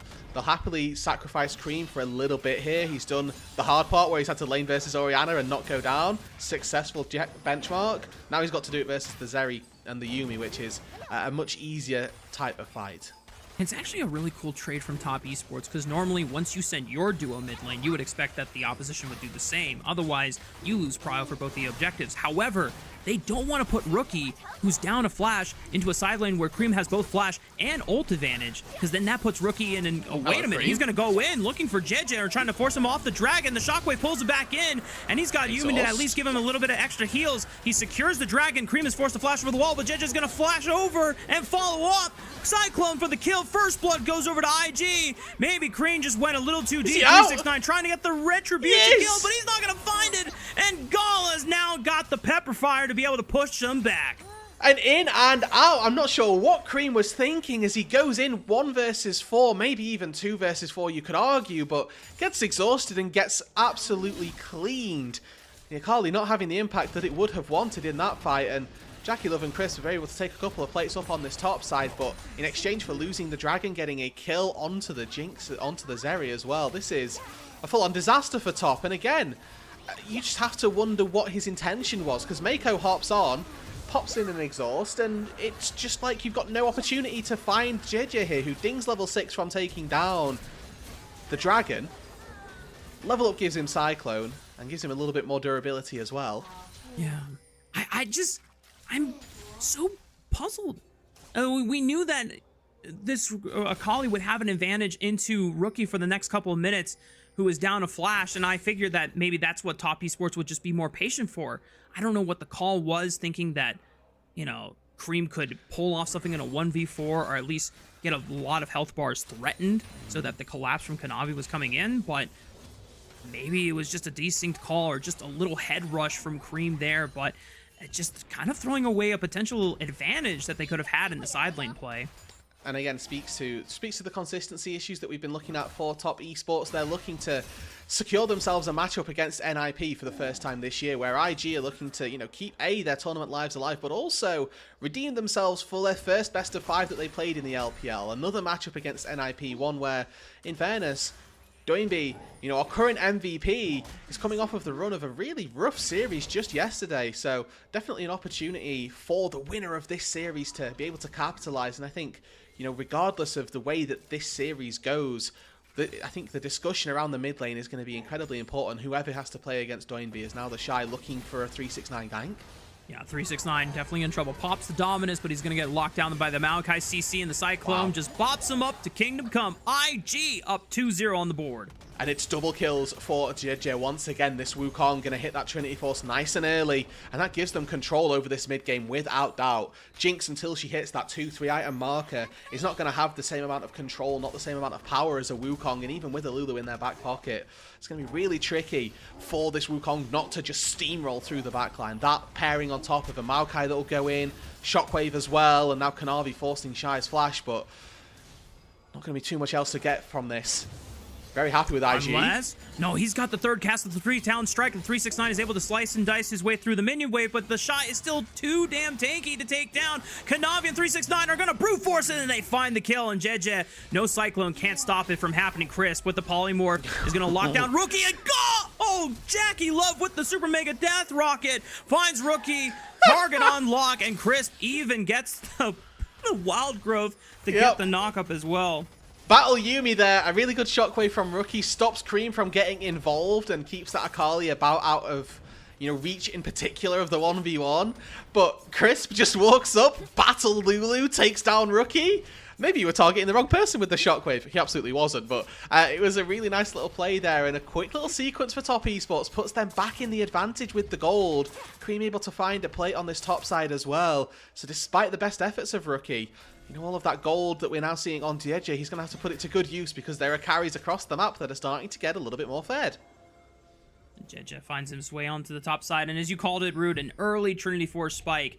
I mean, yes, Sunder Sky has been completed for Kanavi, but Trinity Force is just a little bit more expensive, and that more impressive when you're able to complete it this early on, under 12 minutes. And you're going to use that power to take this second rotation of Grubs, but a teleport is coming in from Cream.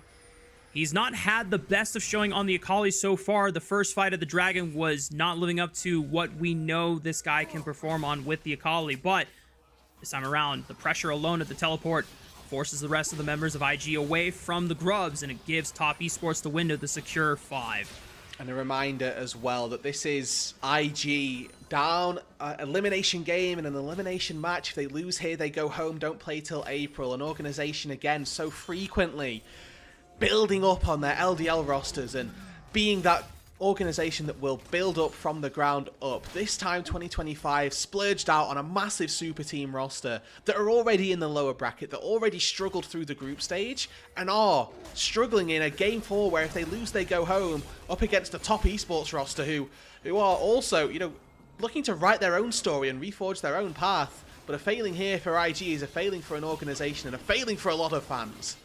They were able to pull off a miracle in game 3. Can they do it again? JJ flashes in, doesn't get the smite. It's Kanavi that secures the dragon. Flash, 3 talent strike, finds the backline and disrupts Gala from being able to participate for the rest of the game. Now JJ tries to find the shockwave, only pulls one in, but Kareem is now threatening the backline. Finds Rookie this time around. Gala forced to retreat. The rest of IG scatter like the wind, and Top Esports find the big fight. And just like that, that date with NIP becomes that much more tantalizing for Top Esports, coming away with a couple of kills there. Jackie Love finding the reset, not getting the kills, but able to start popping off once he gets there. 5 versus 5 for the first time, and Top Esports are the ones that look to have come out on top. A couple of plates going to be picked up as well. Nice attempt at the steal from JJ, but this time round, Kanavi the one able to come up trumps and pick it up.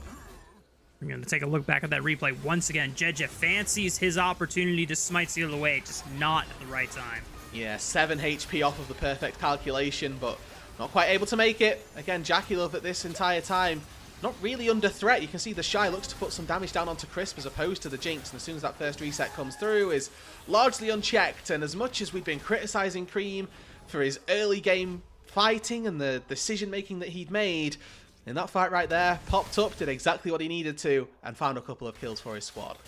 The bounce back that you want to see if you are a Cream fan or if you're a Top Esports fan, knowing that Cream has made such a big name for himself throughout his OMG days on this champion.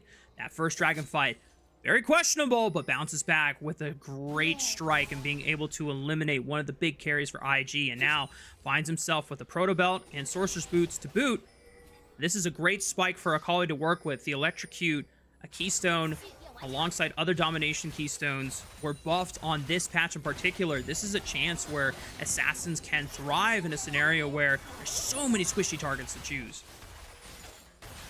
Gala gets away from the Flame Chompers there, and again for Top Esports, hold on, Kanavi. Gala forced to flash. That's good for Top Esports. It forces out Mako's ultimate as well. And now that's something that Top Esports can play around for the next objective fight. Rift Herald spawning in 30 seconds. Dragon in a couple minutes and a half. I imagine the Top Esports, everyone's pinging like, hey guys, Zeri, no flash. Take this guy out of the fight. And honestly, the way that I've seen these teams evolve, you know, even just in when I've crossed and seen it from a Western perspective, no flash on Gala is a good enough reason for IG to not fight, and they will probably take that as Kanavi now hovering down on the spot side. Dominus is up. Shy's chunked, but using that passive sustains a bit of bad HP and clears the wave beautifully. IG, knowing that Kanavi showed himself on the bottom side of the map, they're going to TP, see if they can blitz the Rift Herald before Kanavi can work his way back up. Yeah, there's going to be a wave to catch top lane, so it's a little tricky for Rookie to fully commit to this, but fortunately they've got push in mid lane as well. They've leveraged this little show from Kanavi, and now he's doubling down on that. Turret is going to be the focus with Demolish, but if they could get the Shy as well, that would have been great. First brick going to go down in exchange for the Herald, so they'll take that trade. No way. Unable to secure it. Okay. Whew. Yeah, the Rift Herald, thankfully for IG, secured before the Super Mega Death Rocket even left Jackie Love's big gun. Now, Top Esports having to manage for themselves for the next couple of minutes, or minute and a half, I should say, before the Dragon comes up. Gala still playing it safe relatively in the mid lane, but still won't have that Summoner spell available by the time we get to the third Dragon. And Top Esports on the right track here to send themselves to that date with NIP, a team again that found themselves shockingly in the lowest bracket, but taking a series versus Anyone's Legend, one of those rematches of the Demacia Cup finals. They weren't able to come out on top in the best of 5 then, and they didn't in LPL this time round either. Until, you know, Anyone's Legend showed up. They went to the Worlds, in 2024, were a team that, again, were expected great things of, and in fairness to them, they only lost to T1. Through Swiss stage, they went 3-1, lost to T1 in that, got to the quarterfinals, drew T1 and got 0-3'd out of that group. Their job for 2025 is an image rehabilitation because the LCK tore them apart. They were supposed to be, you know, a really powerful team in the LPL, but finding themselves in this lower bracket to begin with is a shock for everybody, shock for top fans. And the better way to write that story and to correct that narrative would have been to go into the upper bracket, but a win versus IG, this newly formed super team, can help assuage those issues, can help write that story, and IG looking at least sniffing around a fight for this dragon to potentially put those concerns back into top fans. Yeah, Top Esports doing a good job of canceling out any vision plans that IG had for this river control. JJ gonna snipe out this control ward. A good blue ward from IG gives a momentary vision of Jackie Love and Chris as they are forced to retreat back to the mid lane and catch it, so they can maintain mid prio. Rookie so waiting in the shadows, glimpses Kanavi with a good command shot. So the Shy has TP, going to be immediately called for as well. Shows his face in the mid lane. 5v5, second one of the game, still very much up for grabs. Ooh, good flash by Jackie Love. Avoids the shockwave. That's a big ultimate down away from Rookie. IG now down only to 4 powerful spells that they have at their disposal. 369 coming in the right side, but he's in vision. 3k HP. JJ trying to gain vision around the corner. 1300. Kanavi secures it. Cream threatening on the left side.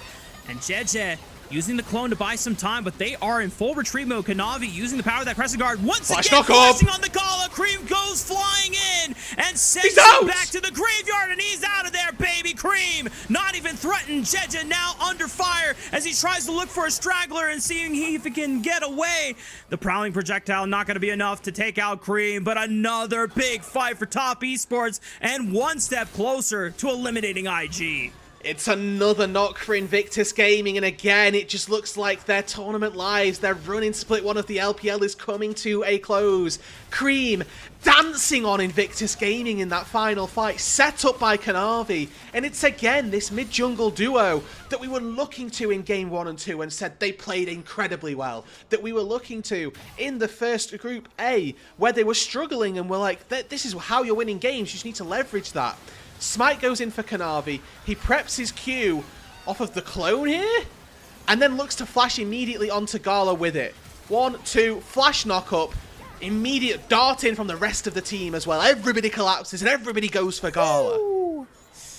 And Cream with that slick second cast just barely escapes the Prowling Projectile that might have just ended his life, and still dancing with his food as the rest of IG limp, completely battered and bruised out of another dragon fight.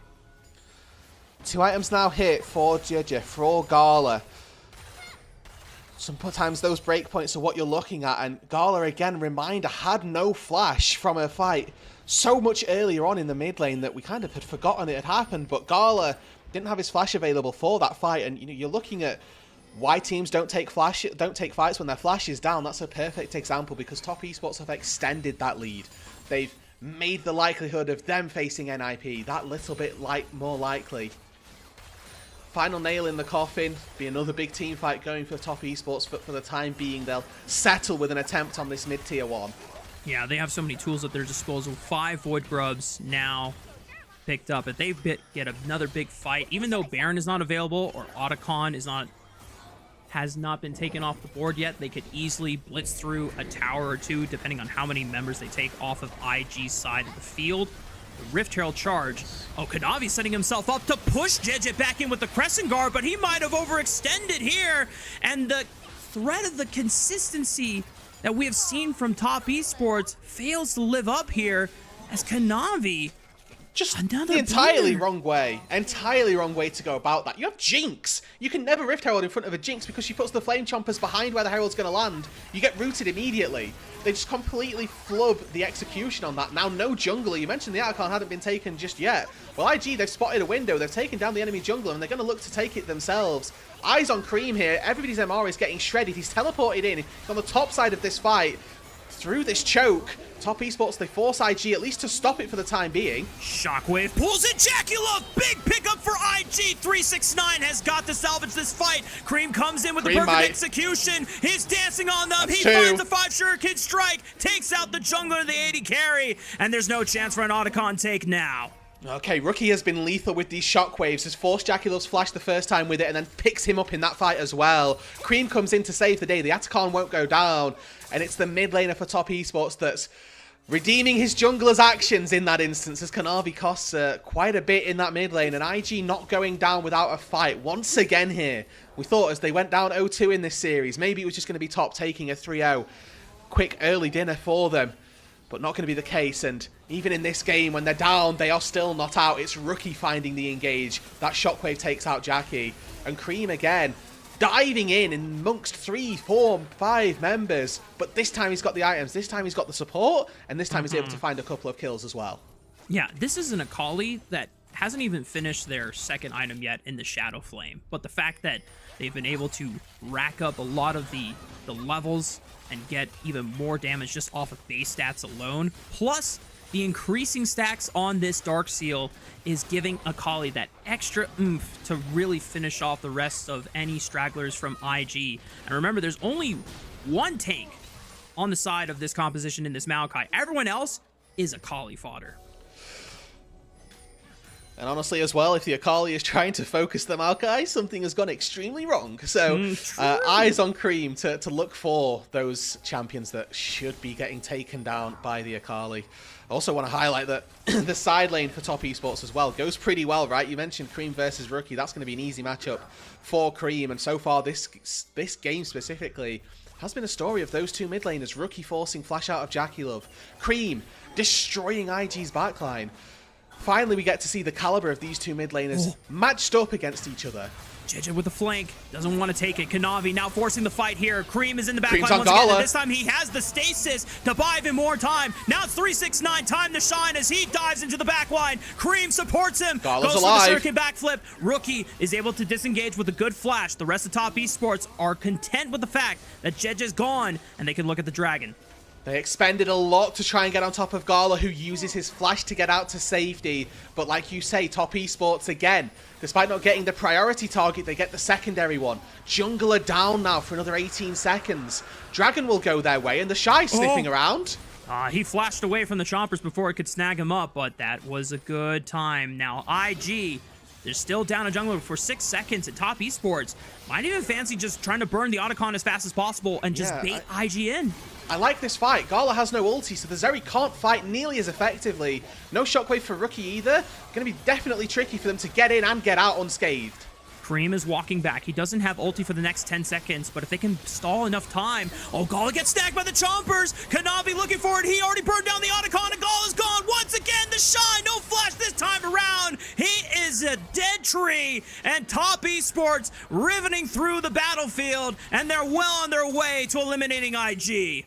And just one misstep from Gala, catches himself on some flame chompers. Jackie Love pops them down as a little zoning tool and catches an absolute big one. Gala with a rare misstep there. Costs his team significantly now. Down 5,500 gold down the Atacon, and Cream sniffing for Jidya. Oh, does he kill it? Oh my gosh, that was just one first cast, but he's got a cat now. And it's a lot more difficult to assassinate him. Even Jackie Love threw in the Mega Death Rocket just in case Cream wanted to go for the assassination, but gonna call it off.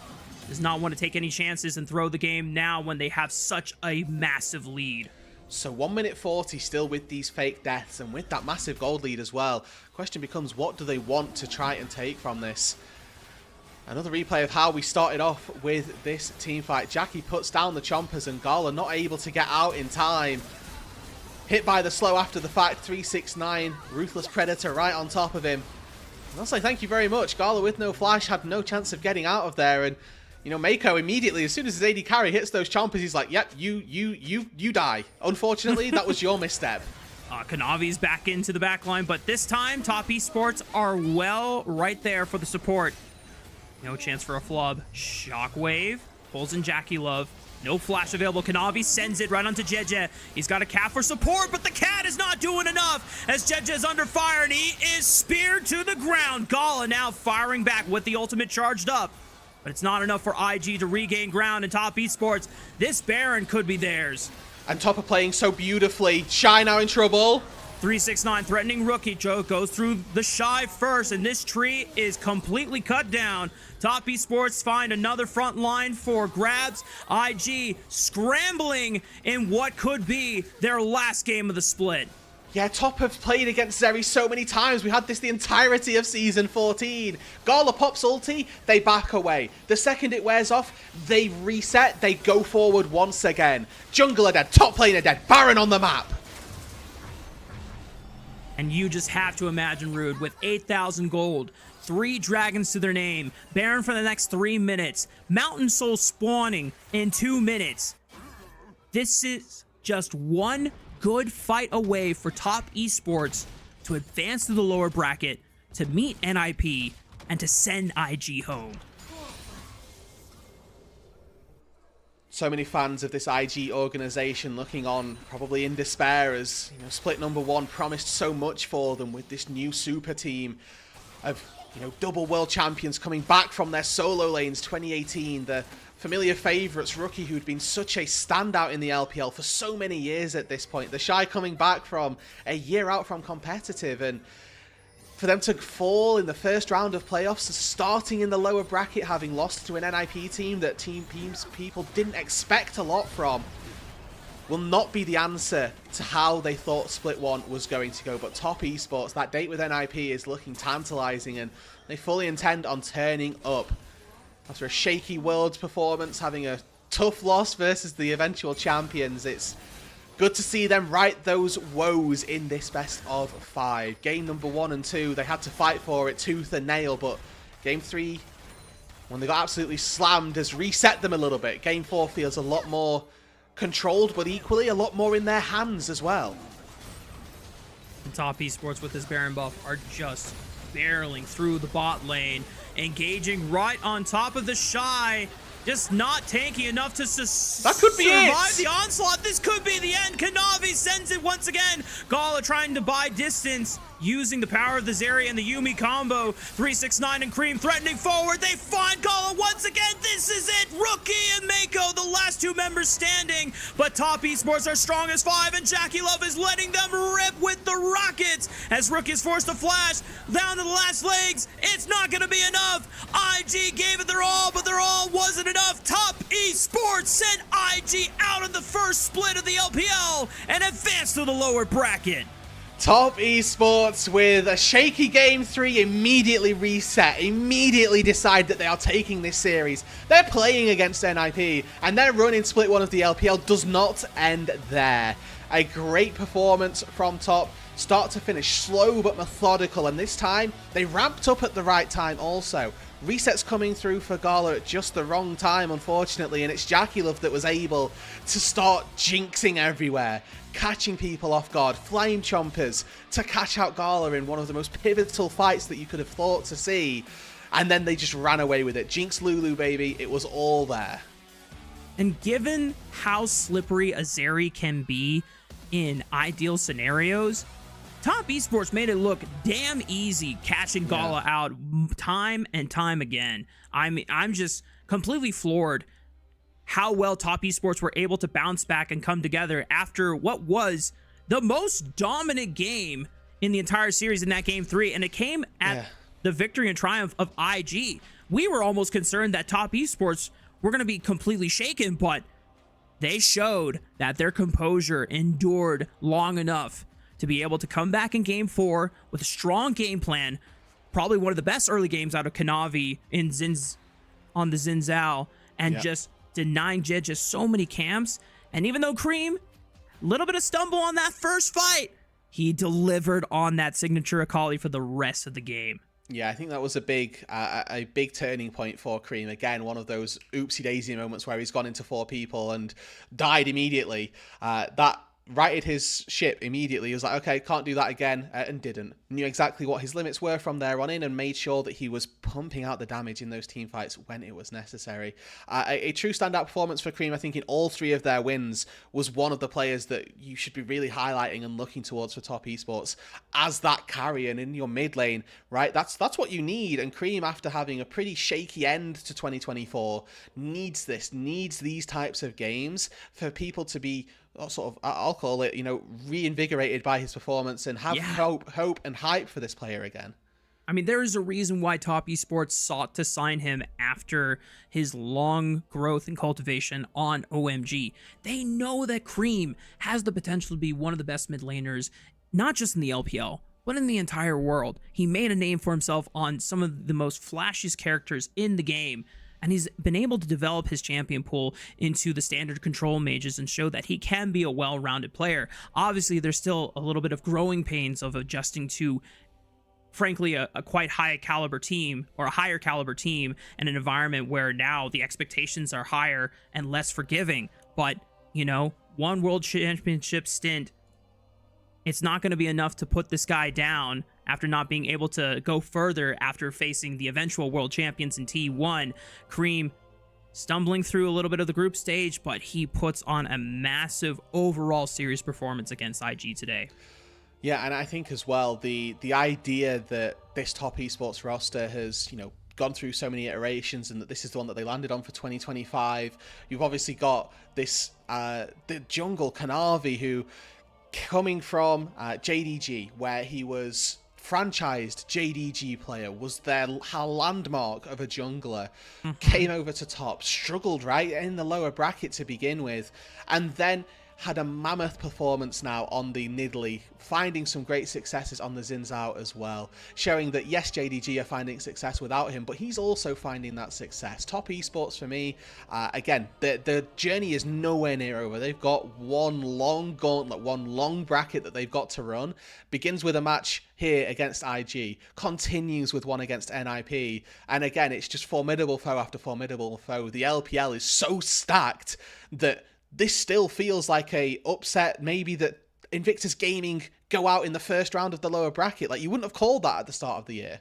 Yeah, and it just goes to speak how rough the competition is for the first split of the LPL season, because all the expected top teams ended up being in a second seed in the lower bracket. I mean, BLG, for God's sake, ended up in the lower bracket because they got upset by frickin' ThunderTalk, who bested them in all full 5 games. And that really put a reality check into BLG's heads and saying, hey guys, we need to lock in. We can't let ThunderTalk upset us of all teams. And that puts, names like, obviously, IG, Top Esports, BLG, and Weibo, who were all pretty much favorites and representatives at the World Championship this past year, or save IG. But, I mean, the 3 of those teams being World Championship contenders last year, being in the lower bracket, we have a landscape where the first seeds are teams like Anyone's Legend, NIP, and ThunderTalk. I mean, it just goes to show that this first title could go to anyone. Yeah, I mean, there were...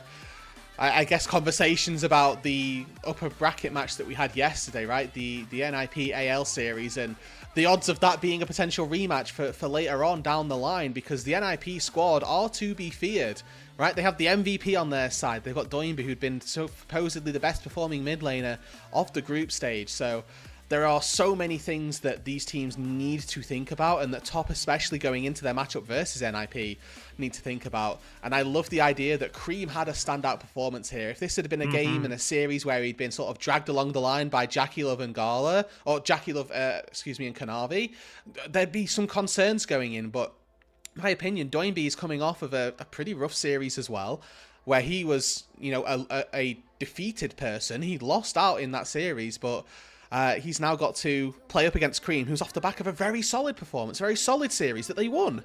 Yeah, and when you look at the strengths of what Cream has to offer for his team and what Doinby offers for NIP, it's, night and day difference. Doinby has said himself, like, hey, you know what? My hands aren't like what they used to be back in the day, but I am here to elevate the rest of my team and give them the best guide that I can. And he does really bring out the best of NIP, which is what led to them having such a monumental and historic group stage performance, being victorious over what everyone predicted to be the favorites in IG in that group. And the fact that you pointed out Doinby not having the greatest of series, this is a chance where Cream can try and expose that threat. Like, yeah, maybe Cream is not nearly as experienced as Doinby, world champion with 2019 FPX, and has the experience as well to be able to elevate the rest of his team, since he's one of the newer players on this roster. But it doesn't mean that Cream can't just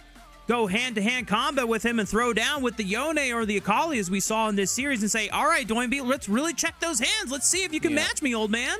Yeah, exactly. And, you know, that's a matchup that we'll have to look forward to a little bit later on in the week. And, you know, for top esports as well, I think the idea that we got to see carries from multiple areas as well. I think that there was marked growth in this series versus what we saw from them in Group A. Crisp on the engages looked a lot better overall. We got to see Kanavi popping off in a few games. We got to see Jackie Love single-handedly win game number 2 with his Jhin. Like, there were so many different experiences for top esports fans to be happy about going into this, and I don't think 369 ever really let the team down in this game either. Was maybe a little more along for the ride than the rest, but wasn't given the resources to be that show-off player, was just doing what he needed to and being where he needed to be. I mean, what I've come to expect from 369 from his run with JDG over the years, and yeah, shout out to Cream being able to deliver. I mean, he had to put on that kind of performance in order to bring top esports over the finish line. If you lock in a Kali so that you can threaten the backline like that, this is what you should be expecting. Yeah, and I mean, he did exactly that, right? You can see that the damage per gold percentage is always one of my most favorite stats that you can go for. Anything over 100% is really good. Anything over 130 is incredible. And that, you know, 135%, he's doing so much with with what he got, he does more, which is always really important for me. And I'm looking at how well we saw Cream pop off this game and thinking, like we've said, it's gonna be good to see him versus Doinby. It's that old guard LPL versus the rising star of Cream. That's right. So much to look forward to for the rest of the week now that we have gone through our first round of the upper bracket and our first round of the lower bracket, where we will have an upper bracket final at some point between Anyone's Legend and JDG. But of course, we got to get through our next 2 rounds of the lower bracket before we even show the upper bracket, and that's all going to start with BLG rematch against Thunder Talk to see if they can get vengeance for being bested in the group stage, a historic upset from a team of BLG's caliber against someone like Thunder Talk, who has never even finished above 11th place on average in their history as an org. And then of course, NIP versus Top Esports as well, another banger that will surely deliver. Yeah, I mean, like you say, right, for BLG as well, I think this is an incredibly tight turnaround, right? Like, they played versus Weibo a few hours ago. And, you know, this time tomorrow, we're expecting them to have put on a series versus TT as well. So there's a very tight turnaround for them. This playoff bracket is not forgiving for the lower bracket teams. And BLG, I think they've drawn the worst end of this more so than anything. But that's something that you're just going to have to try and contend with. And, hey, if you didn't want to be in that part, you should have won your game in the group stage anyway. True. Let them know, Rude. That's what I'm saying. Well, today was freaking awesome. You know, for lack of a better word, we got a hell of a series between BLG and Weibo, and we got a hell of a series between Top Esports and Invictus Gaming, and we're going to have another doubleheader tomorrow with those 2 lower bracket matches, back-to-back best of 5s.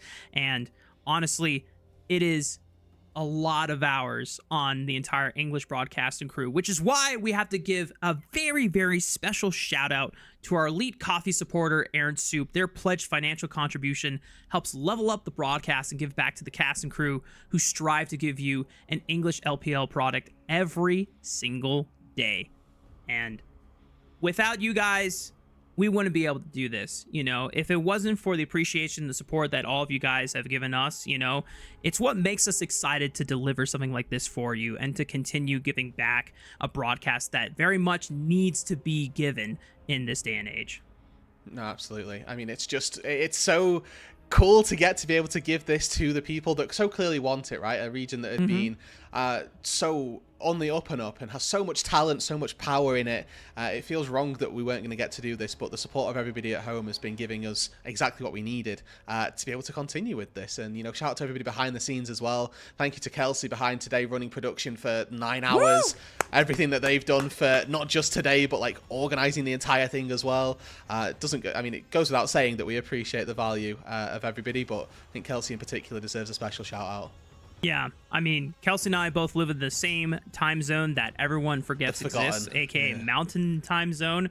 I think Kelsey started her workday at 10 p.m. my time. It is now 7:30 a.m. As you already saw a couple times, Choco woke up from his long nocturnal nap and just wondering, hey, you're still working? I'm like, yeah, buddy. Double best of fives. That's what the LPL is all about. But we're here loving it and appreciating it, and appreciating all of you guys supporting us through this awesome endeavor and this awesome broadcast that we've been able to put on for you guys every single night. But without further ado, Rude, it's time to say goodbye. Any last words? Any last shout outs? No, just excited for the doubleheader tomorrow as well, right? Like, we're just continuing with massive days of LPL and lots of esports stuff to watch, right? Like, we've had LCK going on and now LPL as well. The LCK's finished now, though, so we get to fully focus on LPL, and esports fans can rejoice in the fact that we get to watch the Chinese teams battle it out again. Yes, sir. Well, until then, thank you again, everyone, for tuning in to another day, afternoon, night, wherever you are in the world of the LPL English broadcast here. It's been a pleasure, and we'll see you next time.